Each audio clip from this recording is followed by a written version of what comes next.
This film is purely fictional. Please do not imitate it. Your like and subscribe are the motivation for me to update. Chapter 830, A Feast for the Mouth. In short, the story of Chen Yu building a boat and going out to sea to capture a killer whale alone has once again caused a sensation. After comforting Ling Qing, Chen Yu hurriedly opened the large backpack of food he brought in the morning and started eating. What's wrong, Chen Yu? Are you hungry? Ling Qing saw Chen Yu eagerly grabbing the dried meat and stuffing it into his mouth. He accidentally choked because he ate too much at one bite and seemed to drink water to relieve the pain. He hurriedly patted his back and asked, Well, I am exhausted today, I am not strong enough, and I am so hungry. Chen Yu did not have time to explain. He quickly finished 2 large pieces of dried meat and a dozen steamed buns and said, Then let's go back quickly. It is getting dark now. We will not be able to find the direction in a while. Chen Yu decisively accepted Ling Qing's suggestion. After collecting the anchor, he prepared to row back to the shelter. This guy is here. Chen Yu slapped his forehead and remembered that the killer whale was still here. He did not need to row at all, which saved a lot of energy. Big guy, push the boat in that direction. Chen Yu pointed to the direction of the shelter and turned to the killer whale and said. The killer whale was also very obedient. After seeing the direction Chen Yu pointed, he dived into the water. He directly lifted the boat on his back and rushed forward. You just call it a big guy, why don't you give it a name? After Ling Qing's reminder, Chen Yu remembered that he hadn't given this guy a name yet. It's really inconvenient to just call it a big guy. Well, let me think about it. What should I name it? Why not call it Xiaohua? Chen Yu said after thinking for a while. He felt that the name he gave was still very good. After all, the killer whale has white and black patches on its body, just like a cow, so it is quite appropriate to call it Xiaohua. Go away. Do you know if it is a boy or a girl? You gave it such a tacky name. I really don't know, let me ask. Xiaohua, are you a boy or a girl? Woo-ah! Look, it's really a girl. Xiaohua is a really suitable name for her. Don't talk to me. Don't tell me what name you gave her. This big guy will be called Jingjing from now on. Ling Qing decided the killer whale's name so domineeringly, without any objection or questioning. The killer whale Jingjing carried the boat and sent Chen Yu and Ling Qing to the beach near the sea. Because of its huge size, it cannot get too close to the coast. Once stranded on the beach, it is basically dead. Not far from the coast, Chen Yu and Ling Qing rowed back to the shore. Under Chen Yu's arrangement, the killer whale Jingjing will live in the nearby sea for a while to find her own tribe. Moreover, Umo found that he and Jingjing had a wonderful connection. As long as he silently recited Jingjing's name in his heart, he would get a response from her. This is similar to the legendary telepathy, and it is even more convenient than telepathy. This kind of induction can actually transmit sound. No matter how far the distance is, as long as Chen Yu can sense her, she can communicate with him directly with her mind. Soon after landing, it was completely dark. Chen Yu hid the boat, took out a torch and lit it, and took Ling Qing's hand back to the shelter. He was really exhausted today, not because of the fatigue caused by overwork. But when he used his ability to treat Jingjing, he consumed too much energy, which greatly reduced his physical strength, so he felt physically and mentally exhausted. After returning to the shelter, Chen Yu quickly brought 2 large buckets, threw the shark fins cut in the sea into them, and soaked them. Shark fin is the top-grade food. According to Chen Yu's previous consumption level, it would take almost 2 months' salary for him to have a meal. Now that he can get more than 10 kilograms of this delicacy for free, he has a desire to feast on it. Although it was late and his body was also feeling tired. But it couldn't stop Chen Yu's desire to have a big meal. Because this thing was too precious, Chen Yu couldn't bear to eat it all in one meal. He took out almost half of it, washed it clean, shaved off the bones, and soaked it in clean water. Shark fin was listed as one of the 8 delicacies in the Qing dynasty, which shows how delicious and precious it is. However, shark fin itself has no taste. If you want to make shark fin delicious, you have to rely on complete auxiliary materials. There is nothing missing on this deserted island, but the only thing that is not missing is fresh ingredients. Pheasants, hares, leopards, bears, wild boars, and a large number of fresh seafood. The auxiliary materials for making shark fins are perfect. Prepare all the wild onions, ginger and garlic, and marinate the fresh shark fins in advance with a little salt to make it easier to taste. I went to the ranch and caught an adult pheasant, and then caught 2 fat rabbits, and quickly slaughtered them by the stream. Back to the shelter, I took out 2 large pieces of wild boar meat and a cheetah's hind leg, roasted them with firewood, and then scraped off the soot on the surface. I washed all the seafood caught in the sea today, removed the unnecessary parts, and let the little cheetah ban have a full meal. The bear ribs were stewed for 2 hours, and the onion, ginger and garlic were all well seasoned, and the bone soup had turned milky white. Then cook fresh pheasant meat again, add various condiments, wait for half an hour, and the aroma will be fragrant. It is not edible at this time. Chinyu puts the hair and fresh seafood into the old soup to blanch, leaving the essence in it. Then cut various fresh vegetables into dices and set aside. Fry all the cooked meats together, add onions, ginger and garlic, and pour them into a dish. At this time, the shark fin has been marinated, peeled and washed, and cut into vermicelli. Cut into sections according to the required length. Put them into the bone soup, blanch them, pour in various auxiliary ingredients, and the fresh shark fin soup is cooked. The shark fin soup was fresh, sweet, and very attractive at first glance. The salivary glands kept secreting, wanting to taste it. Gurgle, gurgle. As soon as Chinyu finished making the shark fin soup, Ling Qing's stomach made a series of rumbling sounds. This little girl was starving today. On the sea, exposed to the wind and sun, she only ate a little dry food. For a girl like her, it was already very good to be able to hold on. After a whole day, the physical consumption was no less than that of working hard. Seeing the shark fin seafood soup cooked by Chinyu, she couldn't help it and had an urge to eat it. Haha, you must be hungry, little girl. Chinyu looked at the pitiful Ling Qing and couldn't help laughing. Come here, it's almost time to eat. Remember to eat more later. This shark fin soup is a tonic. Chinyu took the bowl and chopsticks from the side, filled a bowl, and handed it to Ling Qing. Tonic? Then you have to eat more too. You are so tired during the day, and you have to work hard at night. Don't get too tired. Ling Qing took the bowl from Chinyu's hand, covered her mouth with one hand and laughed. Chapter 831 Supplement.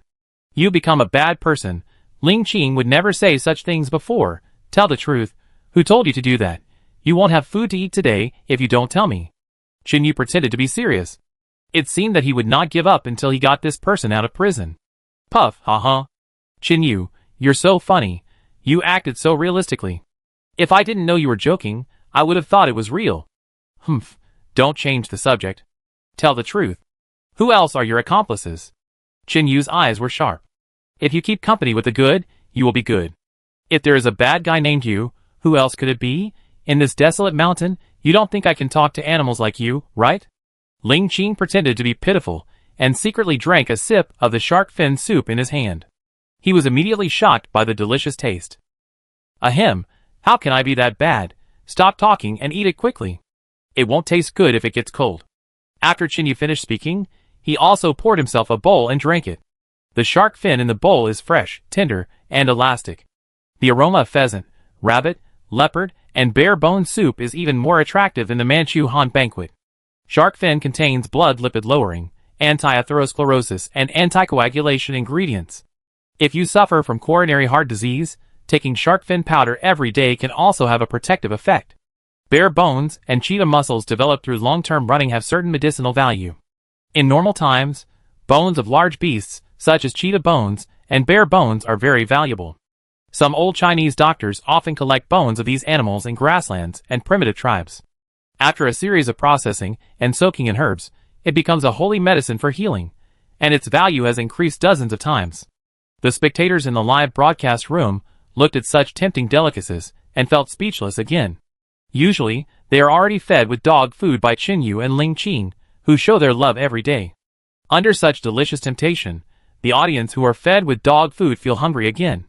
It's really too much, eating so deliciously in front of us. Why do I feel that they are not going there to survive, but to enjoy themselves? This is really too much. Not only are they showing off their affection, but they are also tempting us with delicious food. I can't stand it. Fortunately, I have instant noodles and sausages. They can't eat them either, humph.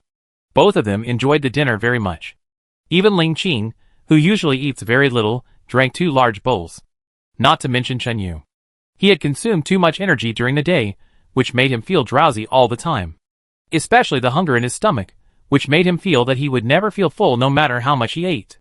Therefore, after Ling Qing ate 2 bowls of the whole pot of shark fin soup, he finished it all by himself. This appetite shocked all the audience. If we had known earlier, the pot of soup he cooked would weigh at least 20 kilograms. Even if Ling Qing could eat a lot, at most 2 bowls of soup would weigh 2 kilograms. In other words, Chin Yu ate more than 20 kilograms in one meal. Even the world-famous Big Eater is no better than this.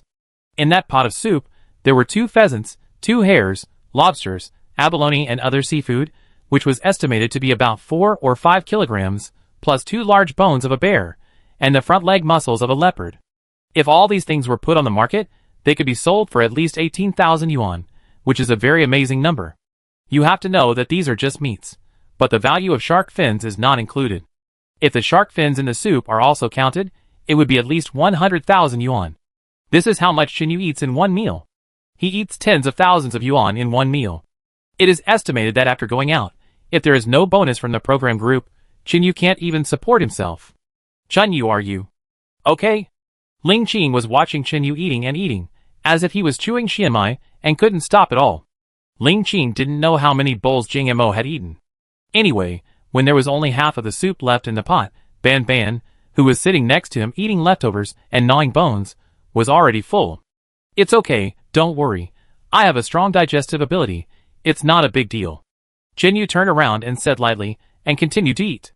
Even Chin Yu himself couldn't figure out why his appetite had become so terrible today.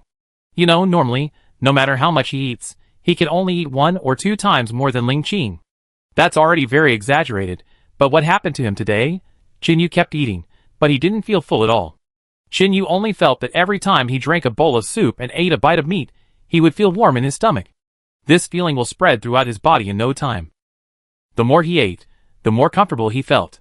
His whole body seemed to be soaked in warm water. The warm temperature from his abdomen kept nourishing his limbs. After noticing this reaction of his body, Chin Yu also had a rough explanation for his current appetite. Because when he treated the killer whale Jingjing during the day, the cool energy that came out of his body flowed out from every cell in his body. He could clearly feel that when the energy flowed out, he became listless, like a flower wilted by the sun. And now the food he ate was quickly decomposed by the stomach. It turned into a stream of warm currents that flowed through every bone and every joint. As more and more warm currents gathered, the area they flowed through became larger and larger. It even penetrated into the bone marrow and every cell. This warm current was constantly strengthening Chin Yu's body, replenishing all the energy he lost during the day. No wonder the bones and meat of these animals are so valuable outside. Just as Ling Qing said, they are really tonic. After a long time, Chin Yu finally ate up the whole pot of meat, burped for a long time, and stretched his body. Ah, today's meal was so comfortable, just like taking a hot spring bath. Ignoring Ling Qing's shocked look, Chin Yu stood up and said with a smile, "Are you really okay? You ate a whole pot." Ling Qing still felt uneasy, and after Chin Yu finished eating, he stood up and gently touched his belly. I thought that after eating a whole pot of meat, Chin Yu's belly would swell like a pregnant woman in her 7th or 8th month of pregnancy. But to Ling Qing's surprise, Chin Yu's belly was flat at this moment, emitting warmth, and felt very firm. There was no sign of overeating, and thinking of Chin Yu's unusual behavior, Ling Qing gradually felt relieved. The audience in the live broadcast room was also shocked, but when Chin Yu finished eating, he was still as energetic as ever, so they also felt relieved. Oh my god, I'm scared to death, this appetite. This guy came to the wrong place. He should go to the Big Eater competition, not to survive in the wilderness. This guy eats too much. My pigs can't eat so much in one meal. You are too much. How can you say this about my brother Chin Yu? Your brother Chin Yu? Can you afford to support him? Humph. Do good men need women to support them? They should support women. Good men only want to play games, not support women. The above is a classic. It speaks out our thoughts. Chapter 832 Calculation. Scumbag. Chin Yu's performance not only scared others, but also the audience in the special live broadcast room. Teacher Xiao, is it abnormal for Chin Yu to eat so much in one meal? The host Yubin looked at Chin Yu on the screen in surprise, and asked Xiao Chong. Hey, in fact, this is very simple. Some people are naturally gifted. There is no need for us to be surprised. There are many people who can eat more than 10 kilograms in one meal. I believe you have watched many live broadcasts before. Those who work a lot will eat much more than ordinary people. There is another type of people who are born with great strength. After high-intensity work, they need a lot of energy to replenish their body's consumption, so it is normal for them to eat a lot. Oh, so that's how it is. Chin Yu's strength is indeed extraordinary. I believe my friends have also seen it. So what do you want to say about this, Teacher Xie? Yubin suddenly realized from his doubts. According to Xiao Chong's explanation, he also understood that it was because Chin Yu had too much exercise today that his appetite increased so much. Although I have seen some news like this before, I have never seen it with my own eyes. After Chinyu finishes the show, I want to treat him to a meal and witness this miracle again. Xie Tingting looked at Chinyu on the screen with interest. She was really getting more and more curious about this Chinyu. An ordinary boy who was unknown to the public could actually achieve such a high popularity in a wilderness survival. These are secondary. The key is his extraordinary skills and extraordinary strength. There are also some things that cannot be explained by science, such as his ability to talk to animals, which deeply attracted her. At this time, Chinyu had no idea that his meal had caused such a sensation. After dinner, as usual, he was supposed to rest for a while, and do some post-meal exercise with Ling Qing in the evening. But it was too late today, and they had no time to rest and digest the food. Because the livestock in the ranch had not had dinner today. They were full, but the guys in the ranch were still hungry. Although it was okay for these animals to not be fed for a meal, it was already early winter, and Chinyu didn't want them to lose weight. Only by storing enough fat and energy before winter, these animals would grow more fat in winter, and have enough meat and fat. Ling Qing lit 2 small torches, and walked in front of Chinyu, heading towards the pasture behind the shelter. Although it was dark, she was not afraid at all with Chinyu around. Soon they arrived at the ranch. It was pitch black all around, the cold wind was howling, and the ranch was quiet, without a single sound. Chinyu immediately felt something was wrong. These guys shouldn't be so quiet. In the past, even at night, the ranch was bustling with the sounds of various livestock. But now it was quiet, obviously something was wrong. What's going on? Why is there no sound at all? Ling Qing also felt something was wrong and shone the torch forward. Wait, stand here and don't move. I go in and take a look. When they arrived at the ranch gate, Ling Qing and Chinyu both noticed something was wrong. Concerned about Ling Qing's safety, Yumu planned to go alone to investigate. Ling Qing gave a torch to Chinyu, and stood close to the wall with another torch. Chinyu picked up the machete in his left hand, and the torch in his right hand. With the powerful force, and the weak light of the fire, everything in the ranch was clearly presented in front of him. At this time, the pasture was in a mess. The colorful chicken feathers beside the chicken coop were scattered all over the ground.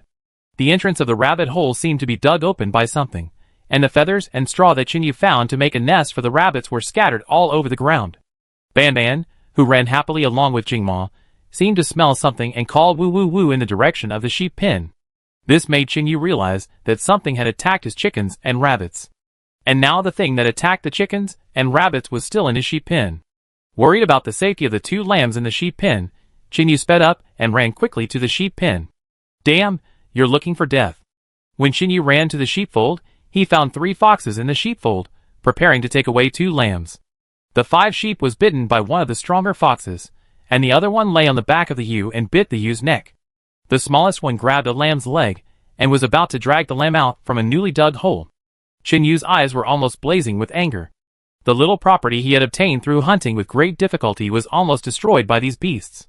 After seeing Chinyu coming in with a torch, the little fox next to the cave entrance hurriedly dropped the lamb and ran out. The one on the sheep's back quickly jumped down and prepared to go out of the cave. But how could Chinyu let him succeed? He ran to the cave entrance in one step and blocked it, leaving these guys with no way to escape. But he underestimated the calculations of these foxes. When he ran to the cave entrance, the one that bit the sheep's mouth quickly ran out of the door. Damn it! Yumu aimed at the fox that was running towards him, and cut off its head with one knife. Chinyu thought that the one that escaped had already escaped, so he carried the body of the female fox, and walked out of the sheepfold. Woo! Roar! A roar came from behind, and Chinyu ran out to see in a hurry. He thought there was a large beast attacking. Unexpectedly, it was the little cheetah Ban Ban. The fox that had already run out was blocked by Ban Ban at the door. This scene made Chinyu extremely surprised. On the one hand, it was because Ban Ban had grown up and could actually block a large fox that was escaping alone. On the other hand, because this fox did not escape, since it was still in front of me at this time, I was destined to kill it here. You know, Ban Ban is not as big as this fox now. How much courage does it take to dare to fight this fox alone? Don't say that this is a big fox, but it is pitifully timid. It actually left its spouse as bait and ran away from the side. For such a heartless thing, it is a waste of air to live. Originally, Chinyu planned to capture the male fox alive, but thinking of the existence of Ban Ban, there was no need for the fox to live. But it was a pity to chop it off like this. After all, fox fur is really expensive. Yumu didn't want to destroy a perfect fox fur. Relying on his current strong power, Chinyu rushed over and punched the fox on the head. A woo! Chinyu didn't use all his strength, but the force he used was enough to break a tree the size of a bowl. But I didn't expect that such a strong force would only knock the fox away. Chapter 833 Loss. After the fox fell to the ground, it whimpered and cried twice, then got up dizzy and wanted to continue running away. Seeing that he didn't kill the fox with one punch, Chinyu looked at his fist and thought that his strength had declined. But after taking a look at the fox, he remembered. Large animals like foxes, wolves and dogs are called copperheads, iron bones and tofu wastes. The place he hid just now was the fox's skull, which is also the place with the strongest defense in the fox's body. Therefore, the fox was not killed by the punch, but it was also seriously injured, with blood flowing out of its eyes.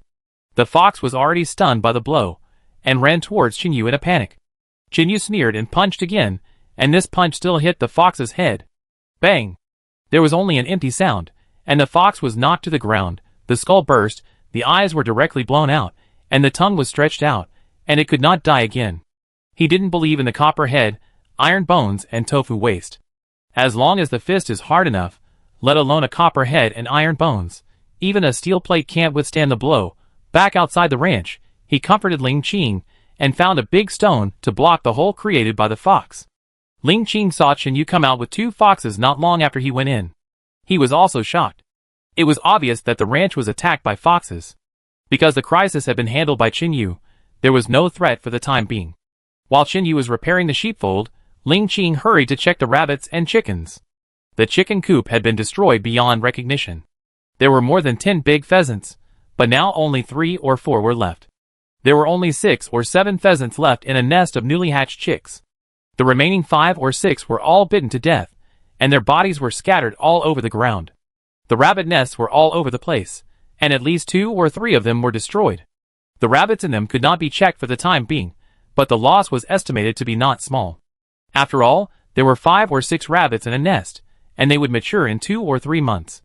Now 2 or 3 nests were dug up, and the loss was too great. The more he looked, the more frightened he became. As he looked, tears started to fall from his eyes.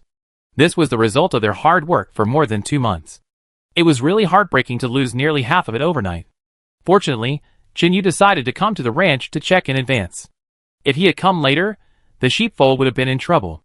Looking at the 2 fox corpses lying on the ground, Ling Qing ran up angrily and kicked them hard. Chinyu quickly repaired the sheepfold, and then found some wooden bricks to repair the chicken coop and rabbit nest. The chicks and rabbits that were bitten to death, but not dragged away in time, were buried in a pit. These things were so small that Chinyu couldn't bear to eat them. Of course, the premise is that he has enough food now. If he encounters other groups without food, let alone such small ones, even if they are just born, they will eat them. Soon Chinyu fixed everything, and the ranch was basically not damaged much. Except for the big hole that was dug, the rest of the place was fine. The screen was just repaired casually, and the rest was prepared for tomorrow. Carrying 2 dead foxes, Chinyu and Ling Qing returned to the shelter with a little cheetah Ban. With a candle lit, Chinyu skinned the 2 foxes overnight. Skinning should be done while the body is hot. When the body is cold, the skin and meat will be connected together and difficult to peel off. At that time, the skin peeled off is not only stiff, but also more likely to breed bacteria because there is a lot of residual meat on the skin. Chinyu first cut from the elbow joint of one hind leg with a military knife, and then cut along the junction of the long and short hairs on the inner side of the thigh to the front edge of the anus. Finally, from the center of the rear edge of the anus along the center of the ventral surface of the tail to the middle of the tail, and then remove the hairless area around the anus. First peel off the hind limbs and tail, cut off the coccyx and limb bones, and keep the foot pads. Then hang the 2 hind limbs on the fixed hooks, and peel them from the back to the front. Cut the urethra with a saber, peel the forelimbs into a tube, open a small opening along the limbs under the armpit, and then turn out the forelimbs. The ears, nose, eyelids, and mouth of the fox's head are all intact and preserved on the leather board. After a series of operations, it was smooth and there was no hindrance. This is because, after Chinyu's body was strengthened by the system, his control over strength has reached a terrifying level. Even in the very complicated skinning process, without professional tools, Chinyu successfully peeled off 2 fox skins with only a military knife and a wooden stick. In fact, the skinning process is relatively simple, and the subsequent nitration of fox skins is the most difficult. However, Yu is still quite professional in handling these things. After all, in the past life, there were many scandals in such a highly profitable industry. Because he was quite interested at that time, he also learned a little bit, and now it just came in handy. He quickly processed the 2 fox skins and stood aside to prepare for the subsequent production. After Yu processed the fox's internal organs, he prepared to smoke the fox meat into bacon. Speaking of which, this welfare is also a treasure. Fox bones can be used as medicine, and fox fur is very popular among ladies. Even the meat of this fox has some nourishing effects. Fox meat is sweet and warm in nature. It has the effects of tonifying deficiency and warming the middle, relieving sores, treating asthenia, forgetfulness, palpitations, water vapor, yellow swelling, scabies. Fox heart has the effect of calming and diuresis. It is mainly used to treat madness, palpitations, insomnia, dizziness, edema, and other diseases. Fox lung has the effect of tonifying the lung, resolving phlegm, and calming asthma. It is mainly used to treat chronic tracheitis, emphysema, and other diseases. Therefore, Yu was reluctant to throw away these 2 big foxes. If it weren't for the huge loss, Yu would even be willing to take these 2 foxes. After preparing everything, Yu and Ling Qing rested well for a night. The next morning, they had a delicious meal of roasted fox meat. Yu found that his appetite had not recovered at all. If he wanted, he could keep eating and finish the 2 foxes in one meal. But for the sake of his future life, Yu only ate about the same amount as Ling Qing and put it down. The weather in early winter was already chilly. After getting up in the morning, Ling Qing even had to wear 2 jackets and a bear skin. Yu simply grabbed the jacket and put it on his shoulders and went out with Ban Ban. He had already told Ling Qing to tan the fox skins that he had not finished processing. He had a lot of things to do today. Because the ranch suffered losses, Yu decided to hunt some pheasants and rabbits. The most important thing was that he had to catch the escaped fox. See if he could find a group of foxes. If he could, he would add some fox fur to make bedding in winter. Although Yu and Ling Qing had no worries about food and clothing, Yu clearly felt it. As the weather gets colder, Ling Qing becomes more dependent on herself. Especially at night, the fire calm below is already burning fiercely. But this little girl always hugs herself tightly every time she sleeps in the middle of the night. This is because the lower the temperature, the higher the air pressure. Ling Qing is not used to not having enough bedding on her body. And even if the fire Kong is warm, it can only keep the side facing down warm. The part exposed to the air is still cold. Chapter 834, Traces Left Behind. Although there is already a bear skin, leopard skin, jacket and several rabbit skins, etc. But it is obviously not enough. The 2 people covered together look very tight. So Yu went out today, mainly to find some large animal fur. If he couldn't find any, he would hunt some pheasants and pluck their fur to make bedding. And according to Yu's previous observation, there is a stronger black bear in this place. Compared to the one he hunted last time, the remaining black bear is already an adult. Judging from the traces left by the black bear, it is obviously a black bear in its prime. Yu wanted to hunt the black bear, and he also had his own plan. Winter has come, and as the temperature drops, it becomes increasingly difficult for black bears to find food. His shelter is a well-stocked granary. If he doesn't want his shelter to be attacked by a black bear, then the best way is to strike first. Yu let Ban Ban smell the fox skin, and took it to the place where the little fox escaped yesterday. Now Ban Ban has grown up gradually, and can fully understand what Yu said. He can even talk to Yu. According to Yu's arrangement, the little cheetah smelled the scent of the fox and tracked it all the way. He passed through bushes, and climbed over small earth slopes. Ban Ban was looking for prey professionally like an old hunter, who had been hunting for many years. In fact, this is inseparable from his innate instincts. With the training of Yu and Ling Qing in the later period, he can perfectly display his talent. After almost half an hour of tracking, Ban Ban finally lost the clue by a stream. There are many streams on this deserted island, which Yu already knew.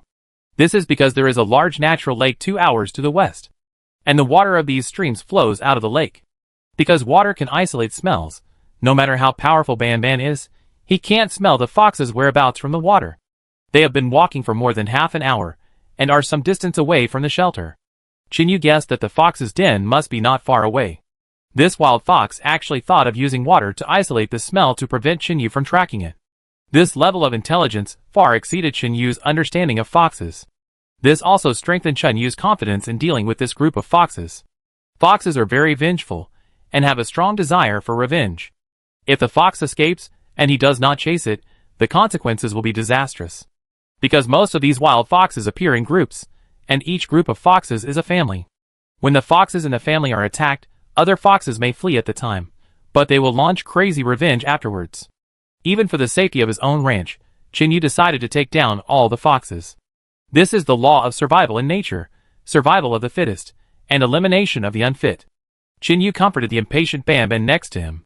He sat down, closed his eyes, and listened carefully with his ears. After rounds of strengthening, his body, both vision and hearing, have been greatly enhanced. In this dark rainforest, Nianimo could even hear subtle sounds around 1 kilometer. Because he concluded that the fox might not have run far, Yumu calmed down and tried to see if he could hear the sound of the fox moving in the rain. 1 minute, 2 minutes. Time passed slowly, and Chinyu did not move at all. Banban next to him cried anxiously. Rustle, sob, sob. There were endless sounds in the rainforest, all kinds of strange. There were all kinds of animals, so the sounds they made were so mixed that it was difficult for Yumu to distinguish them. Woo woo.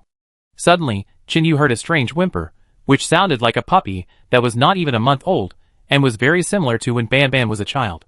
This made Chinyu ecstatic, as large animals like welfare were very similar to dogs. A litter of foxes usually finds a place to give birth, either in a tree hole or by digging a hole by themselves.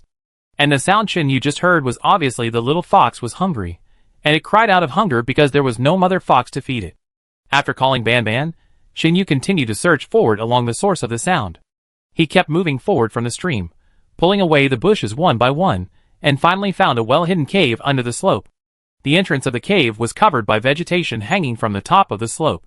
If it weren't for Chinyu's surprisingly good eyesight, he would not have been able to find the existence of this cave.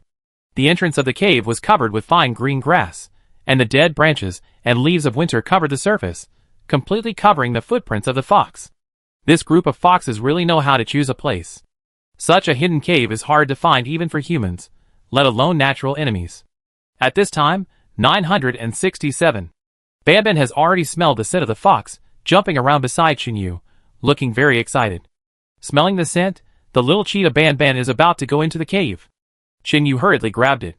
Judging from what he saw and heard, the parents of this litter of little foxes were not in the cave at this time. Because the female fox he caught last night was obviously not in the lactation period. So this litter of little foxes should have other parents. Moreover, on this small hillside, Chinyu found more than one fox cave hidden, but there were no foxes in the other fox caves.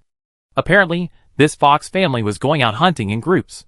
It should be that after the foxes failed to attack Chinyu's ranch last night, they had no food source. Therefore, they left their newborn babies behind, and even the female fox in the lactation period joined the hunting team. Chinyu quietly returned to the stream, and wet himself completely in the stream water. He also washed the little cheetah Banban to remove the smell on his body. He was afraid that the foxes would run away in groups after smelling their scent. After covering up the smell on his body, Chinyu once again tiptoed to the fox cave. He found a relatively sturdy tree, and climbed to the top in a few steps. As a cheetah, Banban's ability to climb trees is naturally not low. Under Chinyu's instructions, even if he was very reluctant, he quietly followed Chinyu to climb up the tree, found a branch, and lay down quietly. Chinyu was always very patient when it came to hunting. While squatting, Chinyu quietly taught Banban a lesson. He hoped that Banban would grow up to be a capable general in the future. Although he did not understand the hunting methods of cheetahs, Chinyu still tried his best to tell it everything he knew. Banban also seemed very patient. While listening to Chinyu's lecture, he kept an eye on all directions and observed the movements around the fox den. Time passed quickly, and it was already noon. Chinyu squatted on the tree and saw the grass in the distance swaying. A closer look revealed that the group of thief foxes had finally returned home. Chinyu drew his bow and shot arrows, aiming at the foxes that ran out one by one. Chapter 835 Skills. No matter how careful these foxes are, their intelligence can never match that of humans. As if they didn't find any danger, the foxes happily ran back to their dens. Chinyu counted carefully, and there were only 6 foxes left, 2 slightly stronger male foxes, and 4 female foxes. Including the 2 that he killed last night, there were 8 foxes in total, and there were several little foxes in the fox den. Chinyu pulled the bow tight, but did not release the arrow, because he wanted to confirm which fox was the mother of the litter. After all, he was planning to capture them alive. If he accidentally killed the mother fox, the remaining foxes would only be able to drink goat milk like Banban. The foxes were holding a bunch of prey, including mice, birds, and even a big pheasant. He did not know if the pheasant was lost in his ranch yesterday. Chin-Yu looked at the foxes and put the prey on the ground. The two strong male foxes started eating first. After a while, the remaining female fox started eating. It seems that this female fox has a high status. When the female fox finished eating, there was not much prey left on the ground. The remaining 3 foxes scrambled for it and licked the blood clean. After eating, 2 foxes went out to keep watch, and the other foxes played around in the same place. Chin-Yu found that the 3rd female fox, who ate meat just now, lazily walked into the den where he found the fox cubs. Then this is the female fox that is breastfeeding. After seeing clearly, Chin-Yu did not hesitate, bit his bow and aimed at the 2 foxes, 1 male and 1 female, who were on sentry duty outside. The 2 foxes sat together, standing on the top of the hill and looking around.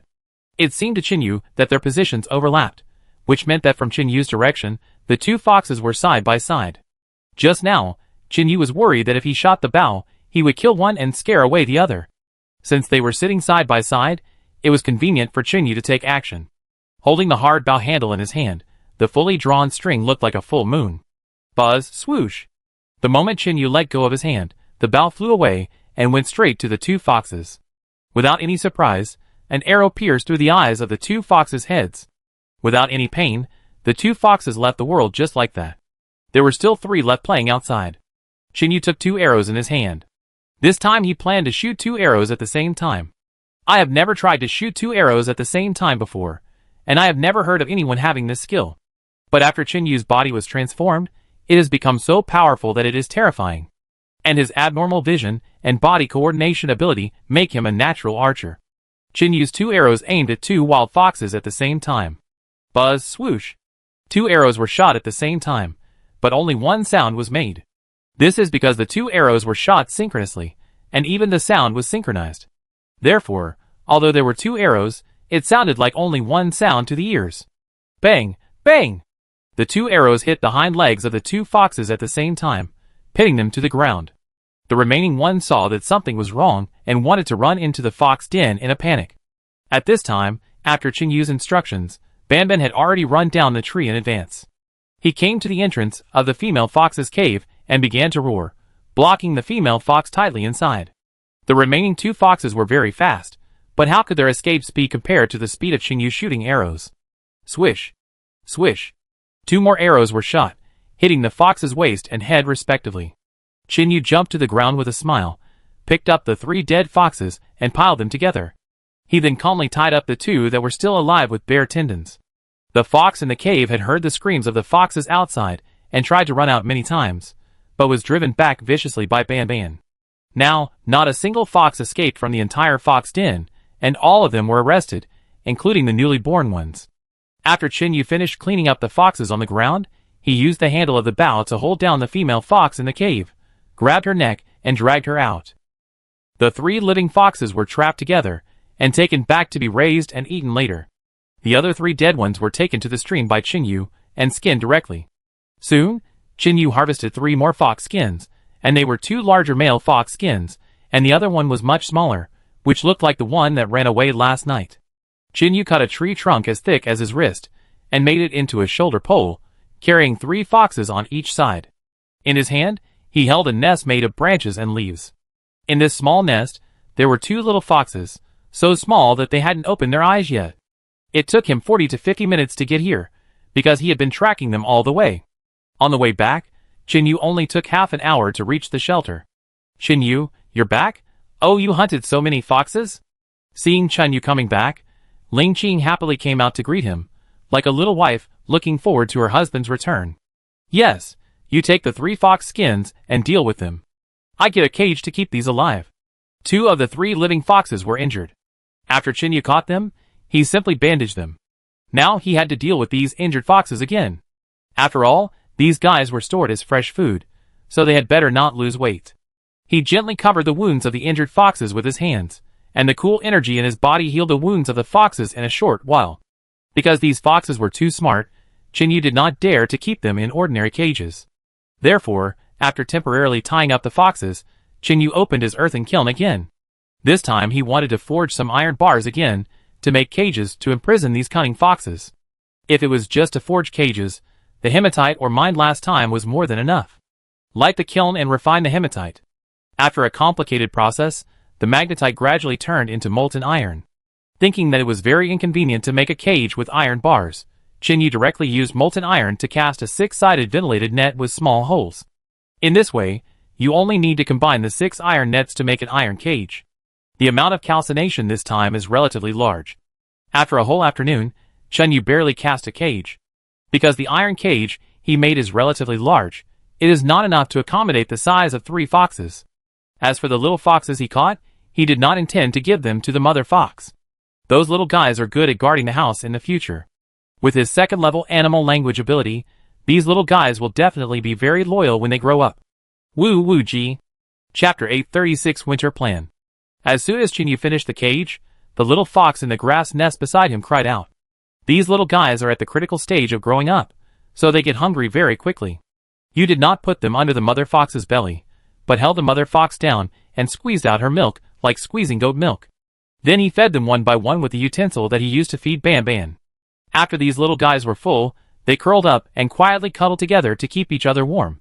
That night, after Chinyu finished making the fox cages, he threw a few pieces of meat scraps and some leftover water to the 3 foxes. These guys had been hungry and full in the wild for years, and now Chinyu fed them on time every day, which was a great blessing.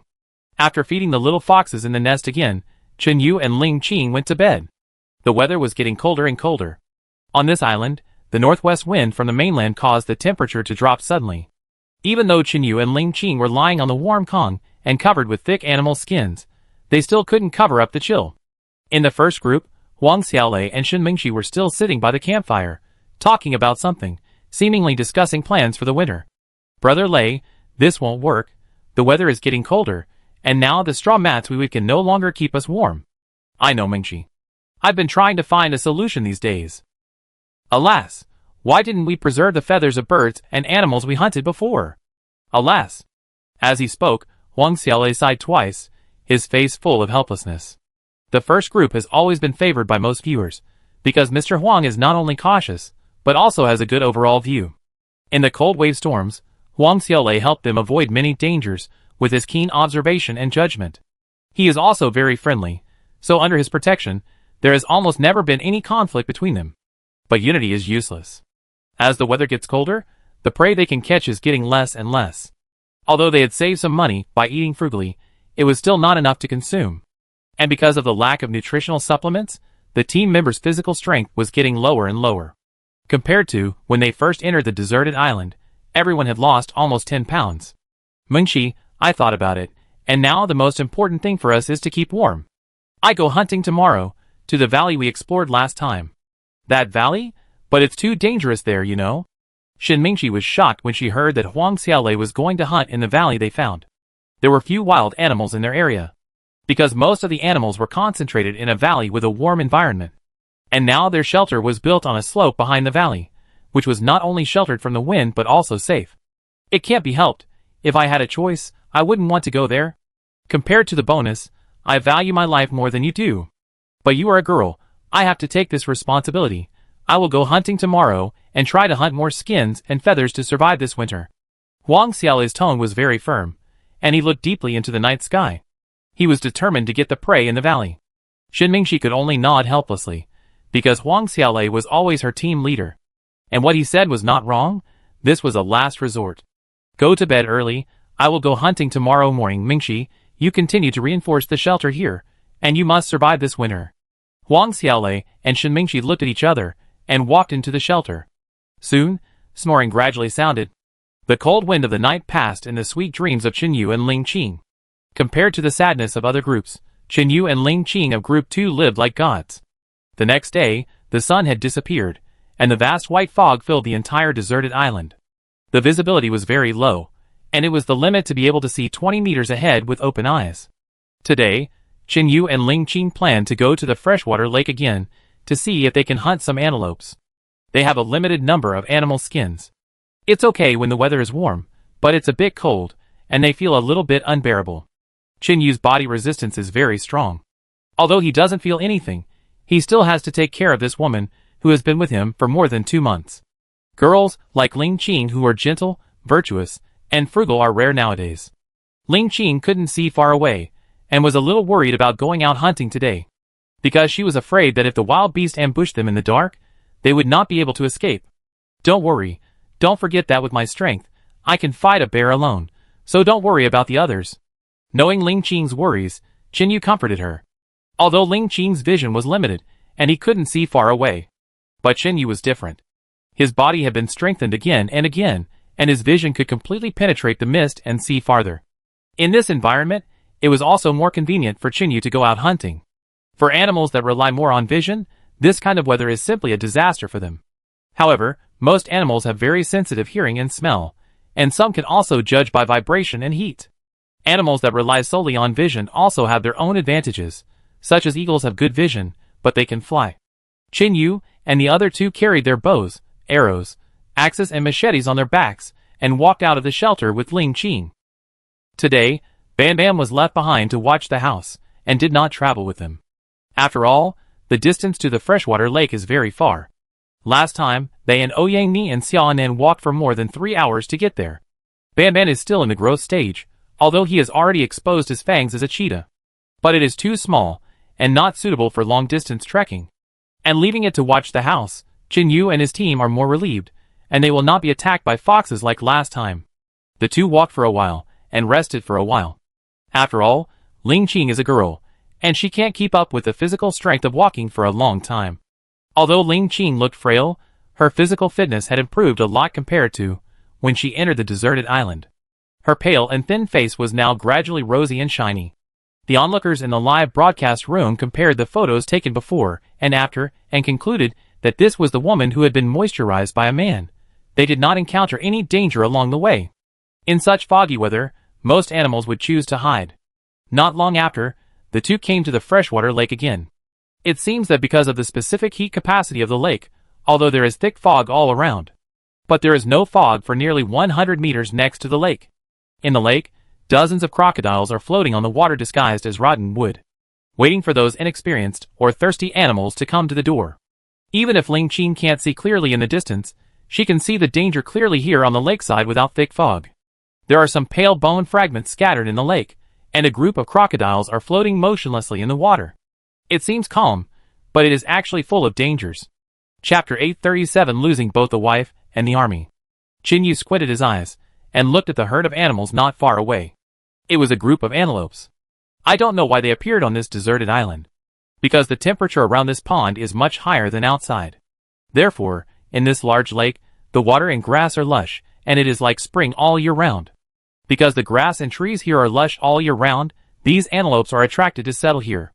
And gradually they multiplied and formed a unique food chain. Although the area where these antelopes live is not very large, their agility and flexibility have not deteriorated due to the presence of natural enemies. With Qin Yu's current skills and speed, he can almost catch up with an antelope. But at such a long distance, if he just chases after it, the antelopes will definitely be scared away. In the end, he still has to rely on the bow and arrow in his hand. Qin Yu and Ling Qing walked around the lake carefully. In order not to disturb the antelopes, they took every step carefully. He kept going around the lake and behind the antelope. The antelopes were still drinking water, not realizing the danger was approaching. In order to prevent the antelopes from being scared away by the crocodiles, like last time, Qin Yu chose the big antelope standing behind. This sheep was probably the leader of the herd. Judging from his appearance at this time, he seemed to have drunk enough water. He stood behind the herd and flirted with a group of ewes. It made sense, it was winter now.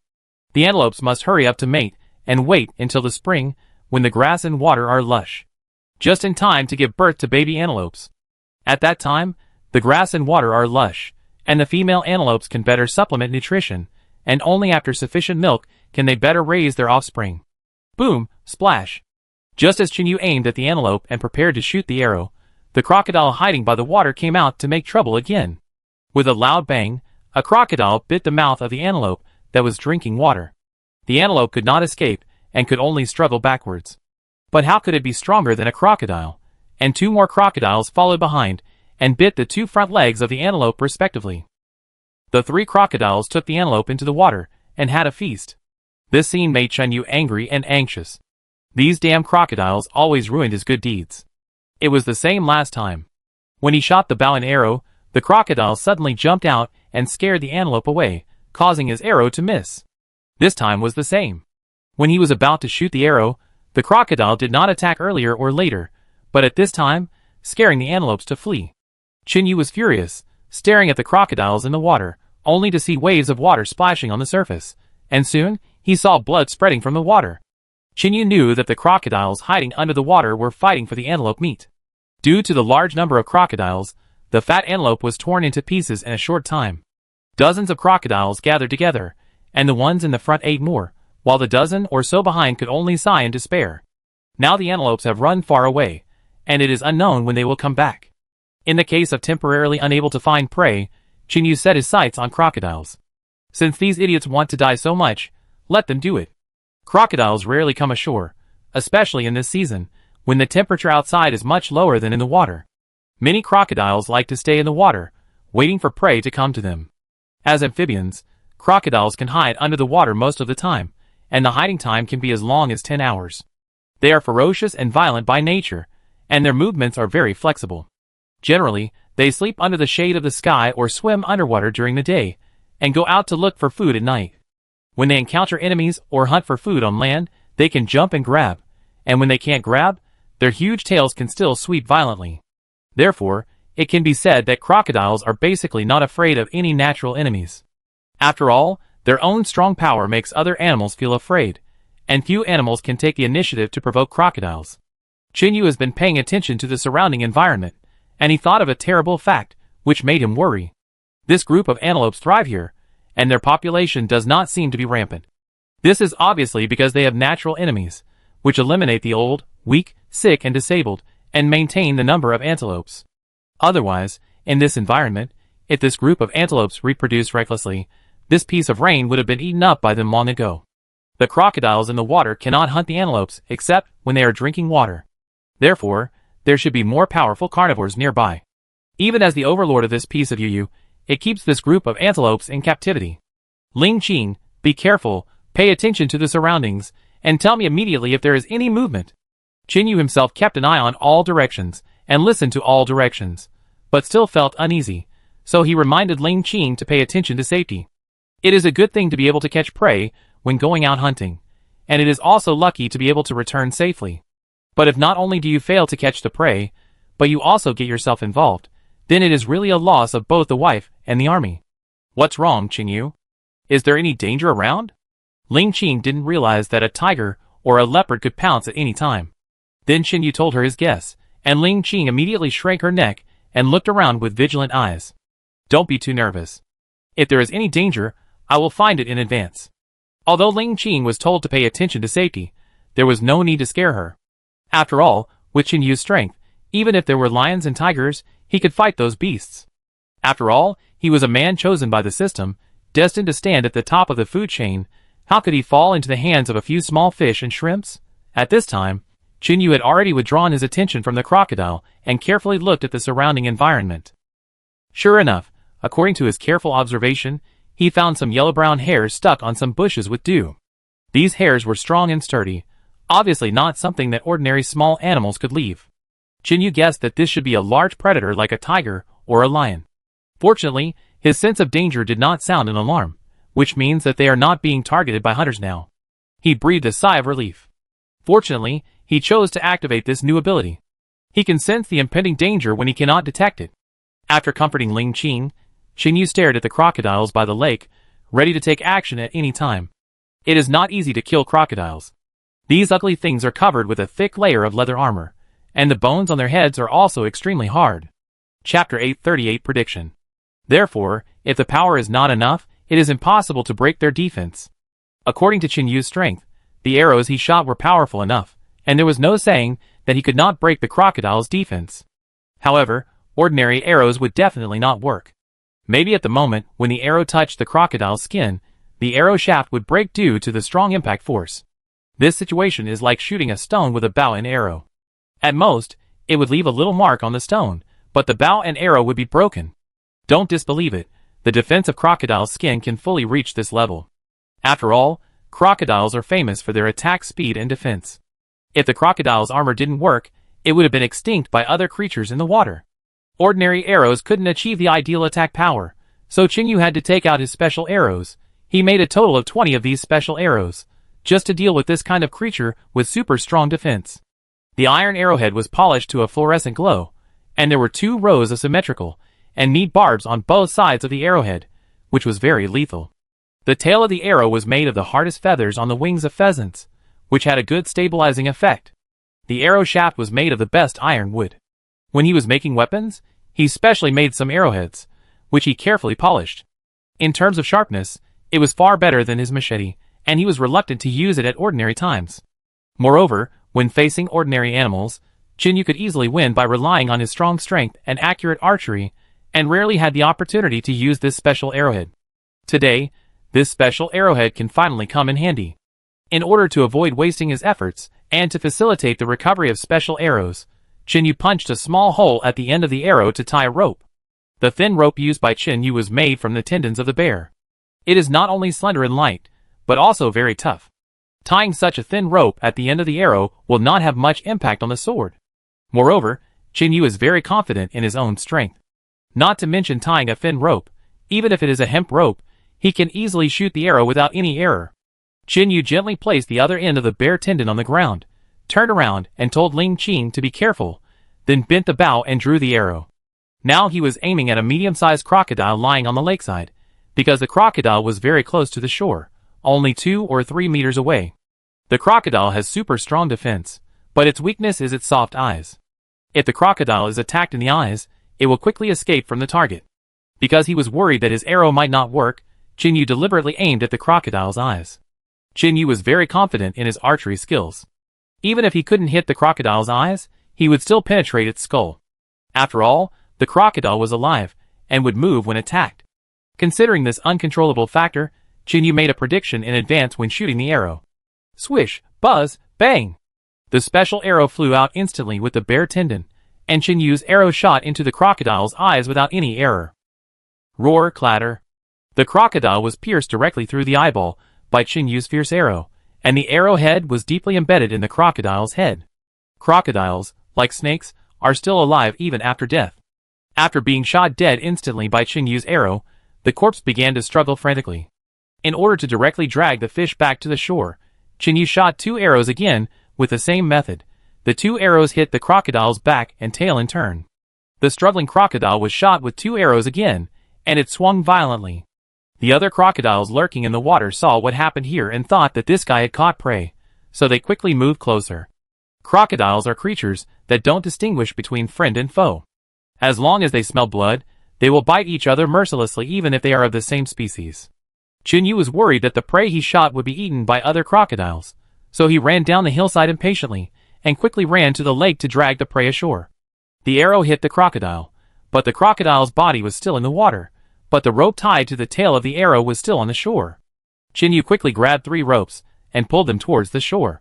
The crocodile was dead, but because of the pain before death, and the instinctive reaction from the nerves, it was still struggling. This made Chinyu pull it up with a little effort, but fortunately there were 3 ropes, and the arrowhead was firmly fixed in the crocodile's flesh. Therefore, Chinyu quickly pulled the crocodile to the shore, but just when he was about to carry the crocodile back to the hillside, 2 or 3 larger crocodiles suddenly jumped out of the water. Splash, swish. The crocodile's attack speed is notoriously fast, so Chinyu had to be on guard. If you get bit by these guys, it will be more than just an injury. The death roll of crocodiles is notoriously terrifying in the animal world. Once bitten, there is no escape.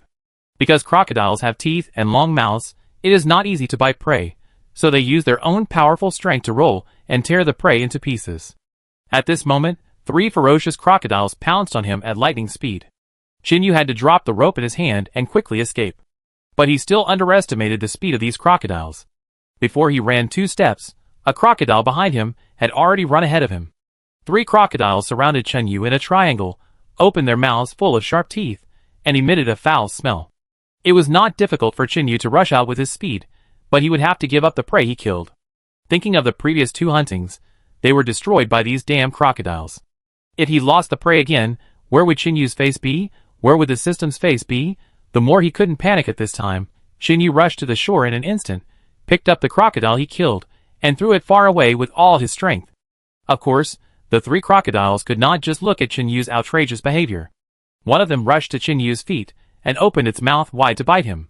Fortunately, Chen Yu reacted in time and quickly raised his foot and stomped down hard, stepping the crocodile's head deep into the river beach. On the other side, two crocodiles also quickly rushed behind him.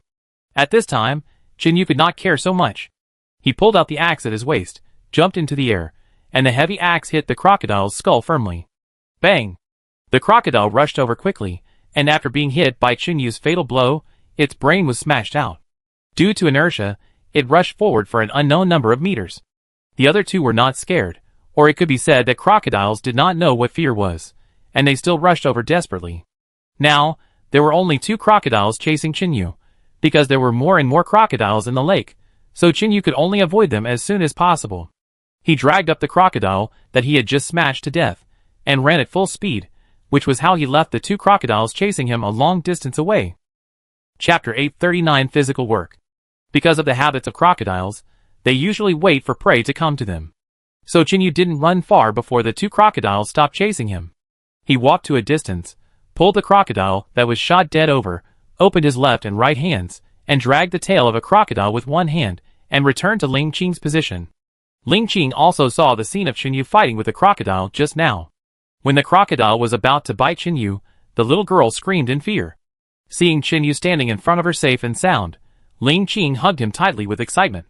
She had never been so afraid of losing Chen Yu as she was now. "Promise me that you will never take risks again, okay? I'm afraid you get hurt." Ling Qing cried as she spoke while holding Chen Yu, her body still trembling slightly.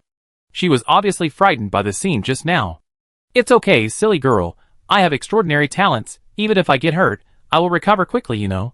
So don't worry about me anymore, okay?" Chen Yu gently stroked Ling Qing's hair. His tone was very gentle. "But I'm still afraid. Although you are very powerful, there are always unexpected events. I hope you will take your safety into consideration." After hearing Chen Yu's words, Ling Qing got up from Chen Yu's arms, looked into Chen Yu's eyes, and said seriously, "Well, I promise you, I will never take risks again, okay? Okay, let's go quickly, lest the ferocious predator comes later." After calming them down for a while, Chen Yu carried two crocodiles on his shoulders, and quickly disappeared into the mountains with Ling Qing. The scene of Chen Yu killing crocodiles alone was clearly recorded by the drone, and then a wave of comments was set off in the live broadcast room. "Damn it, is this still a human?" After identification, it was found that there are indeed supermen in this world. Chen Yu is it? Who dares to deny it? My brother Chen Yu is so pitiful, he always puts himself in danger. This Chen Yu is really something. He always makes my goddess Ling Qing worry. Is he still a man? Why worry, you cynic? There is no shortage of keyboard warriors in this world. Chen Yu carried two crocodiles, and ran back with Ling Qing. After running for almost half an hour, he stopped because the smell of blood from the place where he hunted crocodiles just now had gradually spread. He was worried that the carnivore hiding behind him would make a move on him, and it would be difficult for him to hide with Ling Qing. Although he could fight a black bear and a crocodile. But protecting a person is more difficult than killing one. That's why he couldn't wait to take Ling Qing back. After running a certain distance, he didn't find any pursuers behind him. He confirmed that it was safe. Take a break. I'm so tired. After a battle, Chen Yu ran all the way with two crocodiles on his back. Even with his physical strength, he was a little tired. "Let me help you carry one, the small one." Ling Qing looked at Chen Yu's forehead covered with fine beads of sweat, and couldn't help but feel distressed. When they were running just now, she wanted to share one with Chen Yu, but Chen Yu didn't agree. Ling Qing was a little girl who would sweat after walking on the mountain road for several hours, and Chen Yu couldn't bear to let her do such physical work. After rejecting Ling Qing again, Chen Yu quickly recovered his strength. The two crocodiles only weighed 100 or 200 kilograms, which was nothing to him. Carrying two crocodiles, after more than 2 hours of long journey, the two finally returned to the shelter. Hearing the sound of the owner coming back, the little cheetah Banban quickly ran out of the fence, like a clingy kitten, constantly rubbing against Ling Qing's trouser legs. Ling Qing is usually the best to Banban, and thinks of feeding Banban first when there is food. Therefore, Banban is also very close to Ling Qing. Ling Qing is a kind and gentle mother, who carefully cares for her children. And Chen Yu takes Banban to train and hunt, like a strict father. Therefore, when Chen Yu and Ling Qing come back from going out, Banban is always the first person to get close to Ling Qing. This little guy is getting more and more sensible, It's a pity that he is still a little small. If he grows up a little bit, he can go out hunting by himself and share some of the pressure for you. Ling Qing looked at the lively Banban and said with emotion, "It's a good idea, but by the time it grows up and can hunt by itself, I guess we will have left this deserted island." Chinyu bent down and touched Banban's furry little head, and threw a piece of crocodile meat to it. The little guy immediately ran away with the meat in his mouth. The next job is to deal with the two crocodiles. Crocodile skin is very popular in society, and is also a symbol of wealth. After all, those who can afford crocodile skin products are not ordinary people. Because the number of wild crocodiles is limited, most of them are national protected animals, and buying, selling and killing are prohibited. However, it is very difficult to artificially breed crocodiles, and some of the crocodile skins produced are simply unusable, which has caused the price of crocodile skin to remain high. According to the knowledge in the Wilderness Survival Gift Pack, Chinyu easily peeled off the crocodile skin. Although crocodile skin is not as warm as the fur of other animals, it is much stronger. Therefore, these two pieces of crocodile skin can be used to make leather clothes or leather boots. Especially shoes. They have been on the island for nearly 3 months. Although they have straw sandals made by Ling Qing to support them, the shoes they brought are almost worn out. Especially on this deserted island, the degree of wear and tear of shoes is very large. Fortunately, their shoes are of good quality, so they can persist.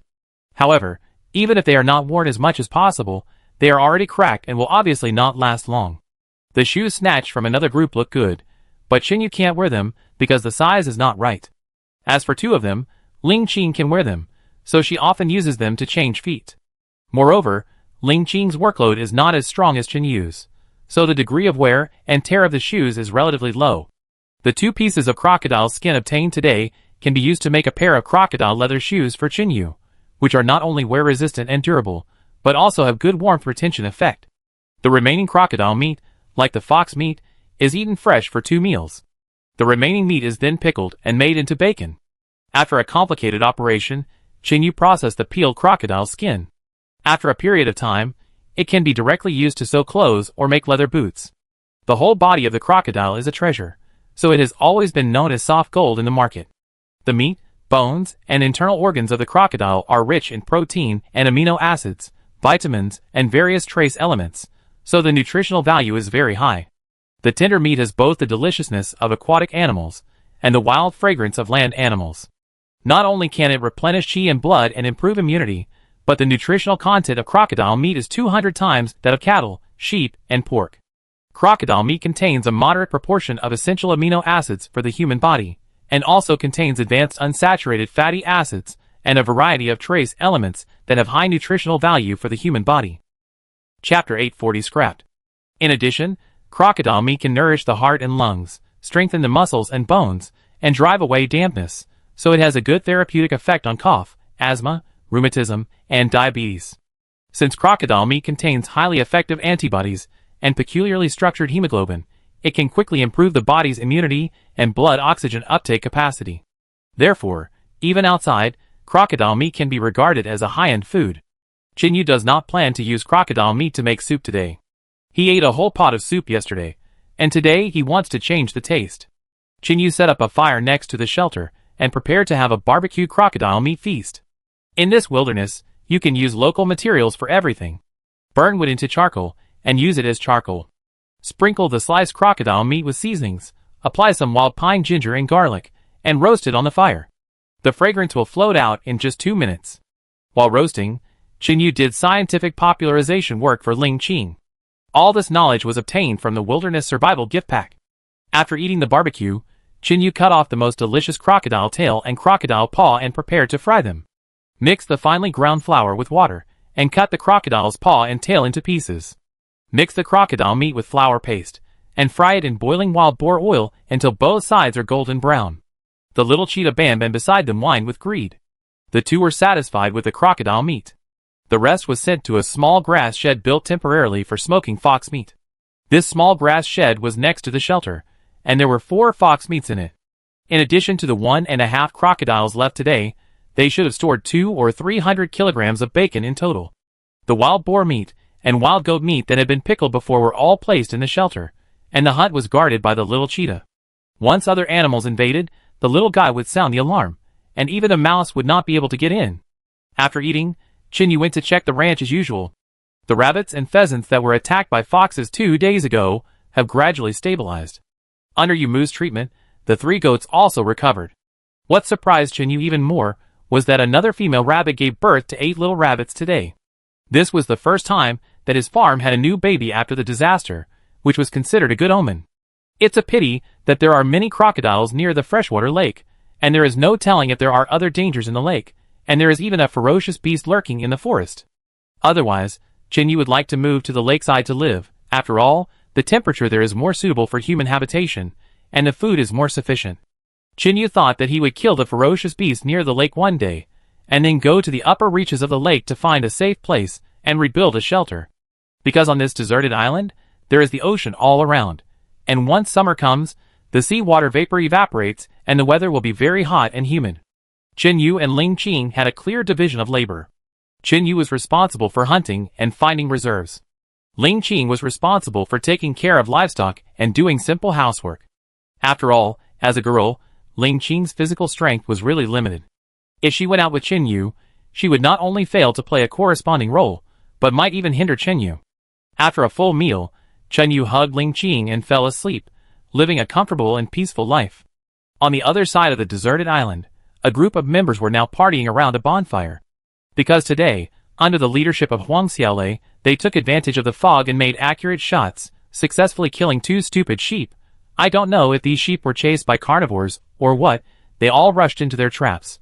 Huang Xiaolei was so scared that he thought there was a carnivore chasing behind, and hurriedly hid with Shen Mingxi. As a result, the 2 of them squatted for a long time, but didn't see the shadow of the carnivore. Due to the disturbance of the sheep, their traps were scrapped, and the 2 of them were dejected and prepared to set them up again. Who would have thought that just as the 2 were about to dismantle the materials and rearrange the trap, this crudely made trap that had not yet been completed actually caught 2 wild goats, one large and one small. And judging from the miserable state of the 2 goats, they accidentally fell into the trap and were injured by the sheep behind them as stepping stones. Otherwise, this trap that was only less than half completed would not have been able to trap the 2 goats. Overjoyed, Huang Xiaolei rushed up and hit each of them with a club, then walked out of the trap with the 2 goats in his arms. "Let's go, Mr. Huang. Be careful of being spotted by other carnivores." Shen Mingxi carefully watched the surrounding environment. If there was any disturbance, he would immediately run away. It was rare for the entire tribe to run away. It was usually when large beasts were hunting. Back in the shelter, Shen Mingxi and Huang Xiaolei looked at today's harvest excitedly, and their mouths were almost watering. Today is a great harvest. This society is beyond my expectations. Now we can finally have enough food and clothes. Huang Xiaolei looked at Shen Mingxi excitedly, and the 2 smiled at each other. "Teacher Huang, you take care of the sheep. I go over there and boil some water for you." From a distance, Huang Xiaolei could feel the excitement and joy of Shen Mingxi in the shelter. The days here are 10,000 times harder than outside, and eating meat occasionally seems like a gift from God. Most of the time, they can only eat wild vegetables and grass roots, and they can be happy for half a day even if they catch a mouse. After all, this means that there is meat in this meal. Huang Xiaolei carried a sheep in one hand and walked to the stream, peeling the skin and swallowing his saliva. He hadn't eaten any fresh meat for dozens of days, and now he wanted to take a bite of this raw meat. Fortunately, his concentration was pretty good, and thinking of the whole sheep dinner in the evening, he finally gave up the urge to take a bite. Their residence was not far from the dangerous valley. Therefore, when handling these meats with a strong smell of blood, try to stay away from the shelter. He doesn't have Chenyu's abnormal strength, and he can fight bears and crocodiles alone. Therefore, Huang Xiaolei attaches great importance to the safety of the shelter, which is why they chose this slope halfway up the mountain. After all, it is easy to defend and difficult to attack here. Even if there are beasts attacking, they can resist in the first time. The mutton feast of the first group is not as rich as imagined. Although there is a lot of mutton left, they did not eat it with an open stomach. Huang Xiaolei cut a large piece of fat mutton hind leg meat with a military knife for tonight's celebration. Mutton soup, a bunch of wild vegetables, plant tubers, etc. were added to the pot. The 2 people ate the meat soup with relish, which looked extremely thick, as if they were happier than the new year. After all, they still had to survive, and they couldn't cut off their own retreat and eat up all the reserved food in one meal. Alas, what a sin! Teacher Huang usually has a lot of people around him, and eats all kinds of delicacies. How could he have suffered such hardship? This strength is too weak. Qinyu can fight a group of crocodiles alone, but Teacher Huang and his friends are relying on luck to survive. Not everyone is called Qinyu. Chapter 841 Utilization. What I care about is what they eat. I took a look and I felt that I couldn't swallow it. I admire you and wish you the best. Haha, you have lived a comfortable life for too long. In the face of life threats, let alone eating wild vegetables and drinking minced meat, you would eat even your poop. The above is a classic and cannot be refuted. The popularity of the live broadcast room of Group 1 has remained at a stable value with the support and discussion of most people. Because the strength of Group 1 is completely at the level of ordinary people, they have suffered a lot on this deserted island and have always been well behaved, without any problems. This kind of ascetic life reminds people of two words. Real. The first group is the real wilderness survival, and the second group that healed Chenyu and Ling Qing is not human at all. How can they survive in the wilderness? They are clearly here for vacation. How can they have any difficulty in survival? Even many people who have watched the live broadcast of the second group, when they look back at the difficult life of the first group, feel that it is like people who are used to eating delicacies from mountains and seas going back to eat simple meals. People who have watched the second group and then go back to watch the first group, the difference is immediately clear after the comparison, and there is no comparison at all. At this time, the cold winter weather constantly urged the remaining group to prepare food reserves for the winter. At the foot of a small hill, two women were busy twisting the hemp ropes in their hands together, and then simply weaving them. They did not see the existence of a shelter nearby, but under the illumination of the campfire, a dark and deep cave entrance appeared on the mountain wall behind them. These two people are Reba and Xiao Chunan, and they still live in this simple cave. However, after the two women dressed up, the cave no longer looked so simple, and it looked a bit like a home. However, this kind of cave life always reminds people of the primitive society of eating raw meat and drinking blood, and the way of survival of the cavemen. Sister Nan, you are amazing. Not only can you hunt, but you can also do housework so well. Reba opened her eyes wide and watched Xiao Chunan's smooth needlework, and she was full of admiration in her heart. Xiao Chunan is indeed a strong woman, and this is also her consistent purpose and goal. She has always wanted to prove that men are not stronger than women. It's nothing, I'm just not used to relying on others. I have hands and feet, what can men do that I can't do?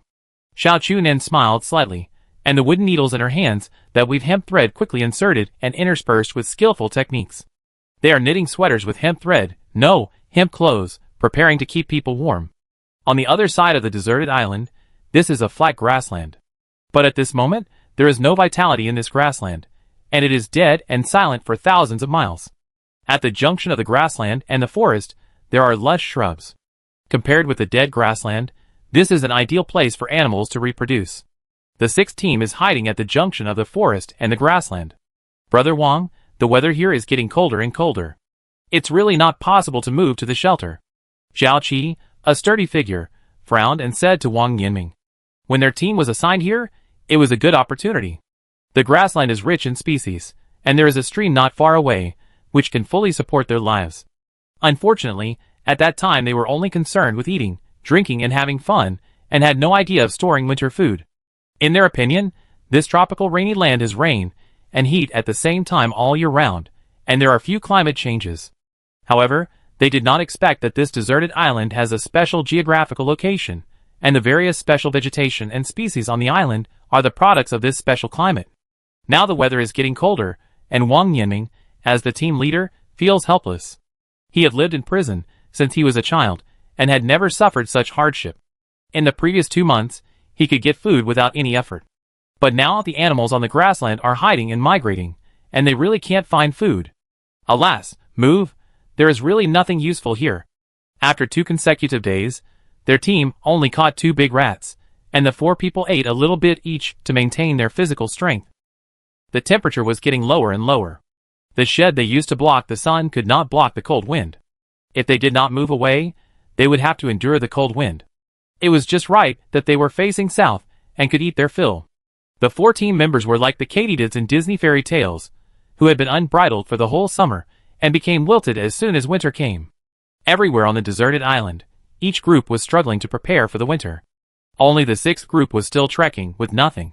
When Shinyi woke up, the sky was still not so clear, and the fog was heavy. Although it was not as heavy as last night, the dew would still wet his clothes if he went out. Yu sorted out all his current property to see if there was anything missing. He planned to prepare all these before the first snow came, and then spend this winter peacefully. Yu sorted out his thoughts, and thought about the next plan. There were almost 500 kilograms of meat stored, enough for this winter. The animal skins are enough to make a 3-piece bedding set, but there are still some clothes missing. Firewood is indeed a little short, so I will go cut more trees later. There is not much storage for vegetables and plant food, and it will be exhausted soon. This is the top priority. There is no need to worry about the food and grass in the ranch, as the most abundant thing nearby is grass. The amount of coal for burning is not enough, and we can't survive without coal fire in winter. In short, Yu listed a lot of things, all of which must be prepared before the weather changes. If you don't pay attention, you won't know. This will shock you. The things you need to prepare are indeed beyond your expectations. After all, it's not difficult to survive, but you have to live comfortably. As a necessary material in winter, coal is indispensable. Although there is firewood, wood is not resistant to burning and is not durable. But among them, food is a must for survival and cannot be wrong. Therefore, Yu decided to go out to find more plant food today. After all, they can't eat meat all the time, because that would be bad for the body's absorption of nutrients. An uneven diet would cause more diseases. Carrying the backpack, Yu took Ling Qing out. There should be some carrots and purple sweet potatoes where they dug last time, so they went there first. Due to the weather, Umo and his friends didn't encounter other wandering animals along the way. It was quiet all around, with a strange tranquility. The dew on the grass and leaves on the road did not fade, because there was no sun, and the temperature would probably continue like this. Yu walked in front of the dew to prevent Ling Qing from getting sick from the dew. Soon, they came to the land where purple sweet potatoes grew again. Chapter 842 Storage Requirements. Last time they harvested 2 bags of purple sweet potatoes and carrots. Unfortunately, there is nothing left in the field now. The ground is full of potholes and hoof prints. Obviously, this place has also been visited before, and there are more than 1 or 2 waves of animals. First, it was turned over by wild boars, and then the animals behind came to take advantage of it, making the whole field a mess. Originally, there were some purple sweet potatoes hidden deep underground, but they were all gone after being dug up by these wild boars. As for the carrots on the other side, there weren't many of them to begin with, and they had already been picked up last time. There are no more edible plants around here. And even if there are, the quantity is not enough to meet Yu's requirement for large-scale storage. They can only walk further away. Yu and Ling Qing chose a direction and walked straight outside. From a distance, the direction they chose was dense and rich in vegetation. I think there should be a lot of good things in it. Suddenly, Yu's eyes lit up, and he saw a dried plant stem. This is a solanaceae plant, with tubers condensed at the root, which can be eaten. Yu hurried over, took out a small shovel, and started digging on the spot. Ah, potatoes! There are potatoes here. Are you advertising? The kind that endorses potato chips? Yu looked at the surprised Ling Qing, and couldn't help but think of the French fries advertisement. Hateful, but this is really a potato, just a little smaller. Ling Qing dug a small potato out of the soil, and observed it carefully. It's right to say it's a potato. This thing is the ancestor of the potato that is now domesticated by humans, a wild potato. Umo kept digging along the rhizome, and soon he dug out the whole potato. I don't know how long this potato has grown. When Yu dug them all out, there were more than 40 potatoes, big and small. And most of them were big ones. After all, it's winter now, and all the nutrients of the potato are condensed in the tubers. Great, now we can eat potatoes when we go back. Fried potatoes, roasted potatoes, stewed potatoes, I'm drooling just thinking about it. She picked up all the potatoes, and put them into her own mini backpack, which was half full. After walking around again, and not finding any other potatoes, Yu and Ling Qing set off again. Because it was still early, Yu decided to go digging for coal. The coal he dug last time was not much after such a long time of use. Yu wanted to bring back more coal, but relying on a porter was not enough. And Ling Qing was a weak woman, so there was basically no hope for such physical work. Sharpening the knife does not delay the chopping of wood. Yu thought about it, and decided to make a small cart first. He was strong, and he could easily transport the coal back on this deserted island. This not only increased the amount of each transportation, but also saved a lot of effort, killing 2 birds with 1 stone. The saw was the one used to saw wood to make a boat last time, and there were a lot of axes, hammers, and nails, and the wood could be made locally. There are enough materials, and it can be made at any time. In order not to waste time, Chenyu started after lunch. Just like the last time he built a ship, the news that Chenyu made a cart spread quickly in the live broadcast room. Not long after, the live broadcast room became lively again. They wanted to see the birth of the first cart on the deserted island with their own eyes. Chenyu selected a thick and smooth tree, directly sawed the tree with iron tools, and left the thickest part of the root as a wheel. Then, he sawed several sections of wood into planks, punched holes, and drilled holes. It didn't take long for the materials to be made into cart parts. The last thing is to assemble it. At this stage, not to mention Chenyu, even Ling Qing can easily assemble it. In this way, it took almost an afternoon. The first cart on the deserted island was born under the attention of the live broadcast room. Because it is on a deserted island, everything is kept simple. As for bearings, they are directly replaced with wood.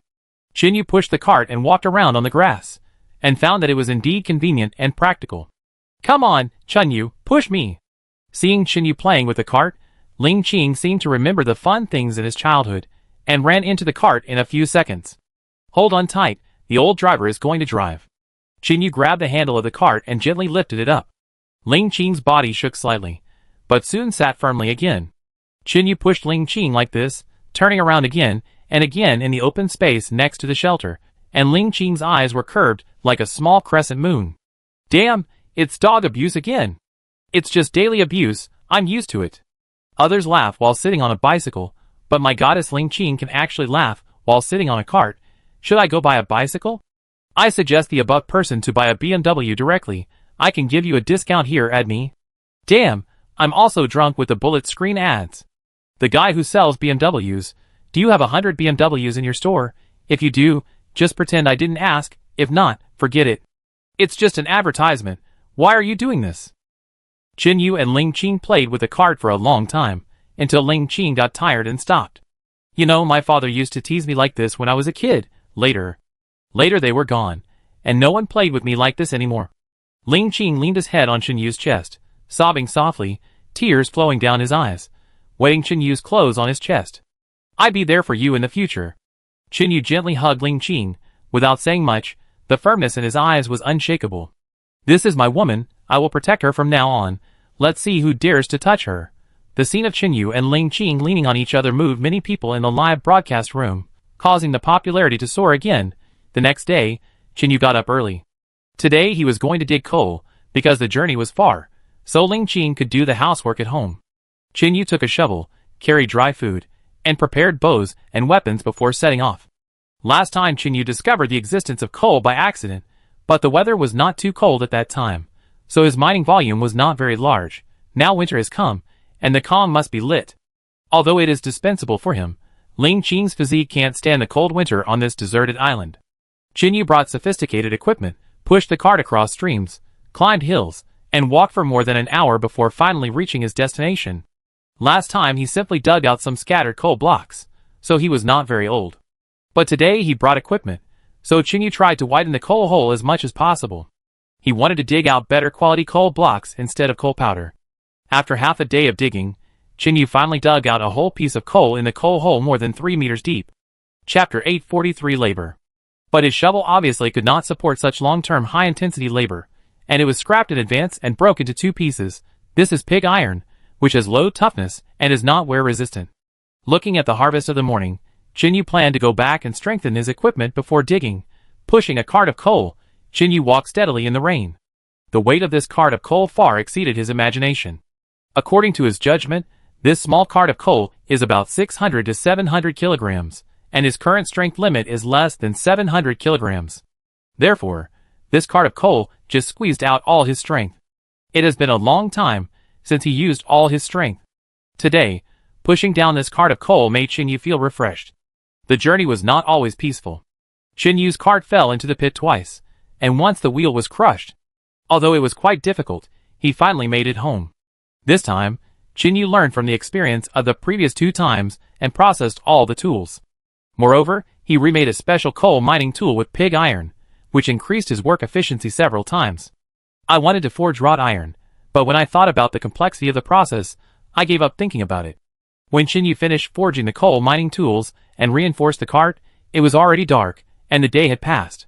Because their Kong had to keep burning continuously, it consumed a lot of coal. The coal he brought back yesterday was only enough for half a month, so he had to go to the coal yard again today. Sure enough, after changing to professional tools, Chinyu's efficiency in coal mining was greatly improved, and the original small coal hole had been dug 7 or 8 meters. The deeper you dig, the better the quality of the coal. Compared with the fine coal powder outside, the value of coal blocks is much higher. Not long after, another truckload of coal was sent back to the shelter. The coal in hand now far exceeds the amount used in a month. Next, they need to solve their warmth problem. Now there is enough coal, and it is indeed warm at home, but it is different outside. This island is located at the outlet of the northeast wind from the mainland. Once winter comes, the cold and strong northeast wind will almost freeze this place into a popsicle knife. After finishing a day's work, Chinyu lay down on the bed, thinking about the infinite possibilities of the future in dreams. When Ling Qing slept, she liked to hug him as always. It seemed that Chinyu gave her enough sense of security, and the girl gradually became carefree. Achoo! It must be someone who is secretly thinking about me again. After getting up in the morning, Ling Qing sneezed, wrinkled her cute nose, and said to Chinyu's coquettish 923. After breakfast, Ling Qing took care of the livestock at home, fed the little fox, etc., and Chinyu took his bow and machete again and set off towards the lake. Last time when he brought Ling Qing, he didn't dare to let go, because he had to fight on one hand, and on the other hand, he had to take care of Ling Qing's safety. Therefore, the previous hunting seemed a bit restrained. This time, Chinyu came to hunt fur as usual and take it back to make clothes, and another point is that he wants to find out how many large beasts live by the lake. He is worried that these guys will wander to his shelter and cause some unnecessary losses, so it is also a precaution. Ling Qing also had a lot of chores to do at home, and was so busy that he was exhausted. First, he took care of the pheasants in the pasture. He released the pheasants from the chicken coop, and used a knife to cut off their plump feathers again to prevent them from flying away. Then he cleaned the chicken coop and stored the pheasant feces to be used as fertilizer in the spring. Then he cut a bunch of tender grass, caught some and threw them to the rabbits, and then poured the rest of the grass to the goats. Now, the 2 lambs can run and jump by themselves, and they are curious about everything they see. They look very cute. After finishing, Ling Qing returned to the shelter and squeezed 2 small bottles of fox milk from the mother fox, and took them back to feed the little foxes. The 2 little foxes were very hungry, and the milk Ling Qing squeezed was only enough for the 2 brothers to eat one meal, and their appetite was increasing. Chinyu and the mother fox had agreed to let Ling Qing squeeze fox milk, so Ling Qing was not very afraid. After finishing all this, Ling Qing hurriedly took out the fox skins he had hunted 2 days ago and hung them at the door, without considering the feelings of the foxes next to him. There was no sun these days, and the fox skins would probably go bad if kept in the house, so Ling Qing took them out to let them ventilate. Achoo, who? Is Chinyu thinking about me again? When Ling Qing was about to add firewood to smoke the bacon, he sneezed twice in a row. After adding the firewood for the bacon, Ling Qing felt a little dizzy and shook his head, but didn't take it seriously. Because he had just come out of the smokehouse, and was smoked by the smoke, it was normal to feel a little dizzy, so Ling Qing didn't care. It was almost noon when we returned to the shelter again. Chinyu would be back for lunch soon. Ling Qing rubbed her slightly tired temples, cut meat and cooked vegetables, and prepared lunch for Chinyu. Because she felt a little dizzy, Ling Qing almost cut her finger accidentally while cutting vegetables. She shook her head and sat down to rest for a while, feeling a little better. Achoo. After 3 consecutive sneezes, Ling Qing finally realized that no one was secretly thinking about her. Because of her, she caught a cold. No wonder she felt dizzy. It turned out she caught a cold.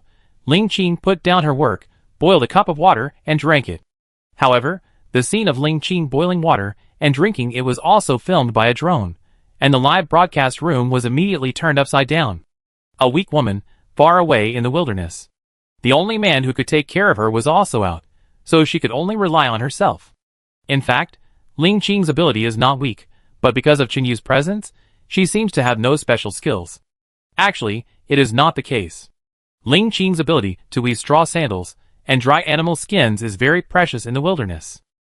Ling Qing boiled water and took a wooden block from the side and sat down. I didn't expect that I would be sick. There was no sign yesterday. It was just a sneeze this morning.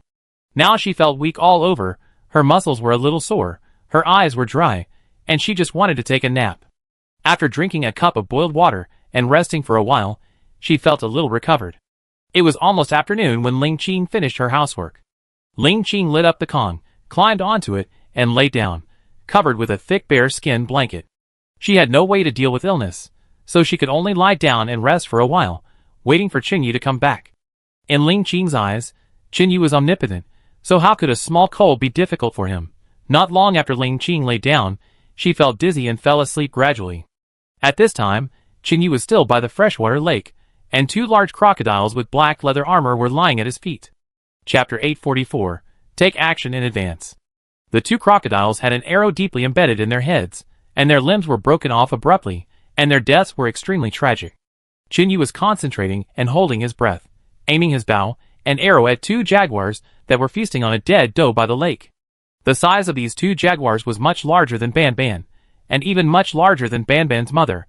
Maybe this thing is Ban Ban's father, but judging from the color of its fur, Ban Ban and this jaguar should not be of the same species. Jaguars are also called jaguars, and they belong to the genus Panthera, but their physical strength and endurance are much stronger than that of the leopard. Just like cattle, there are buffaloes, cattle, and cows. There are many species living in this place, and even leopards have multiple species. These 2 jaguars came after Qingyu hunted 2 crocodiles. Qingyu wanted to hide and wait until the sheep came to drink water, then kill them by surprise and harvest 2 sheepskins. But things went far beyond his expectations. After he waited patiently for more than an hour, the antelope finally arrived. But what was worrying was that with the arrival of the antelope, the 2 jaguars also arrived. And just when Qingyu was about to shoot, the 2 guys actually took action in advance and grabbed a pregnant doe tightly, and the sheep were scared and fled. This scene seemed very familiar, as if the previous 2 times he was about to hunt antelopes, he was also interrupted. But those 2 times were crocodiles, and this time they were 2 jaguars.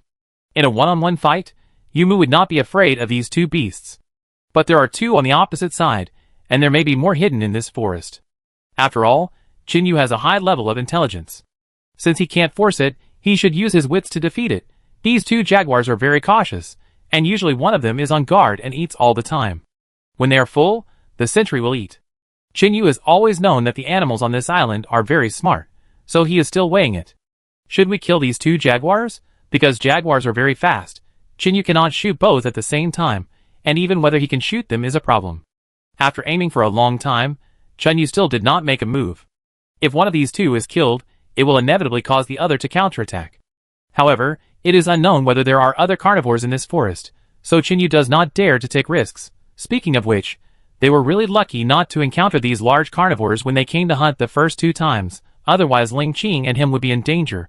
After estimating the time, it was almost 2 or 3 in the afternoon. Because it was difficult to do anything, Qingyu turned around and went back. While watching the jaguar eating, Qingyu dragged the 2 crocodiles and slowly retreated to the back. Because the jaguar's perception was very sharp, Qingyu had to act carefully.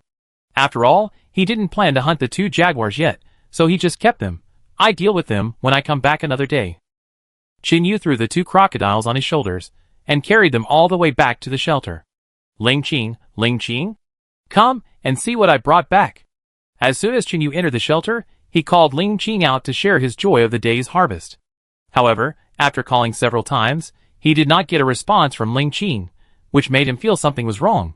In the past, Ling Qing would immediately notice that he was back, and then jump forward to see the prey he had caught. But today it was really quiet, which gave Qingyu a bad premonition. Leaving the crocodile behind, Qingyu hurried to the shelter, but he was relieved to see Ling Qing lying on the bed and sleeping. No wonder no one was seen. It turned out that she was sleeping late.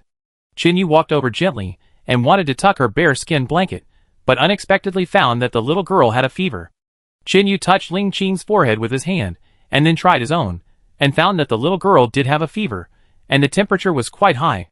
Qingyu hurriedly took a wet towel, wet it with water, and gently wrung it, squeezed out the excess water, and put it on Ling Qing's forehead. Ling Qing's fever has gradually stabilized, so you can use a cold towel to physically cool down, which can have some effect. But if the high fever does not subside and reaches a certain level, no matter it is a cold towel or a towel, it will hardly work. Qingyu gently touched Ling Qing's forehead with his fingers, and the cool energy in the body was gradually transmitted to Ling Qing through his fingers. Qingyu had slightly relieved Ling Qing's condition with the cure, and he planned to let Ling Qing's body heal itself for the rest. Because this was the first cold since the beginning of winter, if the body produced antibodies on its own, it would rarely catch a cold in the future. Qin Yu's treatment only stabilized the condition. The specific recovery depended on one's own immunity. Qin Yu's treatment also gradually brought Ling Qing back to her senses. Ah, Qin Yu, you're back? Ling Qing opened her hazy eyes, but it was obvious that she was not fully conscious yet. Good boy, you are sick.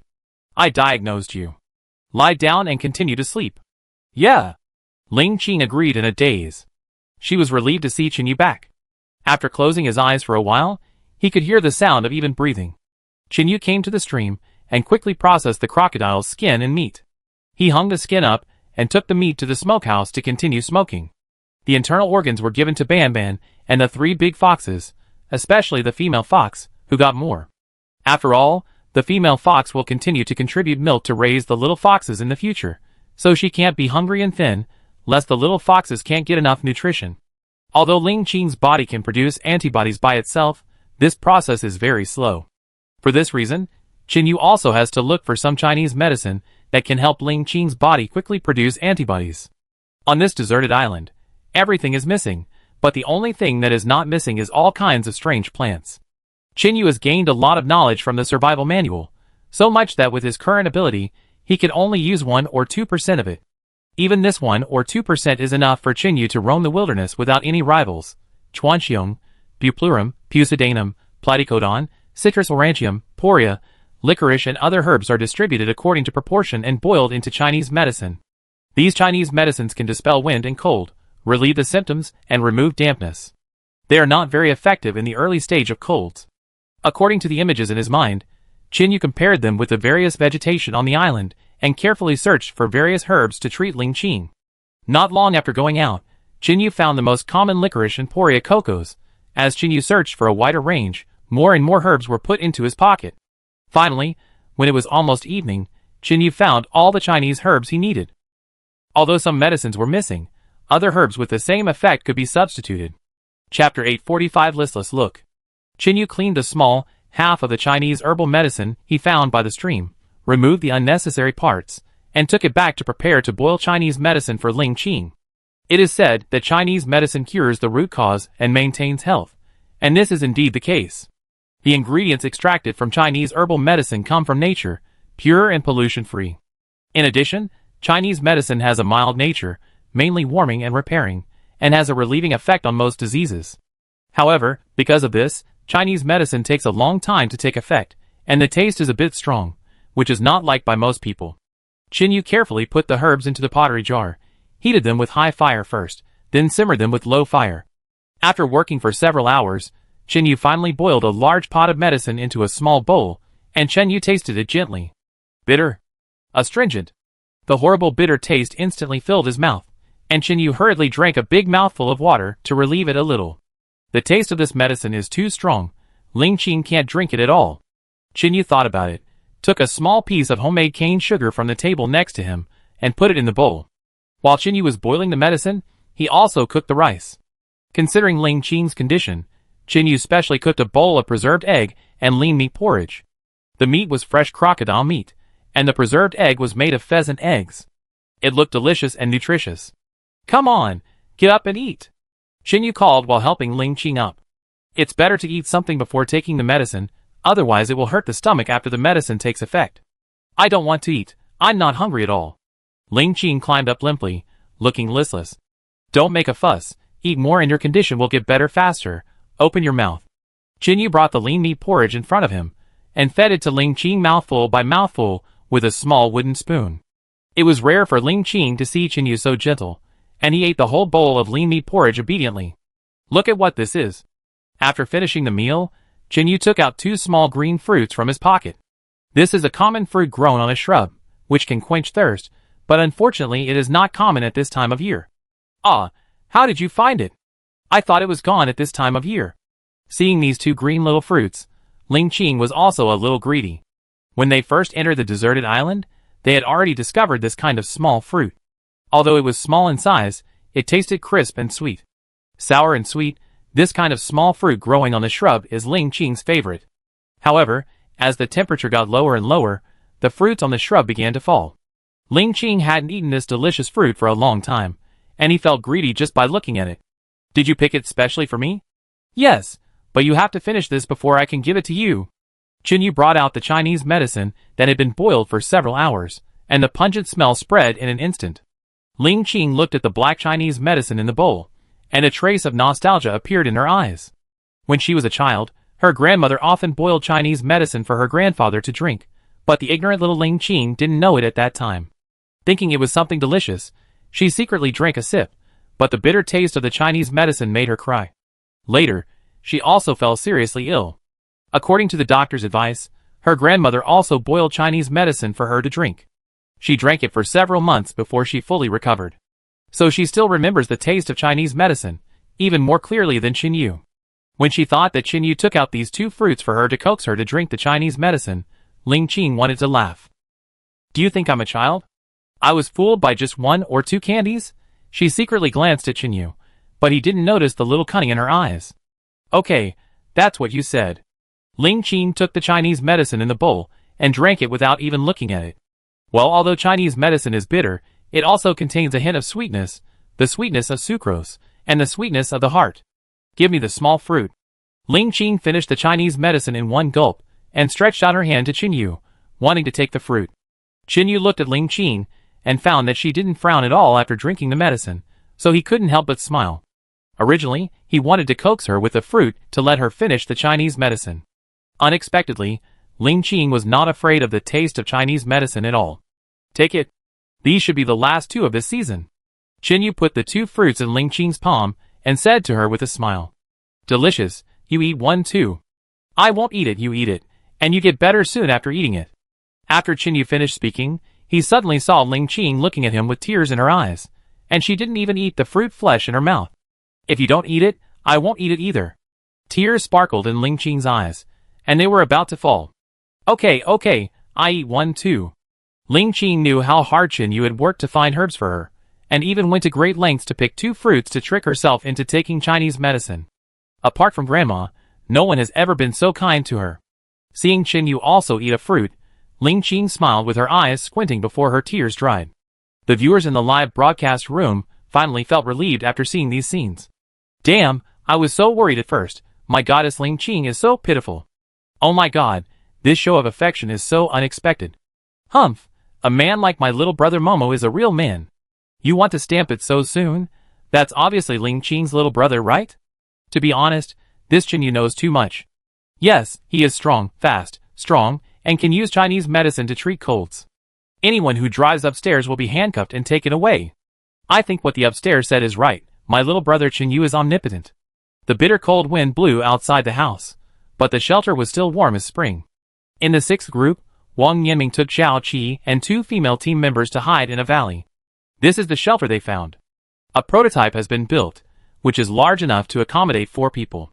Because of the relocation, they lacked everything. Today, they just picked some wild vegetables to fill their stomachs, which was enough to comfort them. Although the weather was very cold, the heat generated by the 4 people huddled together made this small corner warm. Brother Wang, what should we do tomorrow? Are we going out to hunt? As men, Zhao Qi and Wang Yanming took on the task of hunting and finding food. The other 2 female team members were mainly responsible for building the shelter, but the time was too short, and they could not find enough food for a while. Wang Yanming felt that he was almost starving. He wanted to eat meat, crazy, but now his physical strength is getting worse and worse. This is due to the lack of nutrition. Their entire team has this situation.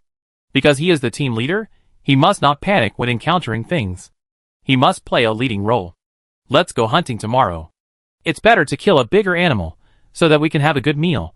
The whole group fell asleep slowly under Wang Yanming's comfort. The flames of the fire beside them swayed and gradually shrank. The 6th group's live broadcast room was also full of people. Unlike Qin Yu and his friends who were living a prosperous life, the 6th group attracted much attention because of their misery. How pitiful. In such a cold day, they don't even have a decent piece of clothing. Chapter 846 Elimination. Those 2 girls have a hard time. 2 grown men went out for a day and only picked some wild vegetables. The hard work is left to women. What are those 2 men doing? Have children? I bet that the 6th group will be eliminated in 3 days. 3 days? It's a bit short. I guess 5 days. I do it too. I guess they won't be able to find food tomorrow night, and will quit. Brothers are ruthless. In the special live broadcast room, Yubin and the 2 special guests also saw the miserable situation of the 6th group. Teacher Xiao, how long can Group 6 hold out given their current situation? Yubin finally asked a question that all the audience wanted to know.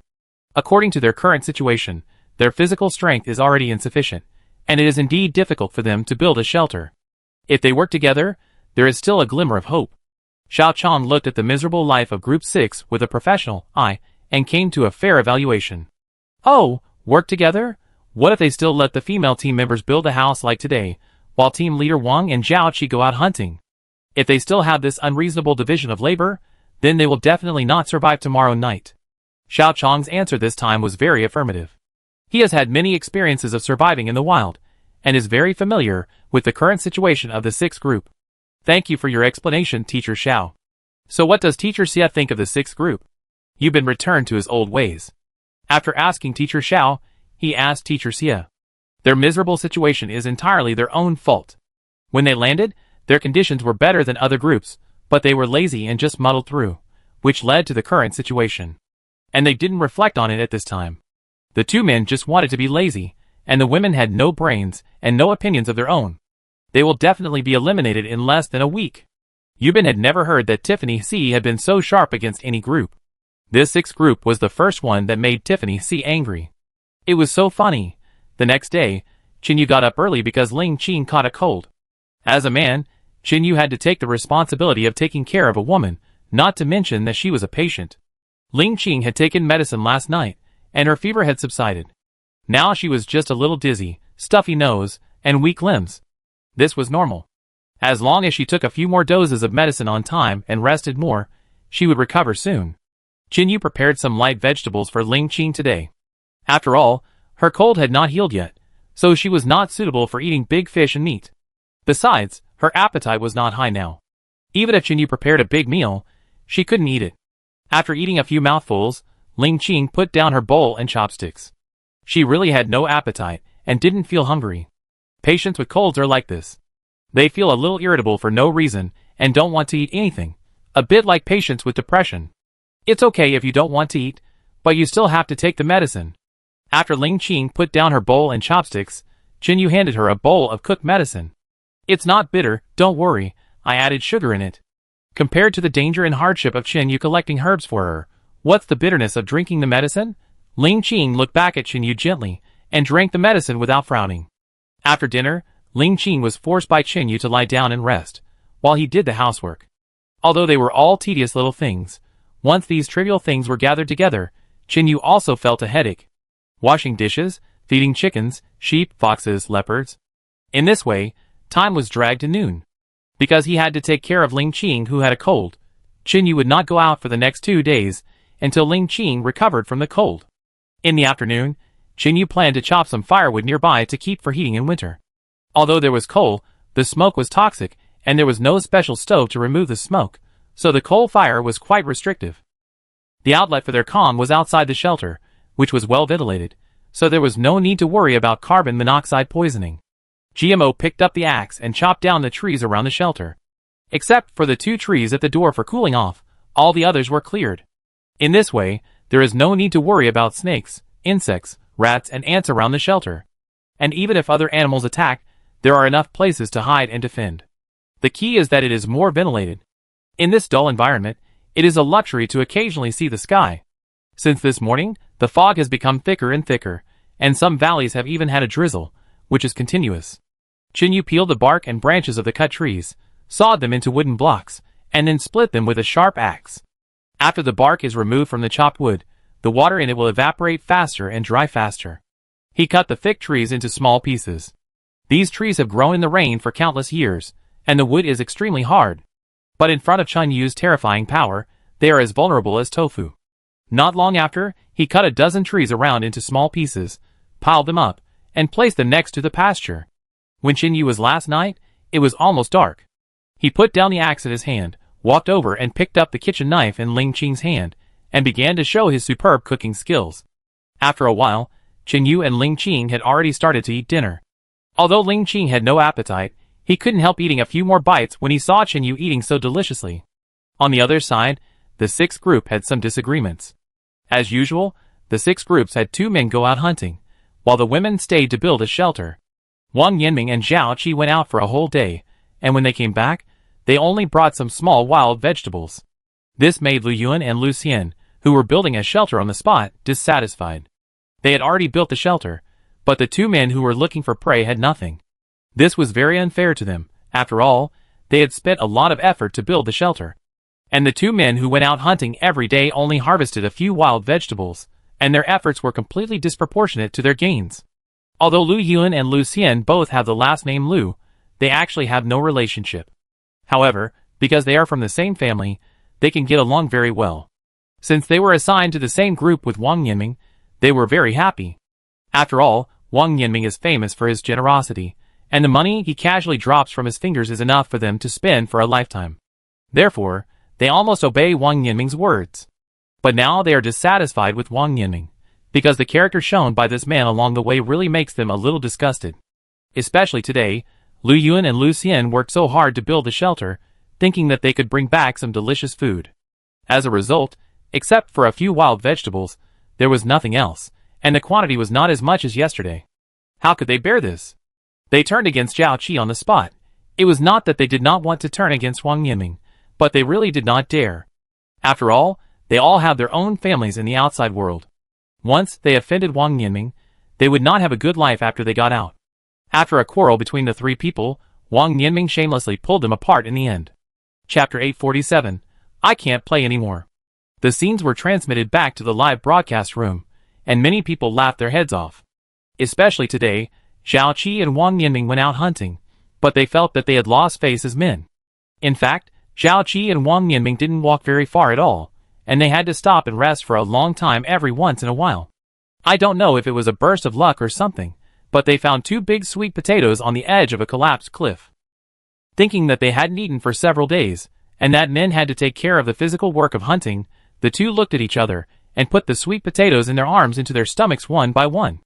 Then the 2 found a place to sit down and digest their food for a while, before setting out to look for prey. But how could 2 spoiled people know how to hunt? Finally, it was getting dark, and there was no choice but to find some wild vegetables that they had eaten yesterday, and they picked some of them and brought them back to the camp. Since the shelter had been built, the 4 people in the 6th group had a good sleep in the built shelter. The next day, they decided to go out together to look for prey.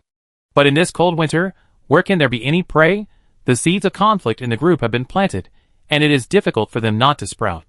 The situation of the 6th group gradually made the 6th live broadcast room popular, and netizens opened the market to place bets to see how long they can last. I bet that if they can't find prey tonight, they will definitely die. Do you need to say that? In the case of lack of food, they will definitely quit within 3 days. I bet 2 bags of spicy strips that they quit within 3 days. The one above is so proud that he can afford 2 bags of spicy strips. I do it too. I bet half a stick of soft zhonghua from the drawer to force them to quit within 2 days. Stop arguing. I bet they can't survive tonight. If they lose, they eat shit live. The one above is so domineering. The hot shit is ready for you. You can have a full meal anytime. The next morning, the 4 people in the 6th group got up early. It wasn't because they didn't want to stay in bed, but because they were woken up by hunger. They were so hungry that they couldn't sleep. The 4 dragged their exhausted bodies into the depths of sinew. Wang Yanming held the saber issued by the column team, while Zhao Qi picked up a stick as thick as an arm and held it in his hand. In fact, they also had a big iron pot, but it was not a weapon, so it was placed in the shelter. When they first landed on the island, they took advantage of the weather and the convenience of the big iron pot to set traps where animals entered and exited sinew and the grassland, and they ate a lot of oil. However, they did not expect the weather to change suddenly, which caught them off guard. Winter had already come before the 4 people were prepared at all. The grasslands were barren in winter, and there was no sound at all. Not to mention animals, even the grass roots on the grasslands were eaten up by rabbits. Lu Yuan and Lu Xian picked up some wild vegetables and put them in their pockets while walking. Wang Yanming and Zhao Qi looked up and looked around, wandering around. Is this how you come to hunt? Lu Yuan couldn't stand it anymore and blamed them. What else can you do? You think this is your home, and you can have whatever you want to eat. Zhao Qi, who had just had a quarrel with Lu Yun and Lu Xian last night, showed no tolerance and spoke directly. No wonder our group is in such a mess. It's all because of people like you. Lu Yun was so angry that his face turned red, and tears flashed in his eyes, but he was strong enough not to let them fall. You think you are so powerful, you are still here. Why don't you go to heaven? Lu Xian, who was standing aside, saw her good friend being bullied, and couldn't help but burst out. Shut up, what are you arguing about? If you don't want to play, quit. I don't want to play anymore. What's the $100 survival? I don't want to play anymore. Seeing that the three were about to fight, Wang Yanming suddenly felt angry. He knew that the two women were blaming him, but they didn't dare to take it out on him, so Zhao Qi became a good punching bag. But Wang Yanming is not a fool. If he can't see such obvious hostility, then he has been in society for nothing for the past 20 or 30 years. Quit, anyway, I can't play anymore. Wu, you are too bullying. Thinking of quitting, Lu Yun couldn't help but burst into tears, and then squatted on the ground with her knees hugged and cried. Okay. You two can play, I will quit too. Lu Xian looked at her good sister crying, explained her attitude, and hurried over to comfort Lu Yun.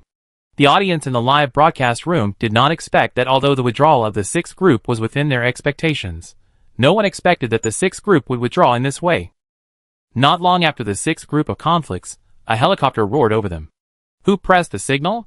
Who wants to withdraw? A dark and strong security guard walked down from the helicopter.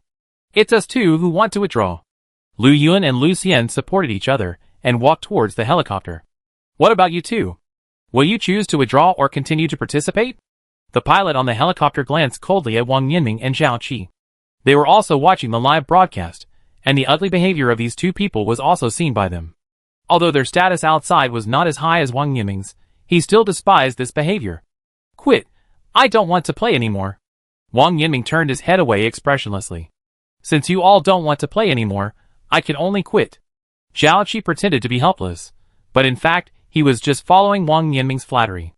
If Wang Yanming continued to participate in the competition, there was no reason for him, Zhao Qi, to quit. As long as he flattered Wang Yanming here, why would he worry about food and clothing when he went out? The roar of the helicopter resounded over the island, and almost all the participating teams knew that someone had been eliminated again. One less enemy means one less competition, and the one who perseveres to the end is the winner. Qin Yu and Ling Qing also heard the sound of the helicopter. They looked up at the sky still filled with white fog, and Ling Qing was silent in her heart. If it weren't for Qin Yu, I'm afraid she would also be among the eliminated teams now. Looking at Qin Yu, who was busy cooking in front of him, Ling Qing felt extremely warm in his heart. When she woke up today, her cold was almost cured. Except for a little runny nose, other symptoms had disappeared. Although she was almost cured, Qin Yu still asked her to take medicine until she was completely cured. Ling Qing understood Qin Yu's approach. After all, once you relax, the disease will take the opportunity to counterattack. You must eradicate it to feel at ease. After breakfast, Qin Yu planned to collect another wave of animal skins, while Ling Qing sewed the animal skins that had been made. Since there was no fine needle and thread on the island, Qin Yu and Ling Qing used the bear's bones to grind a thick needle. There was no need to worry about the thread, as there was plenty of hemp thread. Chapter 848 Crazy Struggle. This time, Qin Yu must slaughter 2 sheep or kill the 2 jaguars. It's not for food, but for clothes and daily expenses. The 5 fox skins brought back last time have been completely dried. This time, Ling Qing wants to sew a fox fur coat for herself. The basis of the fox fur coat is the jacket that Ouyang Mi left for her, which is just the right size. Use the jacket as the base material, sew the fox fur on stitch by stitch, and make a fox fur coat. On this island, in this winter, it is such a lucky thing to have such a warm coat. You know, other groups may still be worried about food and accommodation. In order not to waste fox fur, Ling Qing tried his best to cut from the needed parts and strive not to waste every strand of fox fur. After trimming and sewing everywhere, after a while, a warm jacket wrapped in thick fox fur appeared in Ling Qing's hands. After more than an hour of long journey, Qin Yu once again came to the freshwater lake. Without Ling Qing, Qin Yu drove at the maximum speed, flying through the air like a cheetah. Even the drone filming in the air could not keep up with Qin Yu, and lost him after a short while, so he had to return to the shelter to film Ling Qing. The reason why Qin Yu got rid of the drone was because it made a sound during filming. And Qin Yu could not tolerate any interruption during hunting. You know, animals are very vigilant when hunting, and they will run away if they find something wrong, which would make him very passive. After running more than half a kilometer in one breath and getting rid of the drone, Chinyu changed to jogging, which not only saved energy but also kept his speed even. When he came to the lake, the antelopes were drinking water by the lake. Chinyu knew that this was often the best time for jaguars to hunt. So he did not go out blindly, but chose a very hidden earth pit to hide.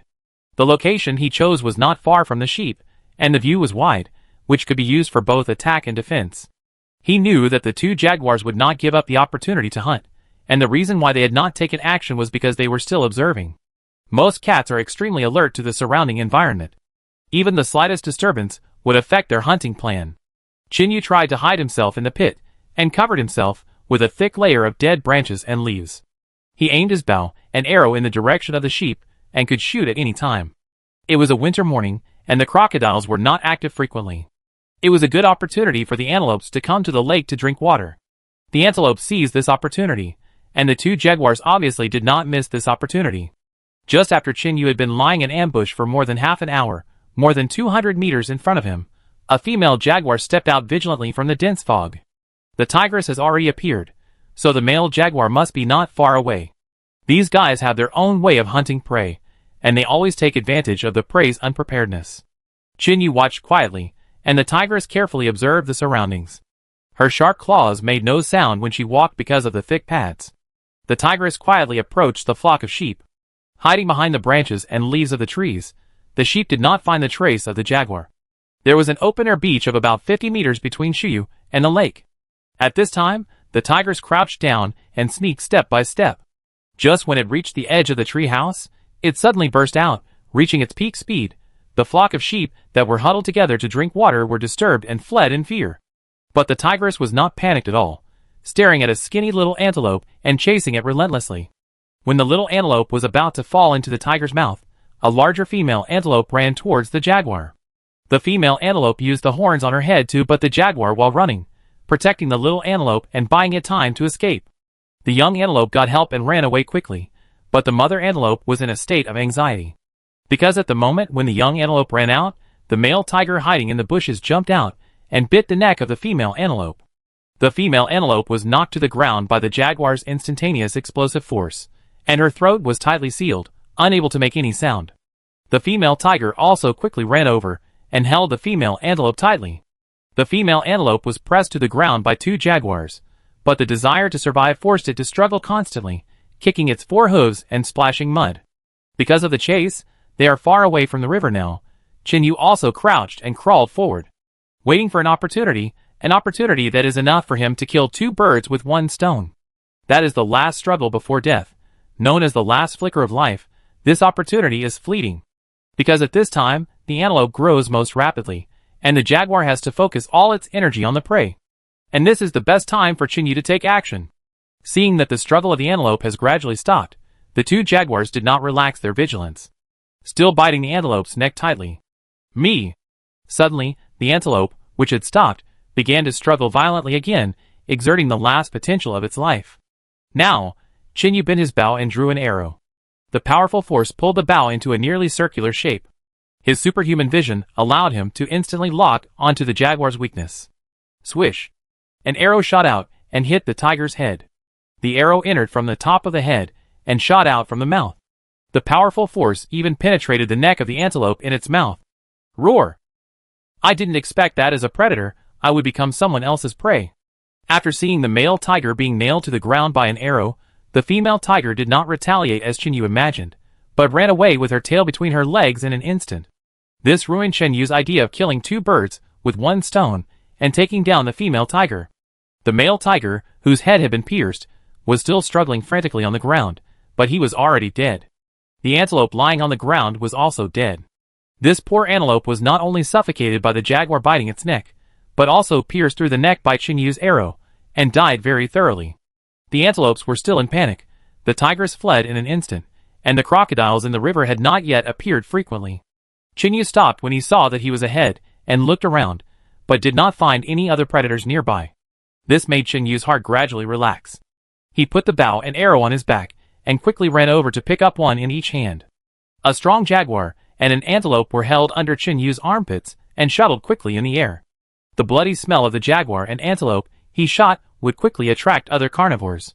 In order not to cause himself extra trouble, Chinyu took the two prey and ran out of the forest at the fastest speed. After running for more than half an hour, Chinyu found a stream and stopped. He was interested in the fur of these two animals, and as for meat, he had no shortage. Chapter 849 The Truth.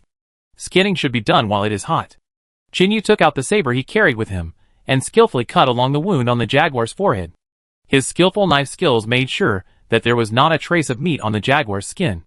In less than 20 minutes, a perfect jaguar skin was peeled off by Chinyu. He used the same method to deal with the antelope again. This time, he not only harvested 2 animal skins, but also got more than 200 kilograms of fresh meat. He gutted the skinned jaguar and antelope in the stream, leaving some edible internal organs and throwing the rest into the stream. The bloody smell of slaughtered animals would attract the attention of other carnivores, so Chinyu did not process them in the stream close to his home.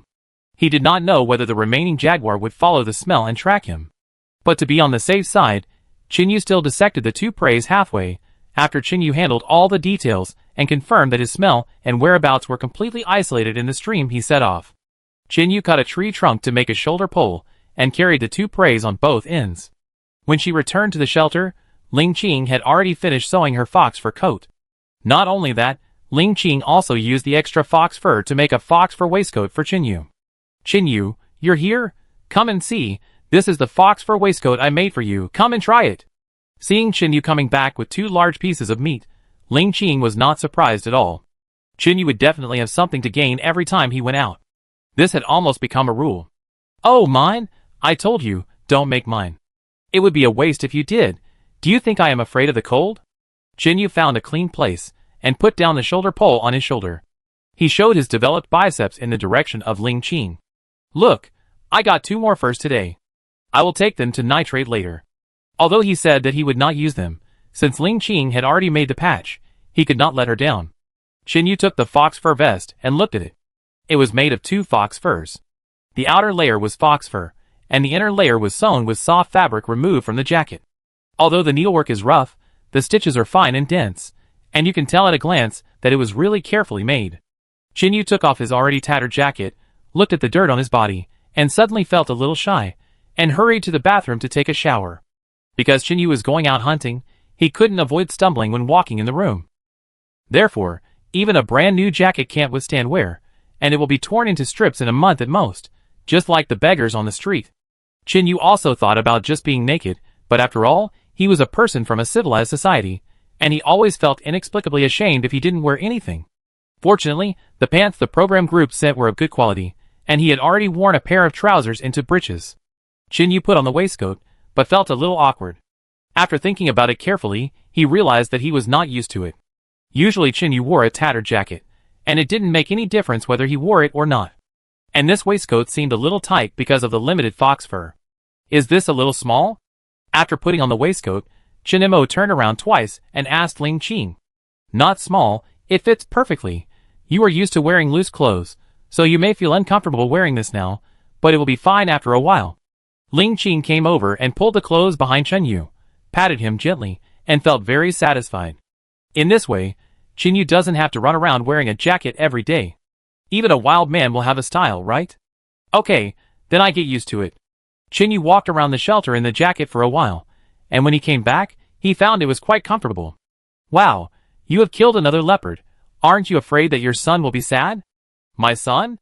Ling Qing's words made Chinyu feel a little confused. Where did my son come from? Humph. Last time you went to Banban and called you dad, have you forgotten so quickly? After Ling Qing's reminder, Chinyu remembered. That was when Banban was very young, even so young that he couldn't talk to himself. In order to train Banban from a young age, he held Banban's head and told it that he was his dad. Ling Qing laughed at him that time, and she still hasn't forgotten it. At this time, the audience in the live broadcast room were also amused by Chinyu's new image.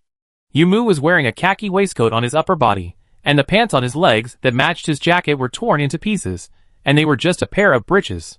Emma, this image can be used to play the Monkey King. Don't talk nonsense, the Monkey King is still missing a leather skirt. There are just 2 animal skins left. Make him a leather apron, and he can go to the west to obtain the scriptures. My brother Emo is a man of few words. Let's cook a pot of leopards and bears. The one upstairs has good eloquence, make it longer, I beat the rhythm for you with a clapper. TSK, this leopard meat is a great tonic. I'm drooling. Tisk, men, I think you want that whip. Oh my god, where did this female man come from? She actually said the truth in one word. Sister is so manly. I like her so much. Oh. Dad is scared to death. The live broadcast room has never lacked talents, but it lacks eyes to discover talents. Now Chinyu and Ling Qing have prepared all the materials for the winter, and everything is ready, just waiting for the winter to pass. Of course, people can't just look at the present. After all, it's early for the show to end, and they have to rely on themselves for the remaining 6 months. For long-term planning, Chinyu plans to grow crops, which also saves the two people from running around all day looking for food. Speaking of growing crops, they have quite a lot of crops available now. There was a lot of wheat found around the pasture before, but now they supplement carbohydrates and sugars, mostly with pasta. And the purple sweet potatoes and carrots found later in the mountains. There are still some purple sweet potatoes, but the carrots have been consumed. The most important thing is that they now have a lot of wild potatoes and cassava. Considering that there is a lot of cassava in that cassava field, there is no need to plant it. But potatoes have comprehensive nutritional value. And the yield is amazing, and it is not picky about the conditions for planting, and it can be planted anywhere. Considering the climate, it is not suitable to plant crops in winter. But the winter on the island comes and goes quickly. I believe that spring will come in a month or two. But now you can consider planting winter wheat. Wheat can be harvested several times a year, but it must be on land with a good climate. And it is a bit late to plant winter wheat now, but Chinyu happened to know a place that is very suitable for planting these crops. That is a freshwater lake 3 hours away from the shelter. The freshwater lake is very large, and has the function of regulating the local microclimate. It is because of the existence of the lake that the surrounding area of the lake is like spring all year round, and the temperature changes are not drastic. Although the environment of the lake is excellent, there are also some concerns. Chapter 850 Worry.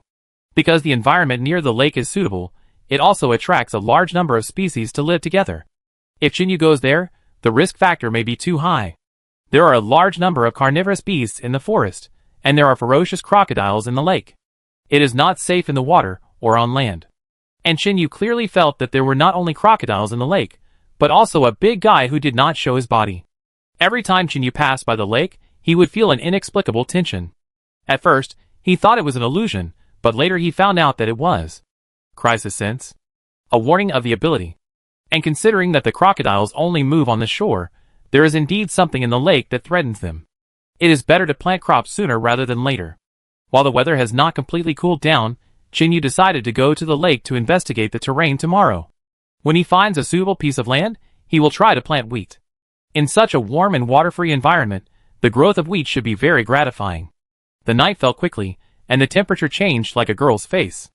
Now the highest temperature at night is only 2 to 3 degrees Celsius, and the highest temperature during the day can reach about 7 to 8 degrees Celsius. Low temperature not only reduces the activity of animals, but also restricts people's travel. Many groups who want to go out to find prey can't stand the cold weather and hide in a shelter. Under a cliff, Reba and Xiao Chunan sat by the campfire at the entrance of the cave and ate grilled fish. Now the cave has been renovated by the two of them, and the changes are beyond imagination. It looks like a cave building in a certain area. The entrance of the cave is blocked from top to bottom by the fence woven with bamboo, making it into the shape of a door. The outside of the door was covered with banana leaves and other leaves to prevent the cold wind from blowing into the cave through the gap. Some changes also took place in the cave. The cave, which was originally messy and full of rubble, was reinforced with logs. The soil and rubble on the ground had been shoveled out, but there were more food reserves for the winter. Not far from the cave entrance, there were many dry leaves laid together, and on top of them was a straw mat made of hemp rope and straw. It should be their bed. Reba, let's go find some soft leaves tomorrow. I feel it's getting colder these past 2 days. We can't get sick, or we have to quit. Xiao Chunan said to Reba while peeling the gray shell off the roasted fish. Don't worry, Sister Nan, I know where to find soft grass leaves. Last time we went to cut bamboo, I saw a large patch of dogtail grass, which was furry. Compared to Xiao Chunan's maturity and calmness, Reba looked much more innocent and cute, like a little girl, not worried about the future at all. The next day, Ling Qing's cold had almost completely recovered, but just in case, Chinyu insisted that she drink another bowl of medicine. Today Chinyu was going to the lake to inspect the terrain and check for dangerous situations. Ling Qing had just recovered from a serious illness, so she stayed at home to make shoes for Chenyu. The materials used to make shoes were those crocodile skins. Tear up and modify the shoes contributed by the last group, add crocodile skins to the easily damaged places, and fix them with needle and thread. Chenyu felt that he was getting more and more adapted to the activities in the universe. As his familiarity continued to increase, Chenyu's speed increased again. After more than an hour, Chenyu finally arrived at the lake. The temperature here was obviously much higher than the shelter, and the surrounding vegetation was lush, making it an ideal place to settle down. Not far away, there was a wild sugarcane field, which was convenient for them to use at any time. Chenyu really had an urge to set up the shelter here. However, he was not blind. It would be good to set up the shelter here, but the lake was full of dangers and safety was difficult to guarantee. When I came here to hunt before, I focused on the prey and didn't pay much attention to the surrounding environment. Now I come back and take a closer look, and I find that this place is indeed an ideal shelter. It took Chenyu more than 2 hours to circle the lake. This lake is very large and unfathomable. At the outlet of the lake downstream, there is a huge waterfall hanging there, and the water in the lake flows into the sea through the waterfall. Below the waterfall is a narrow valley, which looks extremely dangerous, so Chenyu did not go down to explore. After circling the lake, Chenyu began to walk towards the upper reaches of the lake. The upper reaches are where streams flow into the lake, and small streams gradually converge into a large river and flow into the lake. At the junction where the streams enter the lake, there is a piece of sand washed out, which is the result of years of erosion by river water and lake water. The water flow at the mouth of the river is relatively gentle, and the fine sand on the bottom of the river can be seen. There are forests on both sides of the river bank, and the vegetation is lush. Chenyu even saw 2 antelopes chewing on tree bark, and a cheetah was squatting behind the antelopes. In Chenyu's opinion, this place is very suitable for building a shelter. Apart from the dangers around, this place is not only ventilated and breathable, but also has fertile soil, is close to water sources, and has lakes to regulate the temperature, which is very suitable for human habitation. Chenyu decided to plant wheat in this delta. Usually, there is enough water, and as long as the sun comes out, it can shine, and it is difficult not to have a good harvest. Moreover, this delta is constantly raised, dividing the river water in half, so there is no need to worry about being washed away by water in the event of a flood. Afterwards, Chenyu inspected the surrounding terrain, and found that there was indeed no other danger here, so he returned to the shelter. What? You want to plant food by the lake? Want to build a shelter there? After returning, Chenyu told Ling Qing about his idea, but it scared Ling Qing. In Ling Qing's opinion, their shelter is already very safe, and now they have so much food in their hands, they can survive this winter. By the next spring, there will be more and more animals in Senyu, and the fruits on the trees will gradually mature. By then, they would not only be able to hunt more prey, but also be able to easily get various fruits to supplement their nutrition. Therefore, in Ling Qing's heart, Chenyu's behavior of growing food by the lake was understandable, but moving the shelter there made her a little nervous. When she thought of the many ferocious crocodiles by the lake and the carnivorous beasts everywhere in the trees, Ling Qing couldn't help but tremble in her heart. Although Chenyu could fight those animals alone, she couldn't. Could it be that if we go there, she will stay in the house all the time and not come out? Ling Qing was getting more and more worried, mainly for safety reasons, so she was a little reluctant. Although you are not afraid, what should I do? Once you go out, I will probably be torn to pieces by those beasts. Ling Qing felt a little wronged, because she thought Chenyu's plan did not take her feelings into consideration. I just proposed a plan, and I didn't say I really want to move. Besides, I am discussing this with you, so don't feel wronged. Looking at Ling Qing's appearance, Chenyu felt a little reluctant, but he still had to say what he should say. Chapter 851 Planting is complete.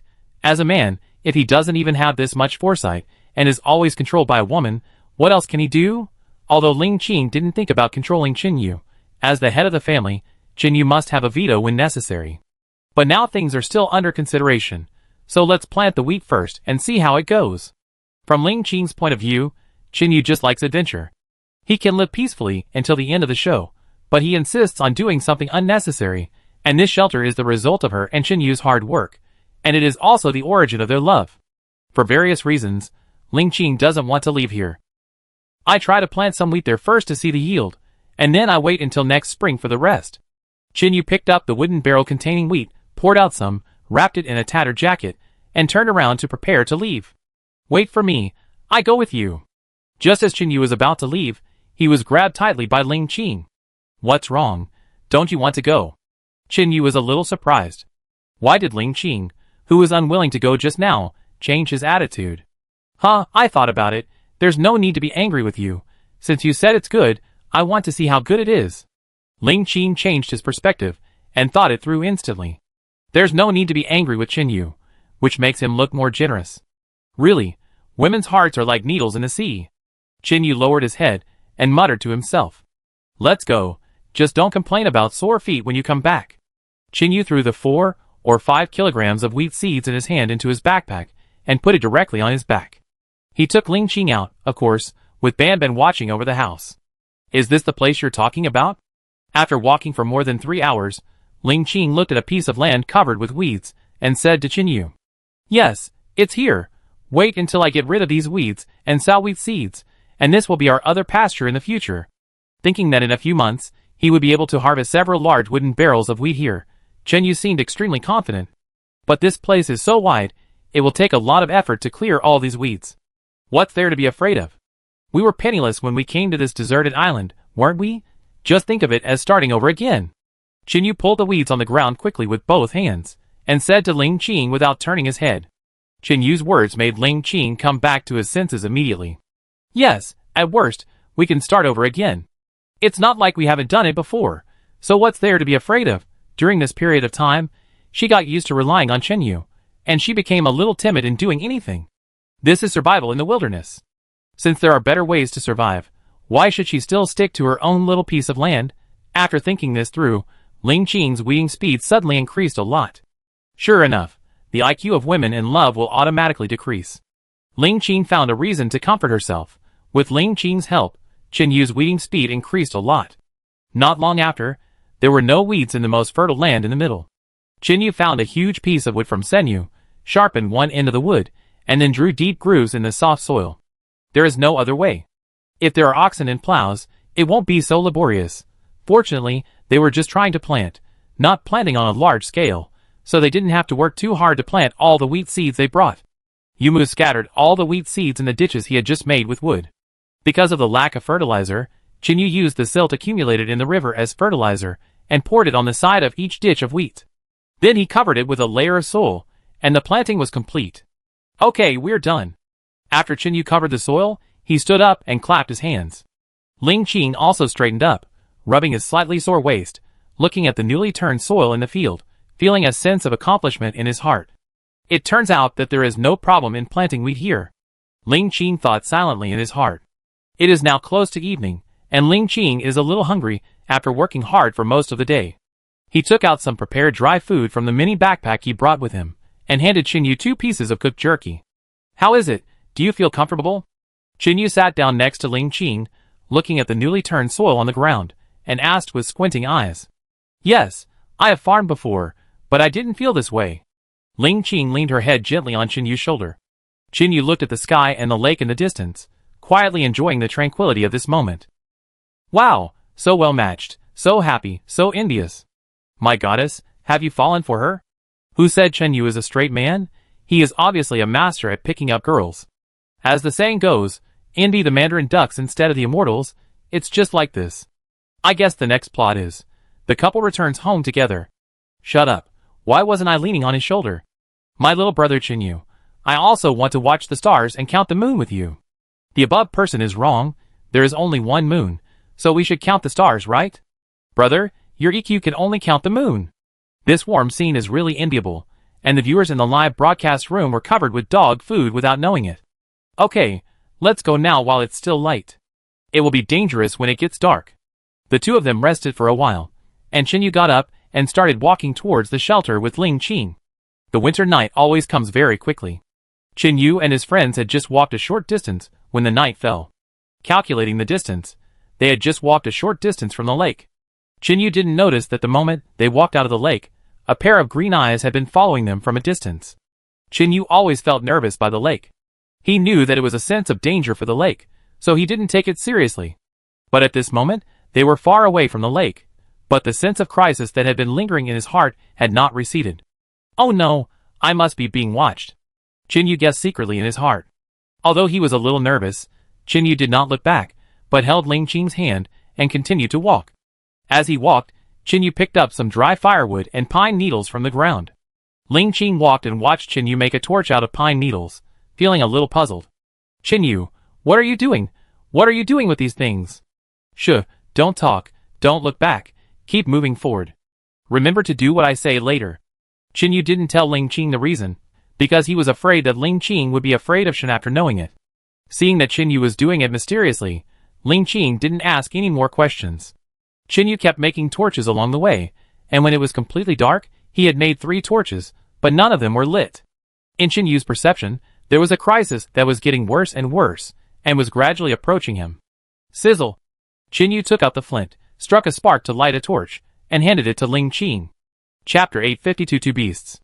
The remaining 2 torches were also stuffed into Ling Qing's hands, and she was told not to let the torches go out, and to keep walking along the road. Chinyu, what are you going to do? It was already completely dark, and Ling Qing, a girl, was already scared. When she heard Chinyu say that, she felt even more terrified. We are being targeted, but don't worry, I can handle it, believe me. Chinyu's voice was low, with a strange power, which made Ling Qing unconsciously choose to believe him. Chinyu held Ling Qing's hand tightly, then let go, letting Ling Qing walk forward alone, while he stayed where he was, motionless. Chinyu knew that the guy hiding in the dark was looking for an opportunity, and now that it was completely dark, it was a good opportunity to take action. Wild animals are naturally afraid of fire, so it would be much safer for Ling Qing to hold a torch. And the natural intuition of wild animals can judge the strength of the opponent. The reason why he let Ling Qing hold the torch was because Ling Qing's strength was not as strong as his, and Chinyu was worried that the guy behind him would choose Ling Qing as the target. That's why he asked Ling Qing to go forward with the torch, while he stayed behind to kill the beast. Chinyu's vision, which was more than 10 times that of an ordinary person, was enough to allow him to see everything around him in the dark rain. In his sight, a jaguar with a body length of nearly 2 meters was lurking in the bushes behind a crooked tree, with green eyes staring at Chinyu. Chinyu did not use a bow and arrow, he planned to confront the jaguar head-on. He did not use a bow and arrow because he was worried that it would be difficult to aim in the dark. After all, the darkness also hindered the extension of his vision. Although he could barely see clearly, it was also very limited. Chinyu held the saber in his hand, bent his back, and prepared to exert force. As a predator at the top of the food chain, the jaguar has never taken humans seriously.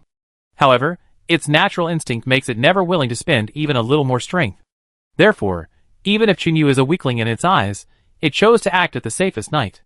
Originally, the jaguar was going to take down both Chinyu and Ling Qing at the same time. But the sudden fire in the woman's hand scared it, and it involuntarily retracted its legs. But to his surprise, the woman walked forward alone, leaving Chinyu alone. What a godsend! When Ling Qing walked away with the torch, the jaguar was ready to kill Chinyu. And Chinyu was also waiting for the jaguar to take action. After all, in terms of explosive power, he was inferior to the natural hunter like the jaguar. Therefore, all he could do was to strike first, and find the flaws of the jaguar in the attack. After all, this beast is not a human being. No matter how cunning it is, it has its weaknesses. Chinyu can only rely on his keen insight and powerful strength to win the battle. Chinyu was not too worried about dealing with this jaguar. Before his body was strengthened, he could fight the cheetah alone. Now his strength is even greater than before, so it won't be too difficult to kill this jaguar. Roar! After staring at Chinyu for 2 seconds, the jaguar launched an attack and pounced fiercely. Chinyu saw the opportunity and quickly dodged from the side, then turned around and jumped up, raised his right leg high, and hit the jaguar's waist with a powerful chop. Woohoo! Chinyu's kick was extremely powerful and as fast as lightning. The jaguar had no time to dodge, and was hit hard by Chinyu and fell to the ground. It is said that wolves are strong and tough, but not only wolves, but most mammals are like this. As long as the spine is broken, it will lose the ability to move, and it will basically be over. Although Chinyu kicked it, the big guy's spine was not easily broken, and he still struggled to stand up. But how could Chinyu let him do what he wanted? Just as Chinyu was about to kick him again, there was a sound of breaking wind behind him. Bang! Chinyu had no time to dodge, so he could only raise his hand to block his forehead. Suddenly, a powerful force threw his body far away and hit the ground heavily. Umo was hit by the force of this blow and flew far away. When he came to his senses, he saw that there was another jaguar rushing from behind. The smaller jaguar behind was recognized by Chinyu as the companion of the jaguar he killed. Bah! I'm not looking for you, but you dare to come to my door, Today I send you down to reunite." Qin spat out the dirt and stone debris that flew into his mouth, and looked at the two beasts viciously. He rubbed his knees and shoulders that were a little painful from the fall, and his eyes were boiling with murderous intent. He also changed the saber in his hand into a machete, locked onto the uninjured tigress, and rushed over. Faced with Qin Yu's charge, the tigress was frightened and immediately deployed her formation to prepare for the enemy. But Qin Yu's target was not it. He braked suddenly and turned quickly, rushing towards the injured jaguar. Qin Yu was very fast, but the jaguar was not easy to deal with. However, because Qin Yu kicked it in the waist, it was obviously injured, which affected its speed. Although injured, the king of Tsongyu was still the king of Tsongyu. Facing Qin Yu, his momentum did not decrease at all. It opened its mouth wide and bit towards Qin Yu's neck. Qin Yu even smelled the stench coming from its mouth. Sizzle. Without any hesitation, Qin Yu swung the machete horizontally, and the machete hit the iron teeth, making a series of piercing sounds. This damn jaguar actually bit Qin Yu's machete with its teeth, and its front paws flew into the air and pounced on Yu. Qin Yu cursed in his heart, let go of the handle, pulled out the saber from his calf, and rolled on the ground, rolling under the jaguar's belly. The saber stabbed upwards into the jaguar's abdomen fiercely, and slashed backwards with all its strength, and blood instantly drenched Qin Yu. After this blow, the jaguar lost its strength, and its intestines and stomach flowed all over the ground. Then Qin Yu quickly climbed up. Covered in blood, Qin Yu took the saber and stabbed the dying jaguar in the back of its head, ending its pain. After the tigress realized that she had been tricked, she rushed towards Qin Yu, but it was too late. The jaguar was already beyond saving. Seeing Qin Yu covered in blood, the tigress was obviously frightened.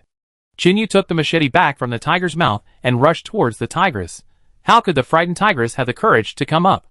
The helpers she had found were all killed. How could she possibly be Qin Yu's opponent? She glanced at Qin Yu, turned around and quickly disappeared into the mountain, so Qin Yu couldn't chase her even if he wanted to. After all, this was someone else's territory, in this rainy world. No matter how agile Qin Yu was, he couldn't compare to these animals who had lived here since childhood. When Qin Yu saw the jaguar fleeing towards the lake, he let out a long breath, looked at the dead body on the ground, took out the internal organs and threw them away, and carried them on his shoulders and walked away. Because he was worried about Ling Qing's safety, Qin Yu ignored his injuries and sped up his speed. And now, the live broadcast room has gone crazy. They have seen Qin Yu fight a black bear alone, take out an entire pack of jackals, and even kill a leopard. Chapter 853 Dangerous Behavior. Those times were not as embarrassing as this time. Although Qin Yu was seriously injured in the previous times, he was not covered in blood like this time. The audience in the live broadcast room thought that Qin Yu was attacked by two tigers and bleeding. However, when they saw Qin Yu stand up, wipe his face, and carry the jaguar's body and run wildly, they were relieved. Damn! It's so exciting. This is the real PlayerUnknown's battlegrounds. These are two jaguars. I am even afraid of other people's dogs, alas. This is a real man. I admire him. I suspect this is fake. It must be deliberately faked by the program group, otherwise how can normal people be so powerful? Fake. Keyboard warriors, get out. We don't welcome you in the second group of live broadcast room. I kick him. Don't criticize him. He is mentally retarded and pitiful enough. Don't you know how to care for mentally retarded children? Where is your sympathy? Amitabha. The above is the correct answer. Qin Yu is too strong, completely beyond imagination. Teacher Xiao, do you think this is scientific? Yu Bin in the special live broadcast room could not find any adjectives to express his surprise. He is too strong, far beyond the level of ordinary people. As far as I know, only the world's top professional special mercenaries can have such exaggerated combat power. What? Is there really anyone who can discover such a strong combat power? Xiao Chong's answer confused everyone. They thought that only Qin Yu was special, but they didn't expect that there was someone in the world who could reach this level. Does this mean that the legendary flying over eaves and walls, and walking on water are real? Teacher Xiao, are you telling the truth? Yu Bin was a little confused. In the circle he was in contact with, he had never heard of such a person. Yes, ordinary people rarely know about this kind of thing. After all, it is difficult to discover one's potential. People without special talents cannot be trained. And now this level of combat power cannot withstand the damage of hot weapons, so these skills have declined with the progress of the times. However, many martial arts schools are teaching Kung Fu now, so you can learn it. It is also a good thing to strengthen your body. With Xiao Chong's explanation, the live broadcast room once again set off a huge wave, and the trend of learning martial arts spread for a while. Teacher Xia, do you agree with Teacher Zhao's statement? Is there really such kung fu in the world?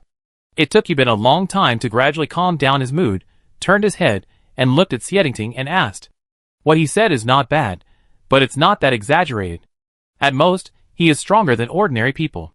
Just like my bodyguards, most of them have practiced martial arts, but they are also ordinary people.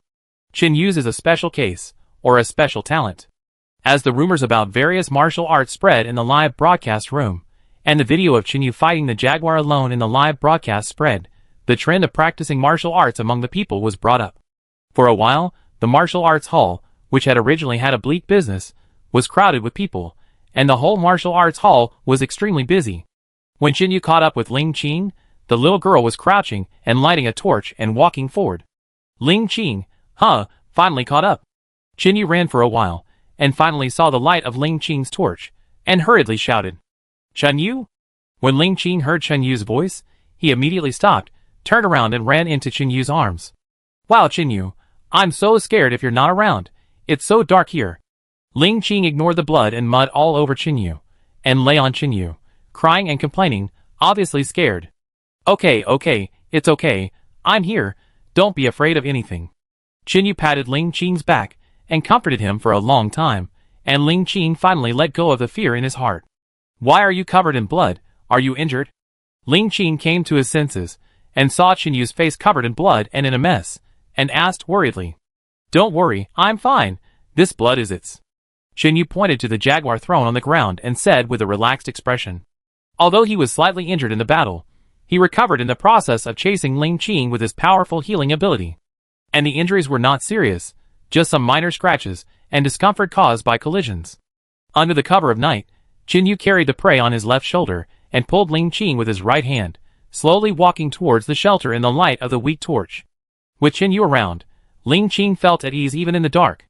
The distance she had just walked alone with a torch should be the longest distance she had ever walked in her life.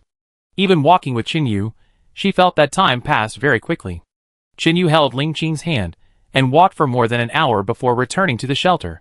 Ling Qing was busy preparing dinner, while Chen Yu took the prey to the stream to skin and wash it, and also wash the blood off his body. When Chen Yu returned to the shelter again, Ling Qing had already prepared dinner, and boiled a full bucket of hot water for him to take a bath. Although he had already washed once at the stream, it was just a rough wash to remove the blood on his body. Moreover, in the wild, it is very dangerous to rashly use raw water to take a bath. After all, the stream water in the wild is not clean, and there are many bacteria and parasites. If there is a wound on the body, it will be infected accidentally, which will cause very serious consequences. Chen Yu took a nice bath with hot water, put on the fox fur vest sewn by Ling Qing for him, and the whole person looked much more energetic. Chen Yu, listen to me, let's not go to the lake, okay? After dinner, Ling Qing leaned in Chen Yu's arms and whispered. No, we must take it over there. Those beasts are blind. I will kill them all and use their fur to make carpets. Chen Yu's tone was somewhat resentful, because he was stalked and played tricks by the tigers today, which made him feel very unhappy. Since you want to play, I will accompany you to the end, but I am afraid you can't afford it. Hearing Chen Yu's tone, Ling Qing knew that he couldn't persuade him. Since he couldn't stop him, he would help him take over that place. Okay, since you decided to build a new shelter there, we have to plan it carefully. Huh? You won't stop me? Don't you always dislike that place? Chen Yu was confused. He just told me not to go, but now he wants to help me plan. What's going on? Idiot, since you must go there to build a shelter, I can only support you. Ling Qing couldn't help laughing at the silly humor. There are only 2 of us left in the second group, and I can't quarrel with you. Since you don't listen to me, I listen to you. It's that simple. Hearing Ling Qing's explanation, Chen Yu smiled helplessly. After thinking carefully, he found that it was really the truth. Well, how do you plan? Chapter 854 Massacre. Chen Yu wanted to see what Ling Qing could do, so he asked Ling Qing to tell him what he thought. First of all, safety is the most important thing. If you want to build a shelter there, you have to get rid of the wild beasts around. Ling Qing said a lot of things, and the general meaning was similar to what Chen Yu thought. First of all, safety should be the top priority, and try to drive away large carnivores around. Secondly, the lake should be absolutely safe, and there should be no other dangers in the lake, and then move in batches, and finally settle down, What Chinyu needs to consider now is how to drive away the carnivores near the lake, so as not to affect his life in the future. It is impossible to kill them all, not only because of the number problem, but also because of the ecological aspect. If he kills all the carnivores, then the herbivores will inevitably reproduce wildly, causing ecological imbalance. Moreover, their survival in the wilderness has only lasted for 1 year, so there is no need to slaughter them wantonly and harm the world. Since the hard approach doesn't work, the only option is peaceful negotiation. However, he had already killed 2 jaguars, and he didn't know if those animals would bear a grudge. In any case, he should set a goal first, and then make changes according to the actual situation. As for the situation in the water, Chinyu had a general idea, but it would take some time to implement. As for the crocodiles on the river bank, there was no need to worry at all. Because Chinyu's choice of location for the shelter was far away from the river bank where crocodiles gathered, there was no need to worry about crocodiles coming over. In this way, the dangers in the water and on land are solved. After building a shelter, you can enjoy the sunshine and lake there. With the help of Ling Qing, Chinyu designed a plan to conquer the lake step by step. In fact, it can't be called a conquest, but it's just to ensure his own safety. Nature has always been like this, the fittest survive. The next morning, before Chinyu got up, Ling Qing had already prepared the meal. It's not that he didn't want to get up, but because he carried 2 jaguars alone last night, and his body was exhausted. Ling Qing used the fresh jaguar meat she had hunted last night to make a pot of soup, and added a lot of random things to it, which made Chinyu dumbfounded. What? Ling Qing also learned to make dark dishes? Has her cooking skills regressed to the previous level? Looking at the full pot in front of him, Chinyu was really speechless. Eat more, you consume so much energy every day, you need to replenish yourself well. Ling Qing picked up slices of crystalline meat from the pottery pot, and put them in Chinyu's bowl. I have consumed too much energy? Do you think I can't do it? Chinyu stared at Ling Qing with wide eyes. Ling Qing lowered his head, and ate the rice in the bowl, his face reddening to his ears. Originally, Ling Qing meant that Chinyu had worked hard hunting last night, so he should eat more meat to replenish his energy. But the words became distorted as soon as they were spoken. Ling Qing thought about it, and felt something was wrong. Oh! That's what I mean, you know. It means that you should eat more, so that you will have the strength to catch more prey.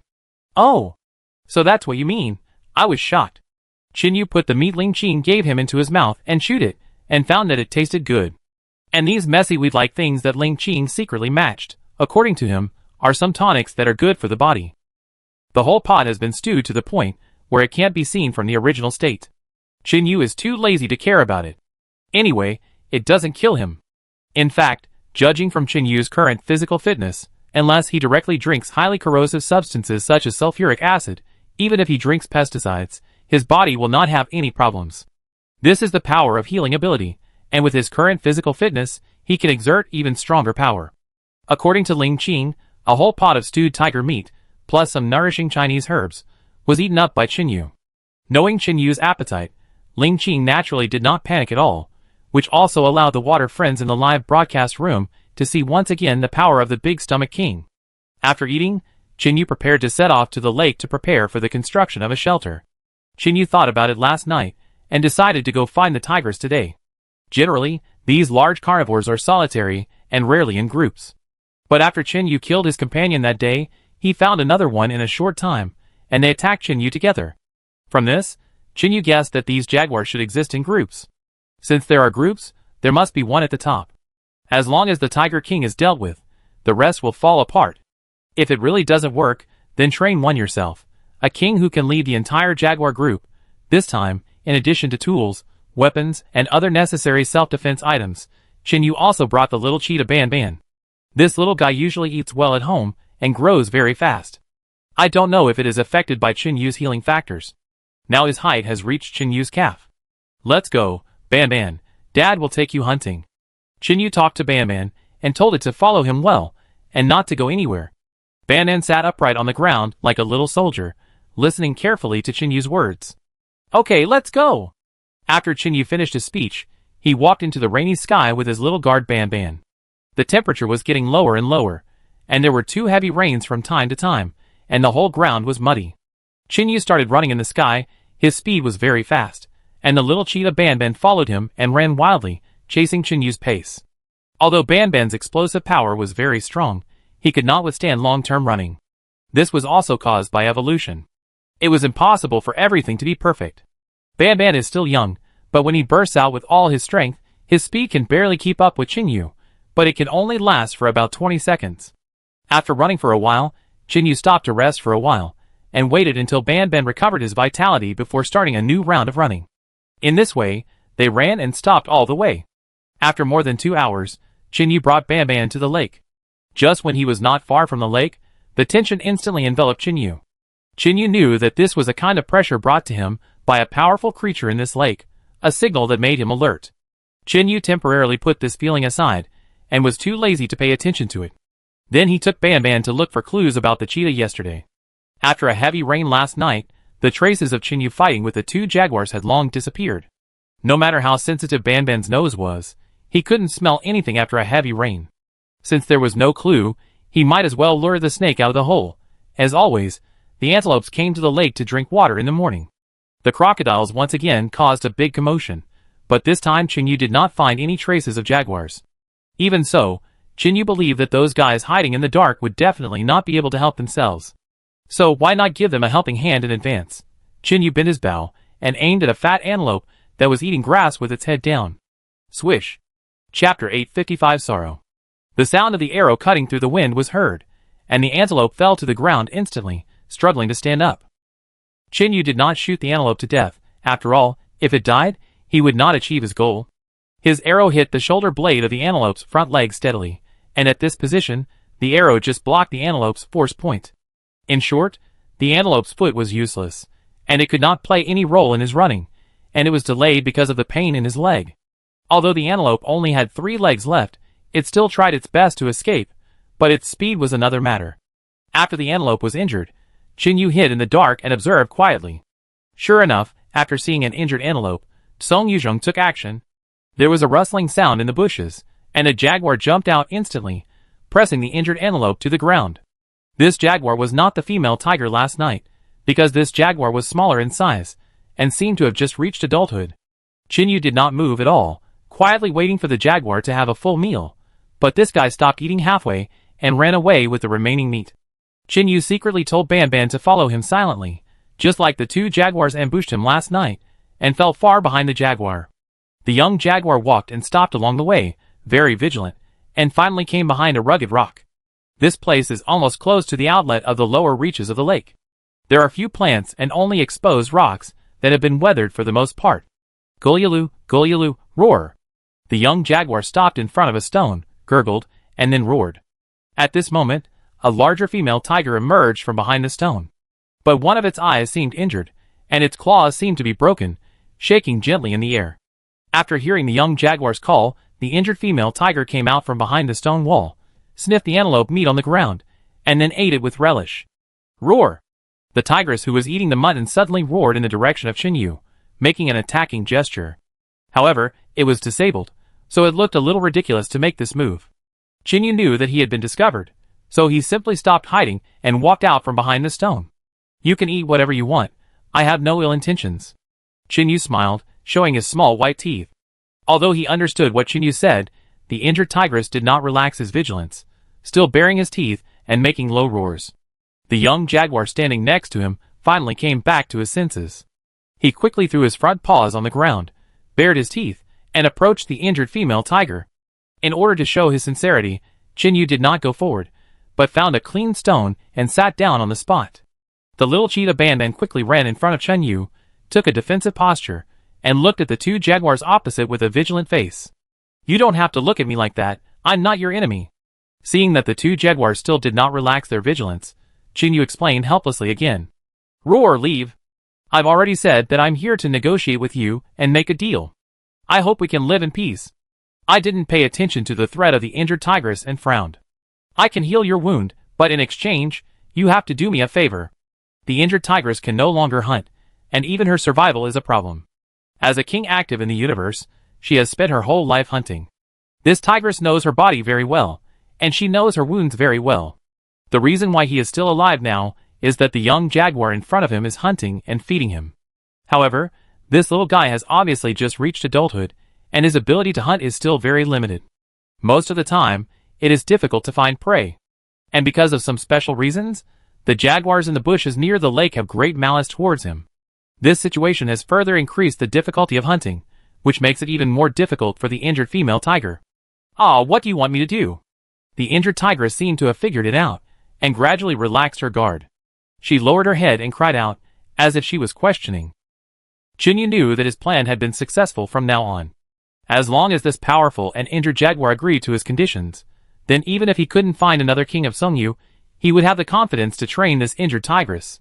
"I just need you to command all the jaguars and carnivores in this Sungyu not to harm all the creatures I protect within a year." The reason why Chinyu did not say that he was not allowed to hurt her and Ling Qin was because he was afraid that these jaguars living in groups would attack his shelter.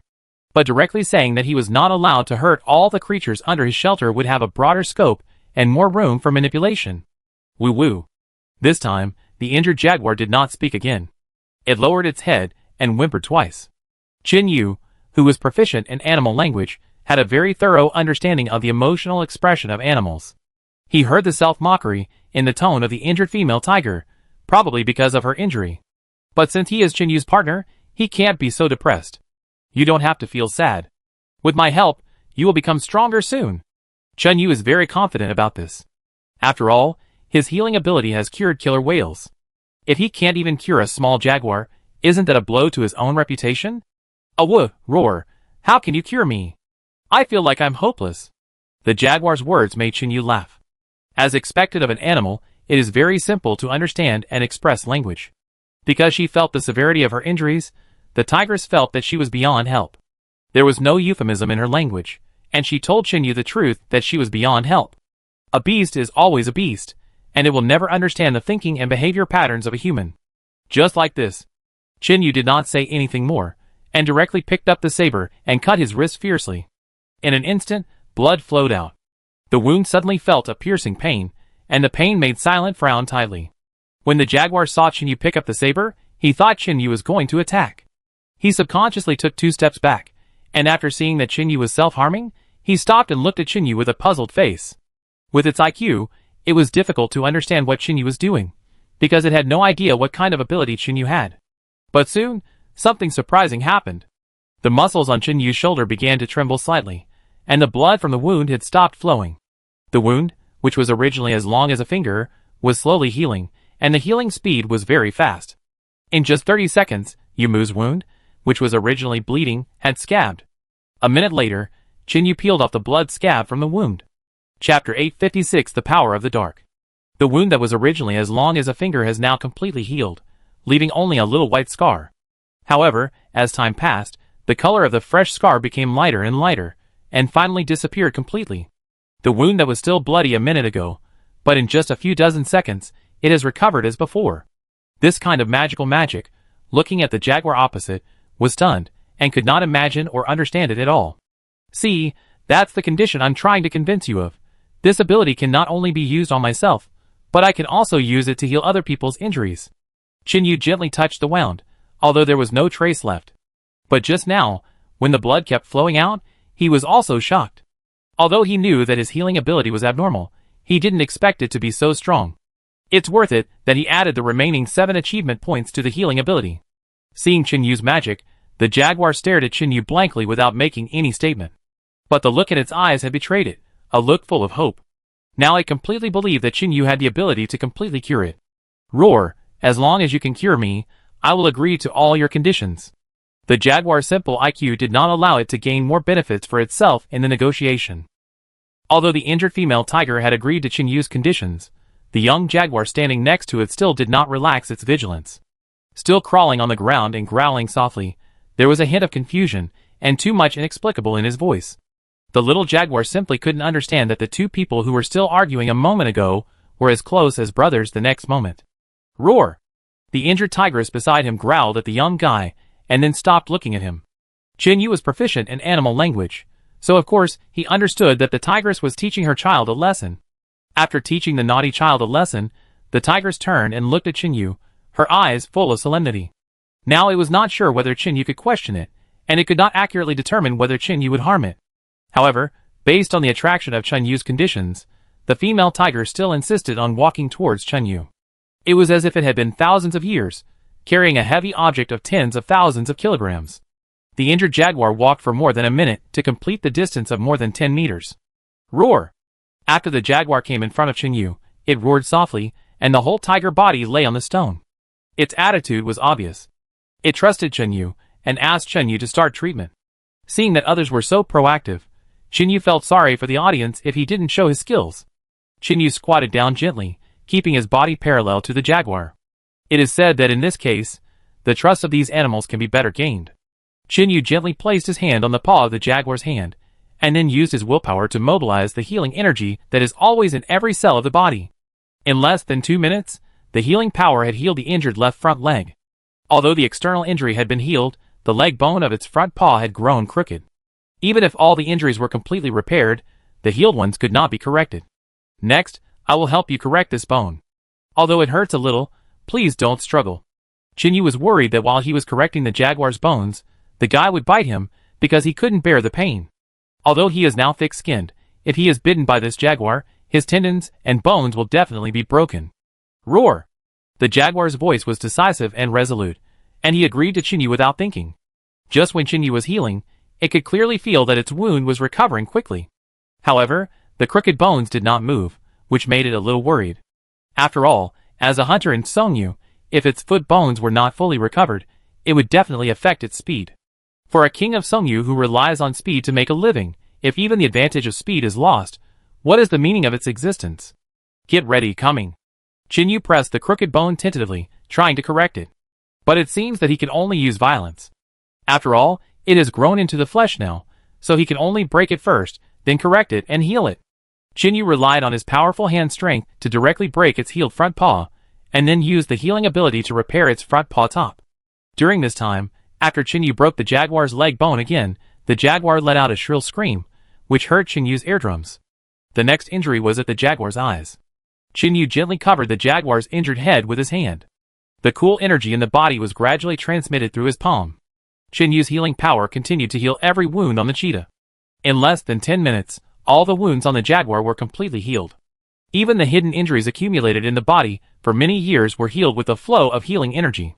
Chinyu healed the jaguar's injury without any delay, and everything went as expected, very smoothly. The little cheetah Ban and the young jaguar have been confronting each other.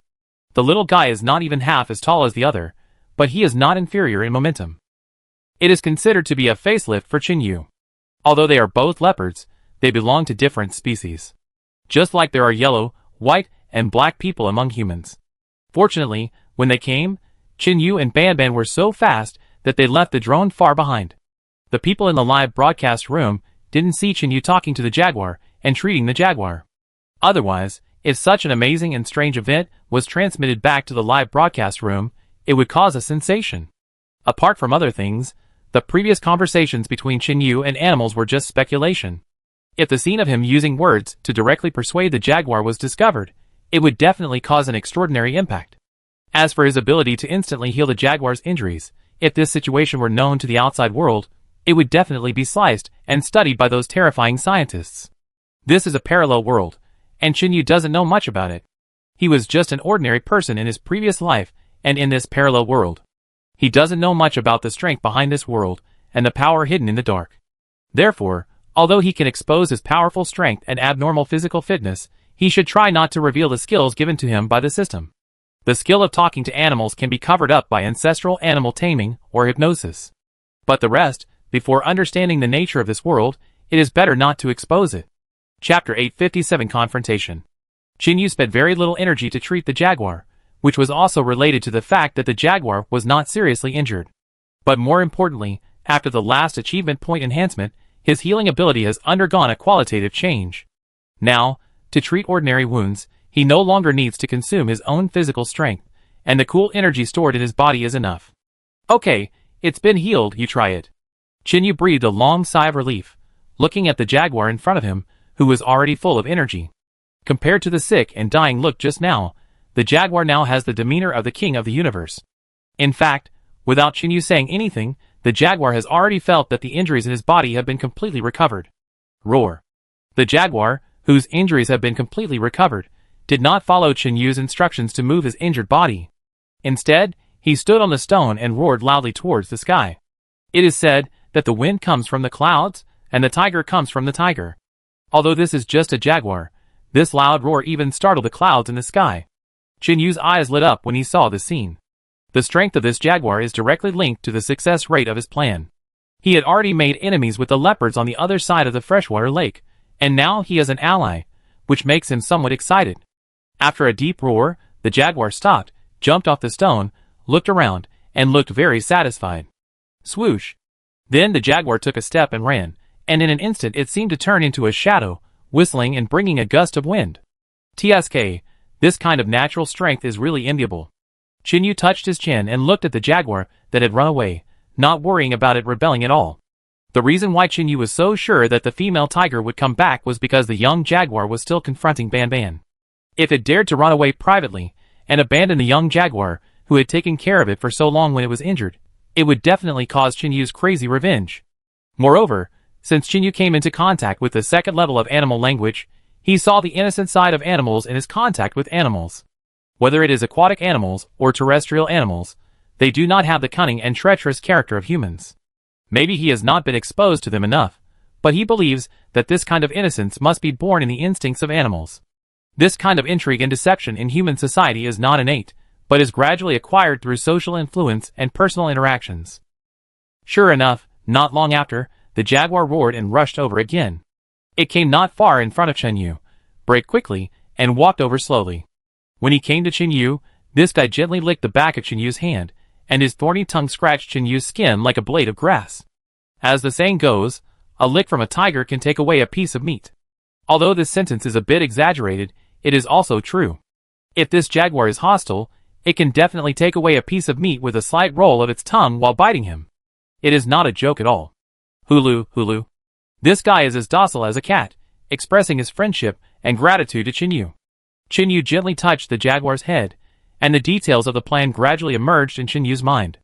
Suddenly Qinyu thought of a problem. Although this guy stood in the same camp as himself, he didn't have a name. I can't always call it jaguar or tigress. By the way, you don't have your own name? Qinyu asked softly, while gently touching the jaguar's soft fur. Name? No. Qinyu's guess was indeed right. Wild animals are not like humans. Everyone has their own name, because they can naturally distinguish the difference between each animal by smell or other characteristics, so they don't need names at all. However, in order to facilitate communication with it in the future, Qinyu decided to give it a name. Then I give you a name, so that it will be convenient to call you in the future. Roar! The jaguar jumped twice in excitement. It was the first time it heard of a name. In its consciousness, no animal had ever had its own name. Perhaps it is the first jaguar that knows and has its own name. It doesn't know that in human society, every animal in the zoo has its own name. Qinyu didn't point it out, just let this guy get excited for a while. It's not a bad thing anyway. Qinyu thought about it. This is a female tiger. What kind of name should be given to be most appropriate? This guy is very fast, coming and going like the wind. If it's at night, others will even think it's a shadow. In that case, why not call her Xiaohua? Qinyu thought maliciously. The last time I named the killer whale Jingjing, Ling Qing had already complained about me for a long time. This time, I must give the jaguar a good name. Also let Ling Qing see that my ability to name is not that bad, since the speed is as fast as the wind, as fast as a set of shadows, then let's call her Fengying. I've thought about it. Since you are a female tiger and come and go like the wind, like a phantom, then from now on you will be called Fengying. Qinyu explained to the jaguar, and explained the meaning of the name. Roar. After hearing Qinyu's explanation, Fengying roared again excitedly. There was joy in the voice, and it was obvious that it was very happy that it had a human name. On the other side, after seeing that Qinyu, Kawuzan, and Fengying had reconciled, the little cheetah Ban Ban and the young jaguar had given up the confrontation and stayed aside to watch them quietly. Woo woo horse horse. After Qinyu explained his name to Fengying, the young jaguar suddenly came over. The young jaguar rubbed his big furry head against Qinyu's legs, making purring sounds, as if trying to please Qinyu. Haha. You want a name too? After seeing his mother get a name of her own, the young jaguar couldn't help but be moved and wanted a name too. Okay, since you want so, I give you one too. What should I name it? Qinyu tilted his head and thought. Naming is really a brain-twisting thing. It would be better if Ling Qing was here. Forget it, just call me Tai too. I always feel that your head is a bit hard. Hurry. Hearing his own Tai-Tu, the young jaguar was stunned for a moment, and then asked the MO to explain the meaning of his name. Tai-Tu, as the name suggests, means a hard head, which means that you have strong attack and defense. It means that others are not as good as you. He explained the origin of Tai-Tu's name to the silly guy, who was excited for a long time. Chinyu felt more and more that his naming skills had greatly improved. Chapter 858 Artificial Watering. Next time I meet a pet, I must let myself name it. I can't waste my talent in vain. By the way, you haven't told me what happened to your injury. After coming to his senses, Chinyu asked about the business. If he wants Fengying to cooperate closely with him, it is best to solve its deep hatred first. Only in this way can he fully gain Fengying's deeper trust, and Chinyu dares to cooperate with it deeply. Roar! It would have been fine if Chinyu hadn't mentioned it, but as soon as he mentioned the injury, Fengying immediately became angry. From his roar, Chinyu gradually understood that the source of this guy's hatred was the same as his own, that group of jaguars by the freshwater lake. Fengying was originally the strongest one there, but after being injured during a hunt, he was provoked by other male tigers. He was injured, and was no match for the other male tigers. In the fierce resistance, 3 of Fengying's 4 children were bitten to death. Dragging his injured body, Fengying barely took the remaining one, Tai-Tu, to hide here. Time passed quickly, and Tai-Tu gradually grew up. But because there was no personal teaching from Fengying, Tai-Tu's hunting skills were low, and he could only catch some pheasants and rabbits to make a living. Although Fengying's injuries were getting better, he was inevitably infected and became the same as Chinyu had seen before. Hearing this, Chinyu couldn't help but sigh. The reason for the fight between animals is nothing more than the competition for mating rights and territory and food. Considering that Fengying is raising 4 children alone, and it is the mating season, it is inevitable that other tigers will be jealous. Moreover, especially for such large carnivores, it is normal to bite each other's children to death in the process of fighting for mating rights. If all 4 of Fengying's children died in that fight, he would have no choice but to obey the male tiger. Fortunately, it was huge and powerful, so it barely escaped with the remaining Tai-Tu. However, it was driven away by all its kind after escaping, and was seriously injured. If it did not hide, it would sooner or later become food for other animals. After escaping all the way, they finally arrived at the waterfall at the end of the freshwater lake. The environment here is relatively harsh, with rugged rocks and scarce soil, so few animals come here, and they can barely survive here. Chinyu did not have any special comments on this. After all, nature is like this, and the fittest survive in the competition of the fittest. If Fengying hadn't met him, he wouldn't have survived here for long. Because the head injury was too severe, the flesh from the entire eye had begun to rot, and he would have died here within half a month. Although Tai-Tu had grown up, he obviously couldn't survive without learning hunting skills. Without sufficient prey support and corresponding resources, he gradually became thinner, lost his physical strength, lost his hunting ability, and eventually starved to death. It can be said that Chinyu gave them a chance to survive, and save their lives. Animals think very simply. They repay kindness with kindness and revenge with revenge. There are not so many twists and turns. It's just that humans don't understand. Just like the wild animals raised in the zoo, although they have lost the ability to survive in the wild, their strong power still exists. However, they rarely attack humans.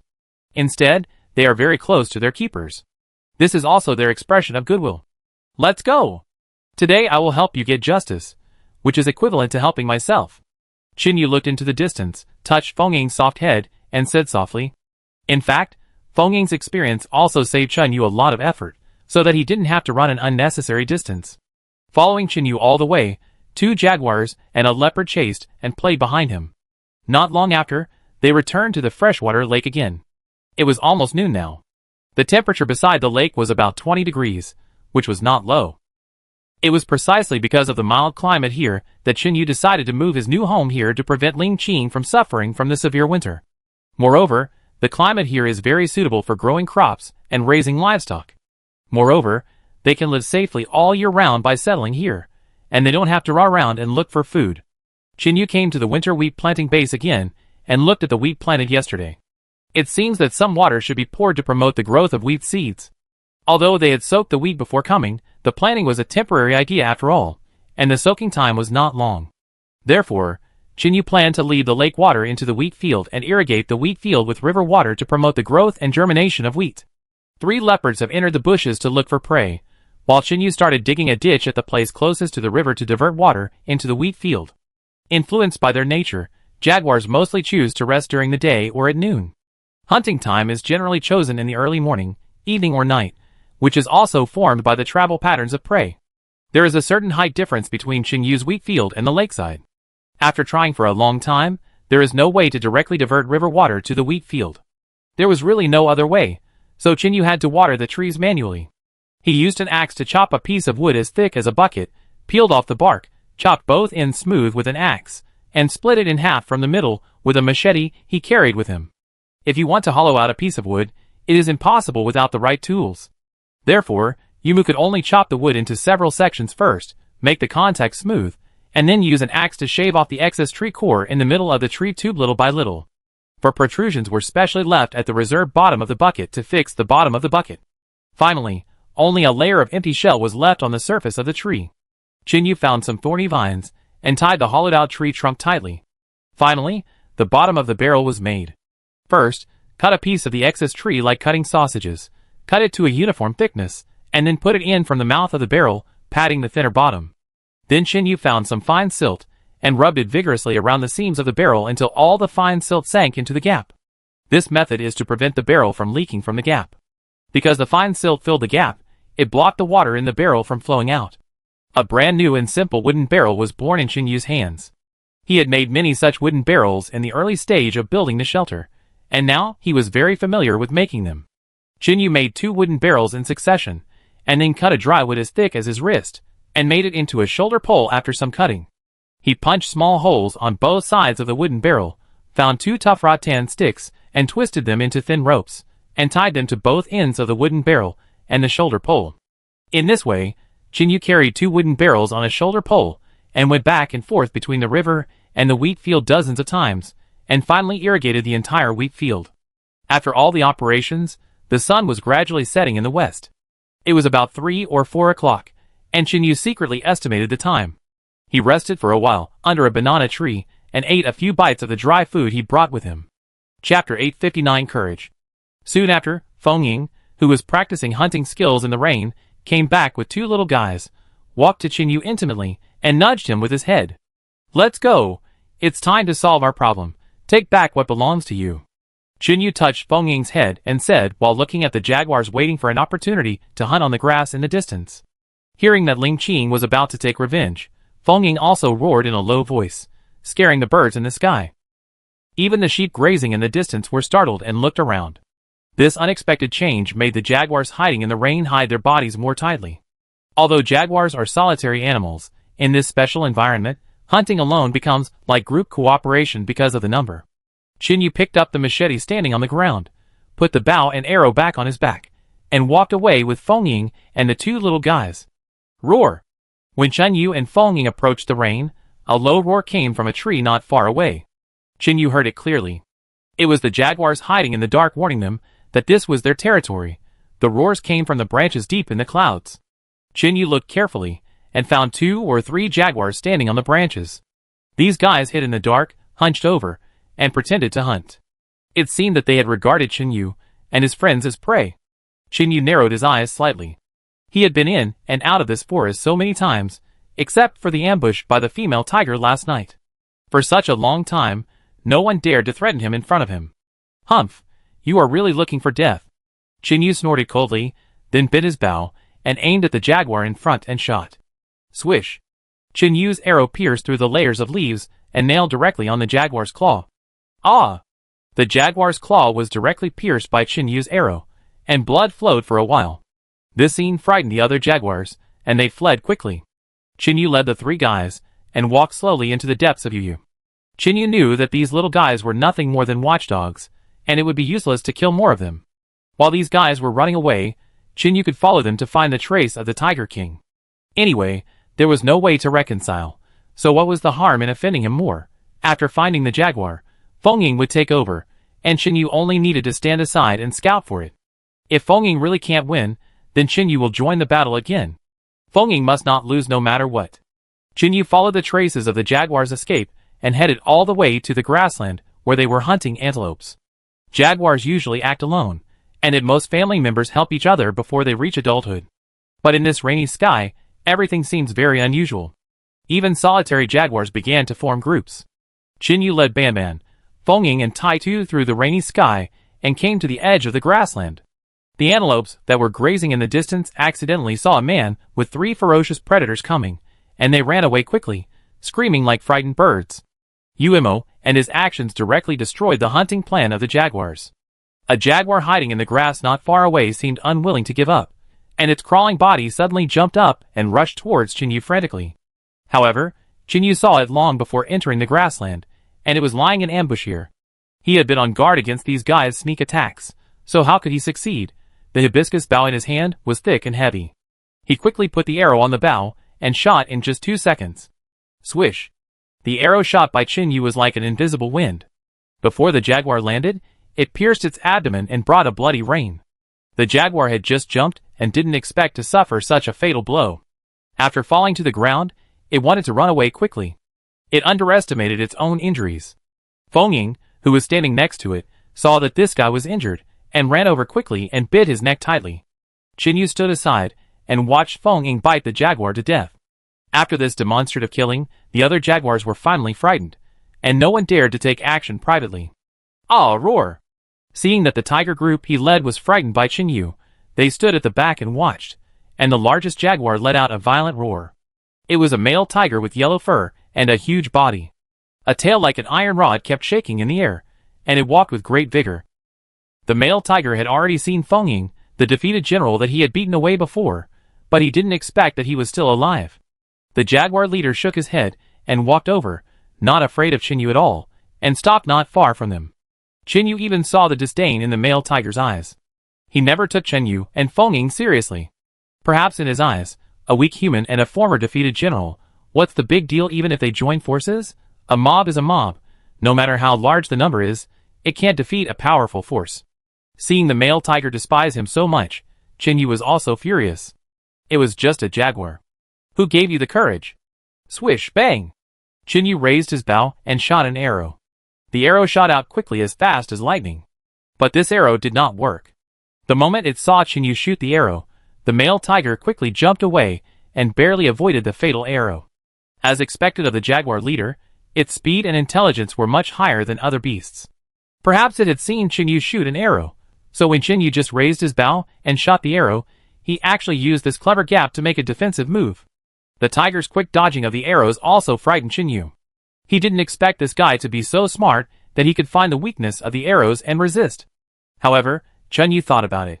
If he didn't have such outstanding abilities as a leader, how could he be recognized by the tribe?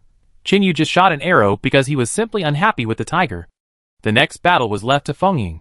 His position as leader was taken away by this tiger. Now he wants to take it back with his own hands. Roar! Feng didn't hesitate at all. When Yu retreated behind him, he knew it was time for him and his opponent to fight. Without any extra embellishment, the two jaguars collided directly at the moment they met. Seeing the two big guys constantly wrestling and biting, the other jaguars cowering in the grass kept roaring, as if to cheer for their boss. The battle between Feng and the male tiger was extremely fierce. The grass on the ground and the nearby bushes were all crushed to the ground by their huge bodies. Chapter 860 The Boss's Call. While Yu was watching intently, a female tiger, not too big in size, quietly came over from behind him, ready to give Yu a fatal blow. This female tiger was the one that Yu shot and killed its 2 companions last time, but it was still thinking of killing Yu to avenge its companions. When their leaders were fighting just now, this female tiger quietly hid in the bushes behind. On the one hand, she was afraid of Yu's force, and on the other hand, she planned to attack Yu from behind. And even if the leader is defeated, it can escape from Yu safely. Yu did not expect this tigress to be so cunning that she would actually attack him from behind. It seems that he killed its 2 companions, which was a heavy blow to it. Otherwise, it would not risk its life to come and kill him. The tigress thought her plan was perfect, but unfortunately she underestimated Yu's strength. The moment this tigress appeared behind Yu, the cries' sensing ability had already sounded the alarm. Yu did not look back, but the hand holding the bow, an arrow gradually moved to the handle of the knife placed at his side. Even a blind man could guess what was behind him. Who else was there besides the jaguars hiding in the bushes and not daring to attack head-on? Yu watched the battle in front of him, while guarding against the jaguars behind him preparing to attack. Just as Feng bit the male tiger's neck and pinned it to the ground, unable to move. The female tiger behind Chen Yu launched an attack instantly. Because it was close to Chen Yu, it jumped over Chen Yu's head the moment it jumped.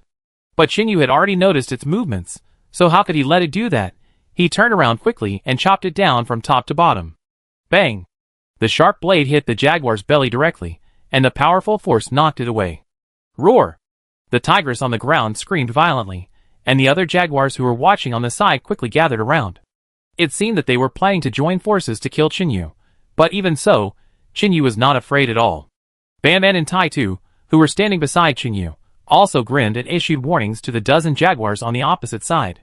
But one of the two little guys had just grown up, and the other was just a teenager, so they could not threaten the adult tigers on the opposite side. Chen Yu grabbed the two little guys by the neck, lifted them up, and threw them out of the encirclement. You two get out, this is a fight between me and them, don't interfere. When Chen Yu threw them out, the two little guys quickly landed on all fours with their agility. At the same time, the jaguars surrounding Chen Yu separated two of them, and planned to chase Ban Ban and Tai Tu. Swish, swish. Chen Yu picked up the bow and arrow, aimed at the two jaguars chasing him, and shot them randomly. Because he had to be on guard against the guys surrounding him, the two arrows he shot were not very accurate, and did not hit the two jaguars. But because of this, the two jaguars were frightened and stopped, gave up chasing Ban Ban and Tai Tu, and turned to attack Chen Yu. Since you are determined to die, I will grant your wish. Chen Yu said with a sneer, and at the same time grabbed 3 arrows in his hand, and shot at the 3 jaguars approaching him the moment he put on the bow. Swish, swish, swish. The 3 jaguars were frightened and retreated instantly, joining the army and constantly wandering around Yumu, intending to find Chen Yu's flaws and attack in a large scale. In fact, facing these 10 or so jaguars, Chen Yu had no idea in his heart. Even if he could kill 2 at the same time, the attacks of the others would fall on him. The 2 sides were deadlocked. Chen Yu did not dare to attack, and those guys did not dare to attack rashly. Ah, roar! At this moment, Feng Ying and the male tiger who were fighting over there roared, scaring Chen Yu and the 10 or so jaguars here to look over. Both sides were worried that their people would be killed by the enemy, so they did not take action again. On the opposite side, Feng Ying's claws pressed hard on the male tiger's head, and the sharp claws sank deeply into the male tiger's eyes. Feng Ying also had several scratches on his body, his skin and flesh were rolling, and it was extremely scary. However, these injuries were not fatal. The male tiger, whose one eye was blinded by Feng Ying's claws, was the worst. Now the male tiger's thick tail has been broken, and there are several bloody wounds on his body caused by Feng Ying's bites. One of his eyes was also scratched by Feng Ying. Roar. Because he lost one eye, the male tiger was immediately afraid, and could no longer care about anything. He roared and ordered all his subordinates to besiege Feng Ying together. But now all its subordinates were entangled by Chen Yu, and could not get away at all. The group of jaguars surrounding Chen Yu, hearing the call of their boss, also wanted to rescue him. The 3 on the outside rushed over in an instant. Swish, swish, swish. But Chen Yu was not a pushover. He took 3 arrows in his hand, aimed, and shot them out in an instant. The 3 jaguars did not expect Chen Yu to take the opportunity to sneak attack them, so they did not pay attention to dodge, and were instantly nailed to the ground by the 3 arrows. Ah, ah! One of the 3 jaguars that were shot died on the spot, with Chen Yu's arrowhead shooting out of its mouth from the back of its neck. The remaining 2 were also unable to move, with the long arrow deeply stuck in their abdomens. Now even if these 3 guys came to Feng Ying's side, they would only be delivering food to Feng Ying, and would not pose any threat at all. This scene frightened the other jaguars that besieged Chen Yu, and they immediately lost the intention to rescue the boss, and began to circle around Chen Yu again. Ah! The jaguar leader called out again and again, but there was no response from his men at all. The 3 who ran out to rescue him were all dead or injured. After a short while, the jaguar leader was beaten and fled. But his tail had been bitten off, so he dared not run too fast because he could not keep his balance. One of his eyes was blind, and he ran away in panic, so he could not see the direction at all. He ran only 2 steps and fell into the grass. Feng Ying did not let it go. After all, his personal experience told him that it was very unwise to let the tiger go back to the mountains. It was like the jaguar leader did not kill him at the beginning, but now he was killed by him. Therefore, Feng Ying quickly chased after him and started biting the jaguar leader. Not long after, the jaguar leader's throat was bitten by Feng Ying, and he died unwillingly. The remaining jaguars saw that their leader was dead, and in panic, they gave up besieging Chen Yu and turned around to flee. Roar! Roar! Roar! Chapter 861 Request. Feng Ying stood still and roared 3 times in succession. The jaguars that were originally running away were startled, stopped running, and walked back to Feng Ying with their heads down. Feng Ying's roar, just now, was actually a warning and admonition to them that if they dared to run, they would be expelled and hunted down. They had seen Feng Ying's embarrassment when he was expelled, so they didn't dare to leave at all. Besides, the battle for the leader had already ended, and they were just minions, and their lives would not be in danger at all. There was no threat around Chenyu anymore. Ban Ban and Taitu returned to Lin Chenyu's side. More than a dozen jaguars lowered their heads and lay in front of Feng Ying, indicating that they had surrendered. As for the 2 injured ones, Chenyu did not kill them all. But Chenyu did not intend to let go of the female tiger that he had chopped with a knife. This female tiger had challenged his bottom line again, and she was intelligent and knew how to siege and sneak attack. Obviously, she could not be spared. When Feng Ying gathered the jaguars, the female tiger that was chopped by Chenyu this time obviously wanted to go over. After all, it was also a subordinate of the former jaguar leader. Now that the leader has changed, it can only rely on Feng Ying. But this female tiger has been stabbed by Chenyu, and a large hole has been cut in the abdomen. Blood is flowing, and even the internal organs can be seen. If left alone, this guy may not die in the end. After all, there are tigers to hunt and feed it, and it will be full of energy again in 2 or 3 months at most. But Chenyu obviously won't give it another chance. He bit his bow, and aimed at the female tiger's head and shot an arrow. Swish, bang. The powerful arrow pierced the jaguar's skull, and pierced deep into the ground. Ah! It only had time to shout out half of its voice, and the rest of the sound was blocked in its throat. Blood bubbles kept coming out of its mouth and wounds, and in a blink of an eye, there was no sound. The group of jaguars lying in front of Feng Ying looked at this scene with desolate eyes, and their hearts were filled with sorrow.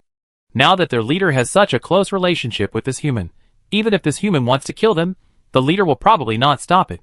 This is the fate of the defeated. Life and death are out of their control. Haha, do you think I am killing innocent people? If it weren't for this tiger chasing me again and again, your current leader wouldn't be dead. After Chenyu killed the tigress, he did not kill innocent people indiscriminately. Instead, he explained the reason why he killed the tigress and helped Feng Ying appease the remaining jaguars. Roar. Feng Ying stood on a big rock, raised his head and roared towards the sky. The group of jaguars crawling under him heard the sound and scattered. Chenyu also walked over and picked up the 3 jaguars he had shot. 2 of them were only shot and not in danger of death, but the other one had died on the spot. Chenyu pulled out the arrows from the 2 that were still alive and let them go. As for the dead one, Chenyu took it away and stored it as food. The other jaguars had been ordered by Feng Ying to leave and go back to their homes, and Chenyu also harvested 2 jaguar corpses. Feng Ying came to Chenyu and rubbed his legs to express his gratitude to Chenyu. Chenyu smiled but didn't say anything. He gently placed his hand on Feng Ying's head and activated his healing ability. The wound on Feng Ying's body gradually stopped bleeding and slowly scabbed. The blood scabs fell off and new hairs grew, gradually healing. Let's go. Now go back to your tribe. Don't forget our agreement. Chenyu said lightly, then touched Ban Ban's head, left Feng Ying and Taitu where they were, turned around and left. Oh, by the way, I will bring Ban Ban here often in the future, and you will teach him hunting skills in person. How about it? After walking for a while, Chenyu stopped and turned to Feng Ying. After all, jaguars are also leopards, and they are also a kind of leopards. Chenyu is more assured to let them teach him the hunting skills. Moreover, if Ban Ban follows him, it will only be a waste of talent. After all, he is a human being and cannot teach him the hunting skills of cheetahs. But for the sake of Ban Ban, Chenyu could only let him learn from these jaguars. And seeing that Ban Ban and Taitu play well, plus Feng Ying's training, the future will surely be good. Roar! Feng Ying growled at Chenyu, obviously agreeing to Chenyu's request.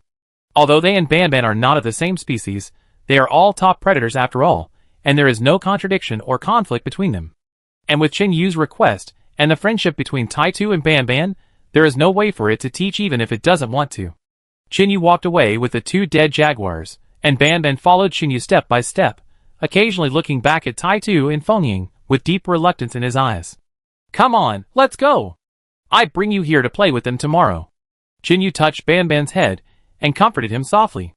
After all, he had to come here tomorrow to handle the various trivial matters of building the shelter. Bring Ban Ban here when the time comes, and Feng Ying will teach it hunting skills, and bring it back every evening.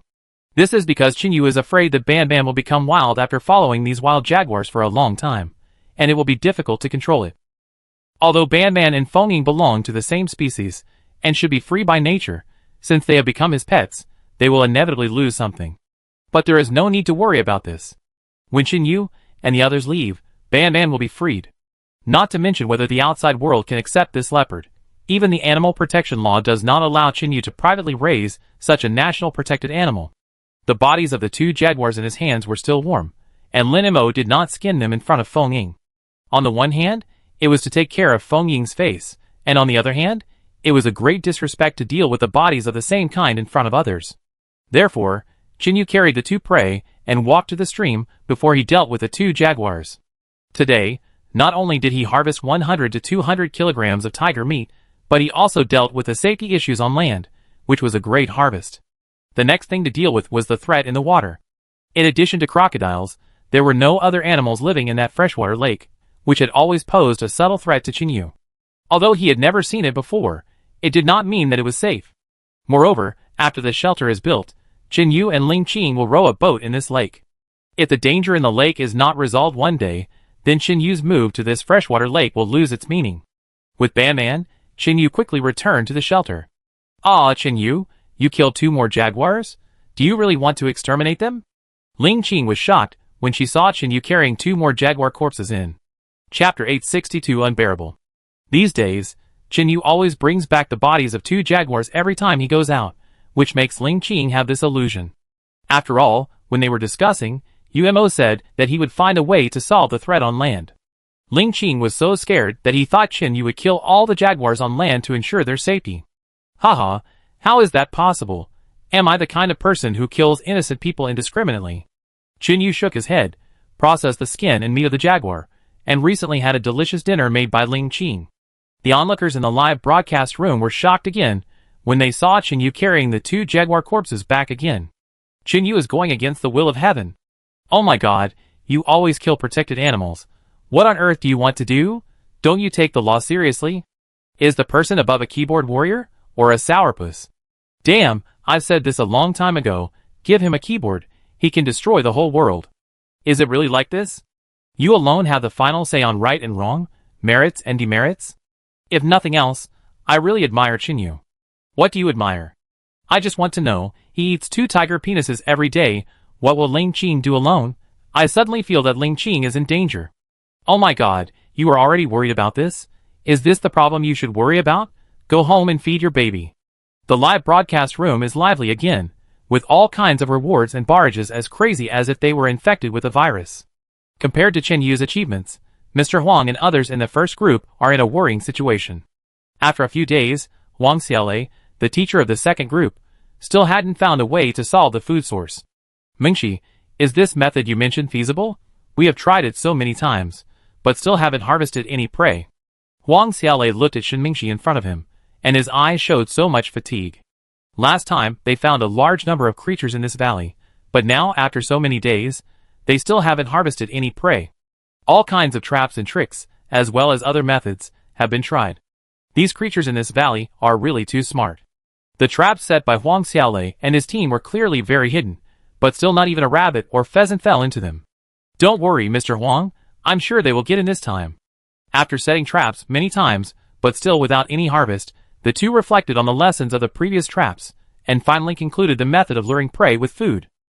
Since these guys were smart enough not to fall into the trap, they must not be able to bear the temptation of food. Therefore, Shen Mingxi put the 2 mice that he had caught yesterday into a trap, intending to use the smell of food to catch the beasts in the valley. They had been eating wild vegetables for several days in a row, and now they were all pale and thin, and they had no winter clothes, so they could only barely survive. The 2 could only look for wild vegetables everywhere, but in this vast winter, the wilderness was even frozen everywhere, and the number of wild vegetables they found was very limited. On the other hand, Reba and Xiao Chunan are still living a good life. Although the food is limited, they have stored a lot of seafood and dried fish. In this cold winter, Reba and Xiao Chunan are roasting a campfire in the cave and eating a few dried fish. Life is very comfortable. Although they are tired of eating fishing rods and seafood every day, it is not easy to have some food now. What else can they complain about if they have seafood and dried fish every day? On the other side of the deserted island, Feng Momo, who has always been followed by many people, is hunting a wild boar with his teammates. After their group came to this deserted island, the situation has been pretty good. Because they were lucky to have a veteran in their team, and now Feng Momo and this veteran even had some sparks. After all, on a deserted island, in the most difficult times, it is easiest to get the favor of people around you. The veteran's name is Xiao Hu, and he has a very strong ability to survive in the wild. Although he can't avoid being hungry sometimes, it is not a problem to ensure the survival of everyone.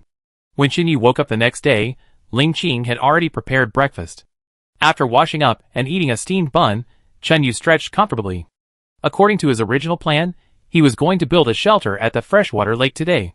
But he could not resist Ling Qing's request, so he had to suspend the construction plan and prepare to accompany Ling Qing to collect winter bamboo shoots. The place where winter bamboo shoots grow is not far from their shelter. When they first arrived on the deserted island, they had already collected them once. But it has been a few months, and the little they collected has long been consumed. Now it is winter, and the growth of winter bamboo shoots is very large, and after a round of freezing, the taste of winter bamboo shoots has reached its peak. Xinyu's Ling Qing took a small shovel, a backpack, and the little cheetah Ban and set off quickly. More than half an hour later, the two came to the winter bamboo shoots growing area again. Xinyu often visited this bamboo farm. After all, a lot of bamboo was used when building the shelter, and they were all cut here. Winter bamboo shoots are often buried underground. Experienced people can see them at a glance, but it is really difficult for people who dig winter bamboo shoots for the first time to dig out decent winter bamboo shoots. With the experience of the last time, Xinyu and Ling Qing found a piece of land that had not been dug, looked at the small tips emerging from the ground, and happily picked winter bamboo shoots. In a short while, Ling Qing's mini backpack was almost full. Xinyu picked faster, almost several times faster than Ling Qing. Woo-wah! At this moment, Ban, who was wandering around in the bamboo house, suddenly cried out. Ling Qing and Xinyu looked at each other, thinking that Ban was in danger. He threw down his backpack and ran towards the bamboo house, and Ban's voice never stopped. Although he was a little anxious, Xinyu was not worried. Because from Ban's voice, Xinyu did not hear it panic, but a hint of joy and excitement. This little guy must have found something good, otherwise he would not be so excited. Just like when he first faced those jaguars yesterday, this little guy was obviously a little scared, but still insisted in front of Xinyu. How could a leopard with such courage be scared by the small animals in the bamboo house? Xinyu and Ling Qing rushed over quickly, but the scene in front of them made them laugh and cry.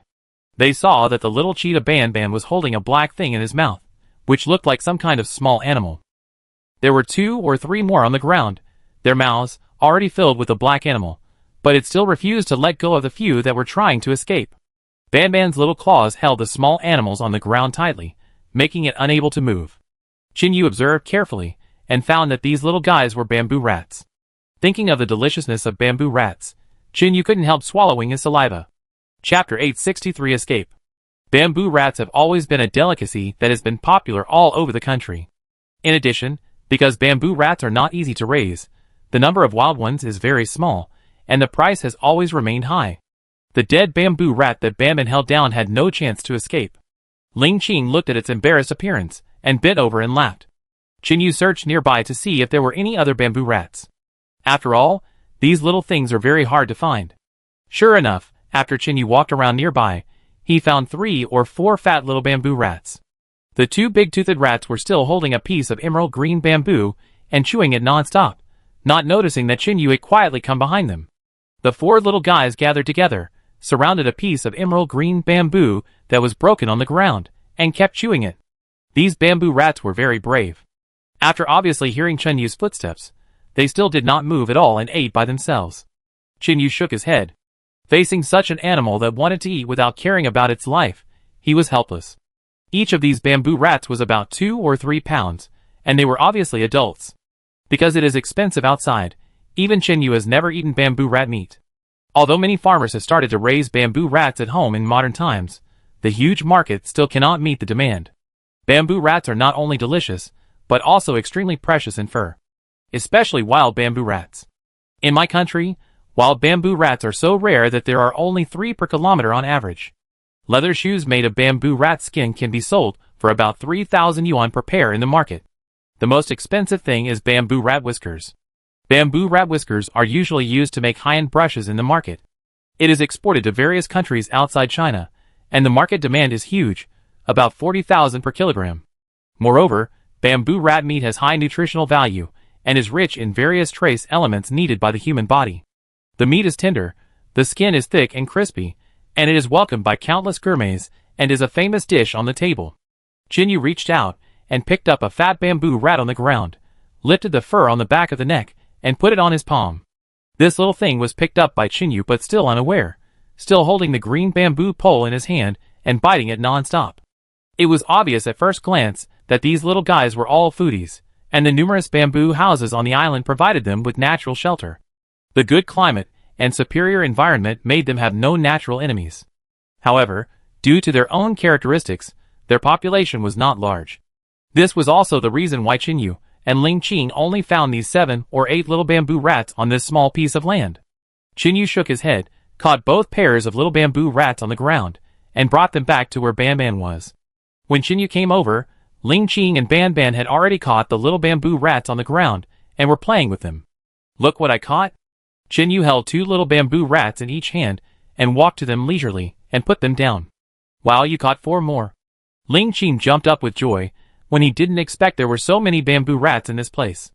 After being in the outside world for so long, Ling Qing obviously knew the value of bamboo rats, especially wild bamboo rats, which could not be caught at all. After handing over the 4 bamboo rats to Ling Qing and Ban Ban, Jinyu went deeper into the bamboo house. Since there were so many bamboo rats in the bamboo house in front, there must be a lot of bamboo rats in the deeper part of the bamboo house. After all, this kind of thing has an amazing reproduction rate, and a very fast reproduction rate. Generally, it can give birth to a litter in about 2 months. Each time, there are about 1 to 6. However, bamboo rats have very high requirements for the environment. Because they like to eat bamboo, their living environment is limited to the vicinity of the bamboo house. Moreover, they are resistant to low temperatures, but not to high temperatures, which means that they are not seen in ordinary plains or basins. However, the most shocking thing is not this, but that they will bite their own children to death and eat them. Bamboo rats living in the wild are subject to certain restrictions due to environmental restrictions. Mother bamboo rats will bite their children to death and eat them due to insufficient nutrition, water and food. Sometimes, the baby bamboo rats may even become the dead souls of the mother bamboo rats because they do not have enough milk or hurt the mother bamboo rats when sucking milk. Although even a tiger won't eat its own cubs, this doesn't apply to bamboo rats. Jinyu thought as he walked deeper into the bamboo garden. This entire bamboo garden is very suitable for bamboo rats to survive, and there are no natural enemies, so they can move around without restraint. The deeper he went, the more traces of bamboo rats he found. The ground covered with bamboo leaves was pierced with small holes, and every few meters, you could find bamboos that had fallen to the ground bitten into pieces. Jinyu searched for these traces, and indeed found another group of bamboo rats not far away. There were 6 in this group, 2 of which were obviously a couple, because next to them, there were 4 little bamboo rats, circling around their parents. Jinyu ignored the family, smiled, and continued to walk forward. After walking for about 10 minutes, Jinyu found a large hole with a diameter of about half a meter on the ground, and there was a rustling sound in the hole. I don't know if this hole is a nest made by these bamboo rats, after all, it doesn't look like it. Moreover, the holes dug by these little bamboo rats are about the same size as their bodies. Such a large hole is obviously not suitable for them to live in. Jinyu was a little curious, so he casually broke a bamboo pole and held it in his hand, squatting at the entrance of the cave and looking inside. Swish! Just as Jinyu tilted his head and looked at the entrance of the cave, a black shadow suddenly jumped out and hit Jinyu in the face. Seeing that the black shadow was about to hit Jinyu in the face, Jinyu immediately dodged and retreated, and at the same time quickly attacked, and the bamboo pole in his hand hit the black shadow hard. The black shadow was immediately pulled several meters away by Jinyu, and after falling to the ground, it quickly swam over and spit out its tongue at Jinyu with a hissing sound. Only then did Jinyu have time to watch, and it turned out that the black shadow was a thick python. It was about 7 or 8 meters long, and its eyes were very sharp, looking at Jinyu with a threatening face. The hole of more than 50 centimeters was the residence of this guy.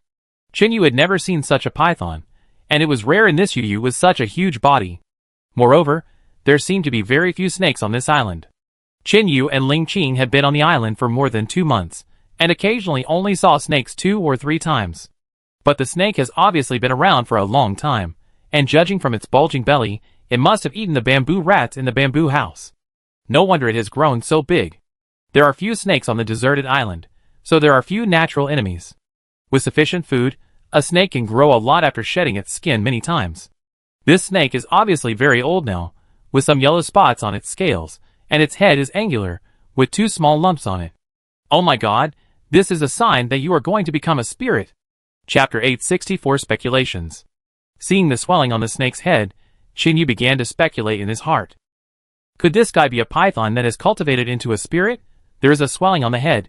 Is it going to turn into a dragon? Thinking of this, Shinyu did not dare to be careless.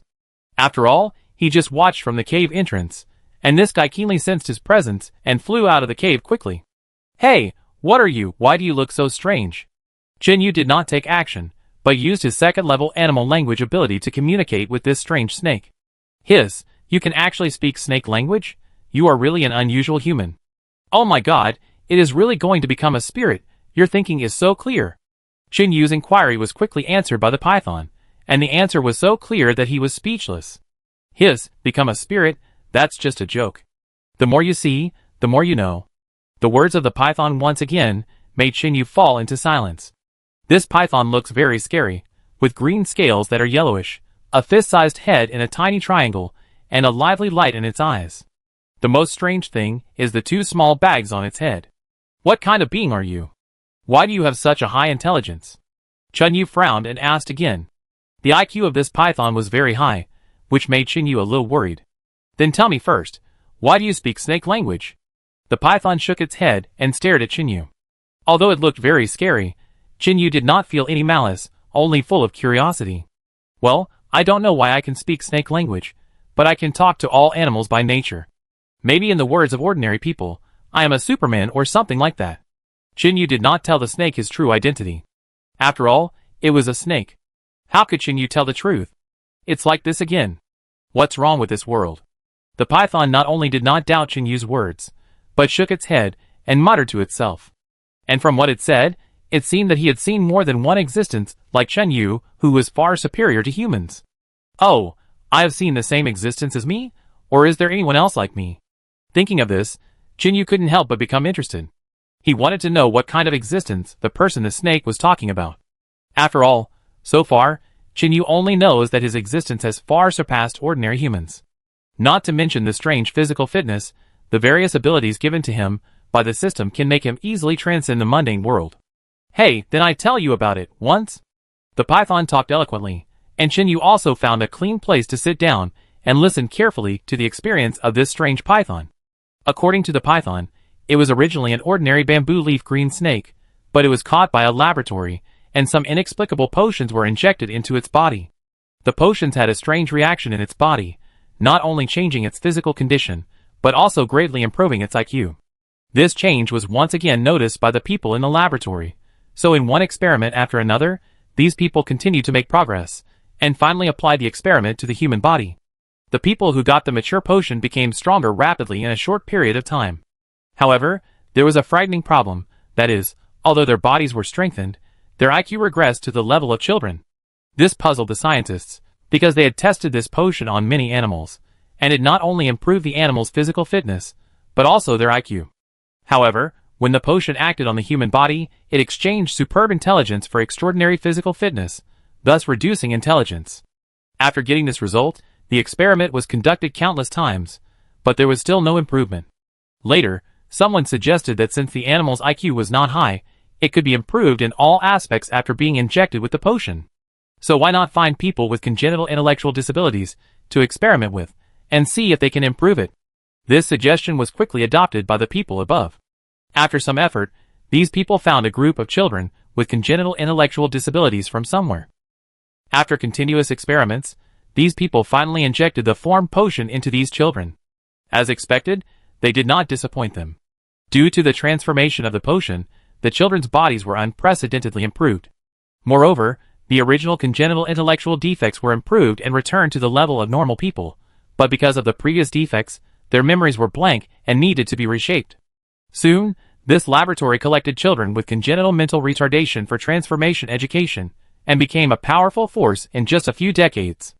However, the outside world obviously discovered their existence, and under the joint stranglehold of all forces, the laboratory was finally destroyed. However, their various research data were divided up by other countries.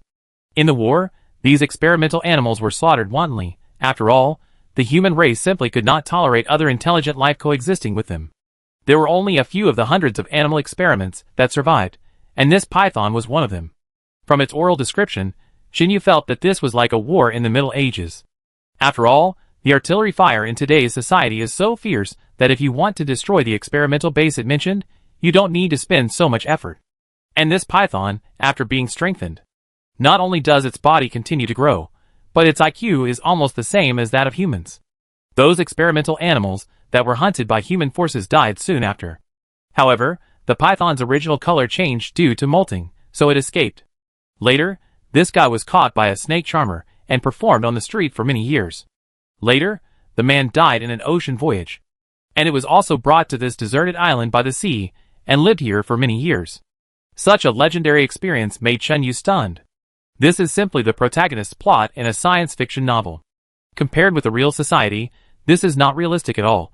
Is it because I have too little experience, or is the world changing too fast? Xinyu didn't know what to say. Is this really the world? Is there really a secret beyond the ordinary that ordinary people don't know? Then why don't you return to human society? When life wisdom reaches a certain level, it will have emotions. Don't you feel lonely on this deserted island alone? Xinyu was a little curious. This guy has been on this deserted island for such a long time. I wonder if he feels lonely. TSK, what can I do? I'm just a snake. What kind of waves can I make? Instead of returning to human society and being treated as a pet or made into a dish, it's more free and easy here. Chapter 865 Seeking Good Fortune and Avoiding Evil. The python actually rolled its eyes in a vivid way, which surprised Xinyu even more. But thinking about this guy being influenced by human society for so many years, and accumulating so much time, his mind is probably no less clear than that of ordinary people. So you live a life of eating raw meat and drinking blood here? Don't you yearn for human life? It was not easy to see such a strange exception. Xinyu really didn't want to miss any details, and wanted to satisfy his curiosity as much as possible. Are you sure? I'm a snake. A snake certainly yearns for freedom. Why should I yearn for human life? At this point, Xinyu forgot that this guy was a snake. Because of his IQ, Xinyu almost mistook him for a human. Okay, you stay in this bamboo house. Don't you want to go out and take a look? Xinyu has been on this deserted island for quite a while, and he has never seen this snake in such a large range of activities. It is obvious that this guy has been curled up in this bamboo house, and has not gone out. Why should I go out? There's food and drink here. It's so comfortable. Humph. When the python said this, it swung its tail unnaturally, and Xinyu saw it. The python didn't know that his action was like the unnatural expression of a stubborn child when he was caught lying by an adult. Xinyu guessed that although this guy's body was strengthened because of the experiment, it had stabilized at the current level and had not been improved. With the python's current ability, it is not invincible in this deserted island. Even the bear killed by Xinyu is probably not something it can contend with. In order to avoid danger, this guy has been hiding in the bamboo house, not daring to go out and take risks. After all, it is a creature with high intelligence, and it naturally has the instinct to seek good and avoid danger.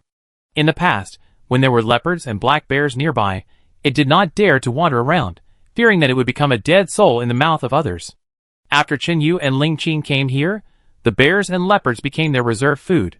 This python, feeling Xinyu's power once again, became even more afraid to go out. The fact was similar to what Xinyu guessed. Although this python was huge, it was very timid. It had been in this bamboo house, and had felt Xinyu's presence many times. At that time, Xinyu cut bamboo here to build a shelter, and brought Ling Qing to look for winter bamboo shoots. However, this guy was afraid that he would become Xinyu's food like the leopard and the bear, so he stayed in the cave and didn't dare to go out. Xinyu discovered it this time because winter has arrived. The temperature is getting lower and lower. Although its intelligence and physical strength have improved a lot, the snake's instincts still exist. When encountering low temperatures, cold-blooded animals such as snakes generally choose to hibernate. However, because of the transformation of the potion, its body has been greatly strengthened. The habit of hibernation has also changed to a certain extent. Although it still hibernates, it will fall into a certain degree of sleep every day like humans, and will feel tired all over. But after all, It is an animal with high intelligence. It actually raised bamboo rats in this bamboo house. It used the temperature of the bamboo rats' bodies to warm its own cold body, so that it would not fall into a deep sleep due to the cold weather. It did not notice Chinyu coming this time, and fell into a deep sleep because of the cold weather. Therefore, when Chinyu arrived at the entrance of its cave, this guy was scared by Chinyu and woke up. It thought it was going to die, and would become Chinyu's food like the two beasts in front. But unexpectedly, this human was not simple. He could speak animal language, which gradually dispelled its fear. No one had communicated with it for many years, and the snake was lonely and scared. It kept chattering after grabbing Chinyu. Then you do your thing, I go find some bamboo rats to eat. After seeing that this guy had no ill intentions, Chinyu ignored the python.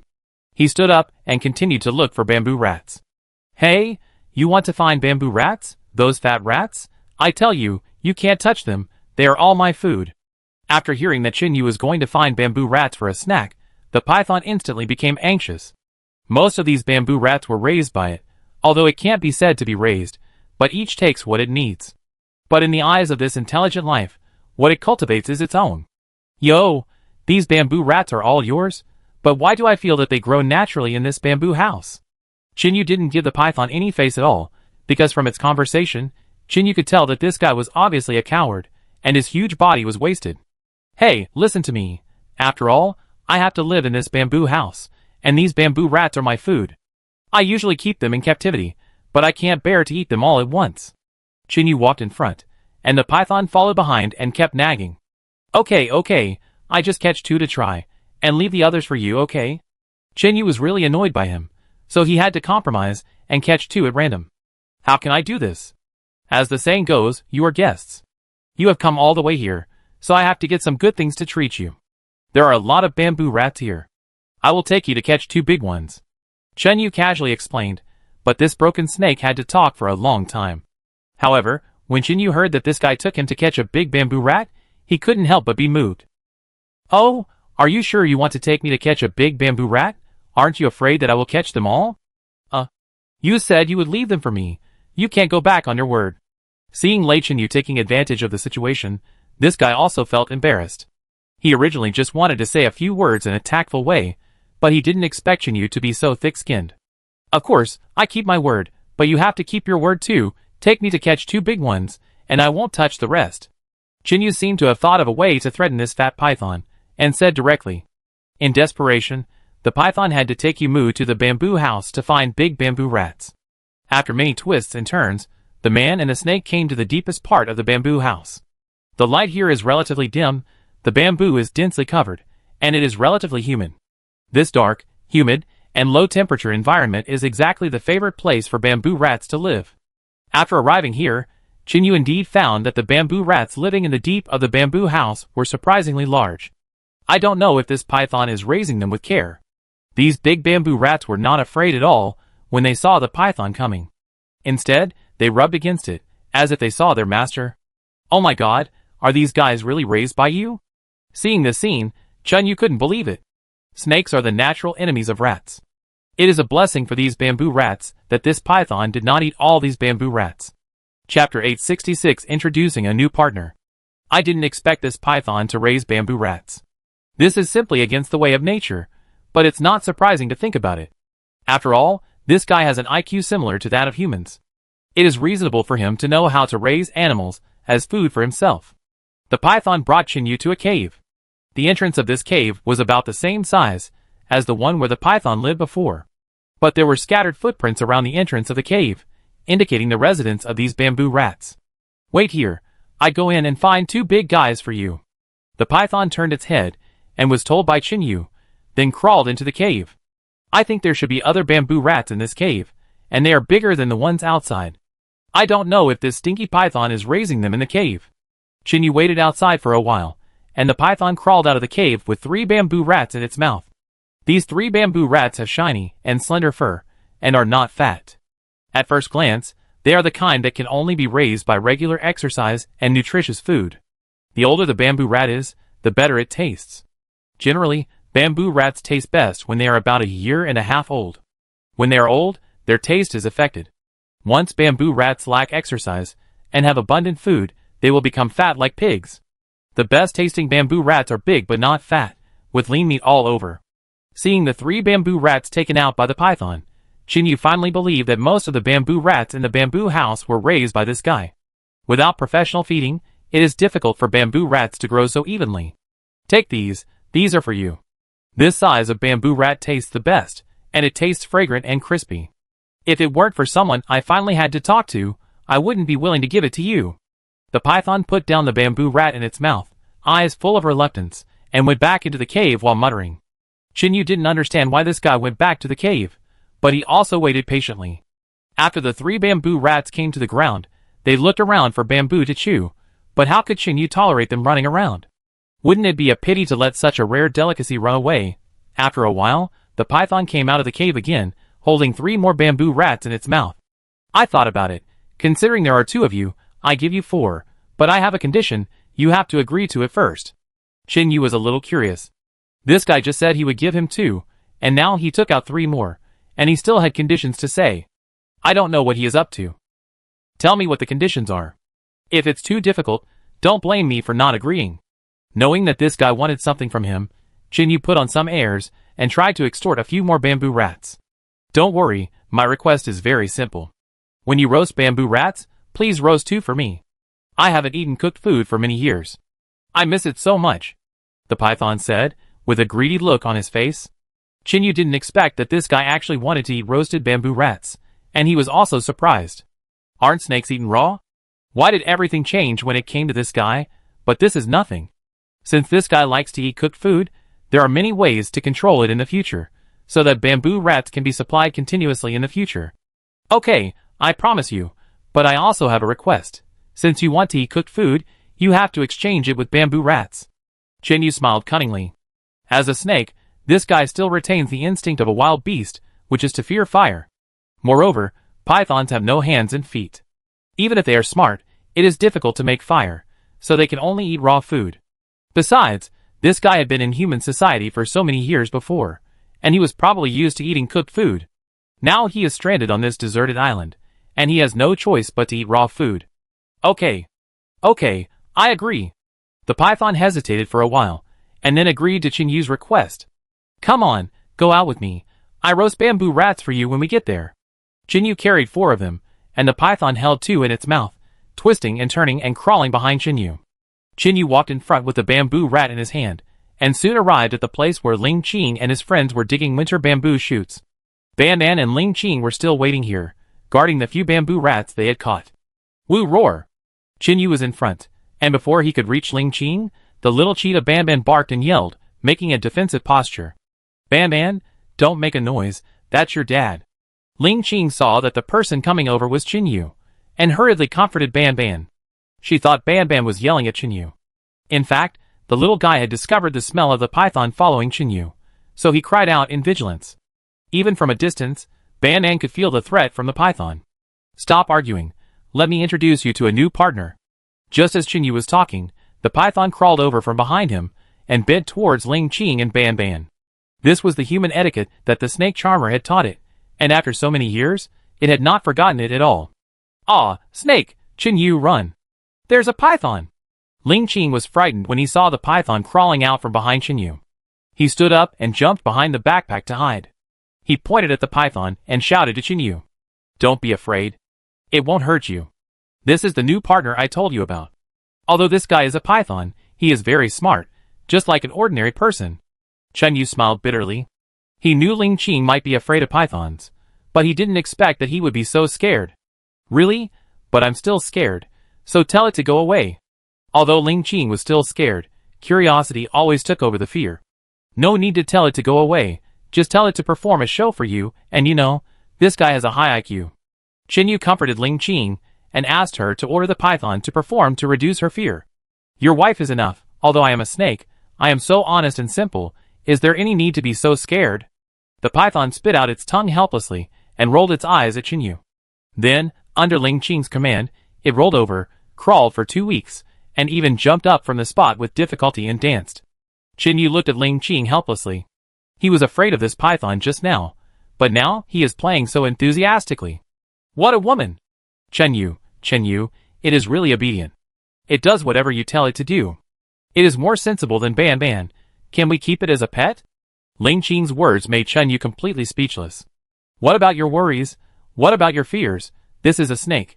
A girl shouldn't be afraid of it, right? It's probably not okay to keep it as a pet. I've said that this guy has a very high IQ and has his own ideas. If you want to keep it as a pet, you have to see if it agrees. Chapter 867 I have a name. Really?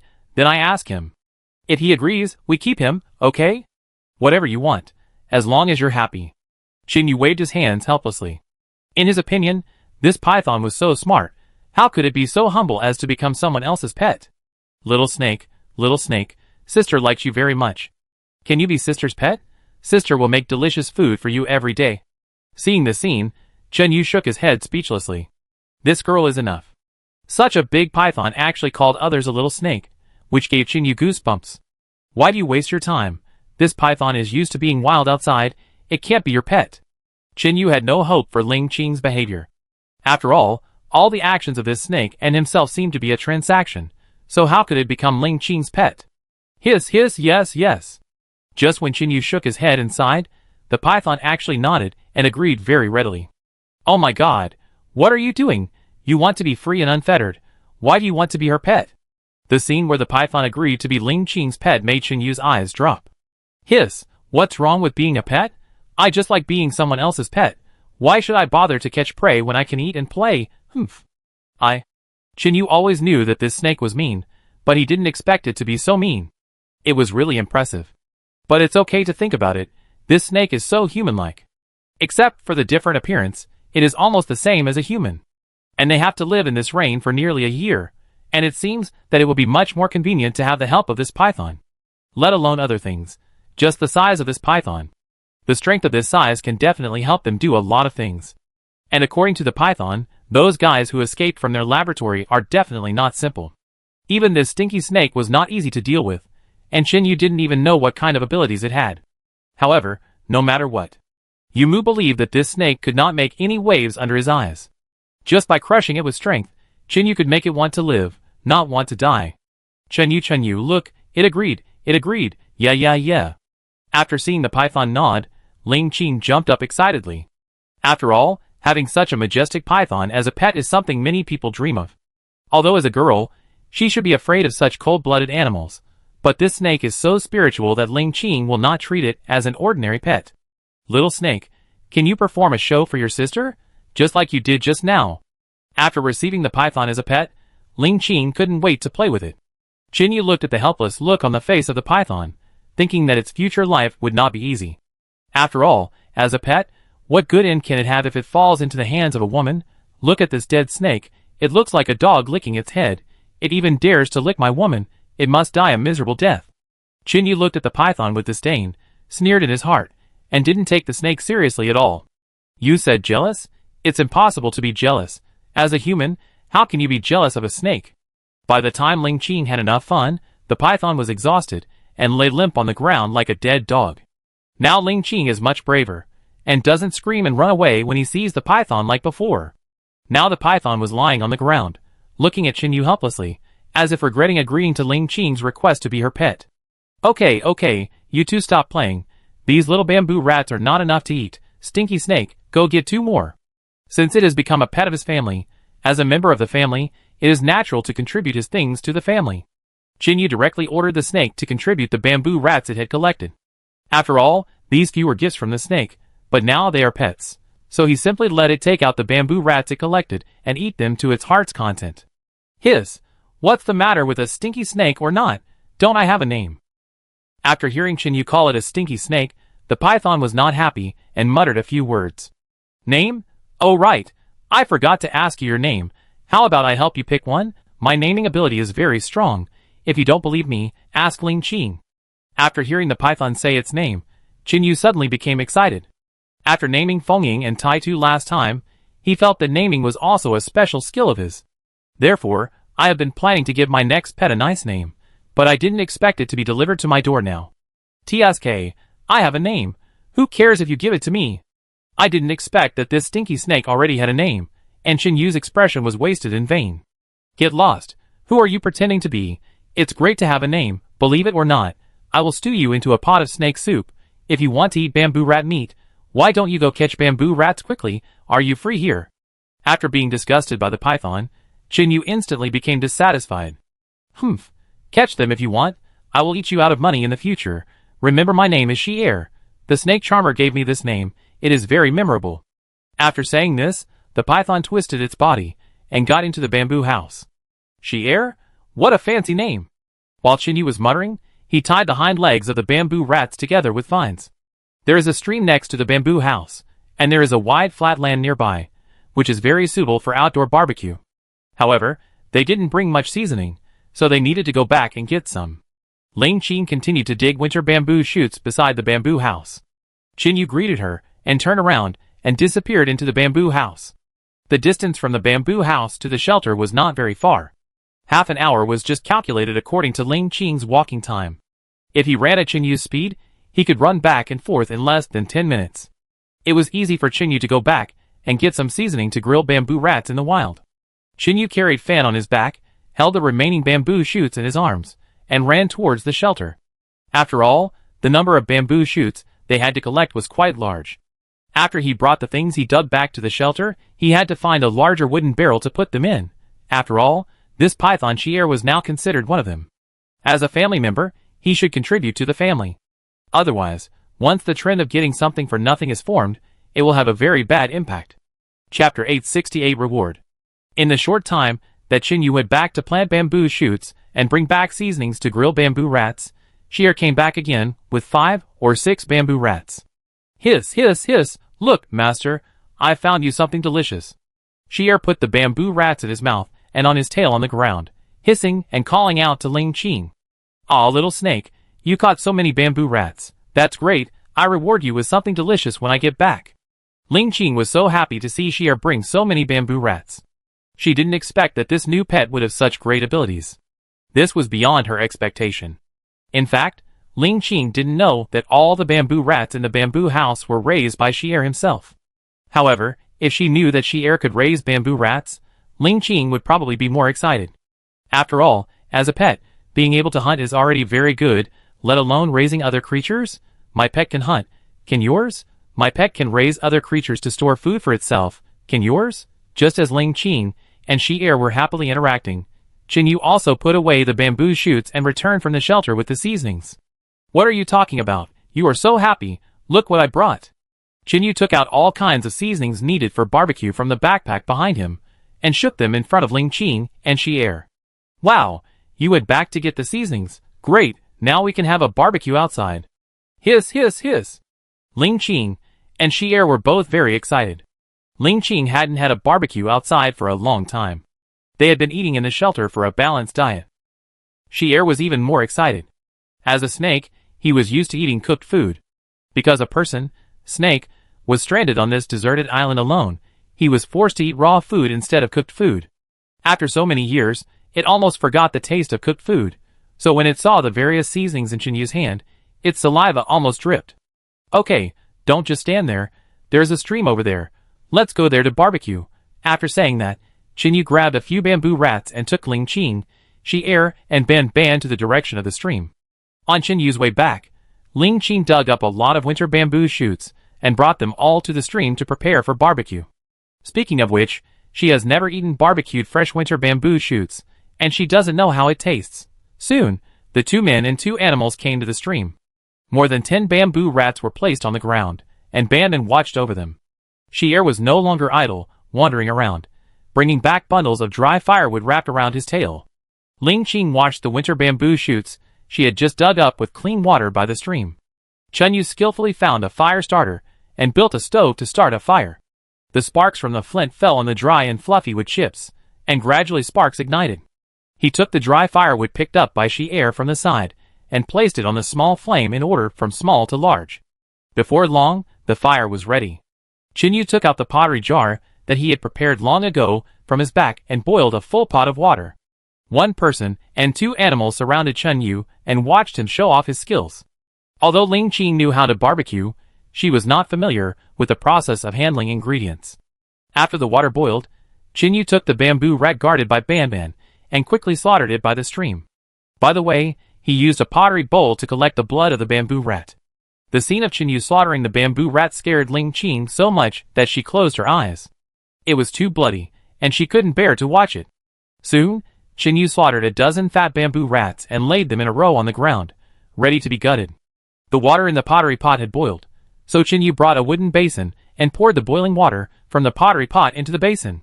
Then Chinyu put the bamboo rats into the basin one by one, and scalded them with boiling water. Then Chinyu took the scalded bamboo rats aside, and removed all the fine hairs on the bamboo rats with his hands. This is the method used when slaughtering pigs in the countryside. Use boiling water to scald the skin to make it easier to pluck the hair. Chinyu plucked a dozen fat bamboo rats clean. The originally black fur has now become tender and white. For the sake of cleanliness and hygiene, Chinyu put the bamboo rats that had been plucked on the fire and burned them again. The bamboo rat's originally tender skin gradually turned yellow under the licking of the flames and turned into a charcoal-like black. Perhaps some people don't understand why they have to be roasted again after the hair has been plucked. In fact, this is just a personal habit. Some people cook bamboo rats, pluck the hair clean, then cut it open, cut it into pieces, and put it in the pot. But Chinyu is used to plucking the hair clean and then roasting it over fire. Then he scraped the black skin off with a saber. As Chinyu stopped waving the saber, the bamboo rats that were originally burned black turned golden.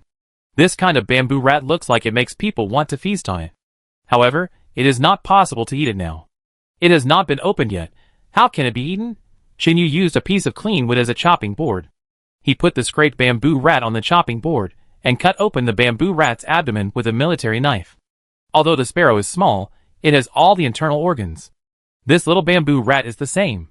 Sometimes, when Chinyu slaughtered the pig for the spring festival in the countryside, he would often clean the pig's internal organs, and then cut it into pieces to make bacon.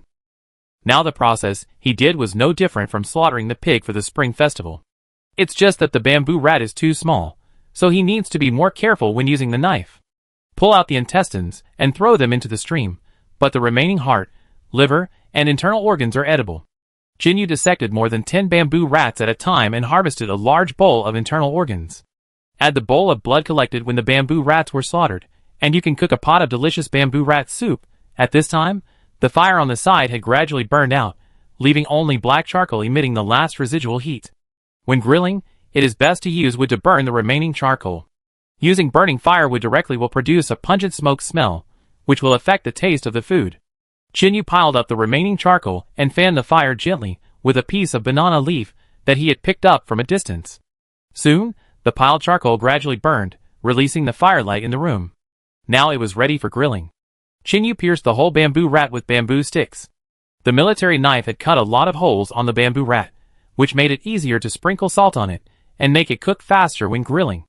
A simple grill was placed on the fire, and more than a dozen bamboo rats were grilled until both sides were golden. Brushing oil and seasoning on one side. The heat released by the charcoal underneath roasted the bamboo rat until it exuded golden fat, which made people salivate. Chapter 869 Fighting Skills. Ling Qing watched Chinyu's barbecue, his Adam's apple rolling. As for Xier, he tried to rush up and swallow a roasted bamboo rat several times, but was slapped away by Chinyu. After a while, the bamboo rat was completely roasted, fat dripping from the cut, the skin was golden, and the fragrance was overflowing. Chinyu took one for each person, even Banban, and Xier had a share. After all, they all contributed. The 4 guys quickly ate more than 10 bamboo rats. Ling Qing had the smallest appetite. After eating 2, she couldn't eat anymore and asked Chinyu to grill bamboo shoots for her. Chinyu, Xier and Banban ate all the remaining bamboo rats. Xier and Banban didn't even spit out the bones, but swallowed them all. After eating, Chinyu stretched his body and felt satisfied. Ah, this bamboo rat meal is so refreshing. I haven't eaten such a good meal in a long time. Hey, hurry up and grill some bamboo shoots for me. You ate so much. I'm hungry again just by looking at you. Ling Qing held Chinyu's arm and kept acting like a spoiled child. After eating meat, they did have to eat some vegetarian dishes to relieve the greasiness, and the vegetables they grilled afterwards were thick and juicy bamboo shoots. Winter bamboo shoots are different from spring bamboo shoots. Winter bamboo shoots are thicker and more juicy, and have a fragrance that has not yet been unearthed. They are sweet when bitten, and have a unique flavor. Ling did not peel the shells of the cleaned winter bamboo shoots, which also made it easier for Chinyu to grill. The unpeeled winter bamboo shoots were thrown directly into the fire. The blazing fire soon burned the outer shell of the winter bamboo shoots black. After a while, a burst of fragrance came from the fire, which intoxicated Ling Qing and Chun Yu. As for Shi-Er and Ban Ban, as natural carnivores, they were not interested in this vegetarian dish at all. The two guys thought about eating some bamboo rats, and asked Chun Yu to roast them for another meal. After the winter bamboo shoots were cooked, Chun Yu used a long stick to pull the winter bamboo shoots out of the charcoal fire. Although the outside of the bamboo shoots had been burnt black, the inside of the bamboo shoots was not damaged at all. Peeling off the burnt black shell, the crystal white bamboo shoots were exposed, and the fragrance spread 10 miles away when the wind blew. The bamboo shoots grilled in this way are full of flavor, much more delicious than stir-frying meat or other methods. When grilling the bamboo shoots, Chun Yu had already prepared the dipping sauce. Peel the bamboo shoots and cut them into small pieces, put them in a bowl, and dip them in. The fragrant and crispy taste made Ling Qing almost swallow his tongue. Soon the barbecue ended with the satisfaction of several beasts. Ling Qing and Chun Yu went to Zhuyu again, and dug up 2 large bamboo shoots. Ling Qing did not even spare Shi-Er. The large wooden jar he brought was also filled with bamboo shoots, and tied tightly to Shi-Er's back. I'm going to report you. This is pet abuse. Shi-Er, who was carrying bamboo shoots on his back, kept protesting that Chun Yu's behavior was a revenge. Unfortunately, Ling Qing did not redress its grievances. Instead, he thought that after eating, it should work. Since it had the strength to carry these bamboo shoots, it should contribute to the organization. Why doesn't it carry it? Shi-Er pointed at Ban Ban with the tip of its long tail and protested. TSK, you are already a snake of several decades old, do you still have shame? Ban Ban is only 2 months old, this is a real child laborer. Chun Yu couldn't stand it anymore, this guy is really lazy and gluttonous, he can't not clean up. The group of people were noisy like this, and soon they arrived at the shelter. The busy day passed quickly, and Shi-Er had another dinner at Chun Yu's shelter. This also made it more determined to continue to be Ling Qing's pet. After tasting the deliciousness of cooked food, it found it difficult to swallow raw food. Since this guy decided to live here, Chun Yu couldn't drive it away, and he could also look after his home when he was free. The next morning, Chun Yu burned some bricks and built a small home for it close to the wall of the shelter. Considering that the guy is a snake, and is afraid of the cold in winter, Chun Yu connected Shi-Er's residence directly to the Kong. In this way, as long as Chun Yu and his Kong are lit, Shi-Er's side will also increase in temperature. Lest this guy be frozen into dried snake meat in this cold winter. It took too long to build a shelter for Shi-Er, and Chun Yu didn't have time to go to the freshwater lake to sort things out. He simply rested at home for a day, took Ling Qing and the 2 guys to hang out outside for most of the afternoon, and surveyed the terrain around the shelter again. On the 3rd day, Chun Yu set out shortly after dawn. Today, he was going to build a temporary shelter next to the freshwater lake. He took Ban Ban and Shi-Er with him, and the 2 beasts and tools set out. Ling Qing did not go with him this time. There were too many things to do at home, and Ling Qing could not get away. Although Shi-Er was crawling on the ground, its speed could not be underestimated. Even if Chun Yu was at full speed, this guy could still catch up, and was even faster than Ban Ban. TSK, are you really a snake? Why do I feel like you are really about to become a spirit? Chun Yu was very surprised by Shi-Er's physical performance. It was difficult for ordinary beasts to catch up with his full-strength burst, but this guy could easily catch up with Chun Yu's tail. TSK, I'm only this fast. If I compare myself to that monster in the lab, my little skill would have been far better than that. Shi-Er was dismissive of Chun Yu's surprise, as if he had really seen someone stronger than Chun Yu. This also made Chun Yu frown, as he had never seen anyone with better physical fitness than him. According to Shi-Er, Chun Yu's strength was only average among those guys, and if they fought to the death, Chun Yu would have no chance at all. Chun Yu thought about it, and although his physical fitness was constantly improving, he knew nothing about fighting skills. To deal with the beasts in the rain, he only needed to rely on brute force, but if he had to deal with more agile humans, Chun Yu would be in a very bad situation. This also reminded Chun Yu of someone, Xian Nan, who was in the same team with him at the beginning. He was very skilled in using bows and arrows, and it was obvious that he had undergone special training. If he was a professional archer, he would not have the physical strength he had. Moreover, professional archers are only suitable for competitions.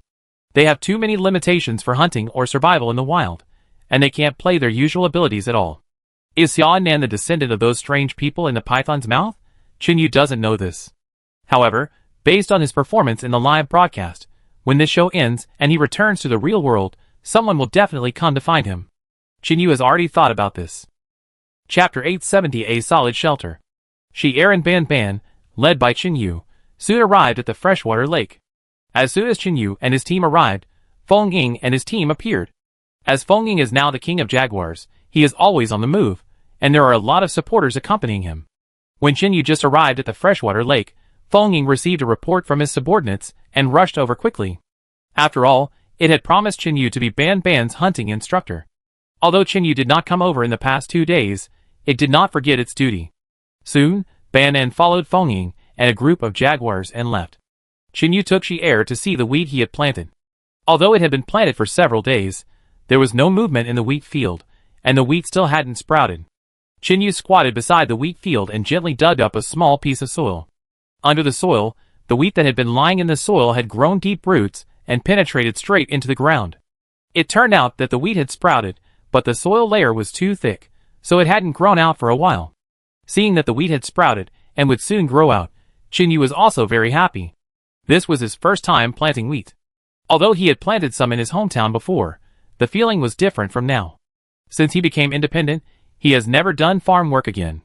In the ups and downs of the city outside, he has always been alone. And now this wheat field was planted by Ling Qing and himself, just like the fruit of their love. When this wheat field is harvested in the future, the food made from this wheat should be sweeter.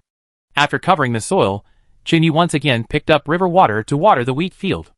Although the air here has a high moisture content, there is too little precipitation on the Shuehu slope side, and the temperature is also high, so the amount of moisture in the soil evaporates a lot. Therefore, every week or so, it must be watered to prevent the soil from being too dry and affecting the growth of wheat. After watering, Chinyu came to a place not far from the river bank. This place is close to Yu, and there is a river not far ahead. Because of the terrain, there is no need to worry about flooding. This is also the best place for Chinyu to build a shelter. If you want to build a solid shelter, you must first lay a good foundation. The shelter they built originally was just a temporary construction and renovation, and there were not many requirements for the foundation. This is also the reason why Chinyu wants to move here and rebuild a shelter. Because on this island, due to the crust, tsunamis or earthquakes may occur at any time. And the place where they are is just at the top of a small hill. Although the surface is flat, if other major disasters occur, there is no way to effectively avoid them. But now it is different here. This is a buffer zone between mountains, gathering the largest lake. And the entire mountain is a huge rock, which is why the water in the lake does not leak from below. The foundation on the ground is so solid that building a shelter here can make their situation safer. Chinyu did not start building blindly, but first measured the ground with a straw rope he carried with him.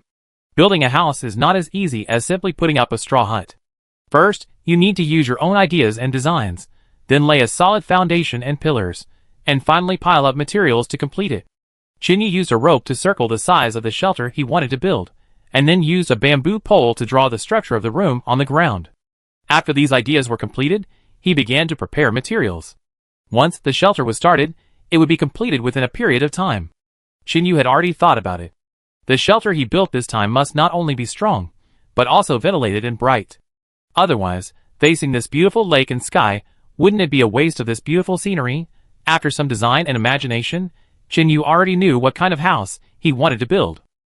Although he was not a professional designer or construction worker, his strong physique after the system transformation made it easy for him to build a small house. Moreover, he would live in the shelter after it was built, and all the ideas were based on his own preferences, so there was no need for an engineering designer. After marking the foundation, Chinyu began to dig the foundation first, and then use the soil from the foundation to burn bricks and stones. Chinyu's strength was not comparable to that of ordinary people, but the foundation he had to dig was too deep, so he only dug more than half of it in the whole morning. The shelter he built this time was much larger than the last one, and Chinyu directly designed the bathroom and kitchen indoors. Unlike last time, he had to run far to cook or go to the toilet. After eating some dry food and water he brought with him, resting for a while, and recovering his strength, Chinyu started working again. It took a whole day, a morning, noon and afternoon, for Chinyu to finally dig out the foundation of the shelter. 2 large piles of soil were piled up, which Yumu was going to use to burn bricks and stones for building walls. It was getting dark, and Shi-Er was circling around the lake, as if he was very curious about this freshwater lake. Ban Ban, who went out hunting with the jaguar, also came back. Seeing that it was getting dark, Chinyu took them all the way back to the shelter. Shier had already put all the bamboo rats he had kept in the bamboo hut, leaving them to fend for themselves. As for those with excellent breeds and good looks, most of them were sent to Chinyu's shelter. The fur of bamboo rats is relatively precious.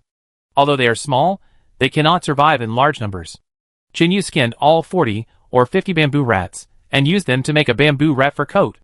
Ling Qing had always taken care of these things at home. Chinyu didn't take care of them much because he was responsible for building the shelter and hunting outside. After returning home and finishing their meal, it was already late at night. Chinyu was not the only one who had worked hard all day. Ling Qing was also not relaxed at home, taking care of the livestock, doing housework, and mending. Chinyu and Ling Qing comforted each other and fell asleep. It was already deep into winter, and they had to light the Kong in their shelter every night, otherwise the biting cold would invade the house, and no one could stand it. In another quarter of the island, Huang Xiaolei and his team were working together to pull a wounded wolf out of a trap. Huang Xiaolei and his team finally found the prey and captured it, which means that their efforts during this period of time were not wasted. After Shenmingxi's suggestion last time, they used the 2 mice they caught with great difficulty to make delicious food and put them on the trap to lure the prey to come. Finally, God paid off, and they were able to eat meat. The first group finally caught the prey, and everyone was crazy with joy. The fans of the first group were like celebrating the new year, and they were crazy about the barrage. 6666 good luck. Teacher Huang is awesome. It's not easy, Teacher Huang has worked hard. My goddess Mingxi, finally I can eat some fresh meat. Hey, they can eat meat, but we can't even afford pork. Damn it, why is pork so expensive? I'm tired of chicken, I just want to eat pork. Chapter 871 Trap. I still miss my second group, eating all kinds of delicacies every day. Mom, I want to eat meat. Teacher Huang, Happy New Year. Haha, I don't know what you mean. It's just an old wolf. What's there to be happy about? The second group is so crazy, they are either leopards or bears. Are they proud? Go back to your second group live broadcast room. We don't welcome you. The pride of the week, I don't know where your confidence comes from. Huang Xiaolei's first group guarded the valley for 2.5 days, and finally exchanged 2 mice for the visit of an old wolf. This is a good start. With wolf meat, they can hold out for a much longer time. It is possible that they can even survive this winter. The 2 goats picked up last time did not have much meat on them, and they were small in size, so they were eaten up soon. Although this wolf is a little old now, it has more meat on its body than those 2 goats. Minxi, you are amazing, good. Huang Xiaolei patted Shenmingxi's shoulder excitedly, his face full of happiness. He looked even more excited than those prisoners, who hadn't seen a woman for decades, and Shenmingxi had goosebumps all over his body. Okay, Mr. Huang. We should get rid of this wolf as soon as possible, so as not to cause trouble later. Shenmingxi knew the dangers in this valley very well. If he stayed here for too long, the bloody smell of this wild wolf would attract other predators. At that time, let alone eating the wolf meat, it would be a question whether they could save their lives. Mingxi is right, work harder, hurry up and pull this wolf out. With the efforts of the 4 people, an old wolf was finally pulled out of the trap by them. In fact, this old wolf was not very heavy, but the 4 people in the first group used up all their strength. Because they had not had sufficient nutrition for too long, their strength had declined to a surprising level. Especially Huang Xiaolei, now he is almost the same as Shenmingxi. When conditions did not allow, Shenmingxi also gave up her womanly reserve and did manual labor. Let's go, quickly take the wolf back to the creek, remove the hair and wash it clean. Because wolf meat is too precious to them, they did not plan to skin this wolf. After all, the skin and meat are very nutritious, just enough to replenish the various elements needed by their bodies. The first group used everything they could from the wolf, without wasting anything. Even the plucked wolf hair was not thrown away, but was washed and stored, ready to be used as supplies for the winter. The group of Reba and Xiao Chunan, because of the weather, they are so cold that they have to disassemble their sleeping bags and make 2 large cotton coats. Not only that, they also put together their small beds made of soft leaves and reed fluff. In the cold winter, they tried their best to keep warm. Only by hugging each other can they warm each other. There are many groups in the same situation as Reba and Xiao Chunan. Many groups even ignore the difference between men and women and squeeze together to spend every cold night. Qin Yu and Ling Qing woke up early the next morning, but the sun always rises late in winter. Limited by their biological clocks and lighting equipment, Qin Yu and Ling Qing waited until dawn before getting up. After all, if they got up too early, They could only light torches or go to the dark, so they simply slept in. More than 70 days had passed since they arrived on the island. Chin Yu's wilderness domination system was updated every day. Today, Chin Yu was going to go to the vicinity of the freshwater lake again to prepare the various materials needed to lay the foundation and build shelter number 2. Due to time and various conditions, Chin Yu simply couldn't complete the construction of the shelter in a short time. Now the wheat he planted has sprouted, and he has to plant other crops before the first batch of wheat matures. And the shelter must be built before the first batch of crops mature. Yesterday, he had compacted the foundation. For this kind of land with extremely strong plate tectonics, the foundation does not need to be dug too deep to ensure safety. This time, Chin Yu plans to burn bricks and tiles needed to build a house. But to make these things, a larger earthen kiln needs to be built. Near the current shelter, Chin Yu once built 3 small earthen kilns for iron smelting, brick burning and tile burning. But there is no kiln on the other side of the freshwater lake. If the materials are made here and then transported over, it is too time-consuming and laborious. It is better to build a new earthen kiln directly next to the freshwater lake to facilitate the production of other things in the future. After dinner, Chin Yu set off, and this time he still brought Ban Ban and Shi Er with him. Ling Qing stayed at home to take care of the livestock and do housework. When they arrived at the freshwater lake, Ban Ban followed Feng Ying to learn hunting skills. And Shi Er, Snake, ran to the freshwater lake alone and started to walk around. As a giant python, he was not afraid of crocodiles in the lake. Yesterday, he had already walked around the area and reported his findings and dangerous situations to Chin Yu. In fact, he did not need to patrol around, because the crisis-sensing ability of the copycat could easily detect the dangers around. But this guy is a member of the family, and he can't intervene in matters such as building materials. Therefore, he can only walk around and use his huge body to remove possible dangers around. Chin Yu found a small slope with a large slope and dug a pit more than 1 meter deep with a shovel. The pit he dug was prepared to be used for making an earth kiln. This time he planned to make the earth kiln bigger, so he dug more than 1 meter down from the slope. Dig the pit, dig the soil and build it, and use a wooden shovel to compact the soil on all sides of the dug pit until the loose soil will not fall to the ground due to collision. Then Chin Yu went to the river and dug out a piece of black mud at the bend of the river.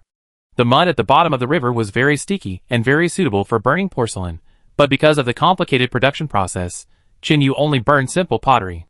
Then he used the mud dug out from the river bottom to smear the pit walls around the pit to ensure the stability of the pit surface.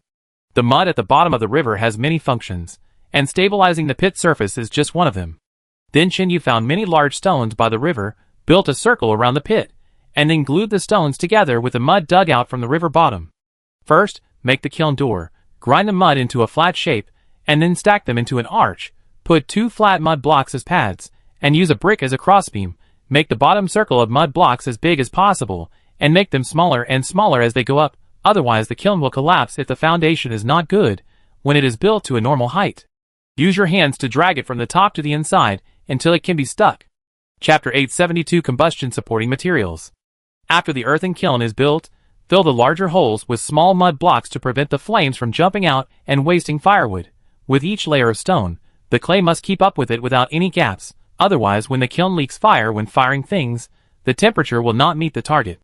The quality of the things fired in that way is completely different from what you imagine. Try to touch the earthen kiln as little as possible during the firing process. After all, the earthen kiln made by hand is not very strong. The charcoal needs to be cleared after a while to change the oxygen. The burning time depends on the dryness and size of the mud. After it is hot enough, take out half of the charcoal in the kiln. Put the things to be burned in from the fire inlet. Until the earth kiln is more than 1 person high, Chin Yu breathed a sigh of relief. It is not an easy task to make this earth kiln. Now the earth kiln is ready. Just let it dry for a while, and then find enough coal or firewood to burn the earth kiln with a big fire. After being fired by a big fire, the earthen kiln will be even stronger. Then Chin Yu did not stop, but continued to dig a lot of silt from the bottom of the river. He used this silt to make bricks and tiles, although there was no sun now. But the temperature next to the freshwater lake is not low, and the excavated silt can be shaped by natural air drying. The excavated silt is made into cubes, placed on the clean sand, and piled up piece by piece. When the water gradually dries up and the square soil blocks gradually harden, they can be put into the earthen kiln for firing. In order to eat less bricks and tiles, coal and other combustion-supporting materials are indispensable. Therefore, before starting to burn bricks, Chin-Yu must stock up on enough coal and minerals. To burn bricks and tiles, coal cannot be used alone. If other minerals are added to the fire, the hardness of the burned items will be better. Almost without stopping, Chin-Yu kept digging out silt from the bottom of the river, and after beating it hard, he used molds to make square bricks, and turned them over to the sand on the side to dry. It should only take about 1,000 bricks to build this new shelter. Chin-Yu kept collecting silt from the river, making it into square bricks, and placing it on the ground. When the silt in this section of the river was collected, Chin-Yu would move up and down randomly to collect silt. Although the shelter was mainly built with bricks. But while making bricks, Chin-Yu also made tiles with small molds. The process of making tiles is much more difficult than making bricks. After all, each tile needs a mold to be fixed and dried, otherwise the toy tiles will quickly become straight when placed on the ground, losing the arched effect of the tiles. After a whole afternoon of production, Chin-Yu finally made all the bricks and laid them on the ground in a large area. Because of the influence of the mold, Chin-Yu did not make many tiles. And due to time constraints, when the screen finished making all the bricks, it was getting dark. One day passed like this. Although the earthen kiln was built and more than 1,000 bricks were made with a mold, Chin-Yu still felt that the time was too short. Many of the things he wanted to do were not finished before it got dark. In fact, there was no need to do anything else. In addition to firing some more tiles, the rest just needed to stockpile coal. For 1 or 2 days, Chin-Yu did not do anything else. He ran from the shelter to the freshwater lake to concentrate on studying his tiles. Chin-Yu cut a lot of thick bamboos, and split each bamboo into 2 pieces from the middle. Then he cut them into pieces of certain lengths, and made them into tiles of the right size. Then Chin-Yu beat the excavated mud into shape, and spread it evenly on the bamboo pieces.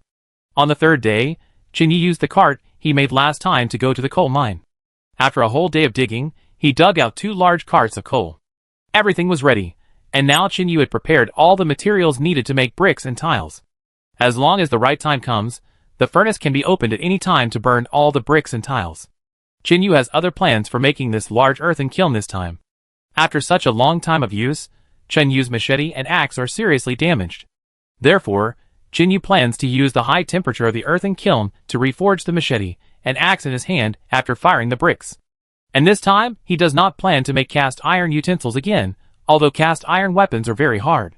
But pig iron is too brittle, and if you use too much force, it is easy to break the blade. Now with this earthen kiln, Chin-Yu can refine the machete and axe again to remove the excess carbon. To make pig iron into wrought iron, only the modern method of pouring steel is barely acceptable. But now they are on a deserted island, restricted by various conditions. Chin-Yu simply cannot use the pouring steel method to make weapons for himself. The only method that can be used is the primitive forging method, which is to keep burning it with fire, and then repeatedly and violently hammer it. Hammer out all the excess carbon in the pig iron, making it infinitely close to the material of steel, which is barely enough to cast the pig iron into wrought iron.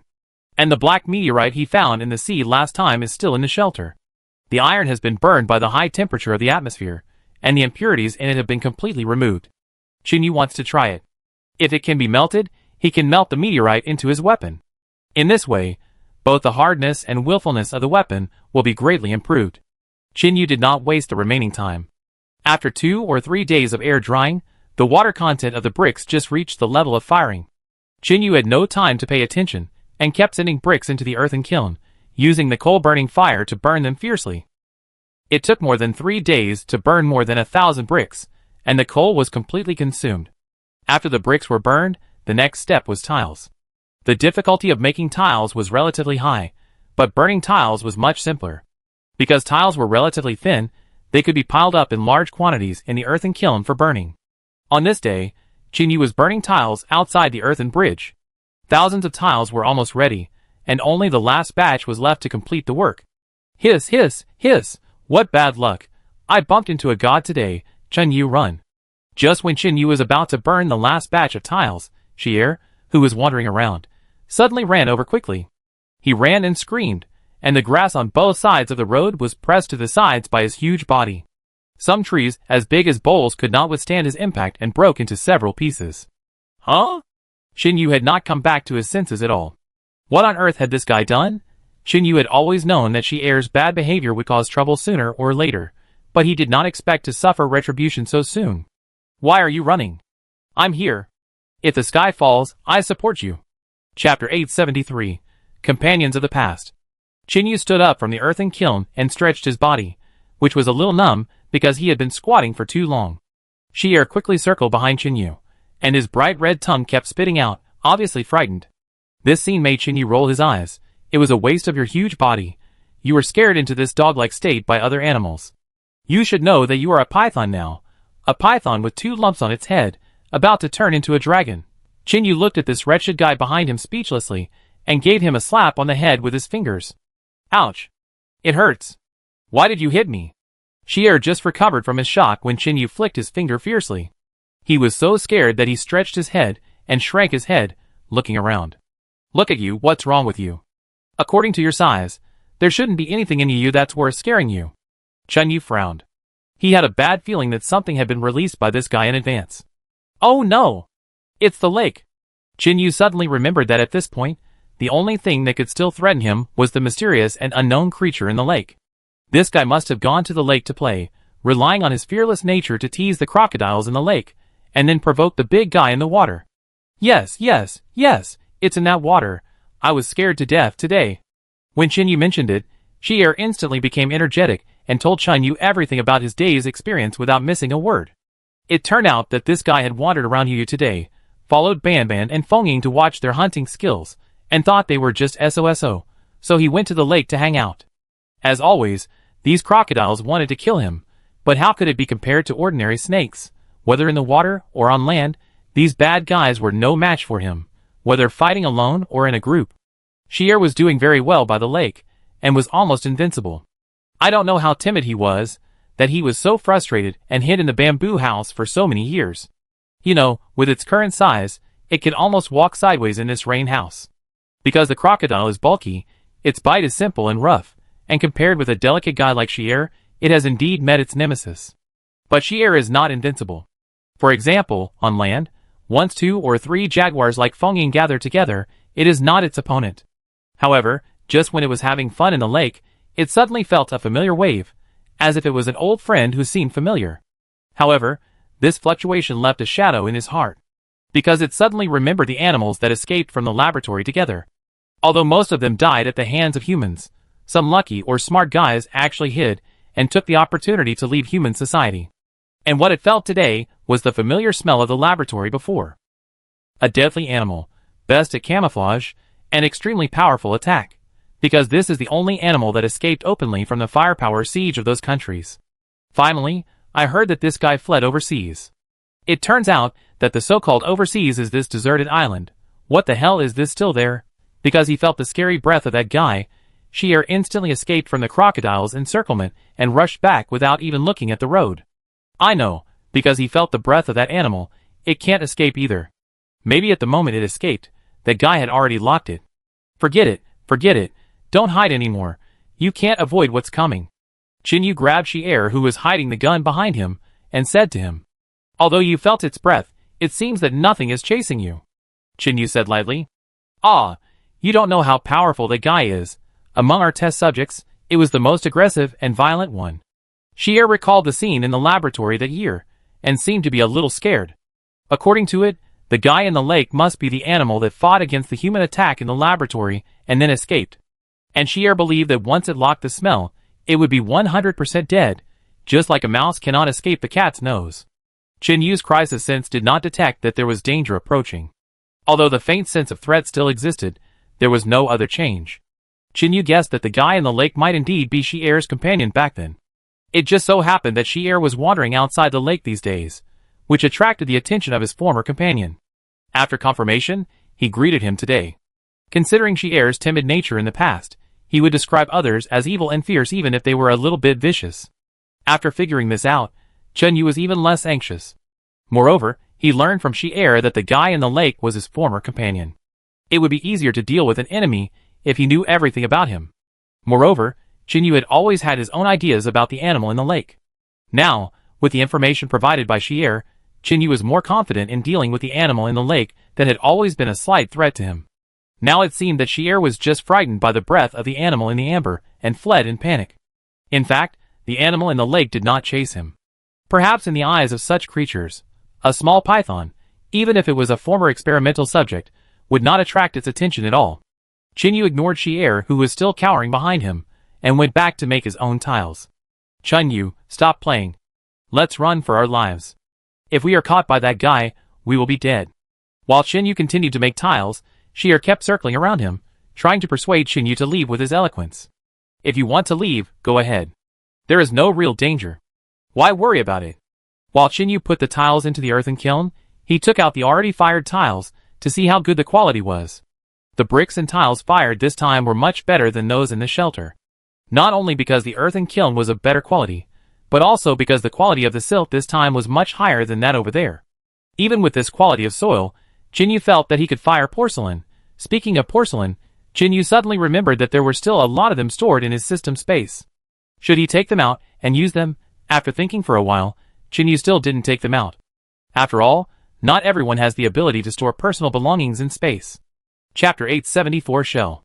After firing all the tiles, Chin Yu piled all the materials on the open space next to Yu, waiting for the construction of the shelter. Now, what he has to do is to deal with the threat in the lake, but he didn't jump into the lake directly to fight the guy head-on. According to his physical fitness, he might not be afraid of it. However, Chin Yu always remains vigilant and cautious about unknown dangers. It was still early after finishing work today, but Chin Yu was ready to go home. Banban's study with Feng Ying these days seems to have had a significant effect, and even his usual momentum has changed greatly. Soon after Chin Yu left, Xier also found Banban and ran quickly, and soon caught up with Chin Yu. They didn't notice that after they left, waves of huge waves appeared in the lake. A huge black shadow kept swimming in the lake, stirring up the originally clear and transparent freshwater lake. The black shadow's behavior scared all the crocodiles by the lake, and they all climbed onto the shore, as if they had encountered a natural enemy in the water. After Chin Yu returned to the shelter, he took the fishing net and back grate and headed towards the sea. This time, he did not bring Banban or Xier with him, but went out to sea alone. His purpose of going out to sea was not to find seafood and food, but to find the killer whale Jingjing who dreamed of freedom in the sea. Speaking of Jingjing, after being placed in the sea by Chin Yu, it went to find its family and tribe. Jingjing's body was also strengthened by meteorite fragments, and it was like a fish in water in the sea. It didn't take long for him to catch up with the group that had been separated, and he became the leader of the group. However, because it was Chin Yu's pet, it might not be in the group sometimes, so Jingjing asked an older elder to discipline the group. And he became the patron saint of this group of killer whales, and he would be there wherever there was danger. When Chin Yu just left the freshwater lake today, he had already contacted Jingjing with his unique telepathy. At that time, Jingjing was wandering freely in the sea. Suddenly, she received a signal from Chin Yu and immediately set off from her original place, ready to rush to the place where they met. Because Jingjing was a little far away from Chin Yu, Jingjing had not arrived when Chin Yu arrived at the beach. Chin Yu was not in a hurry. He pushed the boat out to the sea, ready to go to the farther sea and find some seafood on the seabed to satisfy his craving. These days, they have been eating mountain delicacies every day, but they lack some seafood. Although there is no shortage of food, Chin Yu still misses the delicious seafood occasionally. According to Chin Yu's physical strength, rowing is just a piece of cake for him. He propped up the boat and walked on the boundless sea. Chin Yu instantly felt his insignificance. In fact, the reason for this feeling is the loneliness of a person who is helpless on the sea. Chin Yu threw away all the unnecessary and messy thoughts in his mind, found a place that looked good, and dived into the sea. Indeed, Chin Yu likes seafood more than other things, especially the big lobsters that have just been shredded. Whether it is grilled, fried, or braised, it tastes very fresh. The taste of this lobster even reminded Chin Yu of the days when he caught mountain crabs in the mountains when he was a child. That period was the happiest time for him, carefree and happy. Unfortunately, although mountain crabs are small, there are a lot of them, and you can often find many of them under a stone. And don't underestimate its small size, it is rich in nutrition, and even more than other animals of the same size. After slaughtering the small mountain crabs, fry them in a boiling oil pan. The originally dark brown shell instantly turned golden when it came into contact with the boiling oil. A stream of divine fragrance emanated from the open large iron pot, and the oil from frying crabs also left a strange fragrance. This crab oil will taste delicious when used for cooking or making other soups. After closing his eyes and recalling for a while, Chin Yu's mouth slightly smiled. Soon, Chin Yu sank to the bottom of the sea. The seawater here he chose was not very deep. Therefore, the location where he dives now is colorful because the water waves reflect the sunlight, which looks extremely attractive on the seabed. This is an ancient coral reef. The long coral reef stretches for a large area, which reminds me of the ancient Great Wall. There are many unknown seaweeds growing on the coral reef, and some fish with strange shapes swim among the seaweed. Chinyu came down to look for prey, so his eyes were always focused on the fish or shrimps with larger faces. In this bright seabed, there is no shelter, and these larger fish and shrimps are unwilling to come out, hiding deep in the hollows of the coral reef, waiting for prey to pass by. Suddenly, Chinyu saw a long tail quickly drilled through a gap in the coral reef. Judging from its size, it should be able to eat a meal. Chinyu swam over lightly, without disturbing other small creatures on the road. This action also prevented the big guy from being frightened and running away. Chinyu's action did not affect the animal hidden in the coral reef. When he swam to the back of the coral reef, he found that this guy was actually a black and white sea snake. Thinking that he still had a python at home, this sea snake was lucky to have a good distant relative, so he spared its life. Chinyu left the coral reef directly. He did not find other large fish and shrimps here, so he planned to go somewhere else. Not far away, Chinyu saw a larger number of fish, because the depth here was greater, so there were more deep-sea groups gathered. Chinyu actually had no requirements for fish. After all, the wild delicacies outside not only taste good, but also have small bones and are fresher and less fishy. He casually caught a few fish and strung them together with a rope, and hung a long string around his waist, looking like the legendary Monk Sha. 610. However, Monk Sha hung a string of human skulls around his neck, while Chinyu hung sea fish around his waist. After collecting a large string of fish, Chinyu began to look for big lobsters. After all, his idea of this trip was to catch a few big lobsters or crabs to satisfy his cravings.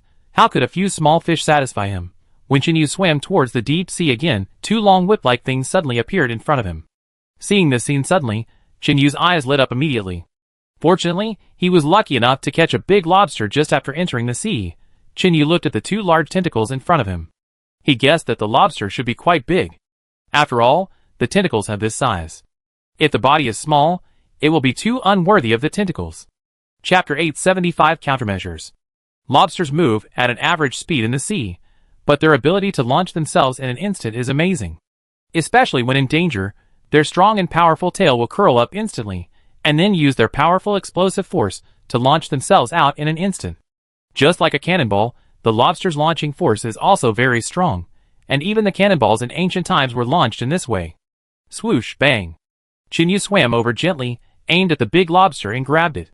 The lobster that was preparing to catch its prey was frightened and jumped up, making a loud noise in the water. But Chinyu had already planned the route to capture it. Even if this guy could jump, he couldn't escape Chinyu's 5 fingers. Swish. When the lobster was about to escape from the gap in the coral reef, Chinyu stretched out his hand and blocked the lobster's retreat. Chinyu grabbed the lobster's tail. This guy didn't expect that he was ambushed and struggled frantically in Chinyu's hand. After finally catching a lobster, how could Chinyu let it go? He took the lobster out of the gap with his other hand. He punched the guy's head with 2 sandbag-sized fists. The terrifying force gave the stupid lobster a concussion and made it completely dizzy. Although he caught a big lobster, only one lobster could not satisfy Chinyu's appetite. You know, since his ability improved, he has almost never eaten enough. It's all tears to talk about it. In order to prepare more food reserves for the winter, Chinyu has been tightening his belly to live. Now, in this sea with endless resources, Chinyu can hunt without fear, and then eat to his heart's content: the delicious Boston lobster, the fragrant king crab, the fresh grouper. Chinyu caught for more than 2 hours in a row, and when he couldn't hang on anymore, he returned to the boat and put it away before cleaning up. He went back and forth several times until the killer whale Jingjing drove to his side, and then he stopped. Woo! Seeing Chinyu again, Jingjing, who looked more slender, was very excited. Since meeting Chinyu, it has been lucky, no matter who's home or outside. Okay, stop yelling. I know. Although the killer whale Jingjing looks huge, but the actual age is not that old. According to the age of killer whales, Jingjing has just entered adulthood. Just like a little girl who has just grown up and met her father, Jingjing couldn't help rubbing against Chinyu. Stop it, Jingjing. I called you here because I want to ask you for help. After Chinyu calmed Jingjing down, he told her his plan. Jingjing is a system pet recognized by the Domination Wilderness System, and is a powerful existence in the sea. And after being strengthened by the system, and the essence of Tianqi meteorite, Jingjing has been greatly strengthened in both intelligence and strength. Even in the sea, a strong adult killer whale can hardly compete with Jingjing directly. After being strengthened, Jingjing is simply the nemesis of other creatures in the sea. No matter it is the giant seal in the deep sea or the strange fish in the seabed, they are not her opponents. This time, Chinyu planned to invite Jingjing to enter the freshwater lake to check the creature that had always given Chinyu a sense of crisis. Even Shi'er was scared out of his wits. Chinyu was a little worried that he might not be able to deal with the creature in the water. From the crisis sense, Chinyu knew that the creature in the freshwater lake had always been wary of him, although he didn't know why it didn't take action. But how could he allow others to sleep beside him? Maybe there would be no danger today or tomorrow, but other incidents would inevitably arise over time. To solve a problem, you must solve it thoroughly. Chinyu doesn't want to drag it out. If it affects the construction of his shelter, it will be too late to regret it if it causes any harm. Now Jingjing can stay in boiling water for a while, not only in seawater. As for freshwater lakes, let alone. This is the benefit of evolution. The body can constantly adapt to new environments. No matter how harsh the environment is, as long as it evolves to the right place, it can walk on flat ground. Huh? When Chinyu told Jingjing all about his plan, the big guy was so excited that he sprayed a long stream of water and generously agreed to his request. Now, for Jingjing, it doesn't need to take ordinary dangers to heart, because these difficulties are not difficult for it at all. And in the sea now, except for predation, hunting and protecting the safety of the tribe, Jingjing feels no interest at all. After all, after the systematic IQ enhancement, Jingjing now has the mind of a 17 or 18-year-old boy. The task of escorting the tribe in the sea day after day made it feel extremely boring, but because of Chinyu's order, it could not leave casually. Moreover, even if it was the bond of the tribe, it would be difficult for Jingjing to break away. Therefore, when she knew that Chinyu was going to give her a task now, and it was to explore unknown dangers, Jingjing was so happy that she almost jumped up. Since you have agreed, let's set off without delay. Now Chinyu has caught almost enough seafood, enough for him to eat for a long time. It's time to leave the sea. When going back, Chinyu no longer needs to row the boat. With Jingjing, a strong man, pushing the small boat is not a problem at all. The next action does not require Chinyu to give any more instructions. The smart Jingjing pushed the boat to the shore quickly. Because of its size, Jingjing can only stay in the shallow sea, but this time it will follow Chinyu to the shore. Although it is not necessary to go ashore in person, Jingjing's experience of being the first killer whale to leave the sea is enough for it to brag. Because it is a system pet, Chinyu can choose to store Jingjing in the system space, and this is a system-born ability, and does not require Chinyu's storage space at all. Chinyu put his hand on Jingjing's big head, and a strange wave suddenly came out from Chinyu's palm. Then, the space in Chinyu's palm twisted, just like the twisted changes in the air caused by burning fire. Boom! Jingjing was instantly collected by Chinyu into the system space. In this space, Chinyu could easily sense Jingjing's existence. The surrounding seawater closed together instantly because of Jingjing's sudden disappearance, making a loud noise. In this system space, Jingjing's physical and mental state can always be at the peak. And even if she is injured, she can repair and heal in this system space. And Jingjing likes the system space more than the sea outside.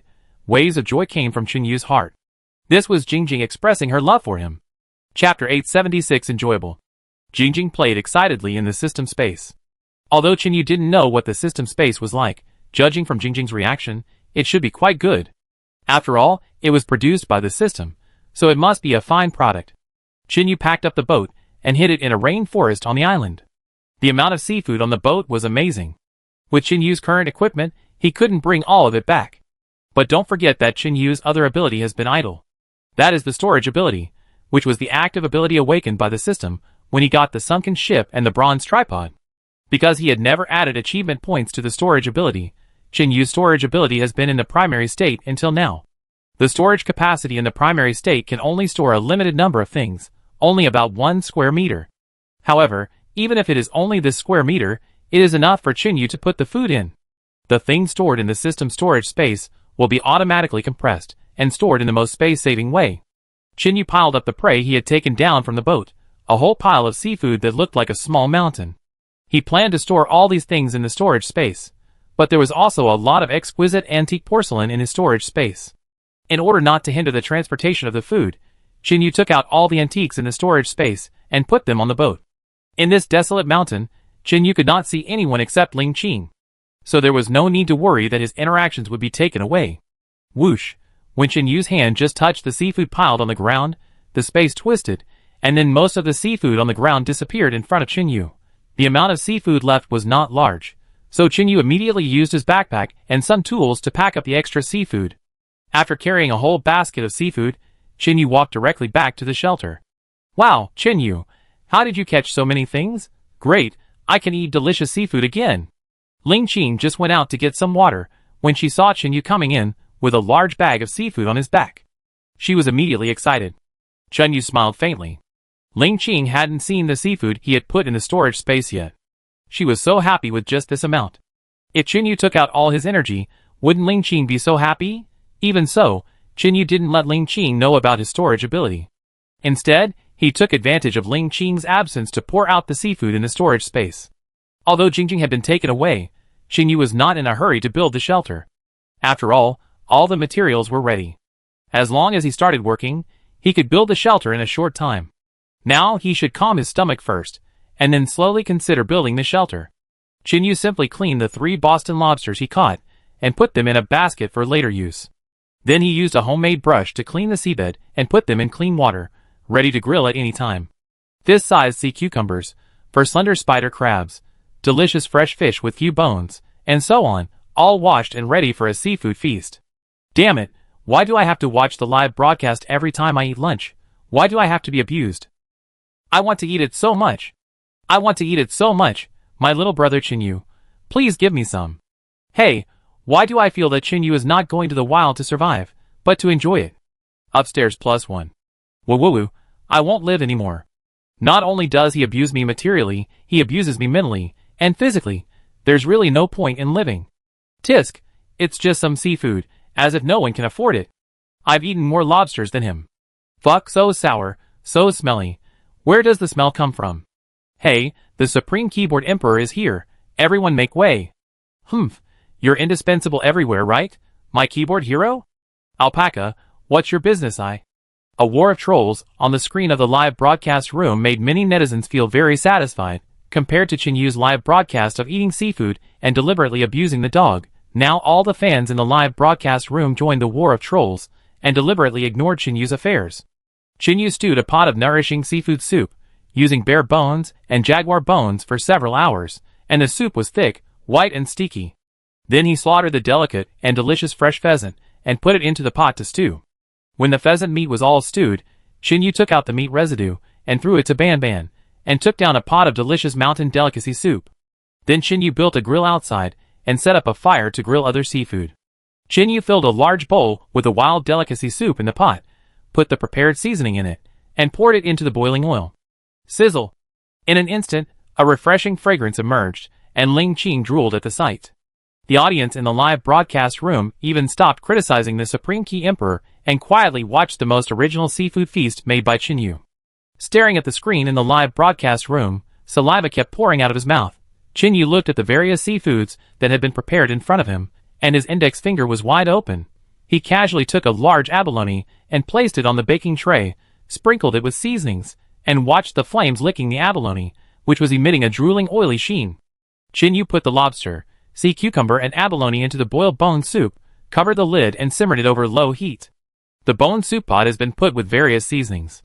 After simmering over low heat, the essence in the soup will continue to invade the seafood. Now Chinyu poured the soup made from bone soup on the abalone that he had roasted over fire. The golden abalone, thick bone soup, and fresh seasonings together made a fascinating golden bone fragrant abalone. This smell attracted Ban Ban, who was still playing outside, and Shi-Er, who was sleeping in his nest. Hiss, Chinyu, you guys are really not good friends. You didn't even call me when you had something delicious. As soon as Shi-Er came out, he couldn't help complaining about Chinyu. This guy only cares about himself when he has something delicious. Has he forgotten who ate my bamboo rats? Haha, friend, aren't you already Ling Qing's pet? Now your status has automatically dropped by 1 level. Pet! Chinyu put the golden abalone to his mouth and took a bite. It was juicy and fragrant. Chinyu was very satisfied with it. Bullshit, why didn't you say anything when you ate my bamboo rats? Now you are so stingy when I eat some of your seafood. When he heard Chinyu arguing with him, he was unhappy instantly. Chapter 877 The Results of the Experiment. You should know that most of the bamboo rats he fed at the beginning went into Chinyu's stomach. Now this guy doesn't even give him any to eat. Where is justice? Haha, I'm just kidding you. Look at the things that are cooking in the disaster. You can eat them when they are cooked. Chinyu pointed to the seafood that was stewing on a small fire on the stone stove. Smelling the faint fragrance coming from it, Xier was shocked. This taste, it has been many years since he tasted it. I miss its youth. Chinyu, come on, grill an abalone for me. I haven't eaten this for many years. When it comes to grilled seafood, Xier is impatient, like a hungry ghost who hasn't eaten for hundreds of years. You can eat if you want, but you have to do something first. You know, those who don't work, don't eat. Chinyu plans to get something out of this guy, because he doesn't know about the laboratory Xier mentioned, and he is very interested. What else do you want me to do? Hurry up and tell me. I eat something after you finish. Hurry up, Xier said impatiently. Actually, it's very simple. You were scared by the guy in the freshwater lake that day. Tell me more about the guy in the lake. Chinyu was serious. After all, he was going to deal with the thing in the lake. Knowing yourself, and the enemy can win every battle. He still understands this truth. Hiss. Xier spit out the letter in his mouth, and fell silent looking at Chinyu. It had no idea about the guy in the lake. Because they only had a little understanding of him in the laboratory. But even with that little understanding, it had always kept the guy secret. All of their experimental subjects had a special sense of each other. As long as they were within a certain distance, they could know each other's existence. In fact, for so many years, it had been hiding in that small bamboo house without going out, and this was also the reason. When it was just washed up on the island by the sea, it occasionally sensed a familiar breath on the other side of the deserted island. But when it carefully sensed it, it was gone again. The breath was intermittent, sometimes strong and sometimes weak. And there were many cases of mutual devouring in their laboratory, so in order to save its life, it did not go out. In order to prevent being eaten by other species, this guy has been growing in a wretched way. Anyway, its evolution is still going on. As long as it waits for 300 to 500 years, it may be able to beat that big guy. However, after leaving the laboratory, its evolution speed has not been improved. It has been progressing slowly for so many years. I don't know what the guy in the freshwater lake ate. The breath coming out has always been faintly oppressive. In this way, the guy's evolution should have gone a step further, reaching a more terrifying level than him. Since you want to know, I tell you the truth, the big guy in the freshwater lake is very powerful. Back then, Xier's voice was low, with a repressive breath, and the atmosphere seemed even more solemn. According to Xier, the guy's power back then had reached a terrifying level. When the laboratory was jointly besieged by the forces of more than a dozen countries, their experimental subjects were hunted down crazily. Fortunately, Xier was in the stage of molting at that time, and his appearance had changed greatly, which was very different from his original appearance. It was precisely because of this that it happened to escape the disaster, and later became a pet for others to perform survival shows. Fortunately, it had a little understanding of human nature at that time, and through constant contact with humans during the performance, it had a deeper understanding of humans. Until its owner was in a performance overseas, and encountered a tsunami, it was stranded on this deserted island in the tsunami. And the other animals in their laboratory were killed and slaughtered, and only 1 in 10 survived. At first, the laboratory planned to train them into an outstanding animal army to fight against other human armies head-on. However, a traitor appeared in the laboratory, and the laboratory was destroyed just as their animal army was put on the agenda. However, before that, the laboratory has produced several powerful animal individuals, and the guy in the freshwater lake is one of them. Experiments are often piloted first, and then promoted on a large scale. The one in the freshwater lake is the result of the laboratory's preliminary experiments. Because they succeeded, they planned to awaken Xier's reserve forces. However, because the laboratory was destroyed, they were slaughtered before they even had time to inject the genetic drugs. But the guy in the freshwater lake was an exception. When the laboratory was attacked, he immediately organized a counterattack and defense force. However, due to the obstruction of the traitor, the counterattack force did not achieve the expected effect. And at this time, the abilities of the first batch of experimental animals that had undergone the experiment were revealed. These experimental subjects were only controlled by the person in charge of the experiment at the time, and they began to resist with special forces at the first time. When human defense lost its effect, these non-human forces were not controlled by others. They seemed simpler and more aggressive. When the enemy attacked the laboratory, they were stubbornly blocked outside by these animals. The counterattack force was soon restored, and the laboratory gradually gathered resistance and prepared to retreat gradually. But at this time, an unexpected thing happened. The experimental animals rebelled under the leadership of a giant python. This is a giant python with a body length of more than 10 meters. In the experiments, this guy has always been the top performer. However, In all the experiments, this giant python has always been known for its obedience, because it is a python raised by humans. No one expected that after several experiments, this python's temperament changed drastically, from a gentle python to a forbearing man-eating monster. The black python led the experimental animals to kill the experimental manager at the time, and even swallow the person in charge, his master, alive, under this situation of internal and external difficulties. The destruction of the laboratory is inevitable. As expected, when the laboratory was breached, the black python led all the experimental animals to escape.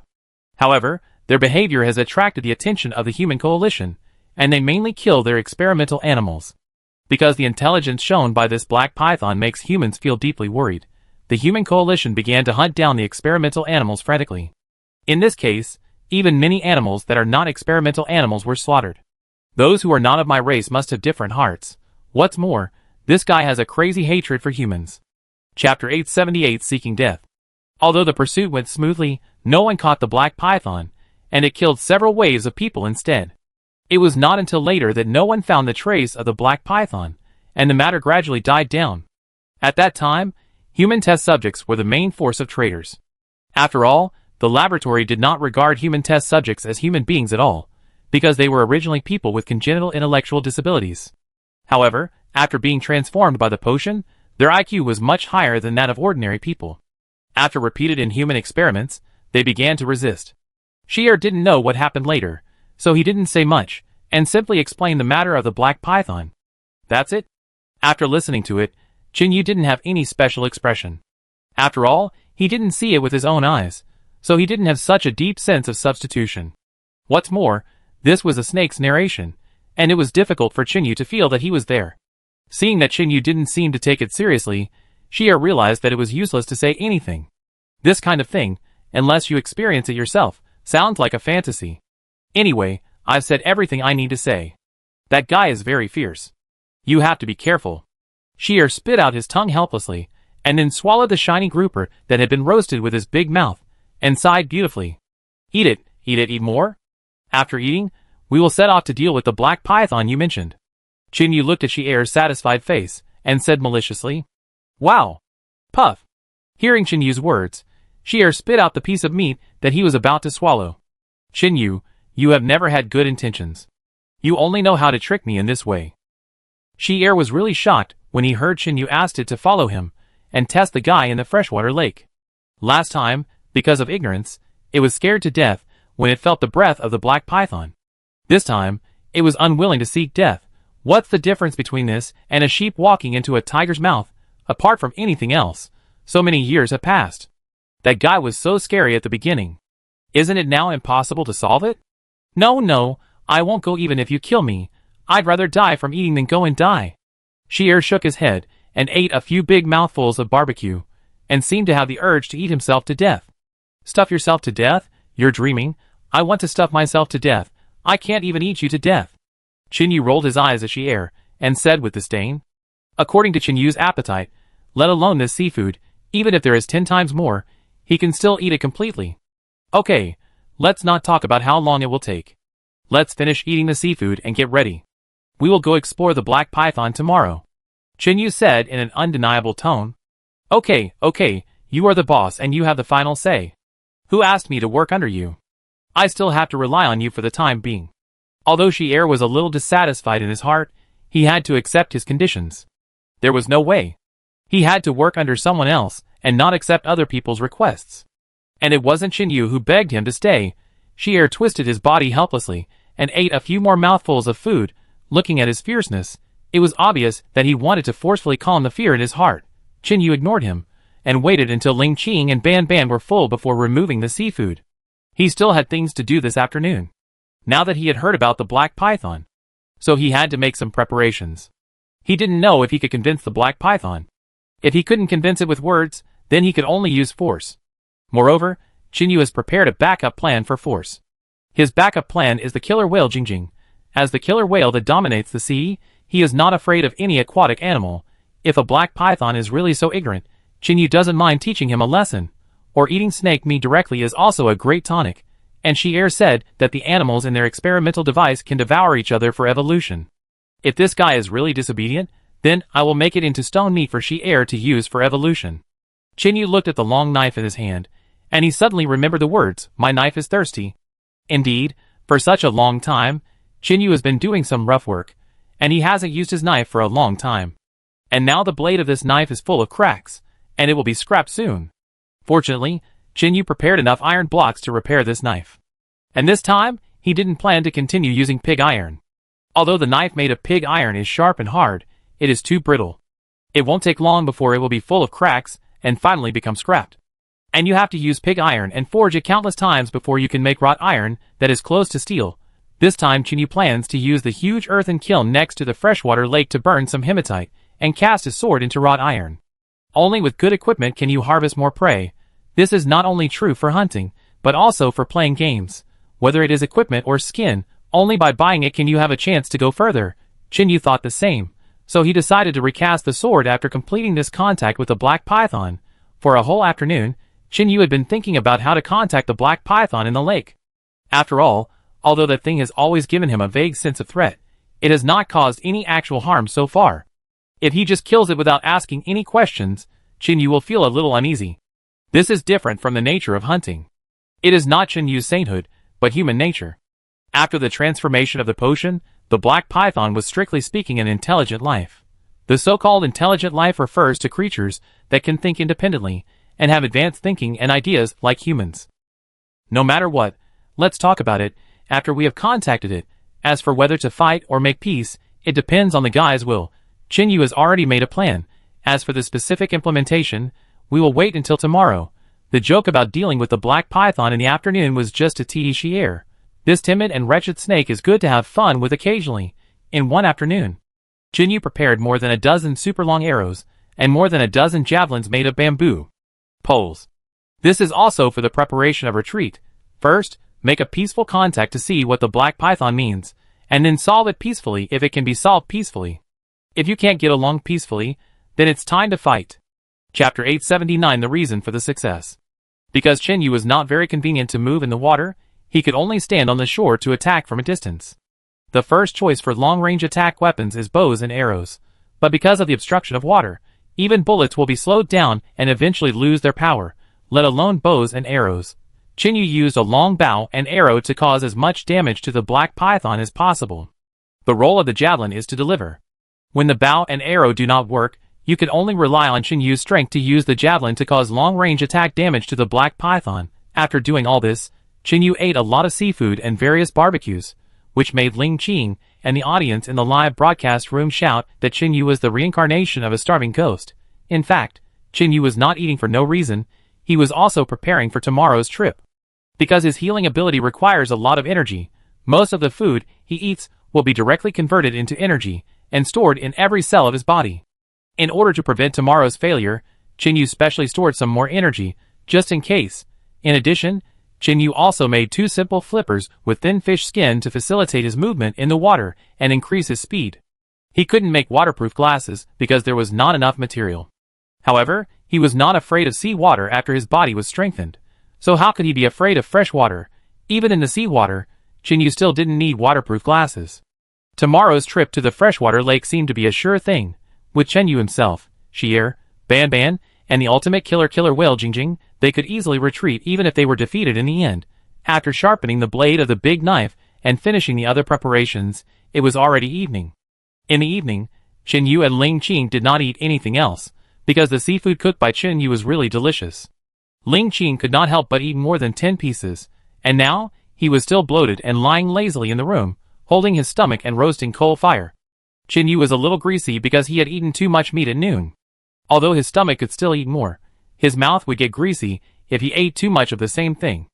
Ling Qing leaned on the recliner, one hand slowly stroking Ban Ban's soft fur, squinting her eyes to enjoy this rare tranquility. In fact, such a day is not bad, with a beloved in front of her, and even if it rains, there is a house to shelter her, and when it is cold, there is a stove to keep warm. Ling Qing thought beautifully about such a day. She would be willing to live with him until the end of time. Qin was sorting his weapons by the fire, and seeing Ling Qing staring blankly, he knew that this silly woman must be daydreaming again. The cold night passed quickly in the warm fire. The next morning, Qin quickly packed all his luggage and prepared to set off. Taking advantage of the early time, Chinyu fed some livestock such as pheasants, rabbits, and wild goats. Carrying his backpack, taking Shi-Er and Ban, Chinyu and his party headed towards the freshwater lake at a very fast speed. Not long after, the clear green surface of the freshwater lake was in sight. Since they were old acquaintances, Shi-Er went to greet his old friend Black Python, and see what Black Python's attitude was. Although Shi-Er was timid and resisted the idea of sending his head, he had to bite the bullet under the threat of Chinyu's force. Shi-Er's almost 10-meter-long snake body rolled over all the way, scaring the birds and animals all the way to flee. Soon Shi-Er arrived at the lake, hesitating and refusing to go into the water, but when he turned around and saw Chinyu's murderous eyes, he shuddered instantly. Chinyu never kept useless people. If Shi-Er couldn't even do such a small thing as luring the enemy, then there was no need for him to exist, even if it was Ling Qing's pet. At most it would just be an extra bowl of snake soup. But Chinyu would not let his people take risks in vain. When Shi-Er went into the water, Chinyu kept aiming his bow and arrow at its direction. Once there is any disturbance, Chinyu will definitely shoot an arrow to rescue Shi-Er and kill the enemy. When Shi-Er turned around, he saw Chinyu aiming an arrow at him, and he was so scared that he thought Chinyu was forcing him into the water with an arrow. This damn Chinyu actually forced me like this. This is really killing me. Shi-Er saw that Chinyu's arrow was always aimed at him, and he thought that if he didn't obey, he would definitely be hit by an arrow. Although 1 or 2 arrows might not kill him, it would hurt if the arrow shot at him. It didn't want to be killed by its own people in such an unclear way. Thinking of this, Shi-Er also sped up and swam quickly into the water. As a snake, it is naturally familiar with water, which is why it still survived in this vast ocean and lived a prosperous life in that bamboo house. Shi-Er carefully came to the center of the lake. The vague pressure at the bottom of the lake has always shrouded Shi-Er's heart, making it feel fearful. Despite this, Shi-Er still gritted his teeth and released his breath, so that the black python in the lake could accurately sense his presence. One of the reasons why Shi-Er was able to escape calmly when he sensed the breath of the black python last time was because of his special ability. With the development of genetic potions, the talents of each animal are infinitely magnified. After Shi-Er's talent is stimulated, it is very practical to save his life. Because his ability is to hide, to converge all his own breath, so that the enemy thinks he has completely disappeared. Last time in Juyu's cave, Chinyu did not see whether there were any creatures in the cave for this reason. Unless it doesn't want to use this ability, Shi-Er can be activated at all times. In the hidden state, even the heartbeat becomes extremely slow, and the blood circulation almost stops. It is because of this first-class escape ability that the weak it can survive in the laboratory war. Shi-Er, who released his breath, seemed to become ferocious and terrifying for a while. He exuded a faint fishy smell, and his long tongue kept swallowing and spitting out, making a scary hissing sound. Splash. Bang. Not long after Shi-Er exposed his aura, the water began to boil. The crocodiles in the water seemed to sense something amazing. At the moment of the splash, they all struggled to escape and left the lake where they originally lived. When all the crocodiles began to escape, Chinyu knew that his chance had come. From Chinyu's direction, Shi-Er had not been attacked yet, but he was also frightened and didn't know what to do. Shi-Er was now in a situation where he was worried about whether to advance or retreat, and he was helpless. If he took another step forward, he could not guarantee that he would not be eaten by the black python. If he took a step back, he would not be able to attract the black python, and Chinyu would not let him go. However, the black python did not give Chinyu and Shi-Er more opportunities to think. It emerged from the water in an instant, causing waves and splashing the lakeshore like a high tide. Chapter 880, Killing All. A huge wave spread out from Shi-Er's side, pushing him far away. Seeing that he was far away from the black python, Shi-Er was so happy that he quickly twisted his body and prepared to return to Chinyu from another direction. But how could it be faster than the black python, the overlord of the water? While Shi-Er was moving quickly, the black python at the bottom of the water also swam towards him quickly, just blocking Shi-Er's forward path. Ah! The black python in the water suddenly stretched out its huge head and roared towards the sky. Oh my god! The black python's voice also scared Chinyu. After all, in his memory, he had never seen a snake roar like that. As for the giant python, let alone that. Moreover, when the black python opened its mouth and roared towards the sky, Chinyu saw with his own eyes that this guy had a mouthful of fangs and sharp teeth. Generally, snakes usually have no teeth, but some poisonous snakes on other continents have 2 long fangs, the longest of which can almost reach 5 or 6 centimeters. But these venomous snakes don't have molars either. Only a very few snakes have molars. which can grind food into pieces and swallow them. But the teeth in the mouth of the black python that Chinyu saw were not simple fangs or molars, but fangs that only carnivorous mammals can grow. The teeth are sharp and powerful, and look extremely scary. Teeth like this are simply weapons prepared for fighting. One bite can definitely bite off a thigh, or a big tree. Looking at the size of the black python, Chinyu could definitely believe that this guy could bite a crocodile in half. No wonder these crocodiles are so afraid of this black python. I'm afraid that these crocodiles have been used as food by this guy in the water. The black python is black all over, with coin-sized scales covering its body. The black color is shiny and emits cold light. The huge head no longer looks like a python, and it grows all kinds of sharp spikes. This shape on the black python's head. It reminded Chinyu of a weapon, a mace. Indeed, the head of this black python now really looked like a huge mace, covered with sharp thorns. There was a thick layer of transparent eyelids on the surface of the eyes. 2 layers of transparent eyelids. One layer was horizontal, and the other was vertical, alternating to protect the fragile eyeballs. In fact, what surprised Chinyu the most was its eyes. Both eyes revealed the light of wisdom. But what was strange was that its 2 eyes were different colors. The left eye was a pair of cold eyes, with a cold golden light, looking stern and heartless. The other one was green, revealing cruelty and cunning, and it was obvious that he was a guy who was not easy to deal with.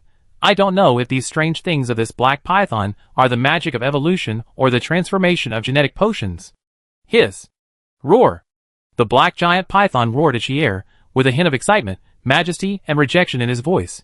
Chinyu only heard the cry of the black giant python, and he knew that the black giant python was in an extremely complicated mood. Xier seemed to understand what the black python said, stopped running, and yelled at the black python. Hiss, hiss! Because the distance was too far, Chinyu could not hear what the 2 snakes were saying. He only knew that the black python roared angrily at the end. Then the huge tail instantly grabbed Xier's body, and smashed it into the water with all his strength. Bang! With only a loud noise, Xier disappeared in an instant. It seems that he was beaten into the deep water by the giant python. Then the black python was about to dive into the water, trying to kill Xier.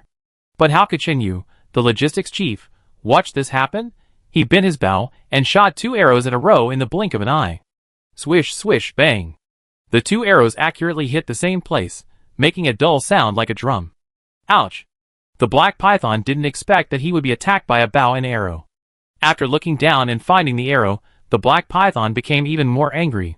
It's humans again, and these cold-blooded and cruel killers again. They all deserve to die. They must be killed and eaten.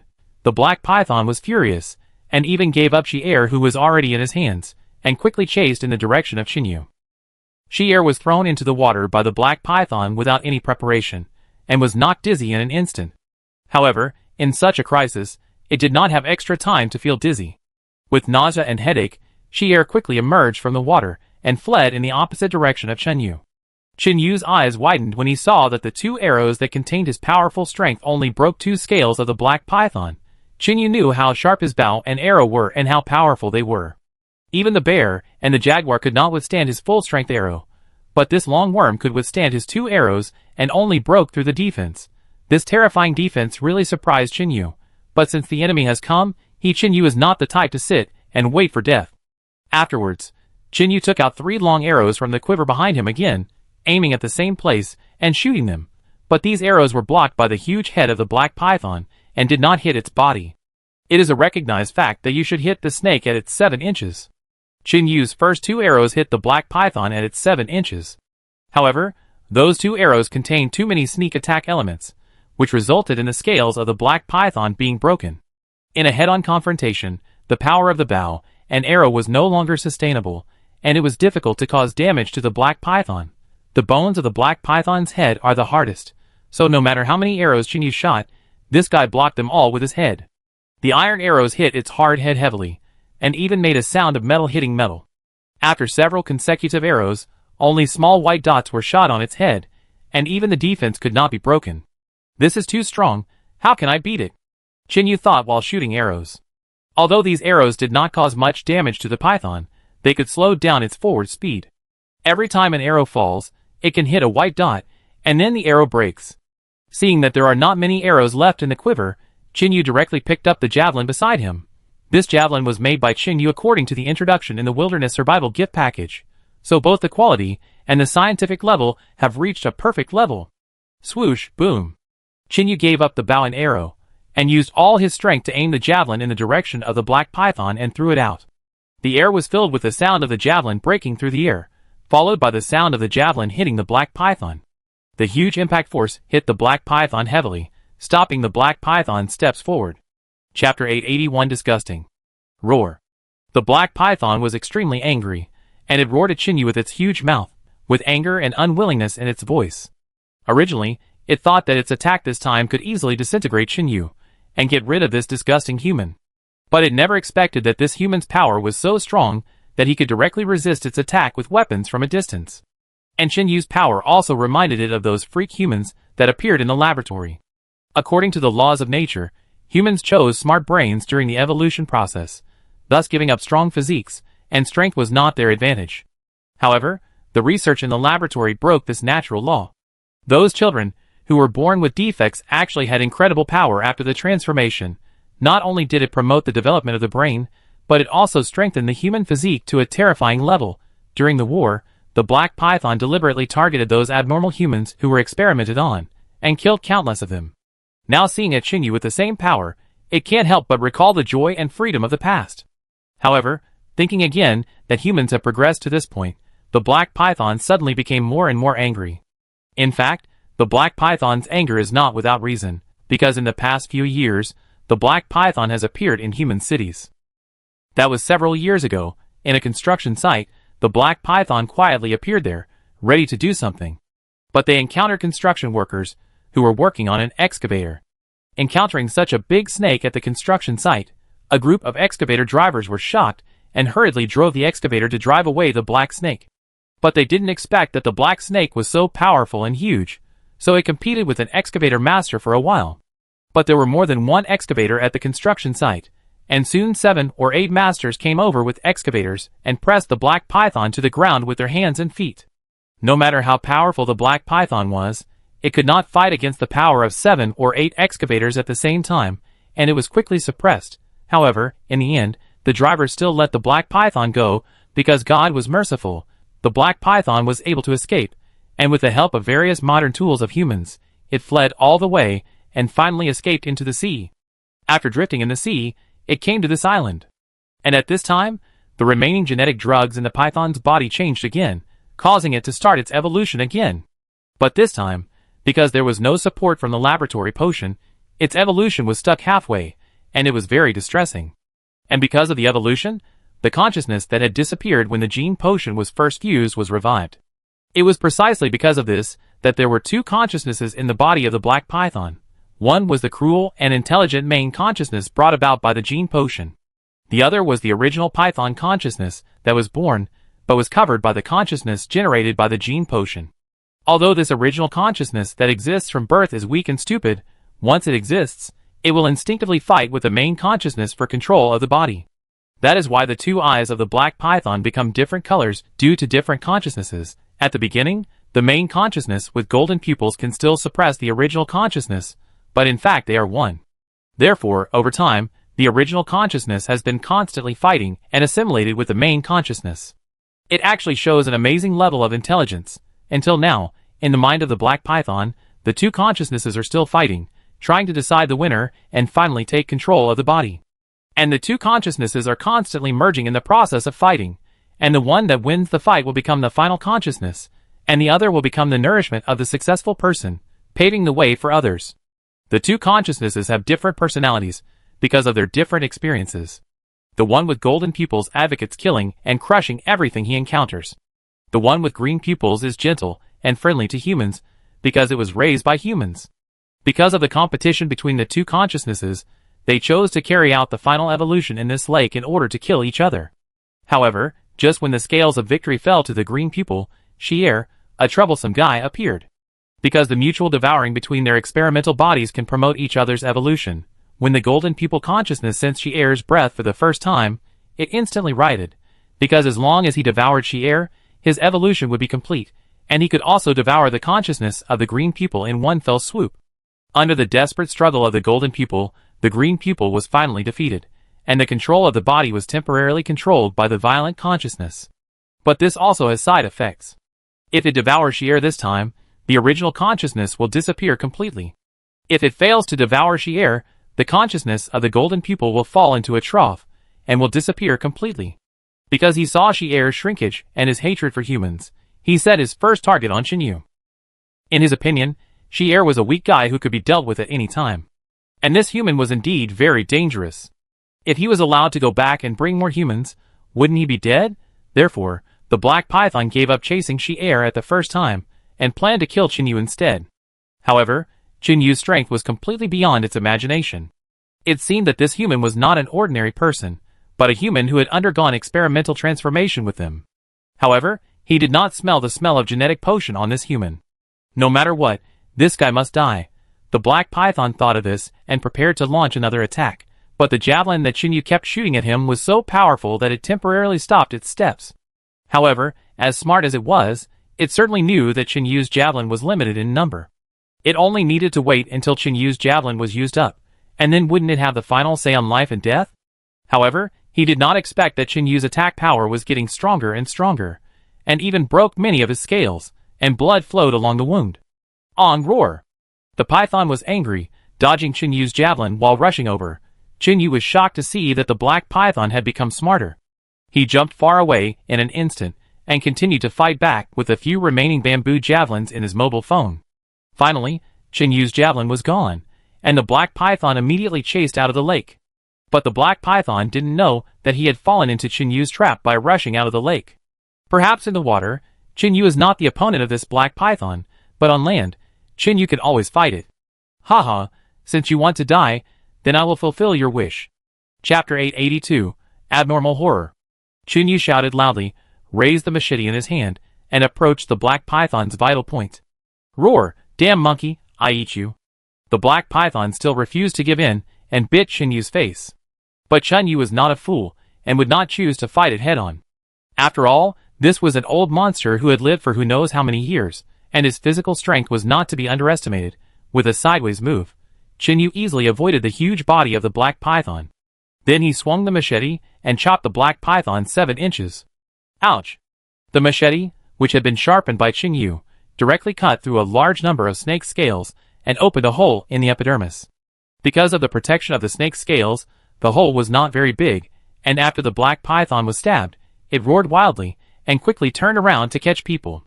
Although this guy was huge, he was still very flexible. Qinyu did not give the Black Python a chance, and all the continuous attacks fell on the Black Python. Roar! Go to hell! The Black Python's fighting style was to trade injuries for injuries, and then Qinyu was hit hard in the chest by this guy's tail. The powerful force threw Qinyu away in an instant, and he fell heavily to the ground, rolling for several meters before stopping, after Qinyu fell to the ground. He did not get up quickly, but pretended to be fainted on the ground, pretending that he was knocked out by the Black Python. Roar! Roar! The Black Python saw that Qinyu had not gotten up for most of the day, and realized that Qinyu seemed to have been knocked out by himself. Unexpectedly, the injury-for-injury fighting method would work so quickly.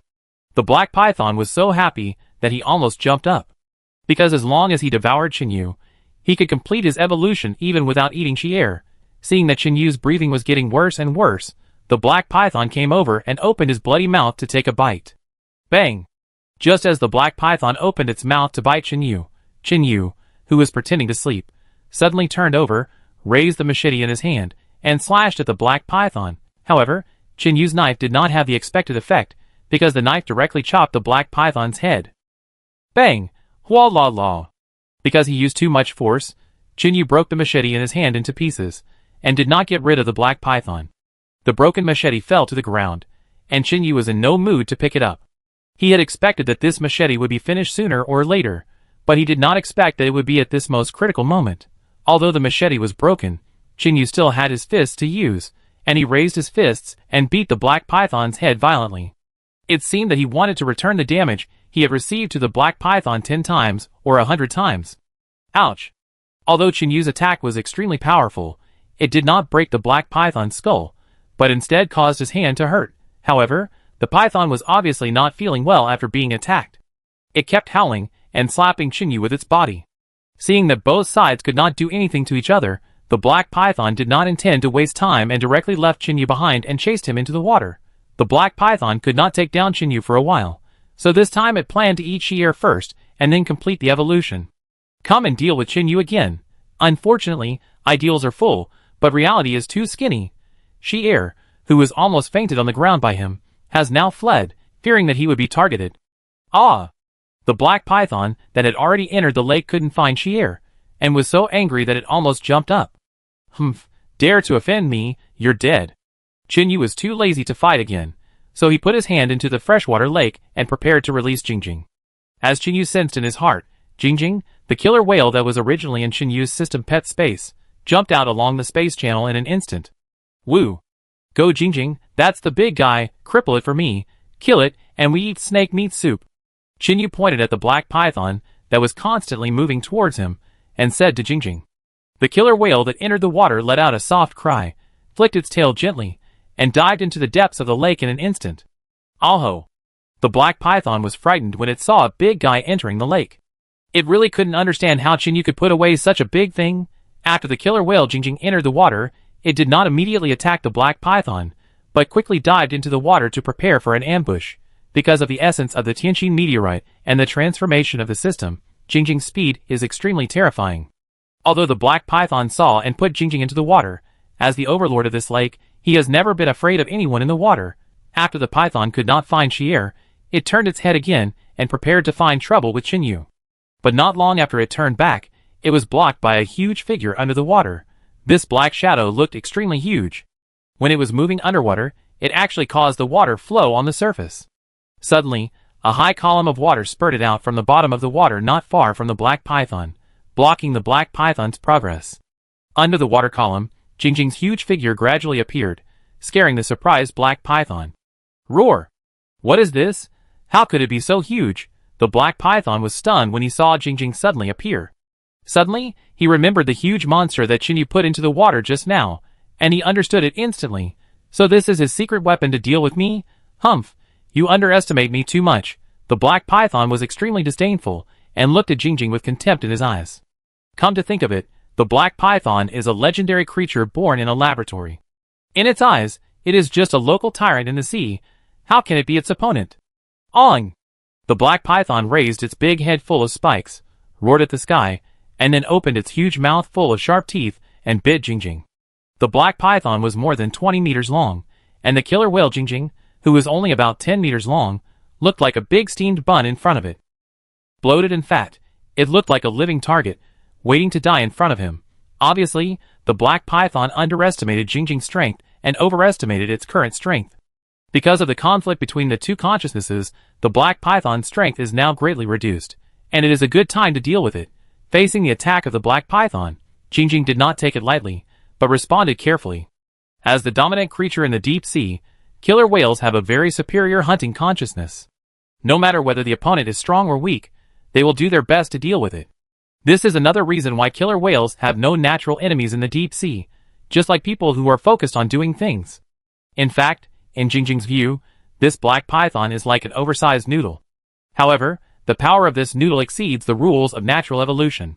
In the blink of an eye, the black python has quickly caught up with Jingjing, and opened its mouth wide to bite Jingjing. However, it obviously underestimated Jingjing's ability.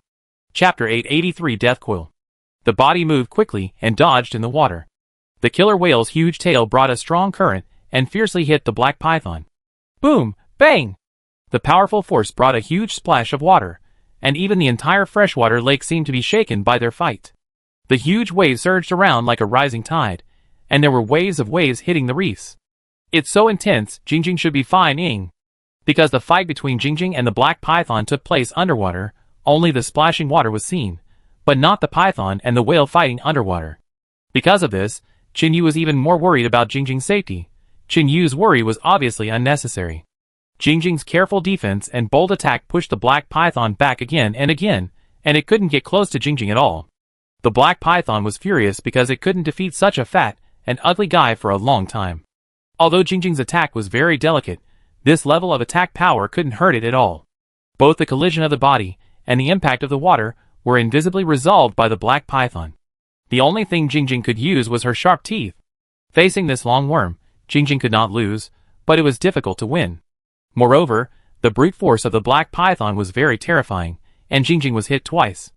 Although the running water was cleverly used to remove most of the impact, there were still a lot of direct hits on Jingjing. This remaining force was also terrifying, and it was painful. Her own attack did not work at all, and Jingjing could only retreat and prepare to defend first. But how could the black python give Jingjing this opportunity? After failing to capture the killer whale for so long, the black python was furious and prepared its strongest attack yet, ready to capture Jingjing this time. Roar! In the clear lake water, the black python's roar turned into sound waves that quickly spread out.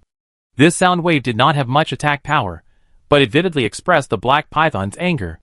Afterwards, the black python's body spun rapidly like a tornado, and soon surrounded Jingjing. It looked like it wanted to use the most primitive method of snakes to wrap around Jingjing, and then strangle Jingjing with its body strength. Jingjing had seen the terrifying power of this guy, and this power made Jingjing feel frightened. But now the black python's behavior made Jingjing think of an excellent counterattack plan. Because she couldn't get close to the black python, but if this guy took the initiative to get close to her because of the attack, wouldn't it mean that she would have a chance to bite it? As the overlord of the sea, Jingjing is very confident in her bite force.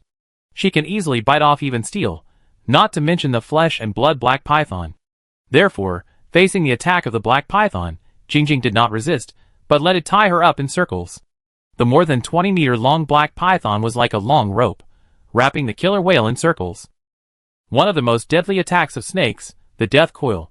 This attack is not very intense at first, it only makes people have difficulty breathing. But with every breath, the python will shrink its body a little bit, slowly squeezing out all the air in the enemy's abdominal cavity. The enemy will die because of the inability to breathe, and even if the breathing problem is not mentioned, the power of the egg-shaped python's entanglement is also very terrifying. Generally speaking, when a python can entangle an animal, its ribs will be broken 100%, and its internal organs will be damaged, making it unable to work. The black python's body wrapped around Jingjing like a zonzi, constantly tightening its body, trying to strangle Jingjing to death in its body. But how could Jingjing, the overlord of the ocean, have average physical strength? The black python used up all its strength and could only slowly tighten its body. In the past, it would slowly wait until its prey died of lack of oxygen. But now it couldn't wait any longer and used all its strength to continuously contract. Even in the water, one could hear Jingjing's body being strangled by the black python and making a gurgling sound. But now was also a great opportunity for Jingjing to attack. Because the black python was so close, Jingjing opened her mouth and bit it. Crunch! Jingjing bit the black python 7 inches below the body, breaking its scales and leaving a huge wound. After the wound, the black python struggled painfully. But the killer whale's teeth are small and dense, and they grow backwards, so the more the black python struggled, the deeper the teeth sank. In the end, a piece of flesh was bitten off, and the bloody wound was shocking. But at this moment, the black python also turned around and started to bite Jingjing with its sharp teeth. The two big guys were exchanging injuries for injuries, and lives for lives, but Jingjing was now tied up by the black python and bitten by the black python. She couldn't escape even if she wanted to. She could only run around underwater, hoping to make the black python fall down. However, if the black python was really easy to deal with, there would be no such thing as death coil. No matter how Jingjing struggled, she couldn't escape the black python's attack. Seeing that her injuries were getting worse and worse, Jingjing had to call for help from Qinyu. Qinyu was originally worried about Jingjing getting hurt, but he didn't expect Jingjing to send out a distress signal so quickly. Could this black python really be that powerful? While receiving Jingjing's message, Qinyu made arrangements. While Jingjing went into the water to fight the black python, Qinyu had already prepared many arrows and javelins again. This time, he didn't plan to kill the black python, but just rescue Jingjing from its mouth. Therefore, these things were completely enough. Qinyu quickly put on the flippers he had carefully made with fish skin, and jumped into the water in an instant. According to the direction reported by Jingjing, Qinyu quickly found Jingjing, who was struggling. Jingjing was now covered in blood, and even the lake water was dyed red, floating everywhere. However, the black python was full of energy, coiling around Jingjing's body, and its evil big head kept biting Jingjing's body. After seeing this scene, Qinyu instantly became furious. Jingjing is his pet. How dare this disgusting python do this? Looking for death, Qinyu said as he swam over. With the help of flippers to speed up, Qinyu soon arrived beside Jingjing, grabbed the javelin on his back, and killed it fiercely. Puff! The wooden javelin was deeply inserted into the wound of the black python, and the blood flowed faster. Because it is difficult for wooden weapons to break through the defense of the black python, Qin Yu chose the wound bitten by Jingjing as the breakthrough point. The javelin had already sunk deeply into the flesh of the black python. Seeing that this guy not only did not run away, but turned around to attack him, Qin Yu turned around and inserted another javelin. Chapter 884 Serious Injury. Ah! Because the two javelins pierced the black python to death, for the sake of its life, the black python had to let go of Jingjing's body. But as an intelligent life, the black python had to give up Jingjing and turn around to escape quickly in order to survive. After all, Qin Yu and Jingjing's attacks would cause more serious damage to it. Because Jingjing was seriously injured, he did not chase the black python anymore, but chose to treat Jingjing's injuries as soon as possible. Jingjing's internal organs were not seriously injured, but several ribs were broken. The originally black and white body was now full of pits and blood holes. Qin Yu looked at Jingjing's serious injuries and touched her gently with heartache, but when his hand just touched the wound, Jingjing's muscles in the wound twitched instantly, as if it was in great pain. Qin Yu did not hesitate, and covered the bitten parts of his body with both hands, and then mobilized the energy stored in his body to start treating Jingjing's injuries. As the energy in Qin Yu's body was lost, a thin layer of sweat gradually oozed out of Qin Yu's body. But because he was still in the water, the thin sweat was instantly neutralized by the lake water. After more than half an hour of intermittent treatment, Jingjing's wounds were almost healed. But because of this, all the energy stored in Qin Yu's body was almost consumed, and there was little left. But Qin Yu did not have the slightest displeasure. For him, only the ability that was suitable and useful was the best. Qin Yu kept away from those things that looked bright and beautiful on the outside but were a mess inside.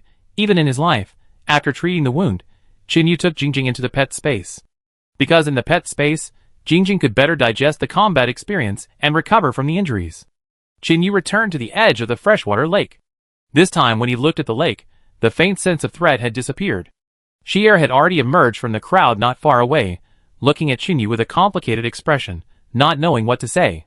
If Qin Yu was cheating it, Qin Yu actually didn't harm it, and even saved its life. But if you say that Qin Yu was helping it, that's even more unreasonable. It was living a good life. But Qin Yu insisted on dragging it to give itself away. Xier felt very conflicted about Qin Yu, and the gratitude and resentment in his heart turned into a cold snort, and Xier turned around and left. Xier didn't want to leave, but just wanted to return to the shelter. Now there is nothing worth cleaning here, and the next thing is Qin Yu's business alone. Qin Yu's plan for the freshwater lake ended in failure, but this failure also provided some experience and lessons for future attacks. Fortunately, there were no casualties or other losses, which was Qin Yu's biggest gain from this operation. After all, if there were no casualties, there would be no failure. It was just a tentative attack. When the strength is sufficient in the future, we will organize people to attack and defend, and strive to complete everything that needs to be done in the next battle. Qin Yu quickly returned to the shelter with Xier and Ban Ban, who kept barking beside him. Qin Yu used the fresh meat and seafood stored in the shelter to make a delicious meal, which made Xier and Ban Ban very satisfied. In Xier's view, this was just a way for Qin Yu to make up for his debt and guilt. Therefore, he ate with peace of mind. He ate to his heart's content. Looking from the side, you can see that Xier has gained weight. In fact, it was just because he ate too much and his belly was rounded. Qin Yu and his team's first exploratory attack on the freshwater lake has failed. Although the black python crisis still exists, it is no longer the top priority. Next, Qin Yu went to the freshwater lake to continue building his shelter, and then took the opportunity to explore the dangers in the freshwater lake. On the second day after completing the freshwater lake mission, Qin Yu did not rush to build a shelter. He still consolidated the various foods at home, and went to the sea to catch a lot of seafood. By the way, he put Jingjing back into the sea. There was no need to fight for the time being, and his fighting power was not needed. After his careful treatment yesterday, Jingjing, who was injured, had almost recovered. Although there were still some small wounds, they were not a big deal, and could be healed by her own strength. Jingjing followed Qin Yu for a while, and then left. After all, whether in actual relationship or in spiritual induction, Qin Yu was her master. Afterwards, they replenished some seafood at the beach. After returning to Yu, they were surprisingly lucky, and found a bunch of fungus in a dead tree. With fresh ingredients, Qin Yu couldn't help but cook a big dish. This meal once again caused a sensation in the live broadcast room. Following Qin Yu and Ling Qing, Ban Ban has never lost weight. From its childhood to now, it has always maintained a plump shape. The reason why Qin Yu chose to eat a lot for 2 days after the battle was that he had his own special intention. First, it is to relieve the tension of continuous fighting, and second, because for such a long time, the consumption of oneself is too great, and a large amount of energy is urgently needed. In this nature, the only known way to replenish Qinyu's body's healing energy is to eat. It seems that only after digesting and absorbing the energy in the food, and satisfying the daily needs of the body, will the rest be stored. This reminds Qinyu of something: fat. Generally speaking, human body fat is accumulated to adapt to the environment and weather, or when there is enough food but lack of exercise. Moreover, in the consumption of human energy, fat is an indispensable energy element, which is very similar to Qinyu's healing energy. Except that fat does not have the ability to heal and the storage method is different, the other manifestations are surprisingly similar. Qinyu guessed whether his healing energy is the change of this fat. After the system transformation, the fat in the body became the existence of energy at that time. This is also because since then, no matter how much Qinyu eats, he has not gained half a point. In any case, this is an excellent ability, an ability that many people dream of. The so-called healing energy is more likely to be a kind of biological energy that sustains life. This energy can be obtained by decomposing tissues, but it is obvious that meat has a much higher content of this energy. Therefore, this is why Qinyu keeps eating meat. Because he thought that since this energy can heal others, it can also be stored in his own body. Then, can this energy warm and protect the body while the body is intact and develop all-round integration? Qinyu thought for a long time, but could not get an accurate answer. Chapter 885. The Quality of the Knife. Perhaps if you want to know the answer, you could only ask the system in person. Only the person who gives this ability knows the origin of these abilities. The next day after the energy was replenished, Qinyu got up early in the morning. First, he went to the distant Yuzhong to cut some tender grass to feed the livestock, and then went to the smokehouse to turn the smoked meat over to make it easier to roast thoroughly. After doing all this, it was already bright. After eating, Qinyu prepared to set off again to the freshwater lake to build a shelter. But before building the shelter, Qinyu wanted to do one thing. That was to recast a big knife and upgrade all the ironware in his home. Because his big knife had been completely scrapped in the last battle, it became a pile of fragments, and there was no possibility of saving it. But because of the support of materials and conditions, Qinyu could rebuild better ironware this time. Qinyu took the meteorite he picked up from the sea, and then found some iron, or with a very high iron content, from the hematite vein, and carried it back to the freshwater lake. With a ready-made earthen kiln and a large pile of coal, the materials are fully prepared and ready to start. Qinyu quickly started the earthen kiln. Because he added some random mineral stones to the earthen kiln, the fire was very strong. But if you want to quickly dissolve the hematite into iron blocks, this temperature is far from enough. Therefore, in order to ensure that the temperature continues to rise, Qinyu even customized a huge bellows with wood next to the earthen kiln. This bellows is used for blowing air. Strong wind will promote the increase of the fire, and increase the temperature of the fire. The higher the temperature, the faster the hematite melts. The temperature of the modified earthen kiln rose to a terrifying level. As the temperature rose, the hematite inside the earthen kiln also melted into molten iron and lime. Although the amount that can be harvested at one time is not much, the efficiency has been greatly improved now. Therefore, it didn't take long for the first batch of pig iron, which was quite a considerable amount, to be forged. Now Qinyu has produced enough pig iron to make various necessities of life. If you want to improve the quality of pig iron, you must first remove all the redundant elements in the pig iron, especially the carbon element in the iron block, which must be hammered repeatedly to knock out all the carbon elements with a hammer. Only when the quality of the iron block becomes harder and more resilient, and iron close to wrought iron and steel is completed. Following the steps step by step, Qinyu quickly melted the iron ore into molten iron. After a series of steps, Qinyu finally started to forge pig iron. There was a huge stone slab at the door, and the stove was burning. Qinyu hammered on the iron block, and the chickens that were originally hidden in the iron block were hammered out. Finally, with a crisp sound, Qinyu knew that the fine iron was ready. Sharpening the knife does not delay the chopping of wood. Qinyu directly made this piece of iron into a hammer, and then used the remaining iron to make an anvil. In this way, he can more conveniently use the advanced tools in his hands to make stronger knives and ironware. As the sound of the anvil hammered, Qinyu's broadsword took shape in his hands. The first thing Qinyu made was the hammer, and then with the hammer, he gradually made kitchen knives, axes, shovels, hoes, and other tools. By the time he made these things one by one, 2 days had passed. It took Qinyu 2 whole days to make these farm furniture. The next thing he had to do was his broadsword. There were already 7 or 8 iron blocks next to the stove. each weighing at least 1 or 2 pounds. These are the ones. After the initial forging of the iron blocks, the next step is to use a big fire to melt these iron blocks into molten iron again.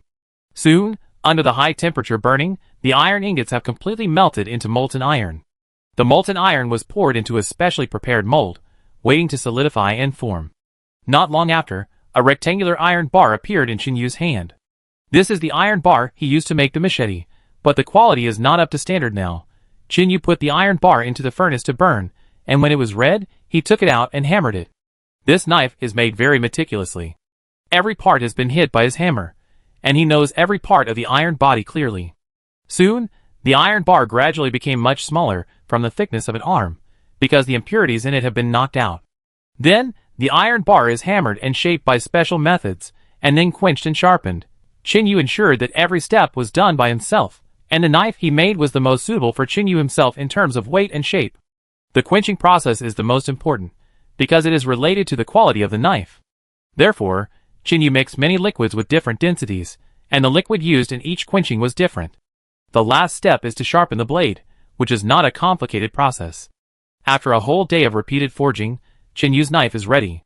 It took more than 1 day, and almost 2 days, and a big knife was completed. Now his big knife looks very sharp. Although the craftsmanship and quality may not be as good as the swords of Longquan in the outside world, it is definitely not bad. This knife weighs more than 5 kilograms, which may be a bit heavy for ordinary people. But for Qinyu, it is just right, not too heavy or too light, and he can easily control it. Qinyu picked up the machete, and came to a tree trunk as thick as a bowl, aimed at the trunk and chopped it hard. Bang! Boom! With a loud sound, the tree fell to the ground, and the cut was smooth and neat. This is the sharpness of the fine iron machete. With this knife, who will he be afraid of in the future? When he used a machete to chop the big snake. If the machete was not of poor quality, and it was replaced with this one, it would not be as simple as letting the black python run away. If it was this machete that chopped it, the black python would definitely be bleeding, instead of Qinyu's knife being broken. Qinyu held the machete in his hand, and felt like he couldn't let it go, so he simply found a piece of ironwood to make a scabbard for him to carry. After making the machete, Qinyu always wanted to melt the meteorite from the seabed and make a machete. But what made Qinyu feel helpless was that no matter how he burned the meteorite, the stone did not change at all. Qinyu burned it with a big fire for 3 consecutive days without believing in evil, but there was still no reaction. Chapter 886 Newly Forged Sword. From this meteorite that had not changed at all, Qinyu discovered that this meteorite was not something he could melt at all. Then he took out the meteorite, and found a place to hide it. It was rare to see a meteorite that had not changed at all after burning for several days. Qinyu thought that after returning to the real world, he would find a more powerful sword-making workshop, give them this meteorite, and let them make him a professional sword. Then Qinyu took the newly made sword and tried it left and right, and found it quite convenient. Time flies, and 2 or 3 days have passed since Qinyu swung the machete. The weather has been very cold these days, so cold that almost no one wants to go out. Ling Qing is wearing a thick bear skin, which looks very warm. Qinyu stood at the door, watching the drizzle falling on the ground. The accumulated water on the ground turned into ice cubes after a while. It looked even more exaggerated than the legendary special effect of water turning into ice. Although the weather in the shelter was very cold, the direction of the freshwater lake was always hot. Because of the terrain and various special reasons, the temperature near the freshwater lake has always been very high, and it looks like spring even now. This is why Qinyu took the trouble to move the shelter to the freshwater lake. Although the shelter has not been built yet, the wheat planted by Qinyu not long ago has almost sprouted. The green malt suns emerged from the soil one after another, and when the warm wind blew, the whole leaf head shook, looking very cute. At this time, Qinyu planted wheat for the first time on this deserted island. It was like his children, with deep emotions. Since the temperature here has stabilized, Qinyu also decided to plant some of the remaining crops here. According to this temperature and humidity, the seeds planted by Qinyu will take root and sprout in less than half a month and grow vigorously. Just near the shelter that Qinyu planned to build, Qinyu took all the crop seeds and planted them around the wasteland. The newly opened land had a fresh scent of soil. After the tiny crop seeds were sown, Qinyu was not idle. He took out the 2 buckets he made last time and carried water from the river not far away to irrigate the fields. When Qinyu planted all the seeds, a good news came from Ling Qing's mouth. It turned out that the little bamboo rats they caught had also given birth to a litter, and there were 6 little bamboo rats in this litter. The chubby little cuties closed their eyes lazily, and were looking for breast milk. Ling Qing looked at this scene and couldn't help wanting to touch it, but was stopped by Qingyu in time, because Qingyu knew that bamboo rats were cautious by nature, and even a loud noise would make them unable to survive. And if they were touched by someone when they just gave birth to a baby, then the mother bamboo rat would bite the baby to death and eat it because she disliked the smell of the baby bamboo rat. Although this behavior is incomprehensible, every creature has its own way of survival. How can humans judge the habits of other animals based on their own habits? After seeing these little creatures, Qingyu told Ling Qing to take good care of the bamboo rats in the next few days, so that she wouldn't kill her own children. The freshwater lake is very wide, and the blue water will shimmer in the sun, like a mirror inlaid with diamonds. It was rare for the sun to come out today, and this was the first time Qingyu saw the sun in the entire winter. Over at their shelter, although the sun shone on the ground, the temperature was still very low. But it's different here in the freshwater lake. The temperature here is much higher than outside. When the sun shines down, it's as warm as spring. The lazy crocodiles all crawled out of the lake and lay on the ground like pieces of rotten wood to bask in the sun. Qingyu, this lake is so beautiful. Why don't we give it a name? What name? Isn't freshwater lake nice?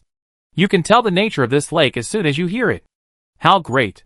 Ling Qing and Qingyu were picking up stones by the river to burn lime. Today was a rare sunny day, and because of the sun here, Ling Qing, who hadn't seen the sun for a long time, wanted to come with him despite the danger. Qingyu had no choice but to agree to her. So he took his newly forged sword and the remodeled javelin and went directly to the freshwater lake. The temperature and sunshine here really lived up to Ling Qing's expectations, and the warm light sprinkled on the ground, reflecting a golden color. In such weather, Ling Qing seemed to forget that it was winter, and took off his bearskin coat and ran freely by the river. Because their shelter was upstream of the lake, they didn't have to worry about crocodiles coming back here. The weather was so good and the lake was calm, which was very suitable for fishing. Ling Qing looked at the mirror-like lake, the light blue sky in the distance, and the birds flying freely, and suddenly he had the urge to fish again. Qingyu, such good weather, why don't we go fishing? Ling Qing looked at Qingyu and said happily, Fishing?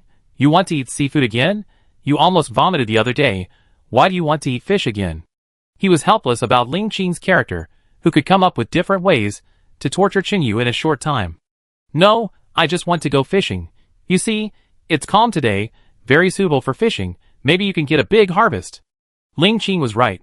This weather is indeed a good time for fishing, and he has been tense for so many days. It's time to give himself a break. Thinking of this, Qingyu stopped picking up stones to make lime, prepared a fishing rod, and went to the lake to fish. But he suddenly remembered that the black python in the amber was still there, and had not been dealt with. It would be very dangerous to go to the lake now. Qingyu was worried that the black python would take the opportunity to retaliate against him. Although he was not worried about the attack of the black python, it was different for Ling Qing. A woman who was powerless would either die or be injured if she was attacked by such a beast. It's a good day for fishing, but let's not go to the lake. Let's try fishing in the river first. Although the lake is dangerous, safety is guaranteed in the upstream river. Ah, right here? This is not good. Hearing that she couldn't go fishing in the lake, Ling Qing felt a little sad. She thought Qingyu didn't want to take her to the lake. Don't forget, there are crocodiles in the lake. And the injured black python is still in the lake. Qingyu explained to Ling Qing the dangers they might encounter. It was precisely because of these dangers that Qingyu didn't dare to take Ling Qing to the lake to fish. Chapter 887 Cunning Fish. Well, let's try it by the river. Ling Qing glanced at the turbulent river and felt inexplicably worried. Can you catch fish in such a river? Forget it, it's just a temporary interest. Let's give it a try. Then, Qingyu took out the fish hook and fishing line he carried with him, found a wooden stick of suitable thickness from Songyu next to him as a fishing rod, and found a dry grass branches afloat. Soon, a simple fish hook was ready. In the wild, Qingyu usually throws things like fish hooks and fishing lines that may be used at any time directly into the system space. In fact, fishing does not necessarily require a fishing rod. As long as the skills are strong enough, even a crooked branch can catch a big fish, but the premise is that there are fish in the water. Qingyu directly made 2 fishing rods, and Ling Qing, and he did not have one each. Then, Qingyu went to the fertile soil, under the bushes in the bushes, and dug a handful of earthworms. These earthworms are used as bait. Only this kind of fat earthworms can emit the greatest smell and attract fish. Although it is in the water, The smell of earthworms is the favorite of fish, so even from a long distance, fish can smell the smell of earthworms in the water. Hanging the earthworms on the hook, Chinyu took Ling Qing to find a bait to set the hook. There are many things to pay attention to when fishing in the river. Not only do you have to find a place where the river flows slowly, but there must also be shelter in such a place. Only with the shelter of the shelter, the fish dare to swim freely and eat in it. The same is true for the clear water without fish. Unless they have to, fish rarely enter the clear water without shelter. Such an environment will make the fish feel very insecure. The place Chinyu was looking for happened to be a bay covered with water plants. It not only gathered the fish from most of the nearby rivers, but also served as a shelter for these fish. The fish in the river would occasionally look for a place with a gentler current as a temporary habitat. Otherwise, they would be washed away by the current after being tired, or killed by the water on rocks, beaches, etc. This river is not only wide, but also very deep. After all, it is the only water source injection point upstream of the entire lake. If the water volume is small, it is difficult to gather such a large lake. Chinyu found a suitable spot and threw the hook out. The small hook entered the water perfectly in a parabola. Ling Qing also imitated Chinyu and threw the hook with bait into the water. Ling Qing, this little girl, obviously doesn't fish often. Neither her posture nor her strength in throwing the hook is enough. Chinyu took a look and couldn't help but walked over to help her correct various mistakes. If there are enough materials, Chinyu will also make a nest nearby, so that more fish will come to eat. But they came here on a whim. Not to mention the fish food for the nest, even the bait was found on the spot. Time passed by second, and ripples appeared on the water's surface from time to time. Those were the fish under the water playing to breathe the air on the surface of the water, or eating the insects on the surface of the water. Ling Qing waited for a long time, but there was no movement on the fishing rod, which made her anxious. It has been a long time. Why is there still no fish on the hook? Could it be that there are no fish here? Ling Qing gradually became impatient and ran over to look at Chinyu's fishing rod from time to time. Oh, why is there not even a single fish after so long? There won't be any fish here. How about we go to another place? Ling Qing couldn't calm down at all. Fishing is a technical job, and the most challenging part is patience. If you don't have patience, then everything you do will be in vain.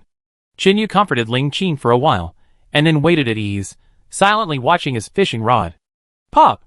Suddenly, Ling Qing's fishing float shook, and even made a sound. Wow wow wow, another fish is hooked, ha.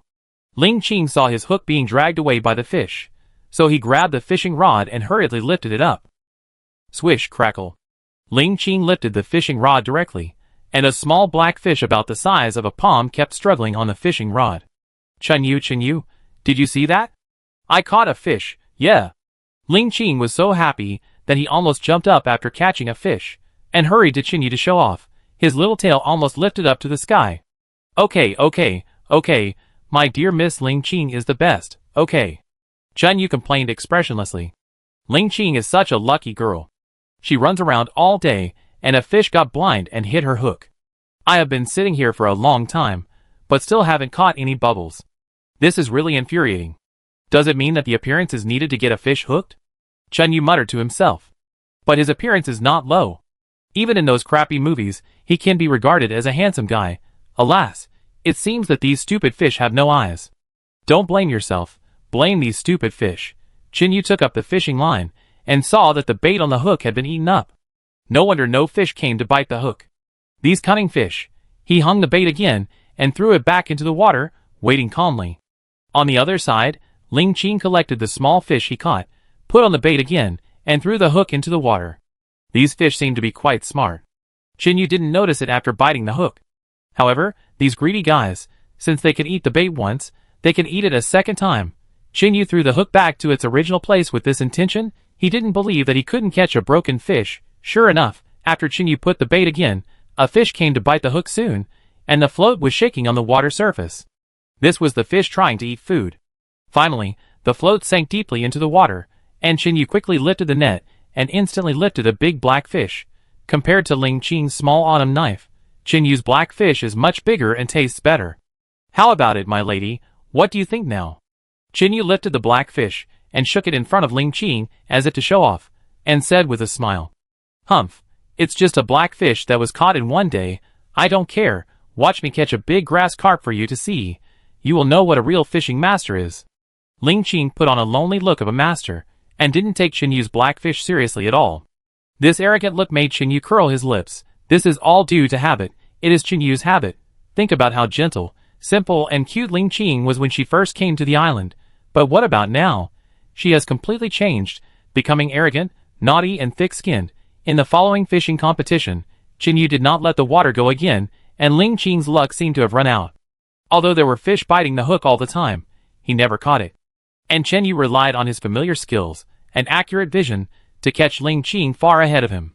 In the end, Ling Qing only caught 2 or 3 small fish, while Chen Yu caught 3 big black fish, 2 small black fish, and a big grass carp.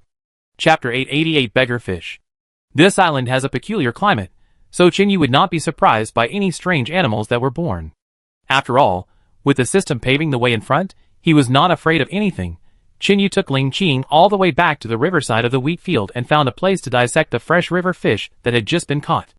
Black fish is suitable for making soup, and because the meat is coarse, the taste is not very good. However, the black fish meat is rich in trace elements such as calcium, iron, and scales, which are essential trace elements for the human body, so the nutritional value is very high. Nowadays, most of the snakehead fish on the market are artificially bred and raised, which are not only not nutritious, but also very expensive. However, there are ways to distinguish between domesticated snakehead fish and wild snakehead fish. When buying snakehead fish in the market, you should first look at the size of the snakehead fish. Generally, wild snakehead fish are not too big, with a few exceptions. Moreover, wild snakehead fish are very smart, and will quickly escape when they are frightened. Most domesticated snakehead fish are dull and clumsy, which can be seen at a glance. Because the tools were not complete, Chen Yu put the 2 black fish in a pond and prepared to take them back to make soup when he went home later. Chen Yu gutted the other fish they caught and sprinkled them with seasonings. Finally, they were wrapped in banana leaves and covered with a thin layer of mud. Others used this method to make beggar chicken, but Chen Yu made beggar fish, and because they saw Chen Yu was preparing for a picnic, Shi-Er and Ban quickly ran to Yu Yu and brought back a fresh and plump antelope in a short while. Chen Yu was still worried that the fish he had just prepared would not be enough to eat, but he did not expect that these 2 guys were so considerate and prepared antelope meat. Chen Yu slaughtered the antelope and cleaned it, and found a large bundle of wild vegetables, and stuffed it into the antelope's stomach. Then he picked a large bundle of wild mint that could be found everywhere by the river, and then ground it into fine mint, and evenly applied it to the antelope. Finally, he applied the homemade coarse granular salt to every part of the antelope meat, strung it with a thick wooden stick, and roasted it on the fire. Chen Yu's barbecue skills were already superb, and he made great progress after arriving on the island. Now, even if it's barbecue with an open fire, Chen Yu can make it delicious. What's more, it's a barbecue with all the ingredients. Before long, the fresh banana river fish was cooked, and the thick layer of soil couldn't block the fragrance. The rich river smell floated out and spread far away. Chen Yu used the wooden stick in his hand to pull out the soiled ball wrapped in the fresh fish from the fire. The surface of the burnt black earth ball has cracked, so the fragrance inside can be released. Chen Yu used a stone to break the earth shell covering the surface, and the layer of banana leaves inside had been roasted yellow. In an instant, a mixture of banana fragrance and fish fragrance came out. Wow, it smells so good. I want to have a big meal. As soon as Chen Yu opened the banana leaf, the fragrance inside burst out immediately, and the taste tempted Ling Qing to eat it instantly. Eat as much as you can. If it's not enough, I go catch a few more for you. Chen Yu tore open the cooked fish meat, removed the bones, and handed it to Ling Qing, while constantly turning the whole lamb roasting on the fire. Delicious. Chen Yu, try some too. It tastes great. After taking a bite, Ling Qing was instantly conquered by the taste, and picked up the 2 pieces that had not been eaten and handed them to Chen Yu's mouth. Chen Yu did not refuse and opened his mouth and ate it. Well, you know what? The taste is really amazing.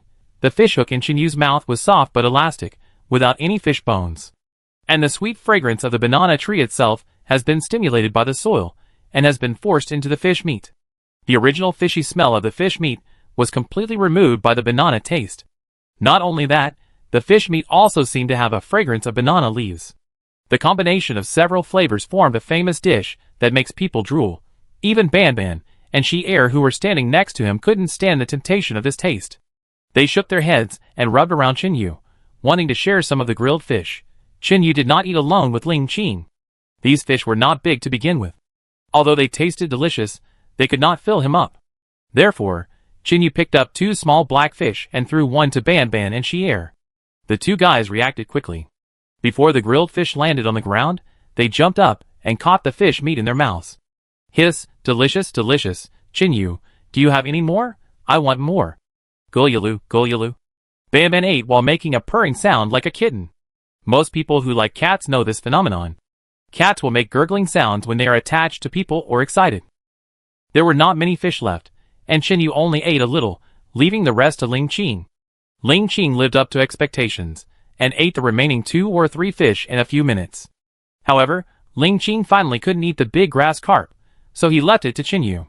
When they finished eating the fish, the roasted whole lamb had become golden all over, and oil kept dripping down under the licking of the flames. While Chinyu was roasting, he smeared mint juice and other condiments on the antelope. This method of applying condiments while roasting is more conducive to the condiments penetrating into the mutton, making it taste more delicious.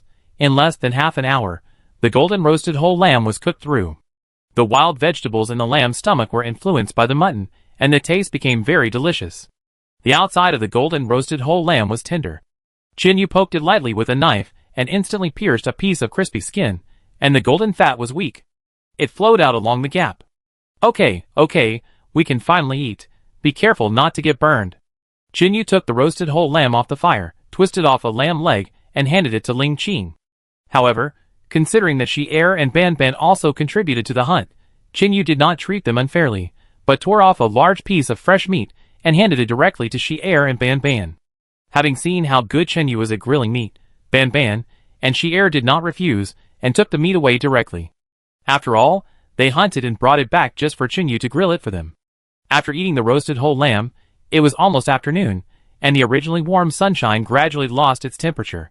The whole world seemed to become cold again in an instant. A gust of cold wind blew, and Ling Qing couldn't help shivering. Chinyu took the bearskin coat beside him, and put it on Ling Qing directly to prevent Ling Qing from catching a cold again.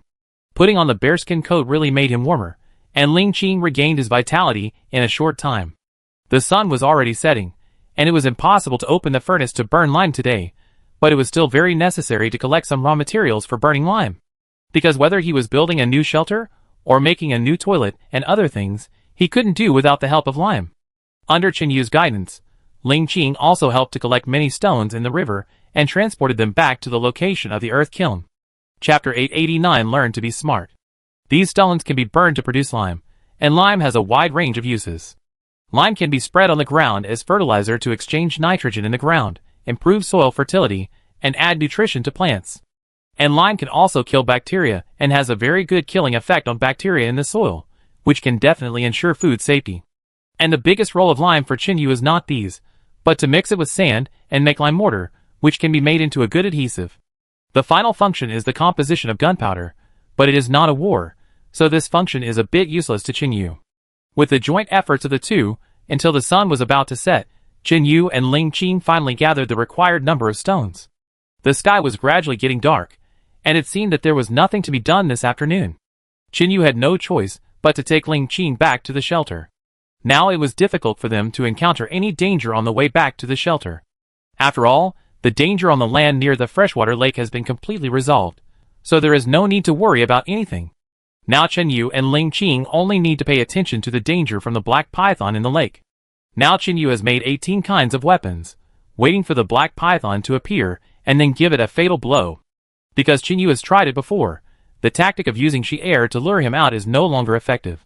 This black python seems to have learned to be smart, or has seen through Chinyu and his tricks, and in short, it is no longer fooled. There was no other way. He couldn't just run to the sea and summon Jingjing back again, right? Just gave her a day off. Why would he summon her back the next day? Chinyu and Ling Qing walked all the way back to the shelter. Although there were many ferocious beasts on their way, none of them dared to attack them. It was obvious that the animals in this forest had been warned by Feng Ying's tribe. After being warned by the king at the top of the food chain, they dared not attack rashly even if they were still hostile to them. After all, after the attack, they still have to consider the safety of their own tribe. Because in this world, there is no race that is so large that it can compete with the jaguar. Chinyu couldn't help but grin when he thought of this. It seems that the decision he made at the beginning was still right. Otherwise, it would be like dealing with the black python in the lake now. Not only did it not solve the problem, but it had to be on guard all the time. Returning to the shelter is already a routine operation. Now even if Ling Qing is walking alone at night, there will be no safety problems. However, considering Ling Qing's timid nature, it is still unclear whether she dares to go alone. After returning home, Qinyu fed all kinds of livestock in the ranch, and finally found a female fox to milk her milk and feed the little fox. The little fox has grown a lot now, and even its eyes have gradually opened. Its body is no longer bald as before, and some fine hair has begun to grow, which looks very cute. Now when Ling Qing is alone at home, his favorite thing to do is to catch a little fox, put it in his arms and rub it, just like petting a cat. Ling Qing petted the whole nest of little foxes. Even now, these little guys have become accustomed to being played with by Ling Qing. If they are not caught and abused by Ling Qing every day, they will be anxious and scream everywhere. It seems that these little guys have become accustomed to Ling Qing's existence, and they implicitly regard Ling Qing as their mother. For this reason, Qinyu also deliberately made a lot of jokes to Ling Qing, causing Ling Qing to roll his eyes. "Hey, big vixen Ling, your little fox is looking for its mother. Why don't you come and see it?" Qinyu was feeding the little fox while shouting at Ling Qing, who was doing housework. Ling Qing heard Qinyu calling her like this again, sighed helplessly, and then walked to Qinyu's position next to the fox den. Although these little foxes were not afraid in Qinyu's hands, they still preferred to stay in Ling Qing's arms, so that they could not only act like a spoiled child but also let Ling Qing tickle them. Staying here with Qinyu, there is nothing to do except eating. It is better to stay in your own nest. After smelling Ling Qing's scent, these little guys cried again and struggled to crawl towards Ling Qing. "Look, you still say you are not a vixen, but you are almost a fox mother. Now these little guys only recognize you and not me," Qinyu said to Ling Qing as if jokingly. In fact, he was a little jealous. After all, he brought these little guys here. But in less than a month, they no longer recognized people, which made Qinyu feel very upset. But it was not the fault of these little guys. After all, Ling Qing spent more time at home alone, and it was Ling Qing who usually took care of and fed them. After a long time of contact, they gradually developed a sense of dependence on Ling Qing, just like their own mother. "Go play somewhere else, you are still Banban's father. How dare you say that to me? Humph, being the father of a leopard, you are indeed a beast." Ling Qing rolled his eyes, and immediately fought back against Qinyu. Indeed, when he was teaching Banban to learn animal language, Qinyu had no choice but to pretend to be his father in order to make the little guy understand him as soon as possible. But later, when he grew up, the little guy was obviously much more sensible, and did not really regard Qinyu as his father, but he still obeyed Qinyu's words. The two of them played and joked for a while, and then fell asleep in each other's arms in this cold winter. The sun in the daytime makes people feel warm, but the cold moonlight at night still reminds people that it is winter. The milky white moonlight sprinkled on the ground, and it looked as bright as day outside, but the brighter the moon, the colder the weather. The next morning, Qinyu got up early. Today, he was going to burn quicklime. Because she had enough fun yesterday, Ling Qing did not go to the freshwater lake with Qinyu today. And even if she went, it would not be of any use, but would distract Qinyu and worry about her safety. At home, she could also walk around, do housework and feed livestock, etc., and with a group of little foxes around her, Ling Qing would not feel lonely. As for Banban and Xier, these two guys go out early, and come back late every day. If everything goes well, they will not be too far away from Qinyu. If Qinyu goes to the freshwater lake, these two guys will hunt or play in the area of the freshwater lake. When Qinyu and his friends return to the shelter, Xier will take Banban to protect them along the way. Ling Qing feels extremely safe now, because she knows that they are behind her as her bodyguards. And Qinyu has demonstrated the current combat power of these two guys to Ling Qing. Chapter 890, Dealing with Various Crises.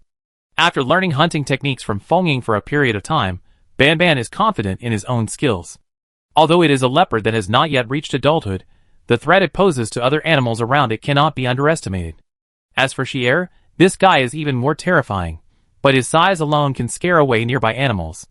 What's more, he has such a high IQ that he can fully deal with various crises. Yesterday, they had already prepared all kinds of stones for burning quicklime. After Qinyu went there today, he only had to put the stones into the earthen kiln and burn them all with a big fire. However, the process of burning lime was also quite complicated. Qinyu first lit a fire at the bottom of the earthen kiln, then put a lot of coal into the earthen kiln. After the coal was burned red by the fire, and could burn independently, put the stones that could be burned into lime found yesterday into it. Not to mention anything else. Putting these stones that could be burned into lime into the earthen kiln was also a big project. Yesterday, Ling Qing helped me. I really worked silently for a while. It felt like it was done in no time, and I didn't think it was a big deal. Today, only Qinyu was there. He had to pour several piles of stones into the earthen kiln one by one and lay them layer by layer. The process was also very difficult. But this was just a repetitive job.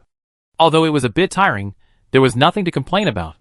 After all, they lived in the shelter built with these limes, and they were the ultimate beneficiaries. When Qinyu put all the stones into the earthen kiln, it was almost noon. Now the fire in the earthen kiln has been lit, and the blazing flames are burning, distorting the air. Qinyu needs to stay beside the earthen kiln to monitor, because if there are only these stones, the coal will be burned out quickly, and if no one is there to add coal, then the lime will not burn. Therefore, even if the process is boring and tedious, Qinyu has to stay by the side.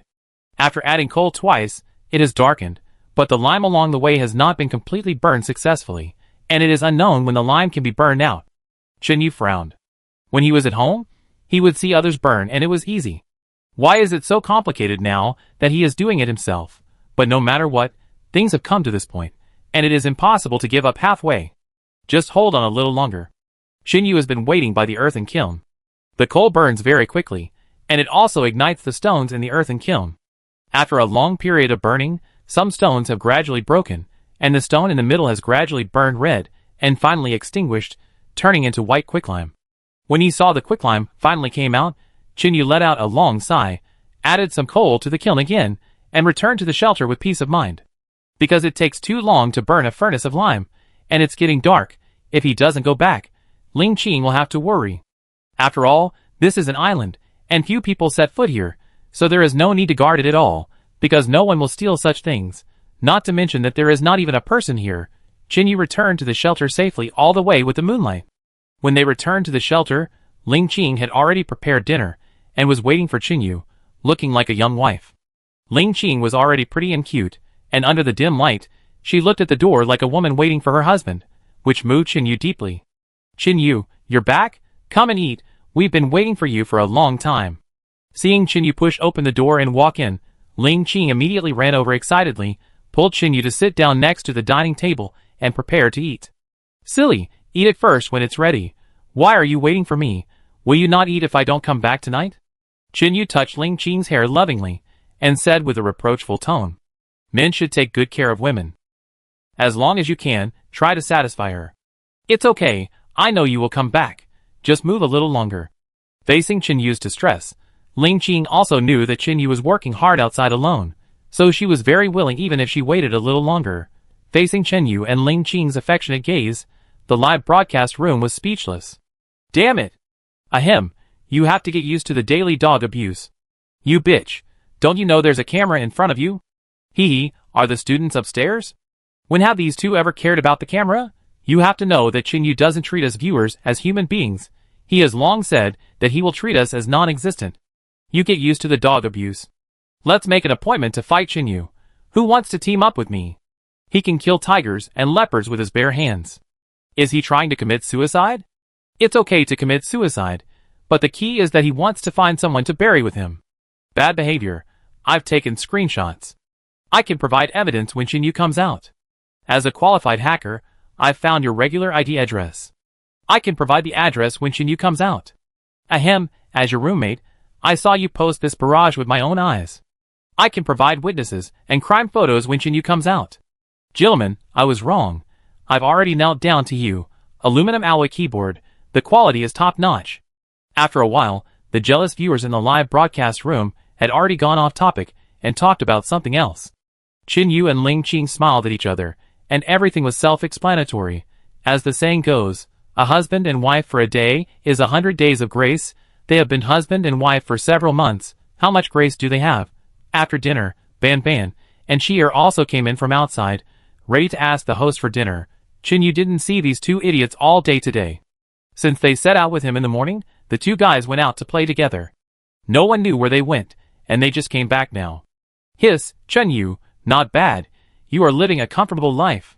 Even Shier noticed the sweet atmosphere between Qinyu and Ling Qing, and started to tease Qinyu.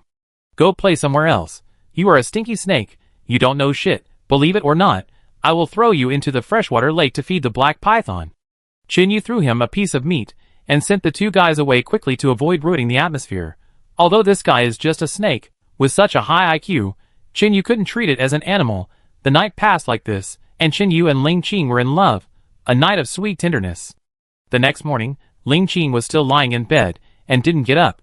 Chinyu had already finished making breakfast and brought it to the bedside. Come, I made some soup for you to nourish your body. Drink more. Don't let the soup get cold in the cold weather. Chinyu filled a bowl of the long-cooked big bone soup with some light food, and brought it to Ling Qing. After working hard all night last night, Ling Qing was still weak. Chapter 891 Yesterday's Experiment. Chinyu's physical fitness has been systematically strengthened, so this level of fatigue is not a problem for him. Therefore, after making a nutritious and delicious breakfast for Ling Qing, Chinyu had to return to the freshwater lake. The construction of shelter number 2 has not started yet, and the materials have just been prepared. Therefore, Chinyu must get the shelter done as soon as possible, and then find a way to get rid of the black python in the freshwater lake and solve the crisis at hand. You go and do your thing, I get up in a while. Ling Qing lazily said to Chinyu. It seems that she hasn't slept enough. But Ling Qing didn't do anything at home. Since she was tired, she should rest. Now she is not in the city, and she still has to go to work on time. This is the advantage of the countryside. You can start work whenever you want.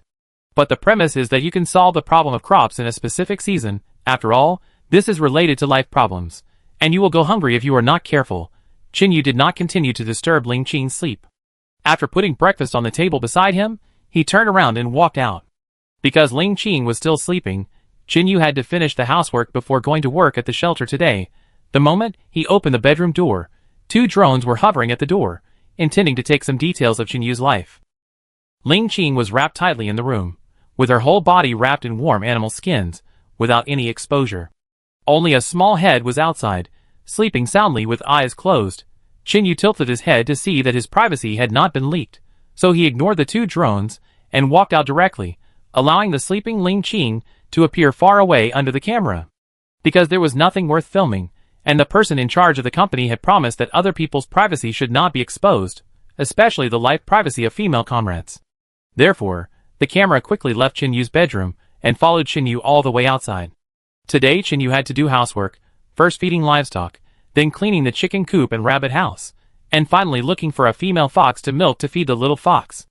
Although these little foxes are very dependent on Ling Qing, they are not averse to Chinyu. After having eaten their fill, the little guys soon limped away, playing and frolicking with each other in this large and warm fox den. After finishing the housework, Chinyu went to the nearby Songyuzhong to pick some leaves and save them. Most of the animals in the house are vegetarians. Only the foxes are omnivores, and can eat a little bit of everything. Therefore, these leaves are used as snacks for wild goats. After all, horses cannot grow fat without night grass, and people cannot get rich without windfall. If I don't send this goat some food from time to time, it will be hungry and thin in the winter. It would be a waste if it loses weight. If I had known earlier, this goat would still have 2 cubs. If it is not well nourished, there would not be enough milk to feed the offspring. The one who will suffer at that time will be Chinyu himself, so his livestock must be fed well. It was early in the morning when Chinyu left the shelter. There was no sun today, but it started to drizzle. As the saying goes, autumn rain brings cold, and winter rain is even colder and makes people's scalps numb. Chinyu set off directly in the drizzle. Rain of this magnitude could not possibly cause any harm to him. Therefore, whether Chinyu got wet or not was just because he did not like his clothes to get wet. And because Chinyu usually ran, his speed was very fast. Even if he had an umbrella, Chinyu could not hold it up. In order not to get his clothes wet while moving forward, Chinyu took off his clothes and ran wildly in the rain. Fortunately, there were no humans in the rain, otherwise seeing Chinyu's bare chest, he would have thought he was a savage, because he had used all his strength.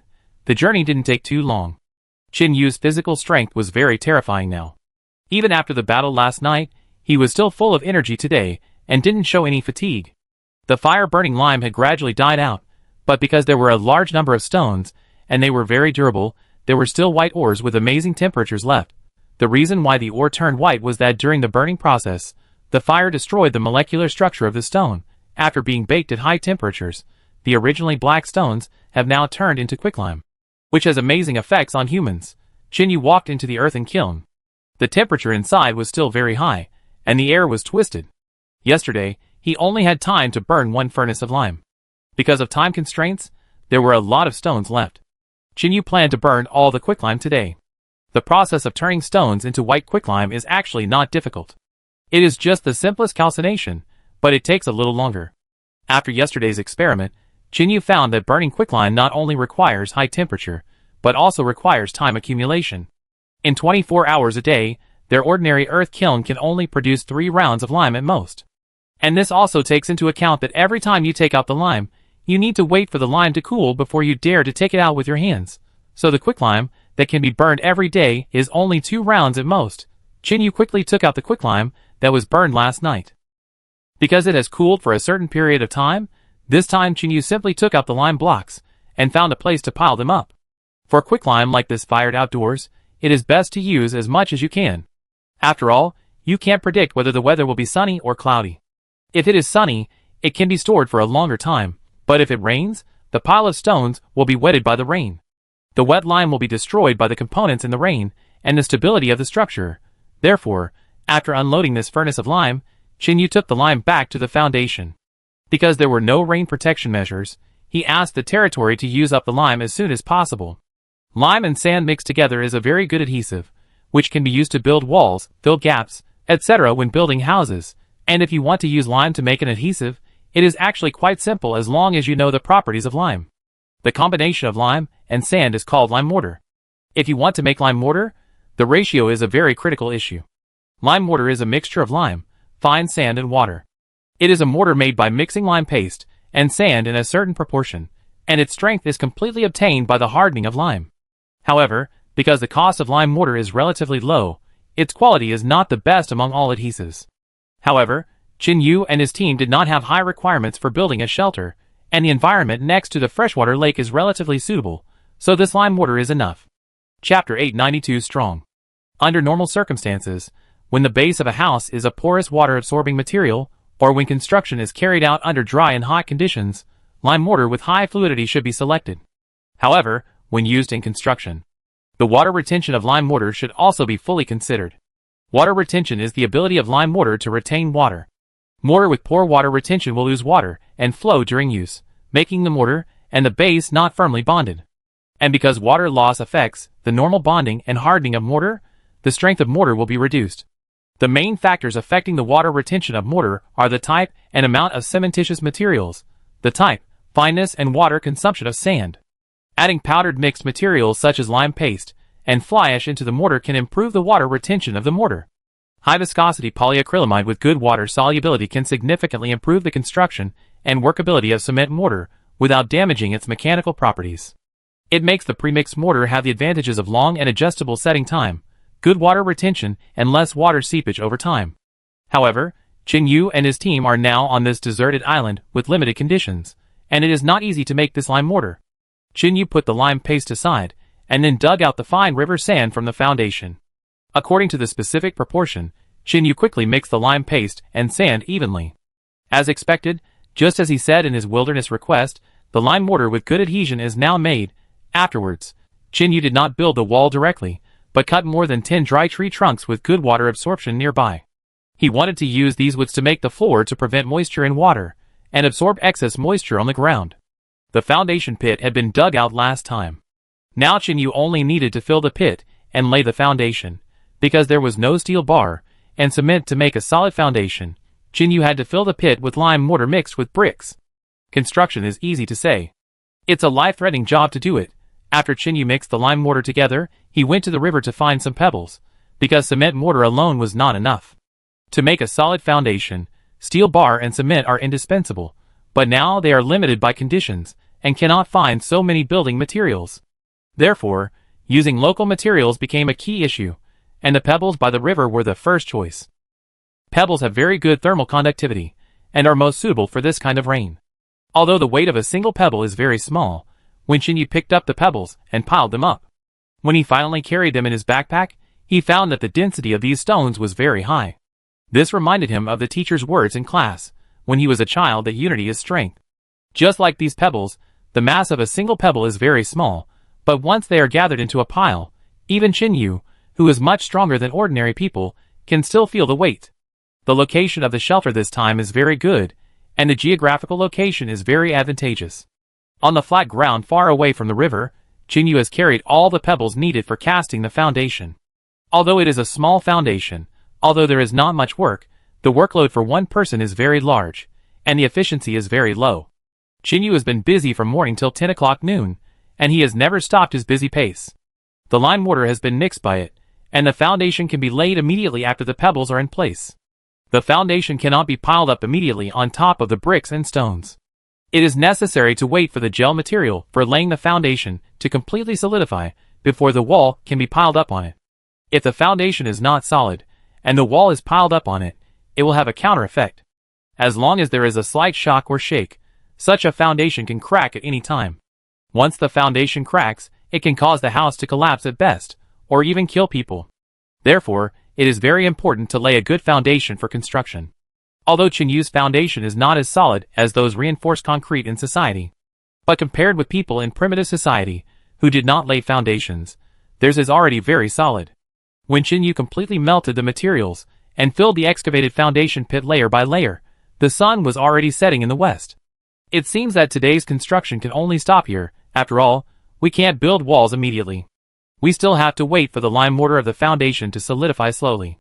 When the area is completely solidified and the hardness reaches a certain level, bricks and stones can be piled on it. The sky has gradually darkened, and the winter night always comes very quickly. Although the cold wind has been howling, Chinyu did not feel cold. The high-intensity labor made his body covered with fine beads of sweat, and the cold wind blew a burst of goosebumps. Even if the body's resistance to cold and heat is as strong as his, he still felt a slight discomfort in this cold winter with his naked body. However, Chinyu's change was not caused by feeling cold, but a perception of environmental changes. Because his body is very resistant to cold and heat, he can still perceive temperature changes. If he loses the perception of cold and heat because of the increase in resistance to cold and heat, it would be a loss.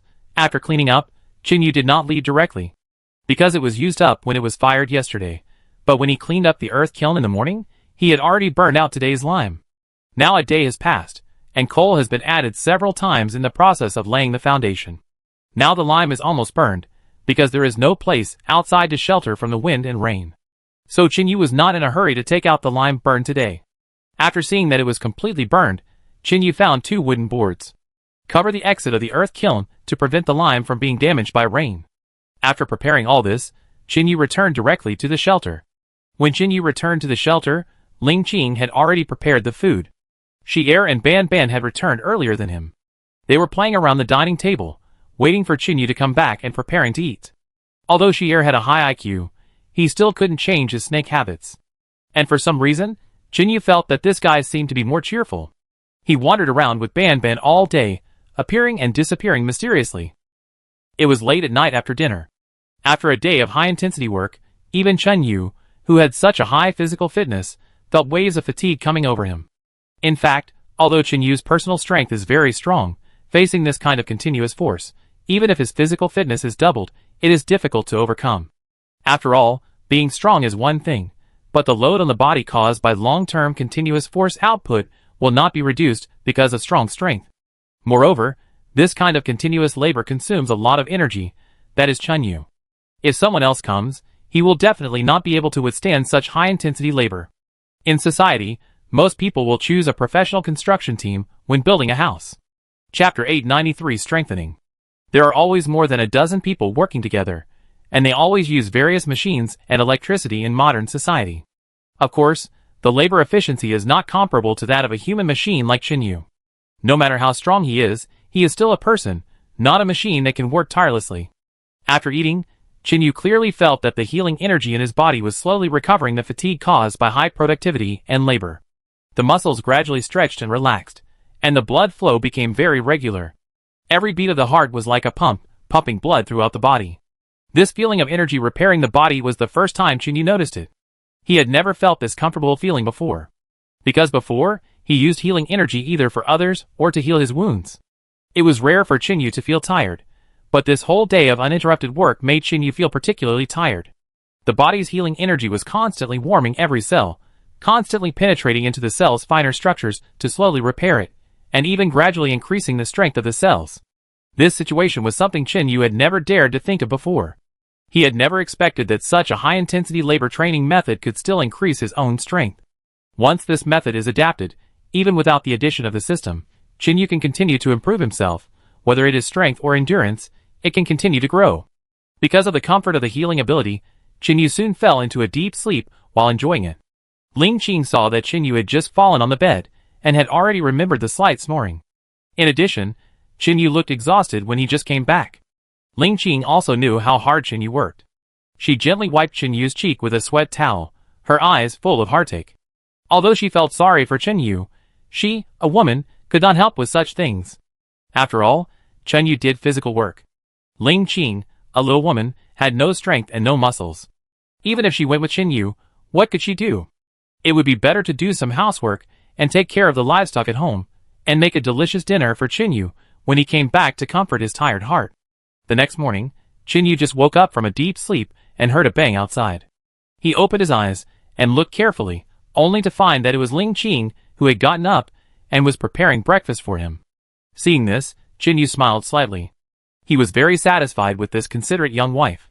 After all, he worked hard outside, and when he returned home, he felt very relieved to have such a person who understood him. After getting up and eating the loving breakfast made by Ling Qing, Qin Yu returned to the freshwater lake with full energy, ready to start a new day of work. In fact, even if there is no work to build a shelter, Qin Yu also intends to find a new way to exercise himself. When he was at home before, he often heard people talking about exercising. As a fat otaku, he never took these words to heart. It is impossible to exercise. After all, being an otaku and staying at home is his job. And he has exercised before, but it is useless. Not only does it take up time, but it also makes him tired. In the end, he still catches a cold. Even losing weight is a joke. Shaking his head, Qin Yu ran all the way. Under his full speed, the distance that ordinary people would take 3 hours to walk was shortened to half an hour. He finished it in half an hour. It took others 3 hours to walk. His speed was far beyond that of ordinary people. Although his speed was very fast, such continuous and uninterrupted high-speed running would also put a load on the body. And this kind of load on the body was exactly what he wanted now. Only by pushing your physical strength to a limit can you break through the impossible. And with the repair and strengthening of healing energy, this method will continuously improve his physical qualities. Soon he ran to the location of the freshwater lake. Qin Yu's work today was relatively simple, not as complicated as yesterday. Today he only needed to mix the lime mortar and use it as a gel material for wall construction. Then he stacked the fired bricks and stones layer by layer to complete the wall. When people build walls, they usually need to pour cement on the 4 corners of the wall to make 4 pillars to stabilize the wall. But Qin Yu did not do this, firstly because there was not enough material, and secondly because it was more troublesome. After all, it was not easy to cast pillars in this wilderness. Therefore, Qin Yu made pillars out of 4 thick trees that even adults could not hug. He had prepared these 4 thick tree trunks long ago. Now he can just move them over and use them without having to look for materials again. Moreover, at the 4 corners of the house, when he moved to the foundation, for positions had been reserved, just enough to put the pillars in. And because of the lime mortar, these 4 pillars will be very strong and there will be no instability. Qin Yu's vision has been continuously strengthened by the system, so he can easily find a straight line without using auxiliary tools such as ink fountains. Therefore, stacking bricks and stones is not difficult for him. And because of his own ability, he doesn't even need a level. He can completely rely on his own feelings to do these things completely, and it is very standard. If Qin Yu becomes a construction worker, it will definitely be the most profitable. Not only does he not need to buy various measuring tools, but his own strength is off the charts, and one person can replace a machine. After fixing the 4 pillars, Qin Yu once again fixed them with lime mortar. After a while, the 4 pillars have stabilized, and bricks can be stacked. Stacking bricks is not difficult, just like playing Tetris. Just stack the corresponding bricks in a fixed position. Qin Yu cut a small wooden shovel out of wood and used it to scoop up the lime mortar and put it on the bricks. After putting the mortar on the bricks one shovel at a time, he put another brick on it and then scraped off the overflowing mortar. He kept working until the 4 walls were piled up to about 1 meter high, and it was already noon. After bending over to work all morning, Qin Yu was almost hunchbacked and his whole back was slightly sore. The newly built shelter was carefully designed by Qin Yu. The interior was divided into a kitchen, a storage room, and a bathroom. The most important thing was that there was also a large living room. Although there won't be any guests in this remote place, life is all about ritual. This is a standard 1-bedroom, 1 living room, 1 kitchen and 1 bathroom apartment, perfect for a young couple. It was almost 2 o'clock in the afternoon when Chinyu built all the partition walls in the rooms to a height of more than 1 meter. Time passed quickly, and Chinyu had to finish the walls of the room first, and then lay the floor. Chapter 894 Pure Friendship. Because there is lime mortar as an adhesive, it is also very simple to lay the floor. You just need to mix the sand and mortar, spread it all on the ground and smooth it out. Chinyu ate some dry food at noon, and continued to lay the wall in the afternoon. This is not only a technical job, but also a physical job. Ordinary young people in the city can't afford this kind of work. Just like there are no rich young men working on construction sites, only honest people in the countryside who make a living by physical strength will go to work on construction sites. However, experienced masters also get high wages, but not everyone can get them. The recent construction site wage incident has caused quite a lot of controversy, but it's a pity that Chinyu and his team are on a deserted island and have no information source, so they don't know. If it was a live broadcast room, it would have been a big fuss long ago. Until it was almost dark in the afternoon, Chinyu hadn't finished building the house. It seems that there will be another day of hard work tomorrow, and it's not convenient to build a wall after it reaches almost 2 meters, and you have to build a scaffold. It was getting dark, and it looked like it was getting close to evening. Chinyu packed up and went back to the shelter. After a whole day, he was almost exhausted. It was okay when stacking bricks in the later stage, but it was the most tiring at the beginning. Because it had to be built up from the ground little by little, it was necessary to stack bricks one by one from the ground. Because Chinyu was tall, and he had to bend over all the time when doing this. So after a wave of exhaustion, Chinyu almost became a hunchback. However, thanks to the recovery of healing energy, he was able to return to normal in a short time. After returning to the shelter, Ling Qing still cared for Chinyu tenderly and considerately like a young wife. Such behavior once again caused the live broadcast room to explode, with all kinds of sourness flying all over the sky. Haha, I don't envy Chinyu. It's so good to be single. Damn it, give me back the goddess Ling Qing. Even if she is not the original one, I want her. Oh my god, the upstairs is so heavy. You can tell at a glance that he is a professional taker. You are going too far. There should be a limit to joking. I just laughed. What kind of magic potion did Chinyu feed you brainless fans? Chinyu and his friends didn't know how crazy the live broadcast room was now. Even if he and Ling Qing made a little intimate gesture, some people would immediately go crazy. The weather in winter is always unpredictable. The deserted island that was calm the moment before was already stormy the next second. Heavy rain began to fall on the island, and coupled with a maddeningly low temperature, each group felt that life was not easy. Especially the first group, who were secretly hunting outside, were almost at the point of not being able to hold on. Although their food problem had been solved, the clothing problem alone was enough to make people worry. Although it was already winter, the first group was still dressed in summer clothes. Huang Xiaolei and his team could only look for thick piles of leaves, and then bury themselves deeply in the piles of leaves like livestock in a rural pen, and the two of them huddled together to seek warmth. Alas! Teacher Huang and the others are so pitiful. It's already winter, and they haven't found clothes to wear. Teacher Huang is living such a miserable life. I knew that the so-called wilderness survival was just a cover, and the real purpose was to torture dogs. Yes, Teacher Huang from the first group was like this, and so was Teacher Huang from the second group. Did they really treat us as invisible? A bunch of overdoing guys, with no one to rely on a deserted island. What's wrong with two people getting along better? Is there no pure friendship between men and women? Oh my god, the guy above is hypnotizing himself. Is this interesting? I just want to know. In this wilderness, when will Mr. Huang lose control of himself and do something within his ability with his teammates? The guy above is so evil. Mr. Huang Xiaolei is a married man. How could he do such a thing that damages his reputation? I don't believe it. Can he still masturbate to the women around him for a year without quitting? Huang Xiaolei and his friend's difficult situation has won the sympathy of many netizens, but most of them are still off topic. After all, it is easiest for a single man and a single woman to spark love, even if both of them are very restrained. But in this environment, it is hard not to have a good impression of each other. At this time, Huang Xiaolei and Shen Mingxi, who were burying themselves deep in the leaves, had to stick together because of the cold weather. Because they did not have enough clothes to keep warm, this approach would help to keep each other warm and ensure that the temperature would pass slowly.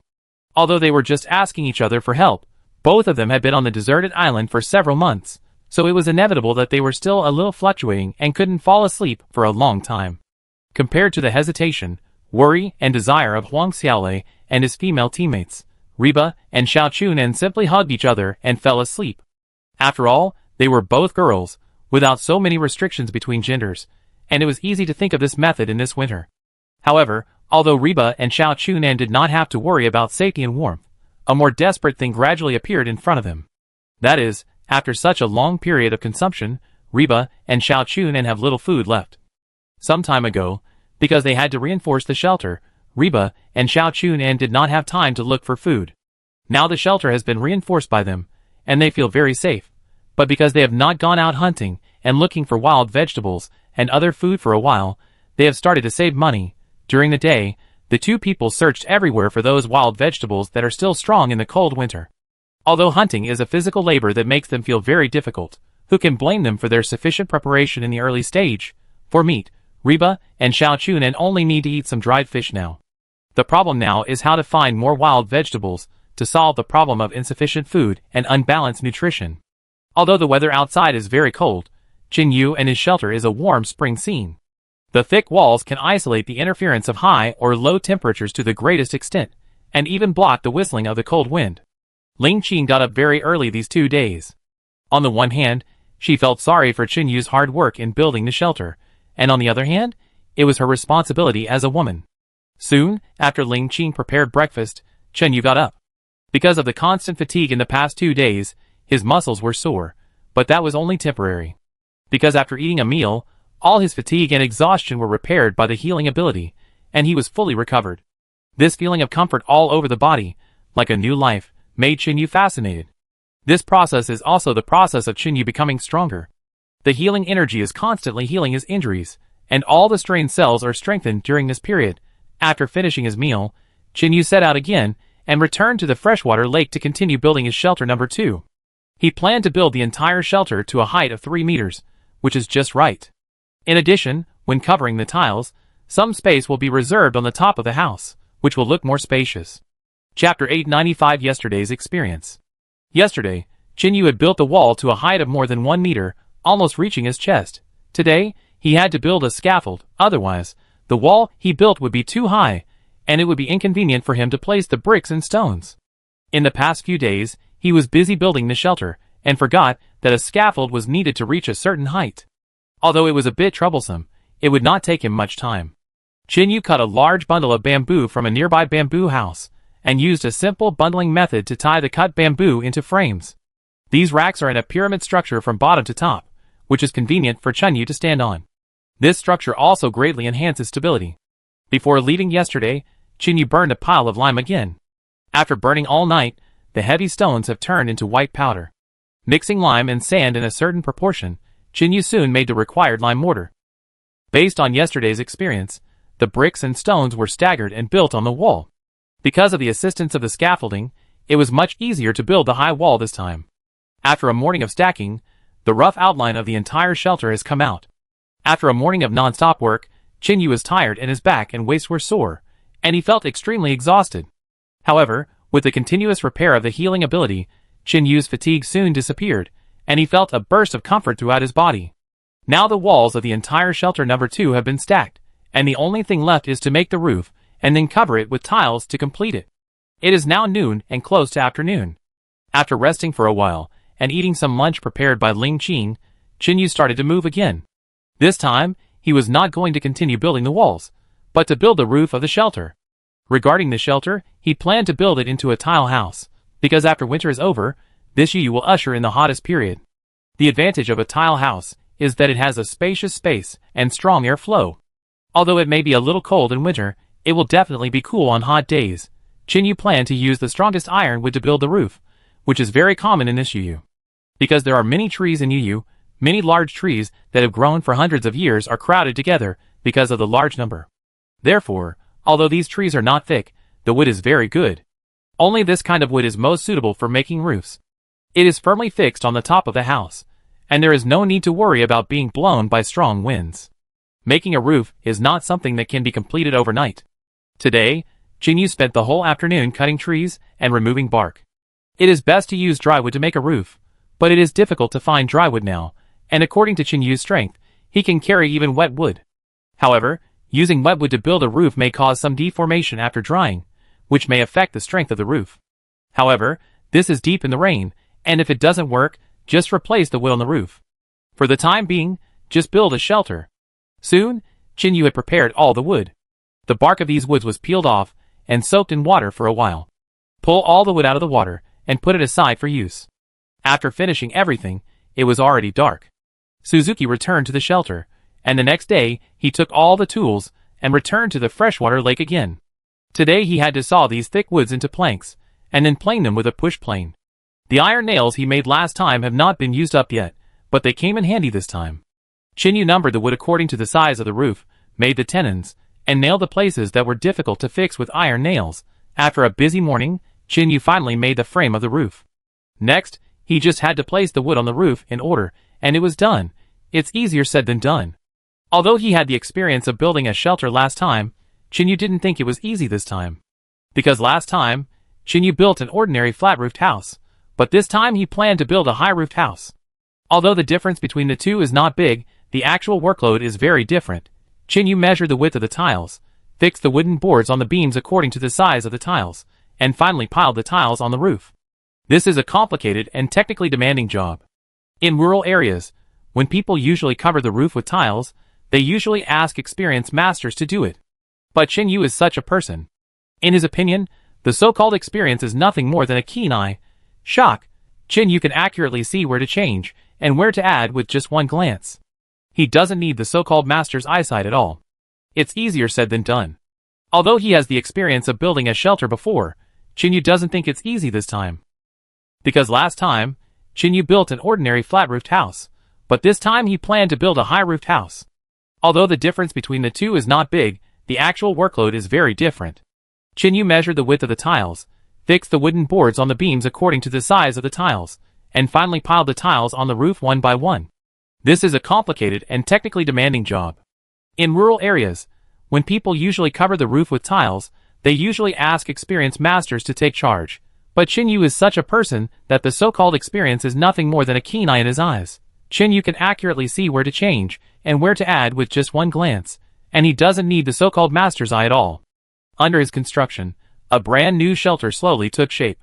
It just takes a long time from the beginning to perfection, so Chin Yu began to work on it meticulously. After adding various materials, the shelter finally had a little success. When Chin Yu was building a new shelter, the weather suddenly cooled down. Snow gradually fell from the sky, but it did not affect Chin Yu. The cold weather continued, but Chin Yu was not afraid of the cold. Ling Qing was in the shelter, where it was always warm, and the bad weather would not cause any problems for the two. As for the dangers in the wilderness, Chin Yu was not worried either. Ling Qing was protected by Ban Ban and Xier, both of whom were Songyu beasts, and ordinary beasts could not hurt them at all. As for other people attacking the shelter, Chin Yu was even less worried about this. He had a system to help him strengthen his body, but others did not. Chapter 896 Weird State. So if someone goes to their shelter to rob because of the lack of resources, they have to consider how many meals they can feed Ban Ban and Xier. In the midst of the falling snow, Chin Yu hummed a little tune, happy about the new shelter that is about to be built. Wow, it's a pity that teacher Chin Yu didn't become an architect. He built a house so quickly with his bare hands. Other people are still hiding from the cold, and you have two shelters here. If teacher Huang Xiaolei knew about this, he would probably be so angry that he would vomit blood. Come on, I've learned how to build a house too. Seeing Chin Yu successfully build the second shelter, the comments in the live broadcast were full of envy and admiration. Chin Yu didn't look at these things, he was very fast, and the house was built up continuously. While Chin Yu was building the shelter, in their number one shelter, Ling Qing took back the dried meat hanging at the door. It was snowing now, and the temperature was getting colder. If the dried meat continued to hang outside, it would probably freeze into ice in no time. Once thawed, their dried meat will become rotten meat. If they are not eaten in time, all their efforts will be in vain. Ling Qing waited for Chin Yu to come home. Now it was getting dark, and Chin Yu had to finish his work for the day. When Ling Qing returned to the room, she did not notice that some scarlet eyes suddenly appeared outside. I saw huge animal paws stepping on the snow, and several huge beasts slowly walked over. These beasts had thick saliva at the corners of their mouths, and their eyes were scarlet. They all smelled meat, some from humans, and some from fresh creatures. Ling Qing, who had just put away the dried meat in the house, began to prepare dinner. At this moment, Xier, who was sleeping in the living room outside, suddenly raised his head alertly. Ban Ban on the roof also growled. Seeing the strange state of the two beasts, Ling Qing walked out with some confusion. Xier, what's wrong with you? Ling Qing looked at Xier. Their nervous appearance must have something happened. Ling Qing didn't understand animal language, so she didn't know what Xier wanted to remind her. Xier quickly crawled to the door and blocked it with his huge body. Just when Ling Qing was confused, there was a sudden sound of footsteps. Ban Ban in the room was still growling, but the footsteps did not stop. Bang! There was a loud bang, and the door of the shelter was hammered heavily. What is it? Is it a wild beast? Another bear. Ling Qing naturally would not guess this, which made her nervous. If it was an ordinary beast attack, Ban Ban and Xier would not be so nervous, which means that the beast attacking at the door is stronger and more lethal than Xier and Ban Ban. Ling Qing took out a sharp knife from the kitchen, which was the knife Qingyu used to cut bones. Bang, bang, bang. The sound of hammering on the door continued to sound, and the beast at the door was very strong. The door of the shelter was about to be broken, and cracks had already appeared on it. The wall was about to collapse, and it seemed that there was more than one beast outside. Xier gestured to Ling Qing, as if telling her to run first. After Qingyu's training, Ban Ban was now quite savvy. Ling Qing nodded. She knew that she didn't have much fighting power, and couldn't face the beasts outside head-on. Ling Qing was ready to escape at any time. At this moment, the door and wall of the shelter collapsed completely. Xier jumped up like a slingshot. Roar! At the moment the wall collapsed, two huge black shadows blocked Ling Qing's way. As soon as the two beasts roared, Xier rushed out. He bit the other beast's head, and then coiled his huge body around the beast. With Xier's current strength, he could crush even a small car. Although the beast was very powerful, it couldn't break free for a while.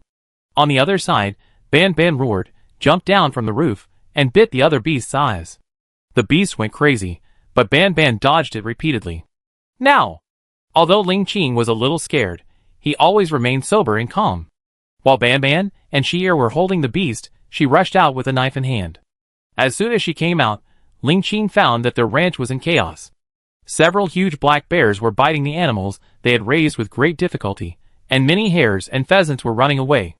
Ling Qing knew that now was not the time to feel sorry for these things. He had to find Qinyu quickly, otherwise his life would be in danger. Ling Qing ran outside, and several black bears soon saw her. Roar! Compared to small animals, humans are obviously more attractive to black bears. Humans are not only relatively large in size, but also emit a scent that these black bears cannot stand. They chased out and followed Ling Qing closely. Ling Qing did not dare to stop at all. She just ran straight to where Qinyu was. Roar! The roars of the black bears behind were endless, and each of these black bears had a scarlet color in their eyes. Ling Qing was very fast, but still a little slower than the huge black bear. It was getting dark, and Ling Qing fell several times along the way. She had many scars on her body, bruises and purples. Run faster, run faster. Ling Qing felt that her feet were as heavy as iron, but she just wanted to run faster. The two black bears were very patient, and they would not give up until they caught their prey. Seeing that the two ferocious bear paws were about to touch Ling Qing was quick-witted and grabbed a vine on a small cliff. Then, with the help of the vine, he jumped off the small cliff. This allowed him to get rid of the black bear at the last moment. Otherwise, if the bear's paw had touched him, it would have torn off a piece of his flesh. This is the terrifying thing about wild beasts like black bears. Their power is simply not something that ordinary humans can resist. Boom, boom! However, this did not save Ling Qing from danger. The two black bears jumped off the cliff directly. Such a small height was not difficult for them at all. The most important thing is that these black bears are starving. As long as the prey is in front of them, they can abandon everything. Ling Qing continued to run toward shelter number 2, but her speed had gradually slowed down. Outside shelter number 2, Qinyu had already built the roof. Seeing that the snow was getting heavier and the sky was getting darker, he collected the materials and put them in the house. Chapter 897 Machete. Shelter number 2 only needs a final maintenance to complete it. And Qinyu has already prepared to replace the trees on the roof, so the construction of shelter number 2 has been roughly completed. After packing up his things, Qinyu went to the shelter. Now I think Ling Qing should have prepared dinner. When he thought that he could enjoy warmth and food after returning, Qin Yu couldn't help but feel happy. Qin Yu walked briskly.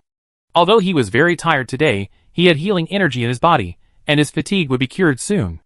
Roar! At this moment, Qin Yu suddenly heard a roar of beasts.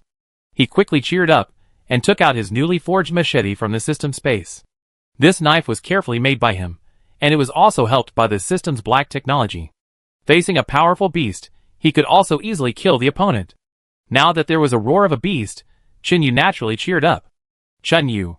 At this time, Ling Qing rushed out, and her face was full of joy after seeing Qin Yu. Ling Qing Fox. Seeing Ling Qing, Chun Yu's face flashed with worry. He didn't expect that these beasts were chasing Ling Qing, which meant that their shelter was attacked. When he saw the scars on Ling Qing's body, Qin Yu's face flashed with anger. You are dead.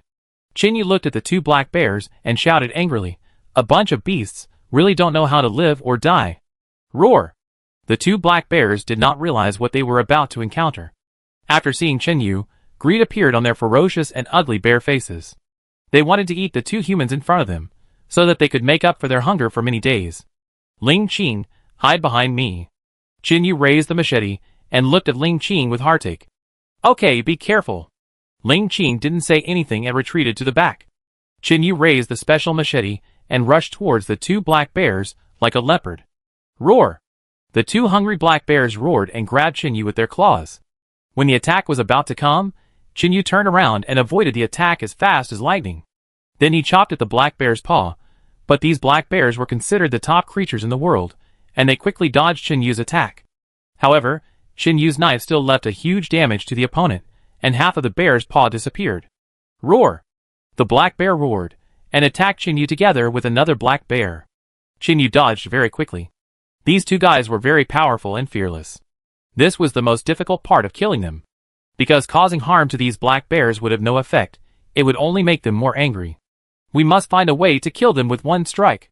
While Qin Yu dodged the attack, he also began to look for the black bear's weakness. Then he looked at the top of the black bear's head. If he wanted to kill it with one strike, the most effective way to kill this thick-skinned black bear was to chop its head. But beheading is not that easy. After all, these big black bears are at least 2.3 meters tall, much taller than Qin Yu. The two black bears kept chasing him. Fortunately, Qin Yu's strength and speed have been greatly enhanced by the system's points, otherwise he might be caught by them. At this time, Qin Yu noticed that they were entering Sinyu. Ling Qing had already hidden himself, otherwise these black bears would definitely attack him. Seeing those towering trees, Qin Yu immediately had an idea. He deliberately attracted the two black bears to rush to the densely wooded area, and then used the trees to entangle with the black bears. Good opportunity. The huge size of these black bears in the trees became their elbows. A black bear was stuck in the tree. Qin Yu shouted coldly and flew up. Then he chopped off the black bear's head with a knife, and a large amount of blood spurted out. After killing one black bear, the other one not only did not run away, but roared. Qin Yu used the same method to lure the extremely hungry black bear into the trees, and then flew up and chopped off its head with a knife. Two black bears fell to the ground, and their blood stained the leaves and snow on the ground. Qin Yu let out a long sigh. These black bears came too suddenly. He had just built a shelter, and his physical strength had not yet recovered. Fighting with them made Qin Yu's physical strength a little too much. But this also has its advantages. The skin and meat of the two black bears are enough for them to eat for a long time, and the skin can also be made into sweaters, which is absolutely warm. Chun Yu. At this time, Ling Qing came over and supported Chun Yu with some concern. Qin Yu looked at the mess on the ground, and then looked around. After finding that there was no danger, he gestured to Ling Qing to indicate that he was fine. Ling Qing's body was covered with many small and dense wounds, which made Qin Yu feel very distressed. Oh my god, I saw the battle again, and it was as shocking as ever. Qin Yu, I want to give birth to a baby for you. Get lost. Aren't you ashamed to say such things as a grown man? Please, stop going off topic. I want to observe Qin Yu's fighting style seriously. TSK, you said it as if you can learn it after watching it. It's useless to watch it, it just adds to your sadness. Anyway, you will never catch up with Chun Yu, so why bother? Wow, my poor Ling Qing, why does he always suffer such misfortune? Alas, I feel quite sorry for Ling Qing. It's true that when you are in the family, the trouble comes from the sky. What's the point of saying all this? In the end, It's all Qinyu's fault. If he had cleared all the dangers around him, how could he have caused all these troubles? Oh my god, I saw the legendary Supreme Keyboard Emperor again. Damn, did the keyboard warrior successfully advance again? When Qinyu was fighting, the exclamation and shock in the live broadcast room never stopped. There was an endless stream of rewards and surprises, and even the special live broadcast room was shocked by their fight. Mr. Xie, what do you think of Qinyu's fight this time? In the special live broadcast room, Yubin held a microphone and asked Xie Tingting, who was sitting in the seat. I have 2 points to add about Qinyu's fight this time. Xie Tingting frowned and looked at the screen seriously, as if she wanted to express her dissatisfaction. The first point is, as that audience friend said, the source of these dangers has not been effectively resolved, and there is indeed a suspicion of blaming Qinyu. However, they usually did not find these dangerous beasts around the shelter, so today's beast attack was purely accidental. And because of the weather, it was too cold in winter, so they attacked them because these black bears could not find food. Chapter 898 Unity and Cooperation. The last point is that Ling Qing is well taken care of by Qinyu, and has even completely lost his sense of crisis in the wilderness. If he still chooses to enjoy himself in this situation, it is very dangerous. Therefore, today's crisis can also be said to be a reminder to Qinyu and others. It is not that the strength of an individual can solve all problems. Some things require the unity and cooperation of the group. Please give me flowers. And the strength of an individual often ignores many details.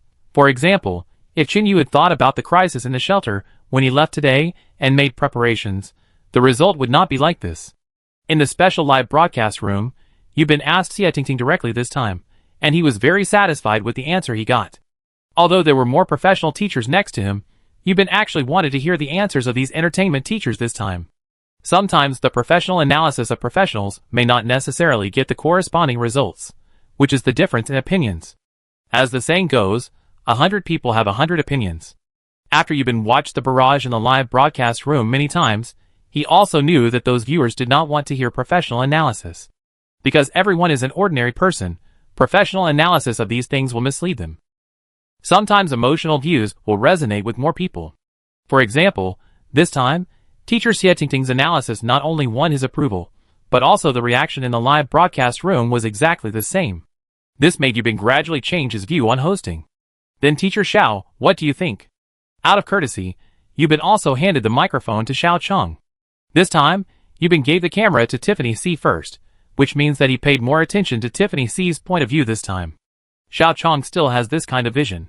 However, although he is an expert in wilderness survival, time is gone now, and he is no longer old enough to roam the wilderness.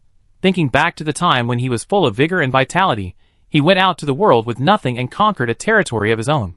Therefore, he achieved his current status and reputation. However, with the progress of society, more and more people's focus has changed, and the so-called young and handsome stars have entered the public eye.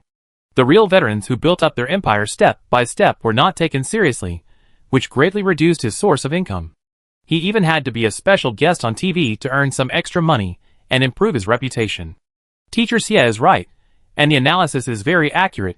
From the perspective of a professional like me, Teacher Xie's point of view can guide many people to pay attention to safety in the wild. No matter what, it is always beneficial to him. Xiao Chong was too lazy to care about anything and added a few words according to Xie Tingting's meaning. After all, he was working on someone else's territory. Since someone wanted to hear this kind of talk, why would he waste his expression and sing a different tune? The situation behind the live broadcast room did not attract the attention of the audience. People's focus is always on the hottest topics at the moment, such as Qinyu killed 2 more bears. The current situation of Qinyu and Ling Qing can always make people crazy, whether it is the fierce hunting action or the occasional warmth between the couple. Just like now, Qinyu and his friends have just escaped from danger, and the live broadcast room has begun to smell sour again. Qinyu is covered in the blood of the 2 stinky bears. The cold weather caused the blood to solidify on Qinyu's body quickly, making him look ferocious and inexplicably terrifying. Are you okay, Qinyu? Just when Qinyu was about to ask about Ling Qing's physical condition, Ling Qing spoke first in a hurry. Don't worry, I'm fine, don't worry. Qinyu pulled Ling Qing into his arms and hugged her tightly. The stone that had been hanging in his heart was finally put down. In the eyes of others, the battle just now was very exciting and dangerous. Even Ling Qing thought so, but Qinyu didn't think so. Because his strength was enough to completely defeat these 2 stinky bears, but because of the worry about their safety, he was a little confused. Moreover, Ling Qing's general ability was too weak. If she could be more cautious or stronger, even if this happened, it would not be so dangerous. And with the full support of Banban and Xier, it was not a problem to escape. Seeing Ling Qing's worried and frightened expression, Chen Yu secretly made a decision. He decided to train Ling Qing to improve her physical fitness and crisis awareness. No matter how safe this place is, it is still an island, and Chen Yu will always be separated from Ling Qing and cannot accompany her every day.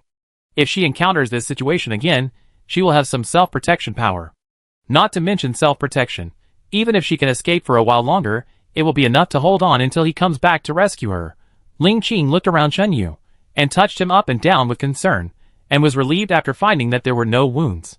Ling Qing had confirmed that the blood on Chen Yu's body was not his own, but the blood from the two bears. After confirming that it was safe, Ling Qing completely let down her guard, because now Chen Yu had returned. Even if 2 more bears came now, Chen Yu could easily kill them and ensure his own safety. Ling Qing didn't know since when Chen Yu had become everything to her, occupying her entire mind and life. Ling Qing enjoyed such days very much. She didn't know how she would live if she left Chen Yu. Without Chen Yu, even the sky was gray, and everything in front of her seemed to have lost its color. Ling Qing took a long breath, and then fell softly into Chen Yu's arms. Chen Yu knew that Ling Qing was really scared this time.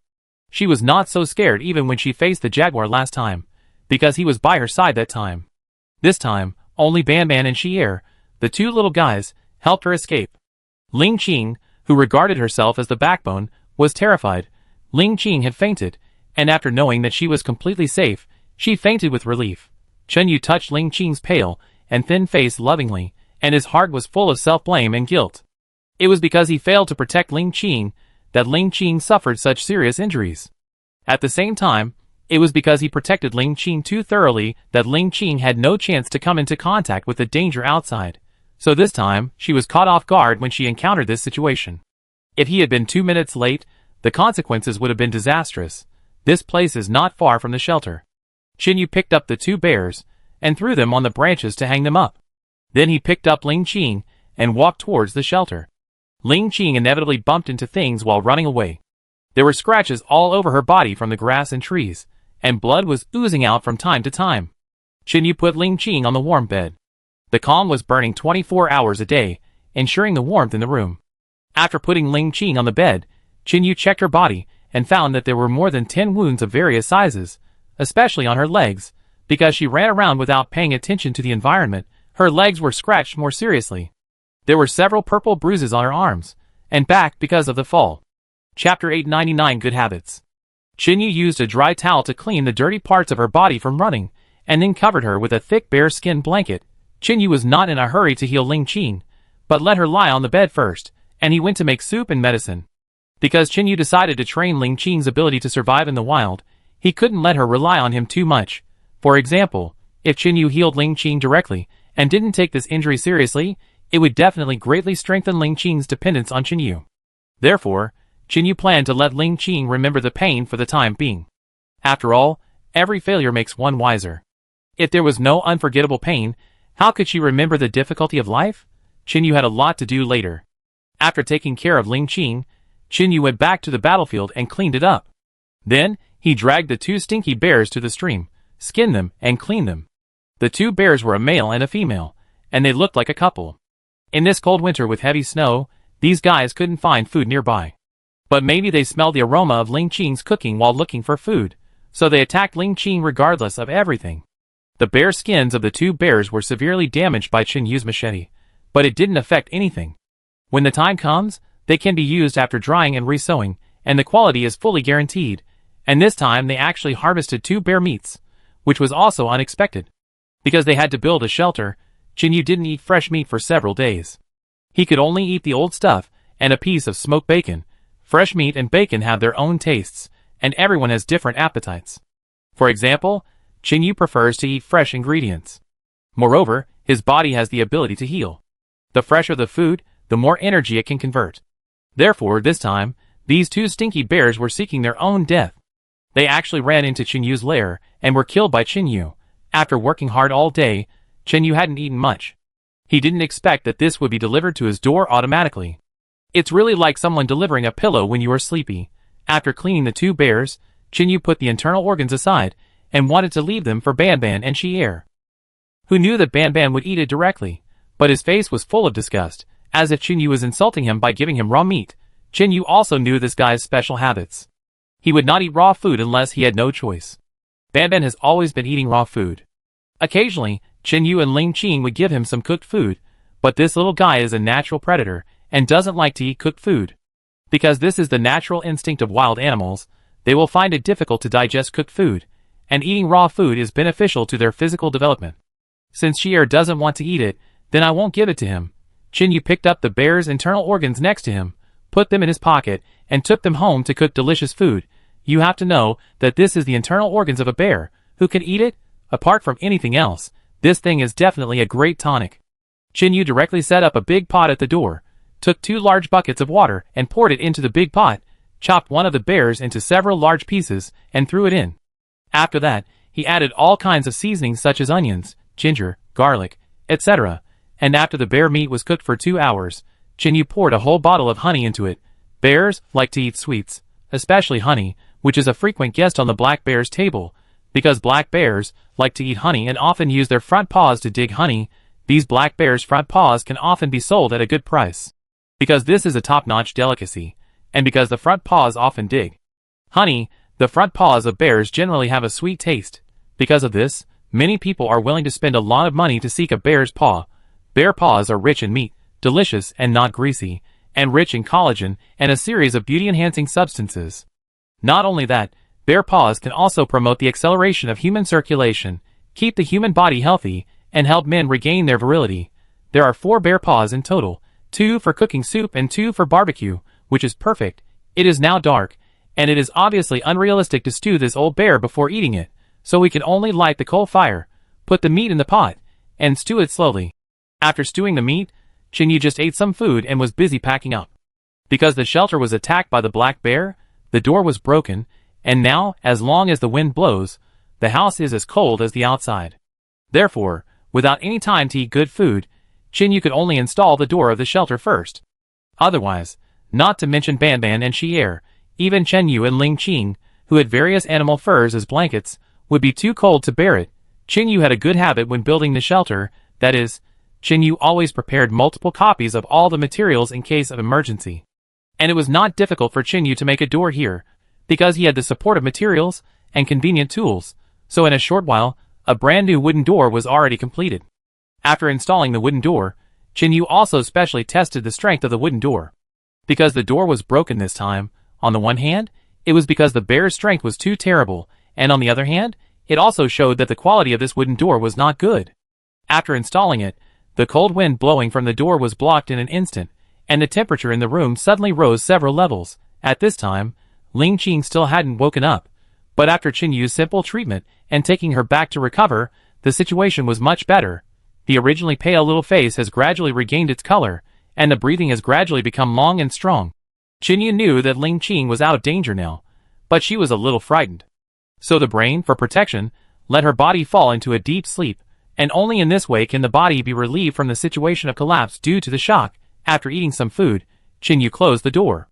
After uncovering Ling Qing's quilt, he crawled in. Tonight's snow showed no sign of stopping, but it was getting heavier and heavier, and the whole ground was covered with a thick layer of white snow. Although the island was already snowing, the audience on land did not see any snow. Therefore, the first snow in the live broadcast room this year was on the deserted island where Chinyu and his team were. Wow, it's so beautiful. I really envy the contestants on the island. If nothing else, just for today's heavy snow, I also want to give a big gift. Rain falls in the rivers and lakes. Reward supercar. Snowflake aerial. Reward rocket. Although today's snow made the audience in the live broadcast room crazy to show off their wealth, it directly brought the atmosphere to a climax. But the other groups, who were still on the deserted island today, were really fed up with this heavy snow. Chapter 900 put to use. In the first group, Huang Xiaolei and his only female teammate were roasting a fire in the shelter. There was a pile of firewood next to the shelter, which looked like it was the wood used to survive the entire winter. On the firewood that was burning continuously, there were 2 small pieces of dried meat.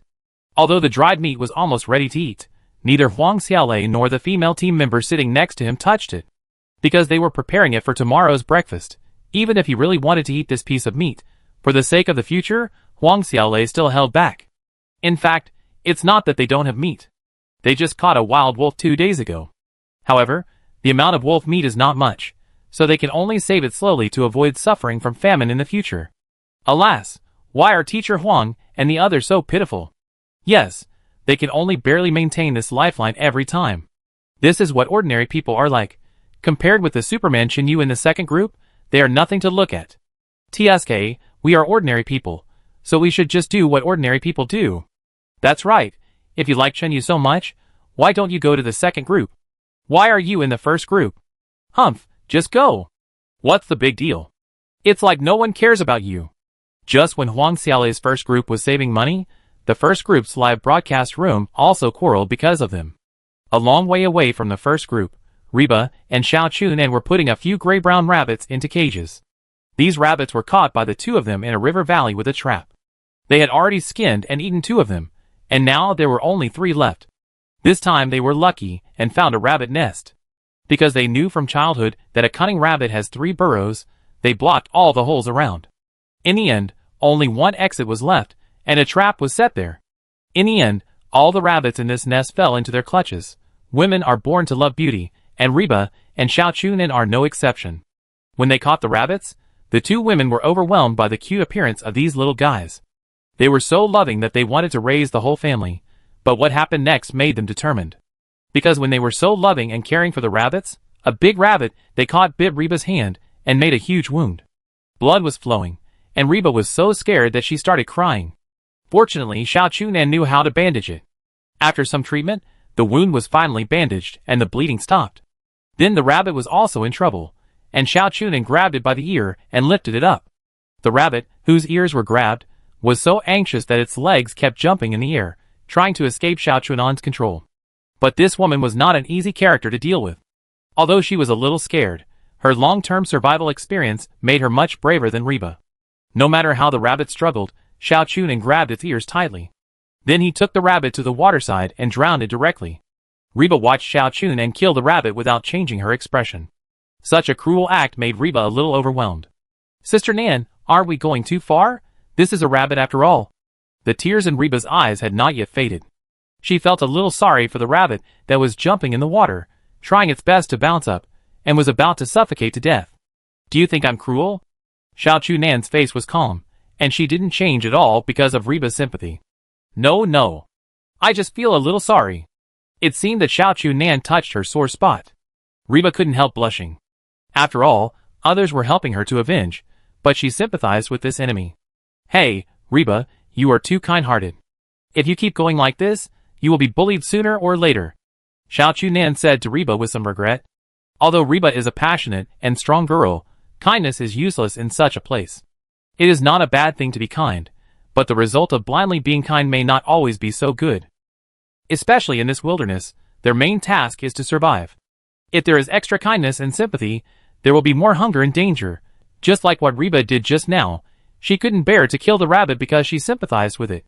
But it was the nutrition and warmth that the rabbit could provide that gave them more hope to persevere in this icy and snowy world. In the face of life and death, kindness sometimes becomes worthless. But this does not mean that kindness is useless, as this is the law of survival in the wilderness of nature. But in the outside society, kind-hearted people always get more help. I know you can't bear to hurt these rabbits, so I do this. You just stand aside and watch. Xiao Chunan pressed the rabbit into the water until the rabbit's legs had no strength to bounce. Then she relaxed. The reason why she had to drown the rabbit was because she wanted to get a complete rabbit's skin. By killing the rabbit in this way, she could peel off the rabbit's skin smoothly. When Xiao Chunan was a child, she saw how her family processed rabbit meat, so she remembered these things in her mind. I thought the experience was useless, but I didn't expect it to come in handy today. The rabbit was dead, and its smooth fur was wet and looked dirty. But Xiao Chunan didn't care about that. She had decided to be a strong woman, stronger than those men. Therefore, this was also a way to test her. Just like when she caught seafood, she personally went up to eat those fish and seafood, one by one, and finally gutted them. Xiao Chunan started to skin the rabbit from its 3-lobed mouth. After the rabbit's fur was peeled off without bleeding, it was covered in blood. Such a dazzling scene made Reba, who was watching from the side, frown deeply. But she did not doubt Xiao Chunan's behavior. but was purely fighting against the inner demon in her heart. A person with a kind nature, when forced to be possessed by the devil, she will always fall into a certain degree of struggle. Because this goes against her original worldview, the view of the world is accumulated over a long period of life, and generally there will be no change unless there is a drastic change. But Reba is now experiencing this psychological transformation process, which is also her strong side. It is a precious spirit to have the courage to accept what you cannot tolerate. Xiao Chunan completely stripped the fur off the rabbit and cleaned the blood in the cold river water. Although the weather was very cold and it was snowing. But she had to do it. Chapter 901 Goal. Because if you use hot water to wash the rabbit's fur, the hot water will destroy the rabbit's fur tissue, which can cause the rabbit's skin that has not been dried to fall off and the quality to decline. Therefore, even if the weather is too cold and the resistance in his heart is high, it can't stop Xiao Chunan's firm heart. The slaughtered rabbits must be cleaned quickly, otherwise in such cold weather, the rabbit's blood will coagulate in a short time, and it will make skinning more difficult. After processing 2 rabbits in a row and peeling off 2 rabbit skins, Xiao Chunan stood up from the river and stretched his stiff body. Although it is good to have some food reserves in this cold winter, Xiao Chunan still gave up the decision to slaughter all of them when she thought about the value of these rabbits surviving. In fact, Xiao Chunan's idea is the same as that of ordinary people. First, fresh meat tastes better, and the 2 women don't eat much. Therefore, slaughtering these 2 rabbits is enough for them to survive for many days, not to mention that they have other food reserves. The remaining rabbits can be kept in a pen first and slaughtered when they are ready to eat. Fresh meat, bacon, or pickled meat tastes much better. The other aspect is related to their long-term survival here. They still have a long time to live here. If they raise these 3 rabbits, they will get more rabbits in no time. Because rabbits reproduce very quickly, and when killing rabbits just now, Xiao Chunan specially left 2 female rabbits, killed 2 fat and thin male rabbits for meat, and only left one of them. There are 5 rabbits in total, 2 males were killed, and 1 male and 2 females were left. Such a lineup is more conducive to the reproduction of rabbits.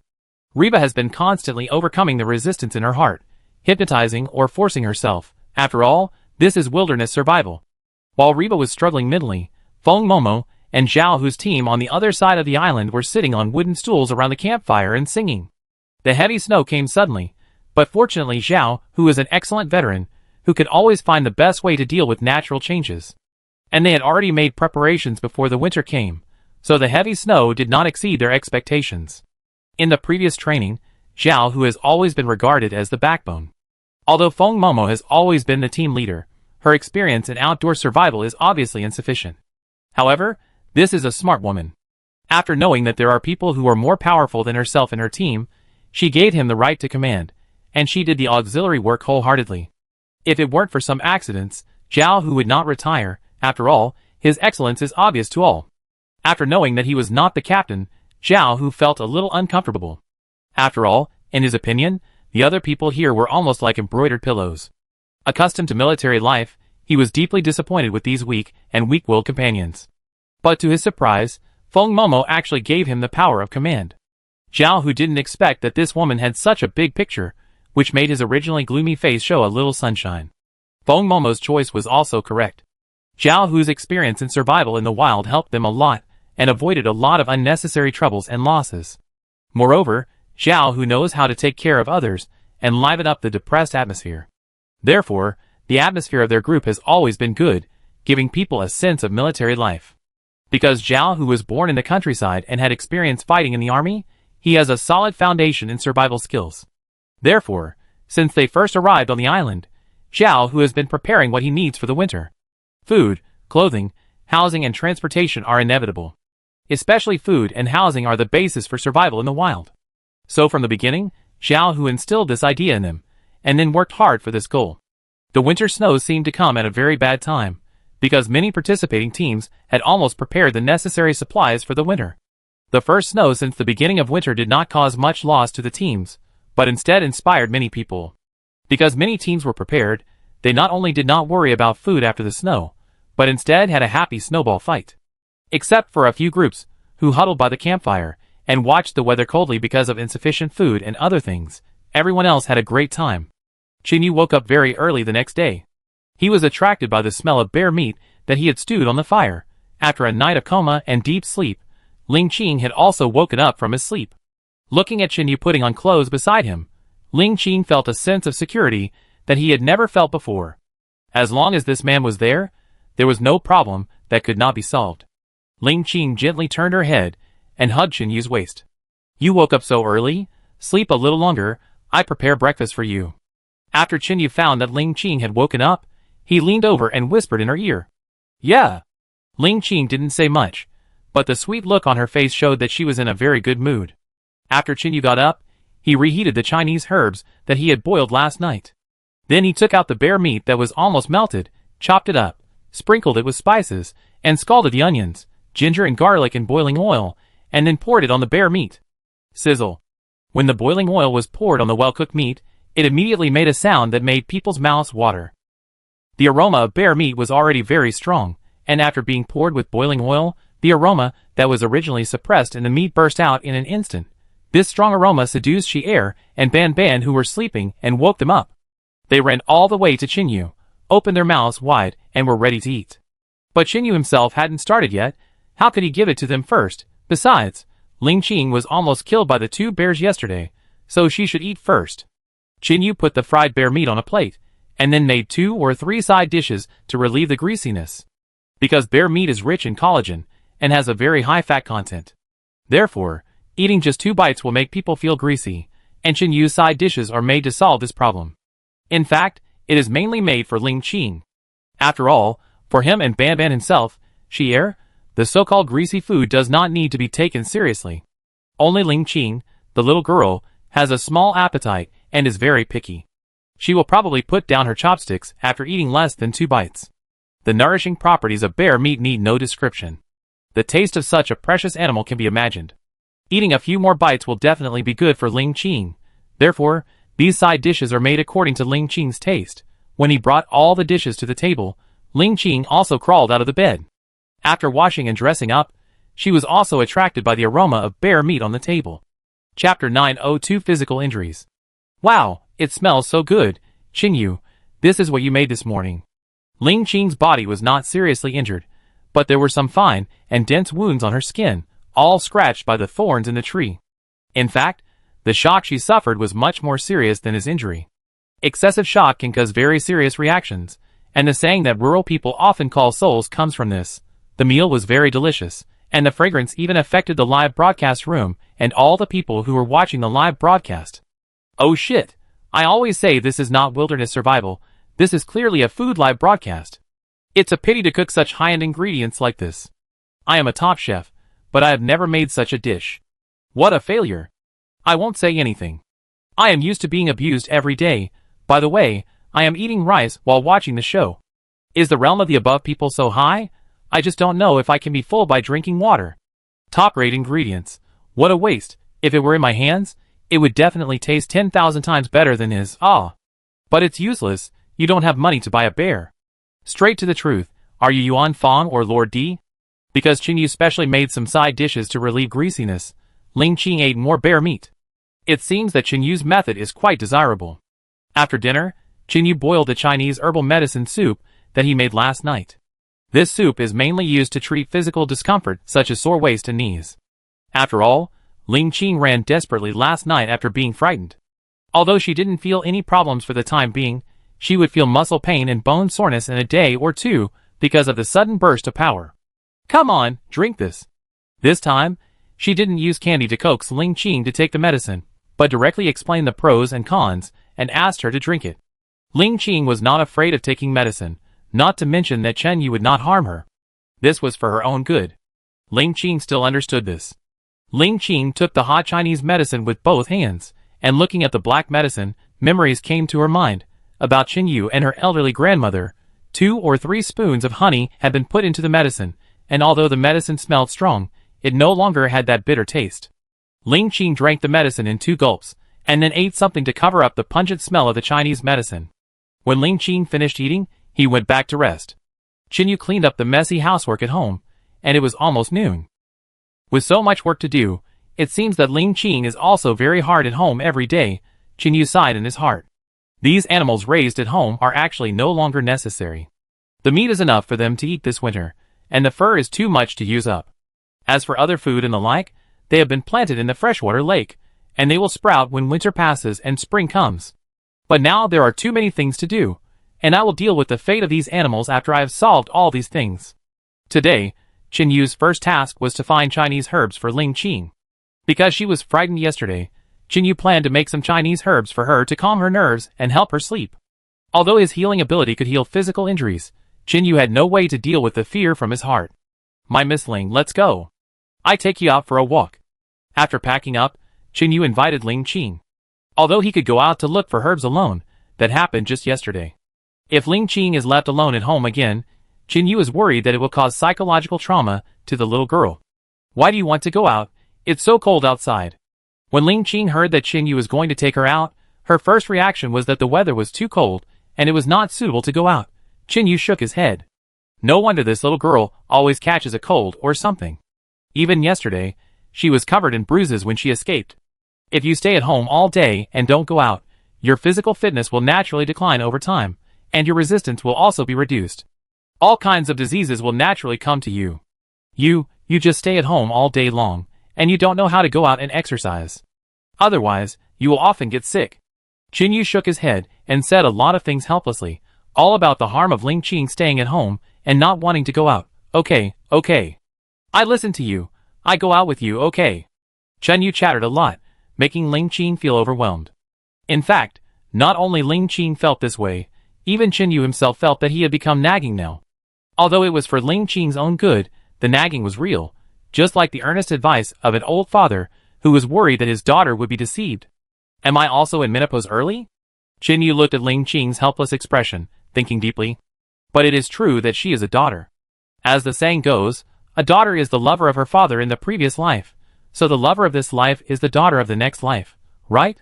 What if Qin Yu nags a little? Just think of it as caring about the daughter of the next life in advance. Because she was going out, Ling Qing packed for a long time. Although she didn't need to put on makeup in this wilderness, Ling Qing still delayed for half a day. When Ling Qing came out, Qin Yu thought they should have lunch before going out. Because a long time had passed, and noon had already passed for a long time. Because Qin Yu was busy and Ling Qing was dawdling, it was time for lunch again. Because it had been a long time since they had breakfast, if they set out on an empty stomach, Ling Qing would feel hungry soon. Bear meat was also eaten at noon, but Ling Qing's side dishes were a bit different. Because there were side dishes on the table to relieve greasiness, Ling Qing could eat more bear meat and food, so Qin Yu really put in a lot of effort. It was very difficult to find fresh wild vegetables in this icy and snowy place, and it was not easy to make different flavors of side dishes to relieve greasiness. Ling Qing was full after this meal, and his belly became round. This was the first time in a long time that Ling Qing had eaten too much. Because he was picky, Ling Qing rarely liked to eat anything. That is to say, on this island, food is hard to come by, and once it is lost, it is likely that a corresponding price will be paid. After eating, they stayed for a while to digest the food, and then slowly set off. Because it is snowing now, and the heavy snow is flying everywhere, the whole world has become white and white. In the flying snowflakes, Ling Qing's mood has also improved a little. The heart that was frightened by 2 black bears yesterday has also been much more comfortable. "Qin Yu, what are we going out for today?" Ling Qing asked curiously while walking with Qin Yu. Because Qin Yu has been outside building a new shelter recently, he has little time to accompany her. Although it is okay to be alone, the 2 beloved people together can always give each other a sense of inexplicable comfort. Chapter 903 Difficulties. We are going to find some herbs for you and boil some Chinese medicine for you to take. Qin Yu looked at the heavy snow in front of him, straightened Ling Qing's collar, and said softly, "Chinese medicine? I'm not sick this time, and why should I take medicine for this minor injury?" "Silly, weren't you scared by the 2 bears that got into your stomach yesterday? We are going to prepare a Chinese medicine for you to calm your nerves and help you sleep." Because Ling Qing didn't understand anything, Qin Yu had to explain slowly. When Ling Qing heard that they were going to find herbs again, she was happy. Last time she caught a cold, Qin Yu also took her to find herbs. Therefore, Ling Qing is quite fond of herbs. After all, Ling Qing grew up drinking this stuff: longan meat, sour jujube seeds, raw dragon bones, raw oysters, clear panelia, poria slices, raw ochre. There are a lot of herbs for calming the mind and helping sleep, not only in large quantities, but also with different functions and effects. According to Ling Qing's situation, Qin Yu specially chose the ones that can stabilize sleep quality and treat shock. The functions of these herbs are mainly to treat the deficiency of qi and blood in the heart, and the retention of phlegm and fluid under the heart, which causes palpitations and insomnia. In the formula of the wilderness domination system, longan meat is used to replenish heart blood, jujube seeds are used to restrain heart qi, dragon bones and oysters can calm the soul, Pinellia and Poria can clear phlegm and fluid, and ochre is used to guide the heart yang to sink and return it to the yin to achieve the effect of sleepiness. This is the content displayed on the Wilderness Survival Manual in the Wilderness Survival Gift Package. As time goes by, Chinyu feels more and more that this Wilderness Survival Manual is really an amazing thing. Because this thing can automatically retrieve and mark all kinds of things you need when you encounter difficulties, like a computer. This time, when Chinyu was secretly thinking about the tranquilizing and sleeping soup, the recipes, appearance, growth habits, and various usage and dosage of the soups appeared in his mind. Chinyu guessed that this Wilderness Survival Manual should be part of the system, just like the bronze tripod in the broken ship he picked up. This Wilderness Survival Manual should also be a small component of the system, because it can propose corresponding solutions to the situations encountered according to Chinyu's location. According to the guidance of the manual, Chinyu found a small pile of Pinellia with dried leaves under a snow pile. After walking around Yuzi for a long time with Ling Qing, he still didn't find all the medicines. Among them, raw ochre and raw oysters were still missing. Chinyu didn't know what raw ochre was. But since the system had given a solution, Chinyu had to do it. According to the manual, Chinyu found out that raw ochre was not a plant material, but a common mineral medicine. After a hard search, Chinyu finally found a small earth cliff with raw ochre. After a lot of hard work, the raw ochre was finally found. Most of these raw ochres were bean-shaped or kidney-shaped aggregates, and most of them were irregular flat blocks. According to the identification in the manual, Chinyu learned that ochre is an oxide mineral, hematite, which mainly contains ferric oxide and is mostly irregular flat blocks. Some are dark brown or gray-black, with cherry red or reddish-brown streaks, and some have a metallic luster. Some raw ochres have round protrusions on one side, which are habitually called nail heads by people. They look like nails. On the other side, there is a concave hole of the same size corresponding to the protrusion. It is heavy and hard, and the cross-section is layered after being smashed. It has a small smell, and does not have a strong smell. The reddish-brown small stones that Chinyu found just match what is said in the manual. Not only the color is the same, but also the shape. In this case, it means that this is the Rachu stone. There are very few of this thing, and Chinyu was lucky to find it. In addition to the raw oysters, Chinyu finally found all the medicinal materials. As for raw oysters, it is even simpler, as their shelter is not far from the sea. And there are not many other things on this beach, but shellfish such as raw oysters are still very common. Oysters can be eaten after being cooked, but raw oysters are a type of oyster, which belongs to traditional Chinese medicine and generally needs to be decocted. Chinese herbal medicine raw oysters are also rich in amino acids, lead and other minerals and vitamins. Chinyu only needs to find this last medicinal material, and he can successfully complete this production, and it doesn't take much time to get to the beach from here. The taurine contained in oysters has a very good preventive effect on arteriosclerosis caused by blood stasis, and the subsequent myocardial infarction, coronary heart disease, and cerebral infarction.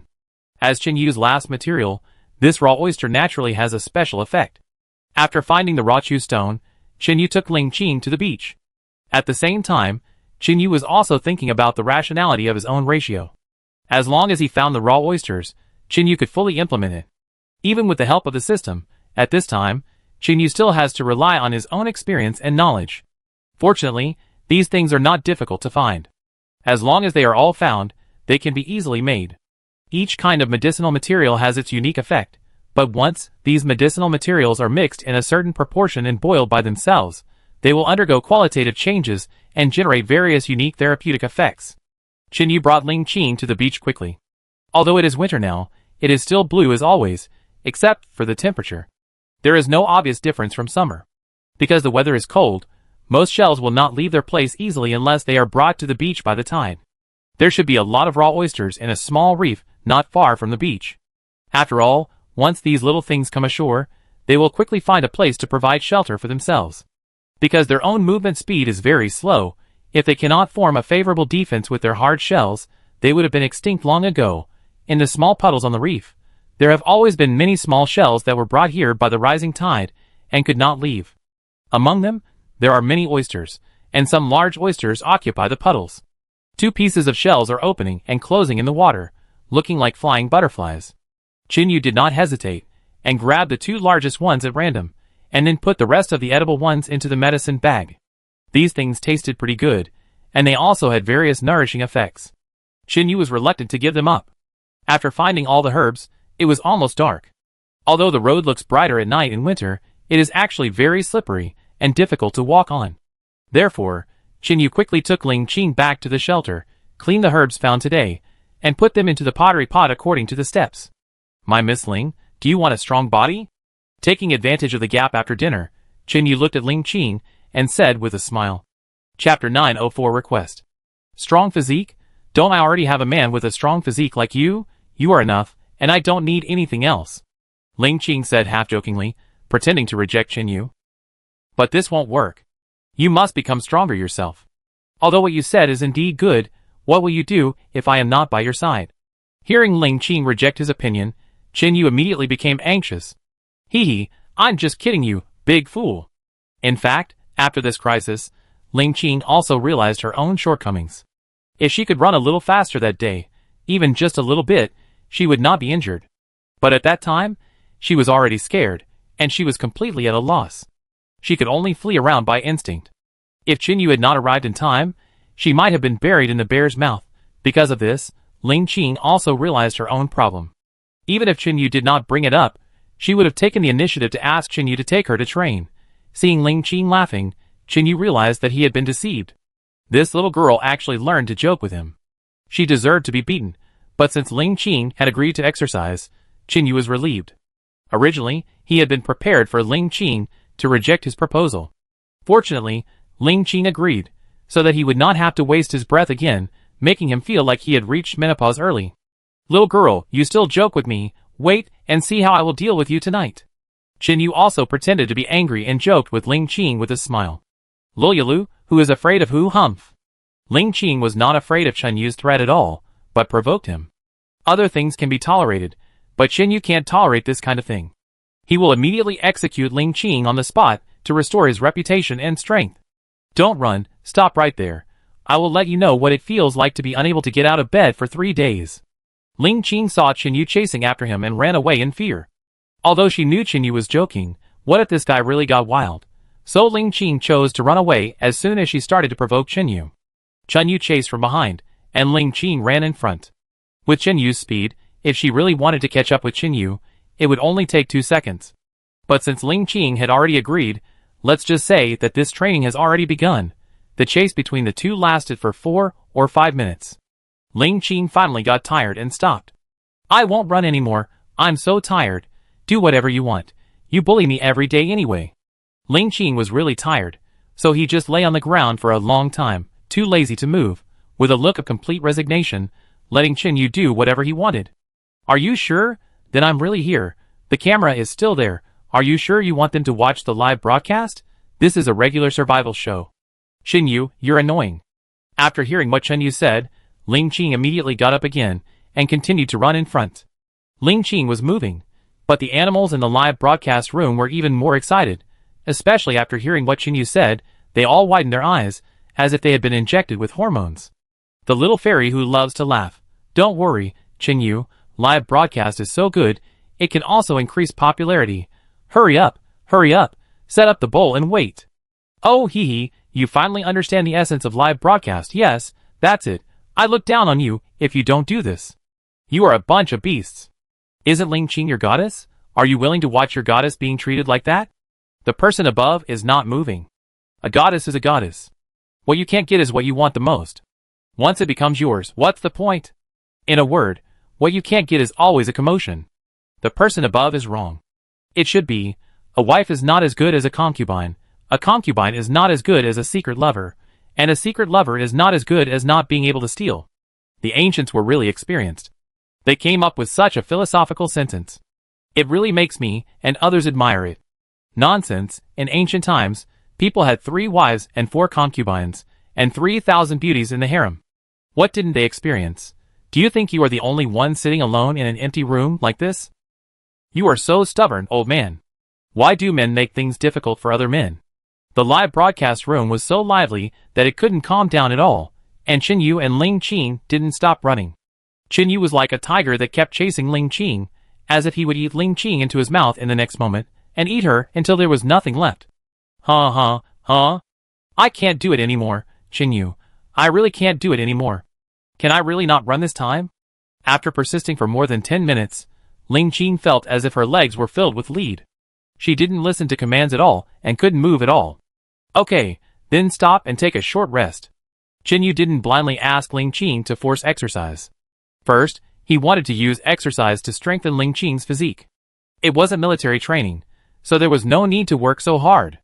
Second, Ling Qing was a girl after all. It was good enough that she could persist. What else could she ask of her? In the past, Ling Qing either stayed at home or went to the freshwater lake with him, and rarely had time for independent training. Therefore, the sudden training now should not be rushed, otherwise if the body is not adapted, it will cause some other hidden dangers. Forget about today, a little exercise can make Ling Qing clearly realize the limit of his body. Too much is as bad as too little. After returning, Qinyu plans to make a training schedule for Ling Qing. Only regular exercise can improve physical fitness. After all, Ling Qing didn't have a system, so he couldn't get the sudden enhancement that Qinyu had. He could only take it step by step, like an ordinary person. Just after stopping, Ling Qing couldn't help but sit on the ground, gasping for breath. Get up quickly. You can't sit on the ground immediately after strenuous exercise. I'm so tired. Can you let me sit for a while, just a little while? Ling Qing's action of sitting on the ground was quickly stopped by Qinyu. It's not that Qinyu didn't let her rest, but it's really not suitable to sit on the ground and rest immediately after strenuous exercise. After strenuous exercise, the blood flow that was originally accelerated by exercise will be hindered by sitting down. Therefore, the blood will slow down when flowing through the buttocks, and the blood accumulation in the buttocks will also cause the symptoms of a big butt, which is very ugly.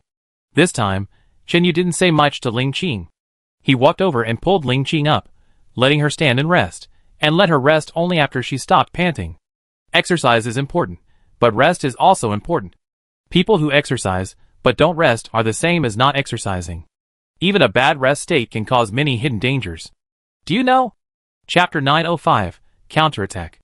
Teacher Qinyu, who was in an anxious mood, became very stern now, staring at Ling Qing with a low and powerful voice. Yes, I know, Teacher Yu. Thank you for your guidance. Ling Qing had rested well, and she was shaking Qinyu's hand and said coquettishly.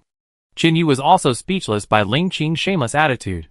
He had always wanted to maintain a stern attitude, but he didn't expect that this little girl Ling Qing was not afraid of him at all and countered his moves. Because of Ling Qing's physique, Qinyu had to give up this harsh training method. It seems that he could only take the path of encouragement. The two chased and played for a while, completely ignoring the cold weather, and soon returned to the shelter. Qinyu was worried that what happened yesterday would leave a psychological shadow on Ling Qing, so he quickly finished eating and started to boil medicine for Ling Qing.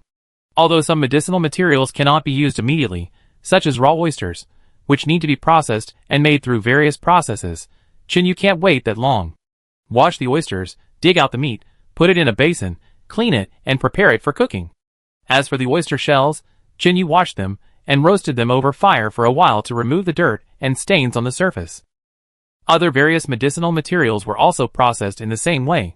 Soon, all the ingredients needed to make the calming and sleep-inducing soup were ready. It is actually very simple to make the calming and sleep-inducing soup, and some ingredients can be added to it, which will not affect the effect of the calming soup. After finishing the meal and cleaning up the chores at home, Qinyu finally had time to organize Ling Qing's training plan.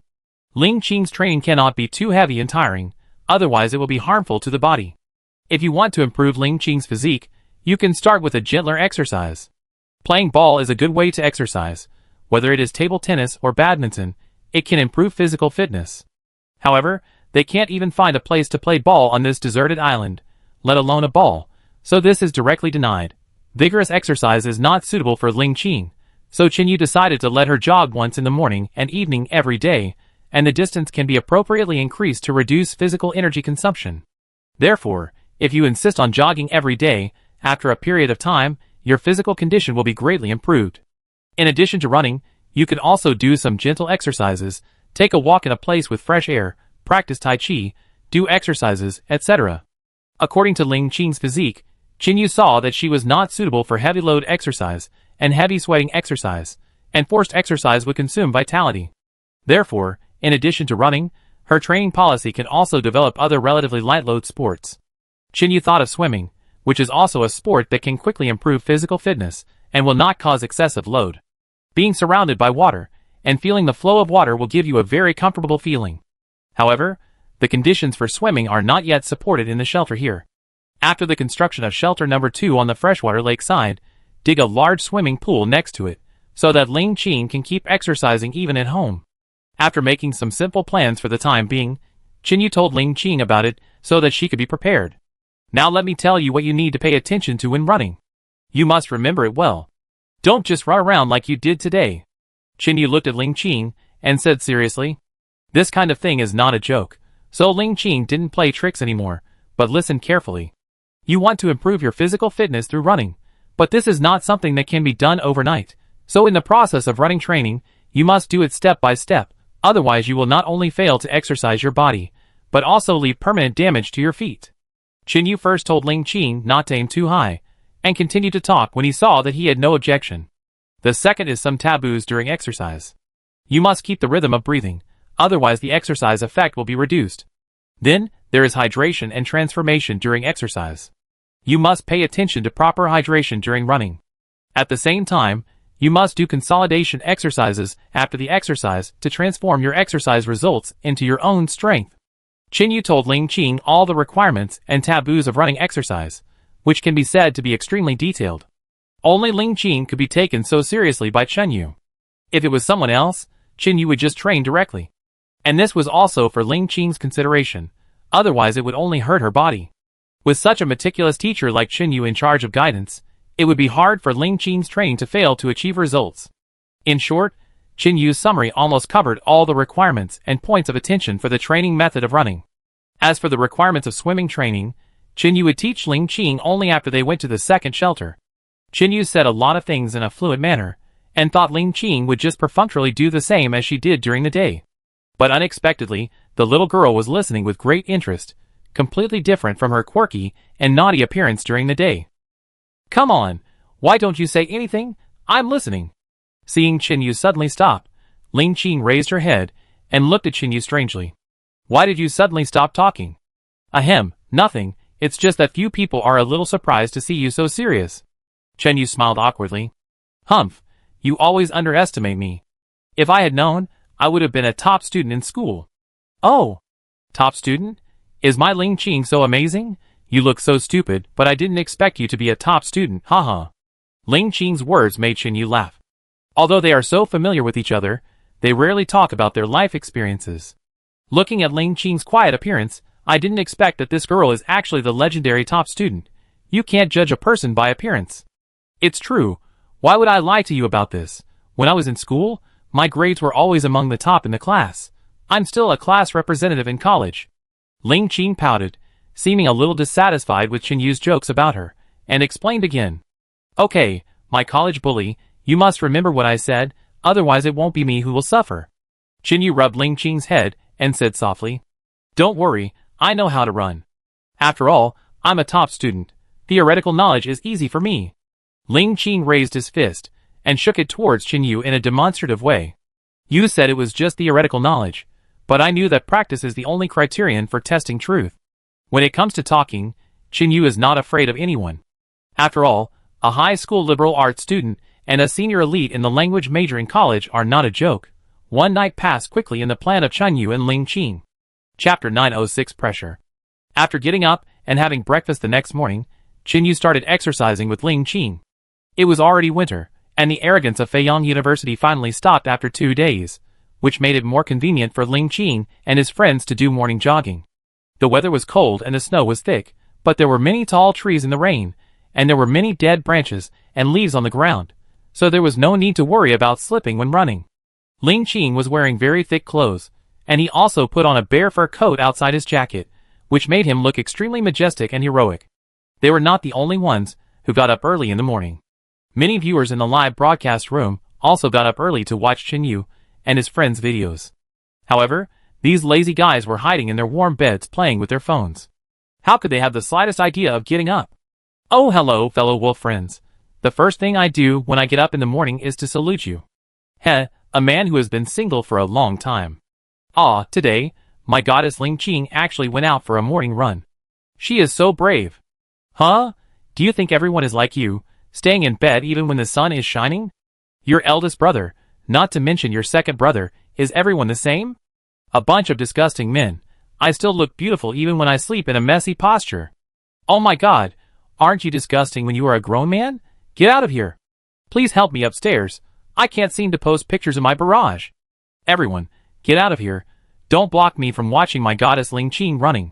Ling Qing wore a big bearskin coat and a pair of hiking boots, running steadily on the snow. But soon, Ling Qing began to pant and felt hotter and hotter. Running generates a lot of heat, which will be converted into sweat and discharged from the body, lowering the body temperature. Chenyu, I'm so hot. Can you help me get some clothes? Because it was too hot, Ling Qing took off his heavy bear fur coat and threw it to Chenyu. Chenyu took the fur coat and followed Ling Qing slowly, which made Ling Qing feel pressure to keep running. After running for more than 20 minutes, Ling Qing felt that she could not hold on any longer. She was sweating profusely and looked very embarrassed. Jog slowly first, then stop gradually to relax your muscles enough. After running vigorously, the sudden relaxation will cause the body functions in a highly active state to pause for a moment, which may lead to some unhealthy conditions. After Ling Qing jogged slowly for a while, Chenyu asked her to stop slowly. After the fatigue of her body subsided slowly, Chenyu handed her a bottle. This is not ordinary boiled water. A little natural sea salt and some honey are added to it. It tastes very sweet, but also a little salty. This water, which contains trace mineral salts and sugars, can replenish most of the salt and sugar lost by the human body after intense exercise. Because it was Ling Qing's first time to run for such a long time, Chenyu was worried that her physical fitness might not be able to keep up, so he made some preparations. If it were an ordinary athlete, it would be possible to run the entire course in one go, and then slowly replenish the various minerals and water needed by the body at the finish line. After resting for a while and drinking some water, Ling Qing slowly came to her senses, and continued to jog slowly while chatting with Chenyu. Chenyu and Ling Qing took a break while running, and it took only about 2 hours to reach the shelter. This was 1/3 faster than their usual speed. The same distance and the same number of people saved nearly an hour. And after running, although Ling Qing felt a little tired, he felt refreshed. This is the charm of exercise. For those who have not exercised for a long time, every exercise is a torture. Not only will you feel exhausted during exercise, but you will also feel sore all over after exercise, and it will be extremely difficult to get up the next day. This is because the body lacks exercise for a long time, and after the sudden exercise, the body cells are not adapted. Because the amount of exercise is too large, it greatly exceeds the intensity of aerobic exercise, so the glucose in the body will produce a large amount of lactic acid. The accumulation of a large amount of lactic acid in the body will cause muscle soreness. And this kind of soreness is unbearable for many people. After all, muscle soreness completely affects the whole person's ability to move.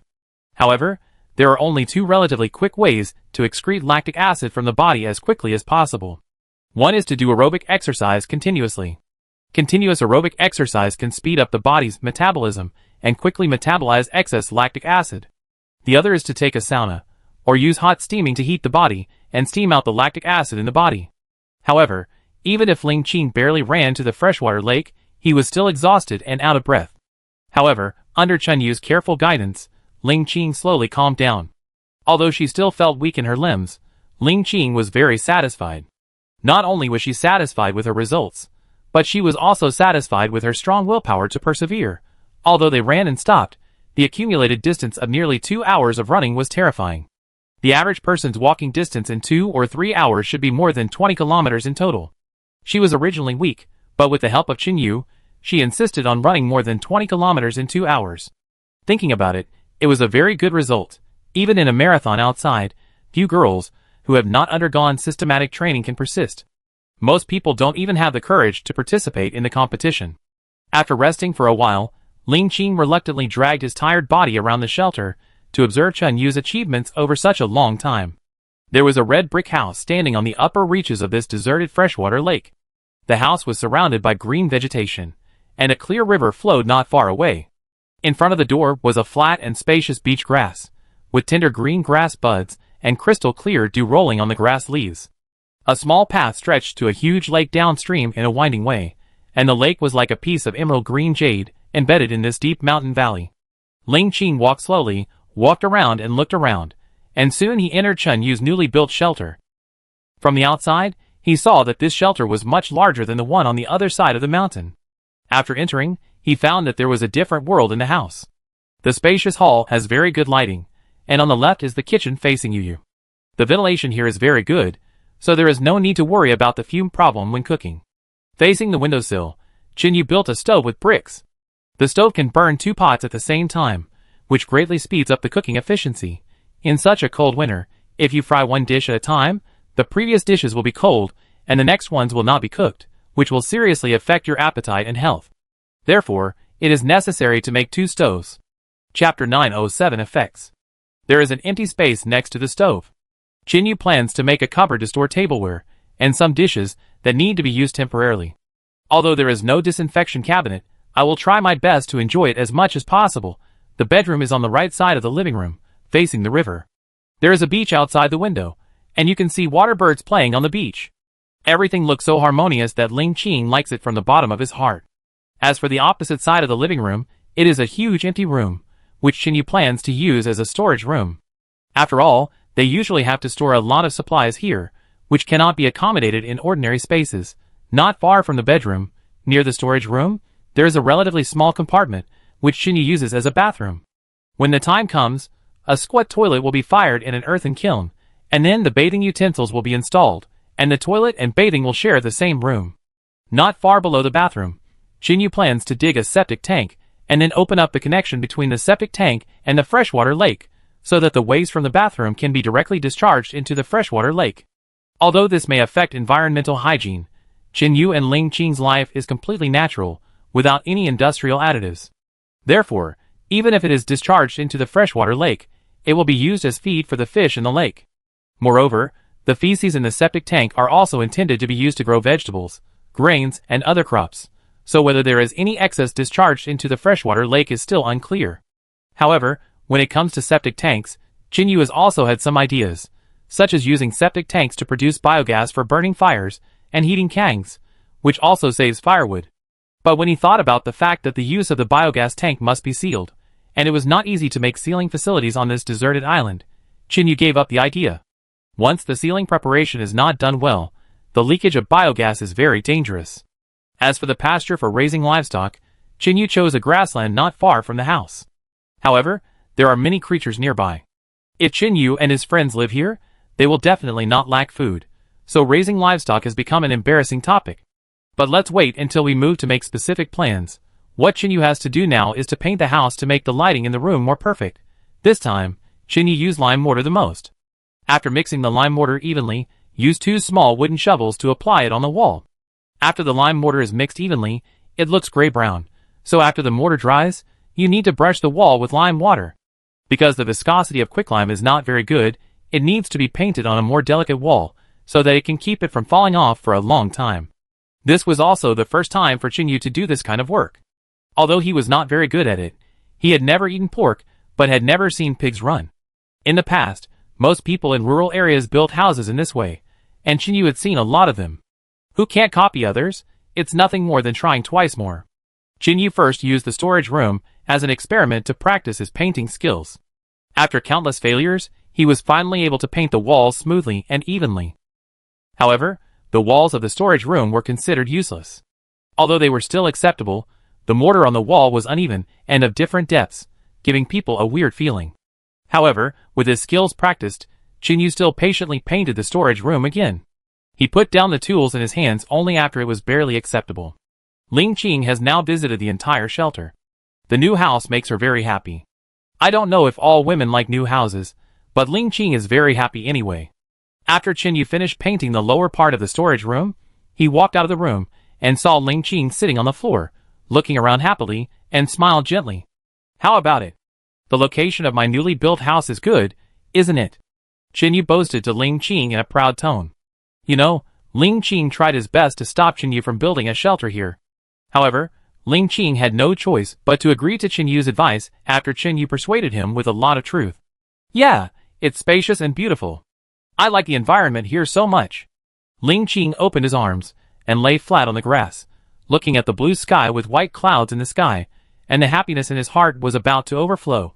Humph, you like it now? I don't know who is determined not to build this new shelter. Oh, who stopped me from building it? Why can't I remember?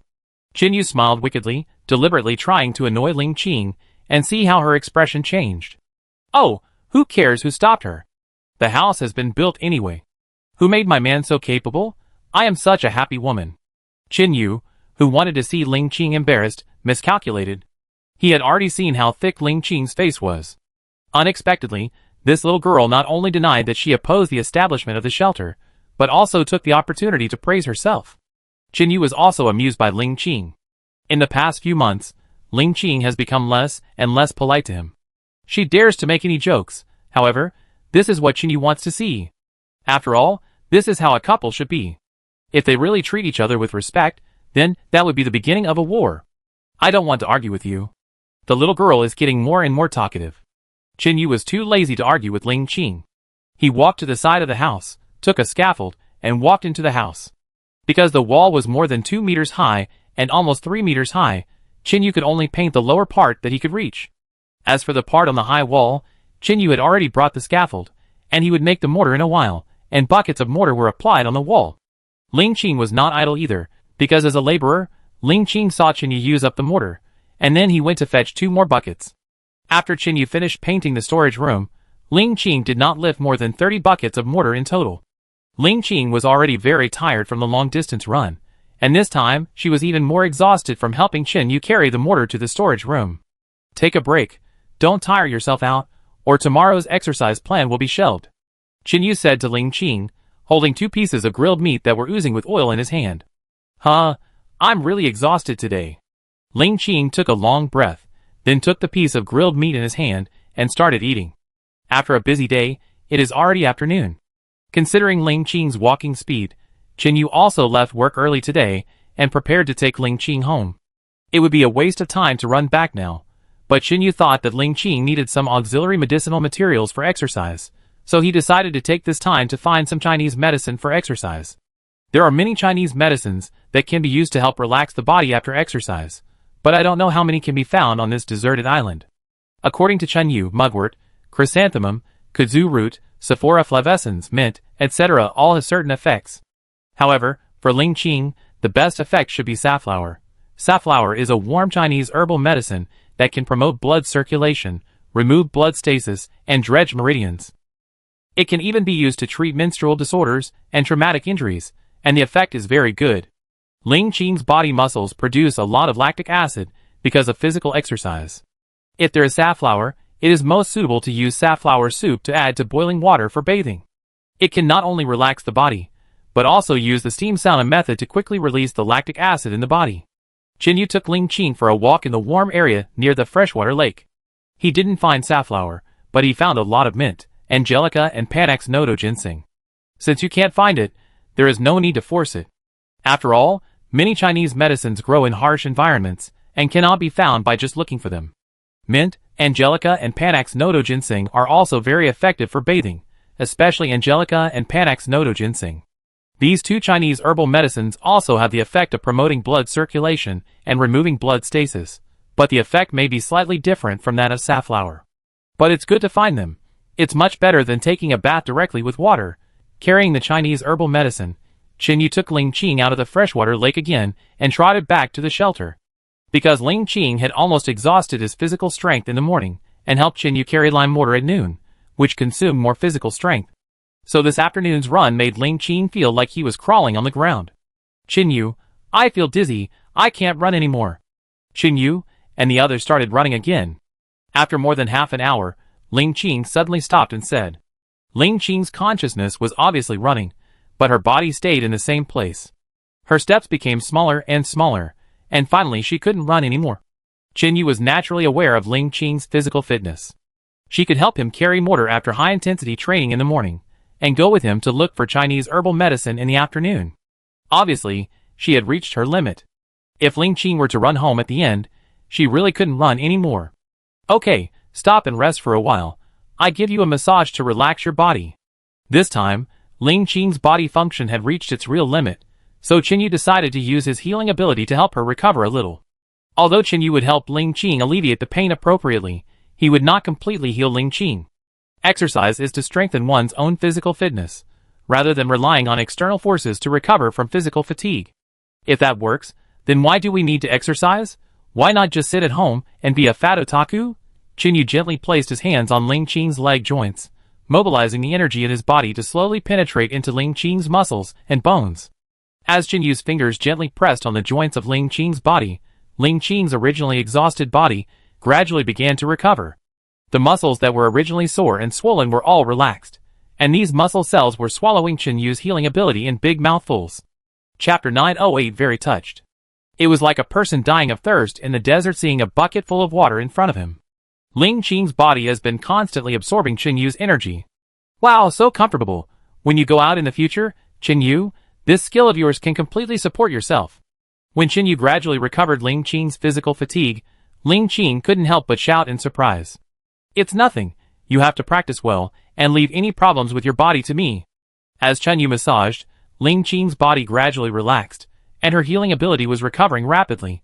After massaging for a while, Qinyu stopped. Now Qinyu's healing of Ling Qing's body is enough to support her to run back to the shelter. The two of them set out again. The jogging along the way made Ling Qing quickly realize the gap between her physical fitness and Qinyu's. In just half an hour of running, Ling Qing felt the feeling of being hollowed out again. After half an hour of running, Ling Qing was too tired to recover, but Qinyu was still jogging calmly, as if nothing had happened. This unhurried and unflustered attitude reminded Ling Qing of an experienced driver. Qinyu was like this, steady, and everything was up to his heart. After 2 more breaks, the two finally arrived at the shelter before dark. As soon as they arrived at the shelter, Ling Qing couldn't help but run to the bed and lie down without moving. Qinyu's workload today was not large, and because he was not fast on the way here, his fatigue and tiredness had already been completely recovered. So today's housework was trapped on him again. Washing vegetables, cooking, feeding sheep and chickens, it was already dark after all the work. And Qinyu took advantage of the time to boil the Chinese medicine for Ling Qing to relax in the bath. This kind of medicine for bathing does not need too long to boil. Just wait for the water to boil and boil out the medicinal properties. After eating, Qinyu's boiled medicinal bath soup was almost ready. Move the big wooden bath barrel that had been prepared long ago, pour the boiled thick medicinal soup into the barrel, add half a bucket of hot water into it, and adjust the water temperature to the appropriate temperature. Ling Qing quickly moved from the dining table to the bathtub. The steaming bathtub was big enough for 2 people, but he didn't go in to bathe with Ling Qing. After all, this was a potion specially prepared for Ling Qing. If Qinyu also went in, it might affect Ling Qing's absorption of the potion. Ah, comfortable. It turns out that taking a hot bath after exercise is the happiest thing in the world. Qinyu, come down and bathe with us. After Ling Qing lay in the bathtub, he felt so comfortable that he almost flew up. After a long breath, he lay down beside the tub and leaned against it. Because the Chinese medicine has a strong smell, but it will not irritate or harm the skin. So Qinyu specially put some mint leaves and chrysanthemums that they usually use to make tea in the bucket after Ling Qing lay down. With these things, not only the strong smell of Chinese medicine in the medicinal bath is much lighter, but it even exudes a strange fragrance. Qinyu, you want to cook me and eat me, right? As so many side dishes. Ling Qing said jokingly, as he watched Qinyu constantly add mint, chrysanthemum tea and other fragrances to the bucket to refresh the skin. Just take a bath in your medicine bath. If I want to eat you, can I wait until you take a bath? Qinyu rolled his eyes, and continued to sprinkle various spices with his hands. When Ling Qing was lying in the bucket, Qinyu was like a dutiful old servant, relaxing the major joints of Ling Qing's body. According to his immature massage skills, Qinyu set some energy to each joint of Ling Qing to restore Ling Qing's muscle strain. The comfort of hot water strengthened Qinyu's relaxing massage, allowing Ling Qing to fall asleep gently against the edge of the bucket. Qinyu did not disturb Ling Qing, who was sleeping soundly. She was indeed a little tired today. 2 long-distance runs plus the physical work of carrying mortar at noon were very hard. To be honest, it would be difficult for many men to stick to such high-intensity exercise and still be able to help themselves with work. After all, long-distance running is the most physically demanding. Once the human body reaches its limit, it is the last thing to do when it is lazy. And Ling Qing was able to help him carry mortar to paint the wall after the long-distance run. This behavior touched Qinyu very much.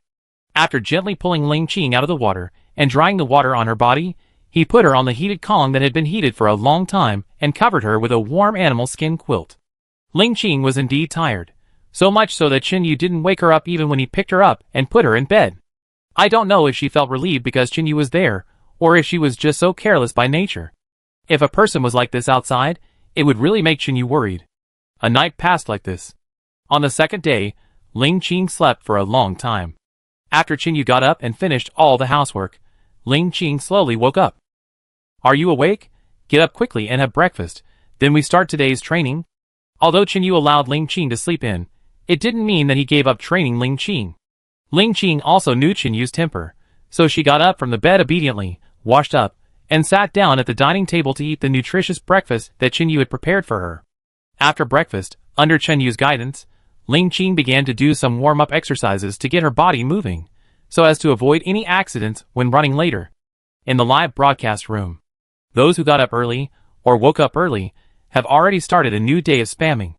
Wow, my goddess, Ling Qing got up so early, I'm still in bed now. Who are you? How can you compare with Ling Qing?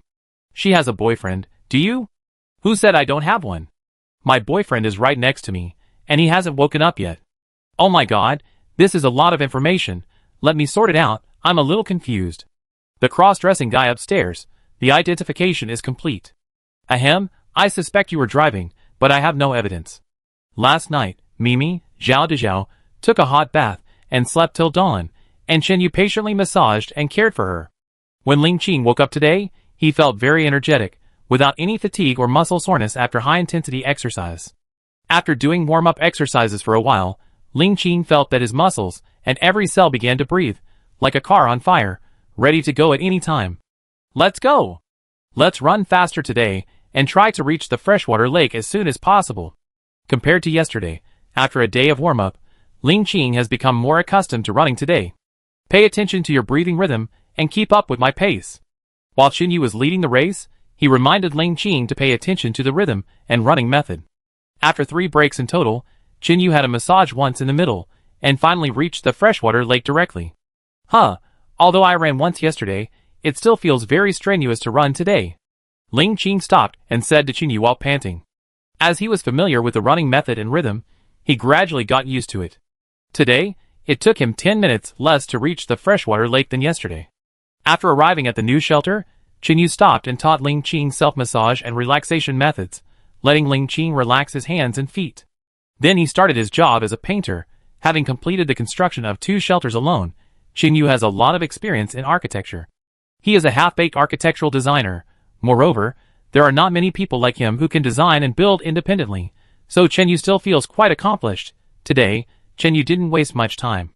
He planned to paint the kitchen and bedroom first, and then slowly paint the living room. Although Qin Yu was very fast when laying the wall, the speed of painting was indeed more than twice slower than that of laying the wall.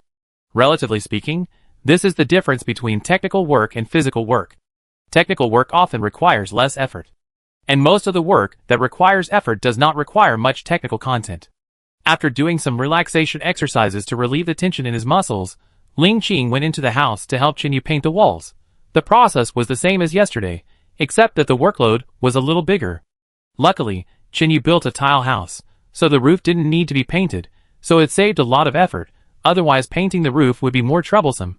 The day passed quickly, and just as Qin Yu planned, it was already afternoon when he finished painting the kitchen and bedroom. At the moment, Qin Yu didn't delay, and quickly packed up his things and called Ban Ban and Shi Er at the door. Now the painting work is almost finished, Ling Qing is no longer in danger, and it is time to eliminate the danger around the shelter. After a while, Shi Er and Ban Ban ran towards Qin Yu. Seeing Shi Er and Ban Ban coming, Ling Qing didn't know what Qin Yu wanted to do, and continued to massage her legs. You 2 guys have had enough fun. Go find Jaguar Fengying for me, I have something to tell her. Swoosh.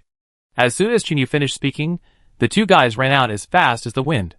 Qin Yu walked to Ling Qing and squatted down to help her massage the acupuncture points on her feet, relax her muscles, promote blood circulation, and most importantly, relieve her muscle fatigue with healing power. After a while, Shi Er and Ban Ban came out of the rain bush with Jaguar Fengying. Although Ling Qing knew that Qin Yu had subdued Jaguar Fengying, the feeling of hearing about it was different from seeing it with her own eyes. The strong and powerful limbs, the slender and powerful body, and the shocking and ferocious tiger head made people feel scared at first sight. If Ling Qing hadn't known that the beast had been subdued by Qinyu, he would have had no courage to escape. Humans have fragile bodies, and there is no hope of escape in front of such a beast. He could die happily. Seeing Ling Qing shocked by Feng Ying, Qinyu smiled knowingly. I'm afraid everyone would be afraid of such a beast the first time they see it. There were 4 or 5 huge followers coming with Feng Ying, and they were probably the top players in Feng Ying's tribe. Otherwise, they would not have been treated as accompanying the leader. Chapter 909 Shocking Feeling. However, except Feng Ying, the other jaguars did not appear in front of Qinyu. They used their excellent hiding ability to lurk deep in the bushes, on the top of branches, and other places to wait. The camera was not far away, but it did not find the jaguars hidden in the bushes at all. The camera was filming the new shelter built by Qinyu, and the audience in the live broadcast room were also amazed at Qinyu's strong hands-on ability. Although the audience has seen this shelter when it was built, there are not always cameras filming it. Most of the time, the camera is around the shelter, occasionally taking pictures of the scenery, and sometimes taking pictures of Ling Qing's life. Therefore, whenever Qinyu leaves too early in the morning, the camera can't catch up. Moreover, without Qinyu leading the way, the camera can't find the way to the freshwater lake at all. After all, Yu's environment is too complicated, and it is not something that the camera can handle with a simple route memory navigation. Maybe the unmanned camera will be pounced on by a beast or caught by an eagle while flying. The audience also saw this new house for the first time after it was built. Even though they had seen Qinyu's house building videos several times before, they still felt shocked. Fuck, this is a great god! Oh my god, Amitabha. In less than a month, he went from collecting materials to building the house all in one go. Is he still a human being? Don't forget, this new shelter is a standard 2-bedroom and 1 living room, although one of them is a storage room. The amount of work is really huge. Is this the power of a Superman? I wish I could be that powerful. Hee hee, stop dreaming, you will never reach this level. Hee hee, another superhuman, we are watching you. Haven't you recovered from your second-year illness upstairs? I am watching you too. Sand coin. Is there a mysterious force watching Qinyu? It seems he is not safe. Haha. I am here. Who dares to bully my great Qinyu? I will kill you. What I said is true. If you dare not come over, I want to compete with you. Boss, I was wrong. I admit defeat. I am ignorant. Please forgive me. I kneel down to thank you. The normal discussion in the live broadcast room was suddenly derailed by the appearance of 2 funny people. Special live broadcast room. Teacher Xiao, you see, Qinyu has accomplished such a feat alone this time. Is this really something an ordinary person can do? Yubin took the microphone and asked Xiao Chong. I have no doubt about this. After all, Qinyu has shown extraordinary strength from the beginning, so I am not surprised that he can achieve such results. All this is based on personal ability, and the rest is the use of skills and common sense. It is not difficult to do what Qinyu does, but it may take a little longer for ordinary people. Oh, is the problem really that simple? I think even if I am given the same materials, it will be difficult for me to make such a delicate house. The host Yubin was somewhat skeptical of Xiao Chong's opinion, and unlike Xiao Chong, he did not think that Qinyu's success was normal. Haha, that's because your major is not suitable for you. You are a host, so you should have studied hosting in college, right? If I'm not mistaken, Qinyu should have studied architecture in college, so he found it effortless to build the shelter. Plus, he has extraordinary strength, so it's normal for him to achieve such results. There is no need to think it is exaggerated. Xiao Chong felt that his explanation was perfect, and when it came to wilderness survival, he completely treated Qinyu as a junior. He was very reluctant to admit that Qinyu's ability to survive had completely surpassed his. In fact, it was inappropriate to say that he had surpassed him at this time. Even at the peak of Xiao Chong's career, his ability could not reach Qinyu's current level. As for the construction engineering major he studied in college, it was completely nonsense, and he just wanted to maintain his remaining face. So that's how it is. Thank you for Mr. Zhao's answer. So what does Mr. Xie think about this? Do you have a different opinion? Obviously Yubin did not agree with Xiao Chong's answer, but in line with professional courtesy, Yubin did not choose to refute, but continued to ask Xie Tingting, who was sitting next to him and watching with relish. I don't have any opinion, but I know that it can be achieved by human power alone. I can only express my admiration in my heart. I have never seen anyone who can achieve this before. Xie Tingting's answer was very powerful and sincere, at least much better than those who were full of flowery words, because she only had respect for it. Well, the answers of the 2 experts almost said everything everyone wanted to ask. I wonder what you think in front of the TV. Please edit the message. When Chinyu saw Feng Ying coming, he turned around and led the three beasts into Songyu. In order not to cause unnecessary trouble, Chinyu planned to carry out the next action in secret. Everything has been prepared. Even Ling Qing's training plan has already begun. In the past, Chinyu didn't take the dangers around him seriously because of his own strength. It was not until Ling Qing was in danger that Chinyu realized that he had thought everything was too simple. Therefore, whether for food or to eliminate the surrounding crisis, Chinyu must eliminate the dangers around the shelter. Feng Ying, are you doing well recently? I want to ask you for help with something. Chinyu did not give orders to Feng Ying at the beginning. After all, although he had helped before, it was just a matter of mutual benefit. Now he was in trouble and needed Feng Ying's help. This was not directly led by Chinyu, but a kind of help between friends. Roar, what's the matter? Chinyu told Feng Ying that he wanted to sweep the ferocious beasts within 10 kilometers around the shelter, and soon got Feng Ying's agreement. In Chinyu's plan, Feng Ying would first lead her tribe to follow Chinyu and Ling Qing back to the shelter, and then Chinyu would take them to search for possible dangers. Soon, under Chinyu's arrangement, Feng Ying led his tribe to follow Chinyu and his group along the Songyu Trail, all the way to the shelter, and then move freely around the shelter, preparing to search for animals that might threaten Ling Qing. After Chinyu finished his housework, he came out to meet up with them and search Chinyu together. It would soon get dark, and after discussing with Feng Ying, Chinyu took Ling Qing and trotted back to the shelter. Ling Qing did not notice the herd of animals hiding behind her along the way. The jaguar's movements were not only fast, but also completely silent, which was the case with all cats. After returning to the shelter, Chinyu gave Ling Qing another massage, and then boiled a pot of various herbs and soaked them for Ling Qing after dinner, because tonight, he had to go with the jaguars to eliminate the crisis around the shelter. So for safety reasons, Chinyu specifically told Ling Qing to pay attention to safety, and not to open the door easily. The reason why Chinyu chose to check for dangerous animals nearby at night was that he didn't have time during the day. Secondly, during the day, most animals are in a dormant stage and rarely go out to look for food. So only at night, when the animals in the universe come out to look for food, can Chinyu seize the opportunity to eliminate these unstable factors. There are more than 10 jaguars in Feng Ying's tribe, 7 of which are still in the growth stage. The reason why they came together is that they want to observe in the battle and grow up as soon as possible. In fact, this behavior is a manifestation of a certain level of intelligence, otherwise it would be impossible to have the idea of nurturing offspring. After Chinyu returned to the place agreed with Feng Ying and the others, a long time had passed. After all, Chinyu had many trivial matters to deal with, which delayed him a bit. So when Chinyu came, the extremely bored jaguars didn't know where to catch 2 little rabbits for the 7 little ones to practice, and played with the rabbits that were already scared to death. Even Banban joined in with great interest and jumped the most happily. Ahem, stop playing, it's time for us to set off. The arrival of Chinyu ended the little guy's play, but these little jaguars, who had never participated in hunting, were not depressed, but jumped around excitedly in front of Chinyu. They were just like little soldiers waiting for their superiors to review them. Okay, little guys. Go find your own leader, and then we set off. Including Feng Ying, there are a total of 17 jaguars, each leading a little guy, so there are still 3 left. In addition to Feng Ying, the 2 under him are almost like Feng Ying's personal guards, and they are inseparable from Feng Ying. Jaguars are mostly loners, but after the last incident, Feng Ying's intelligence level has improved a lot, and he even learned to find guards.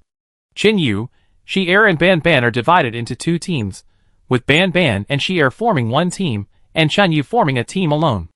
As the king of cats, jaguars can also see prey clearly at night. Healing Chinyu, let alone, after the system has strengthened his body many times, let alone in the night with a lot of snow and obvious reflection, even if there is no light, Chinyu can roughly see things in the dark. Chinyu and his team's division of labor is very simple and clear, with the shelter as the center, within a radius of 10 kilometers, all prey will be cleared. Because it happened to be divided into 10 teams, each team can be responsible for a range of 1 kilometer. Under the leadership of Chinyu, every time they pass a range of about 1 kilometer, they will leave a team to go forward, and he will walk at the outermost edge. The jaguar has a very sensitive sense of smell, and can smell the scent of prey within a few kilometers, so each team is responsible for a position of 1 kilometer. Not only can it accurately eliminate the dangers encountered, but also when one party encounters an ambush, the teammates next to it can provide timely support and form fire suppression. Moreover, each person has 1 kilometer, which can accurately not miss any possible crisis, and improve the accuracy of the search. After all the teams were arranged, Xinyu also walked to the outermost edge of the protection circle and began to search. Xier and Ban Ban were next to it. Because of their familiarity with each other, Xinyu specially arranged them to be close to him. The two guys were obviously very excited. After all, they had never participated in such a large-scale hunting competition.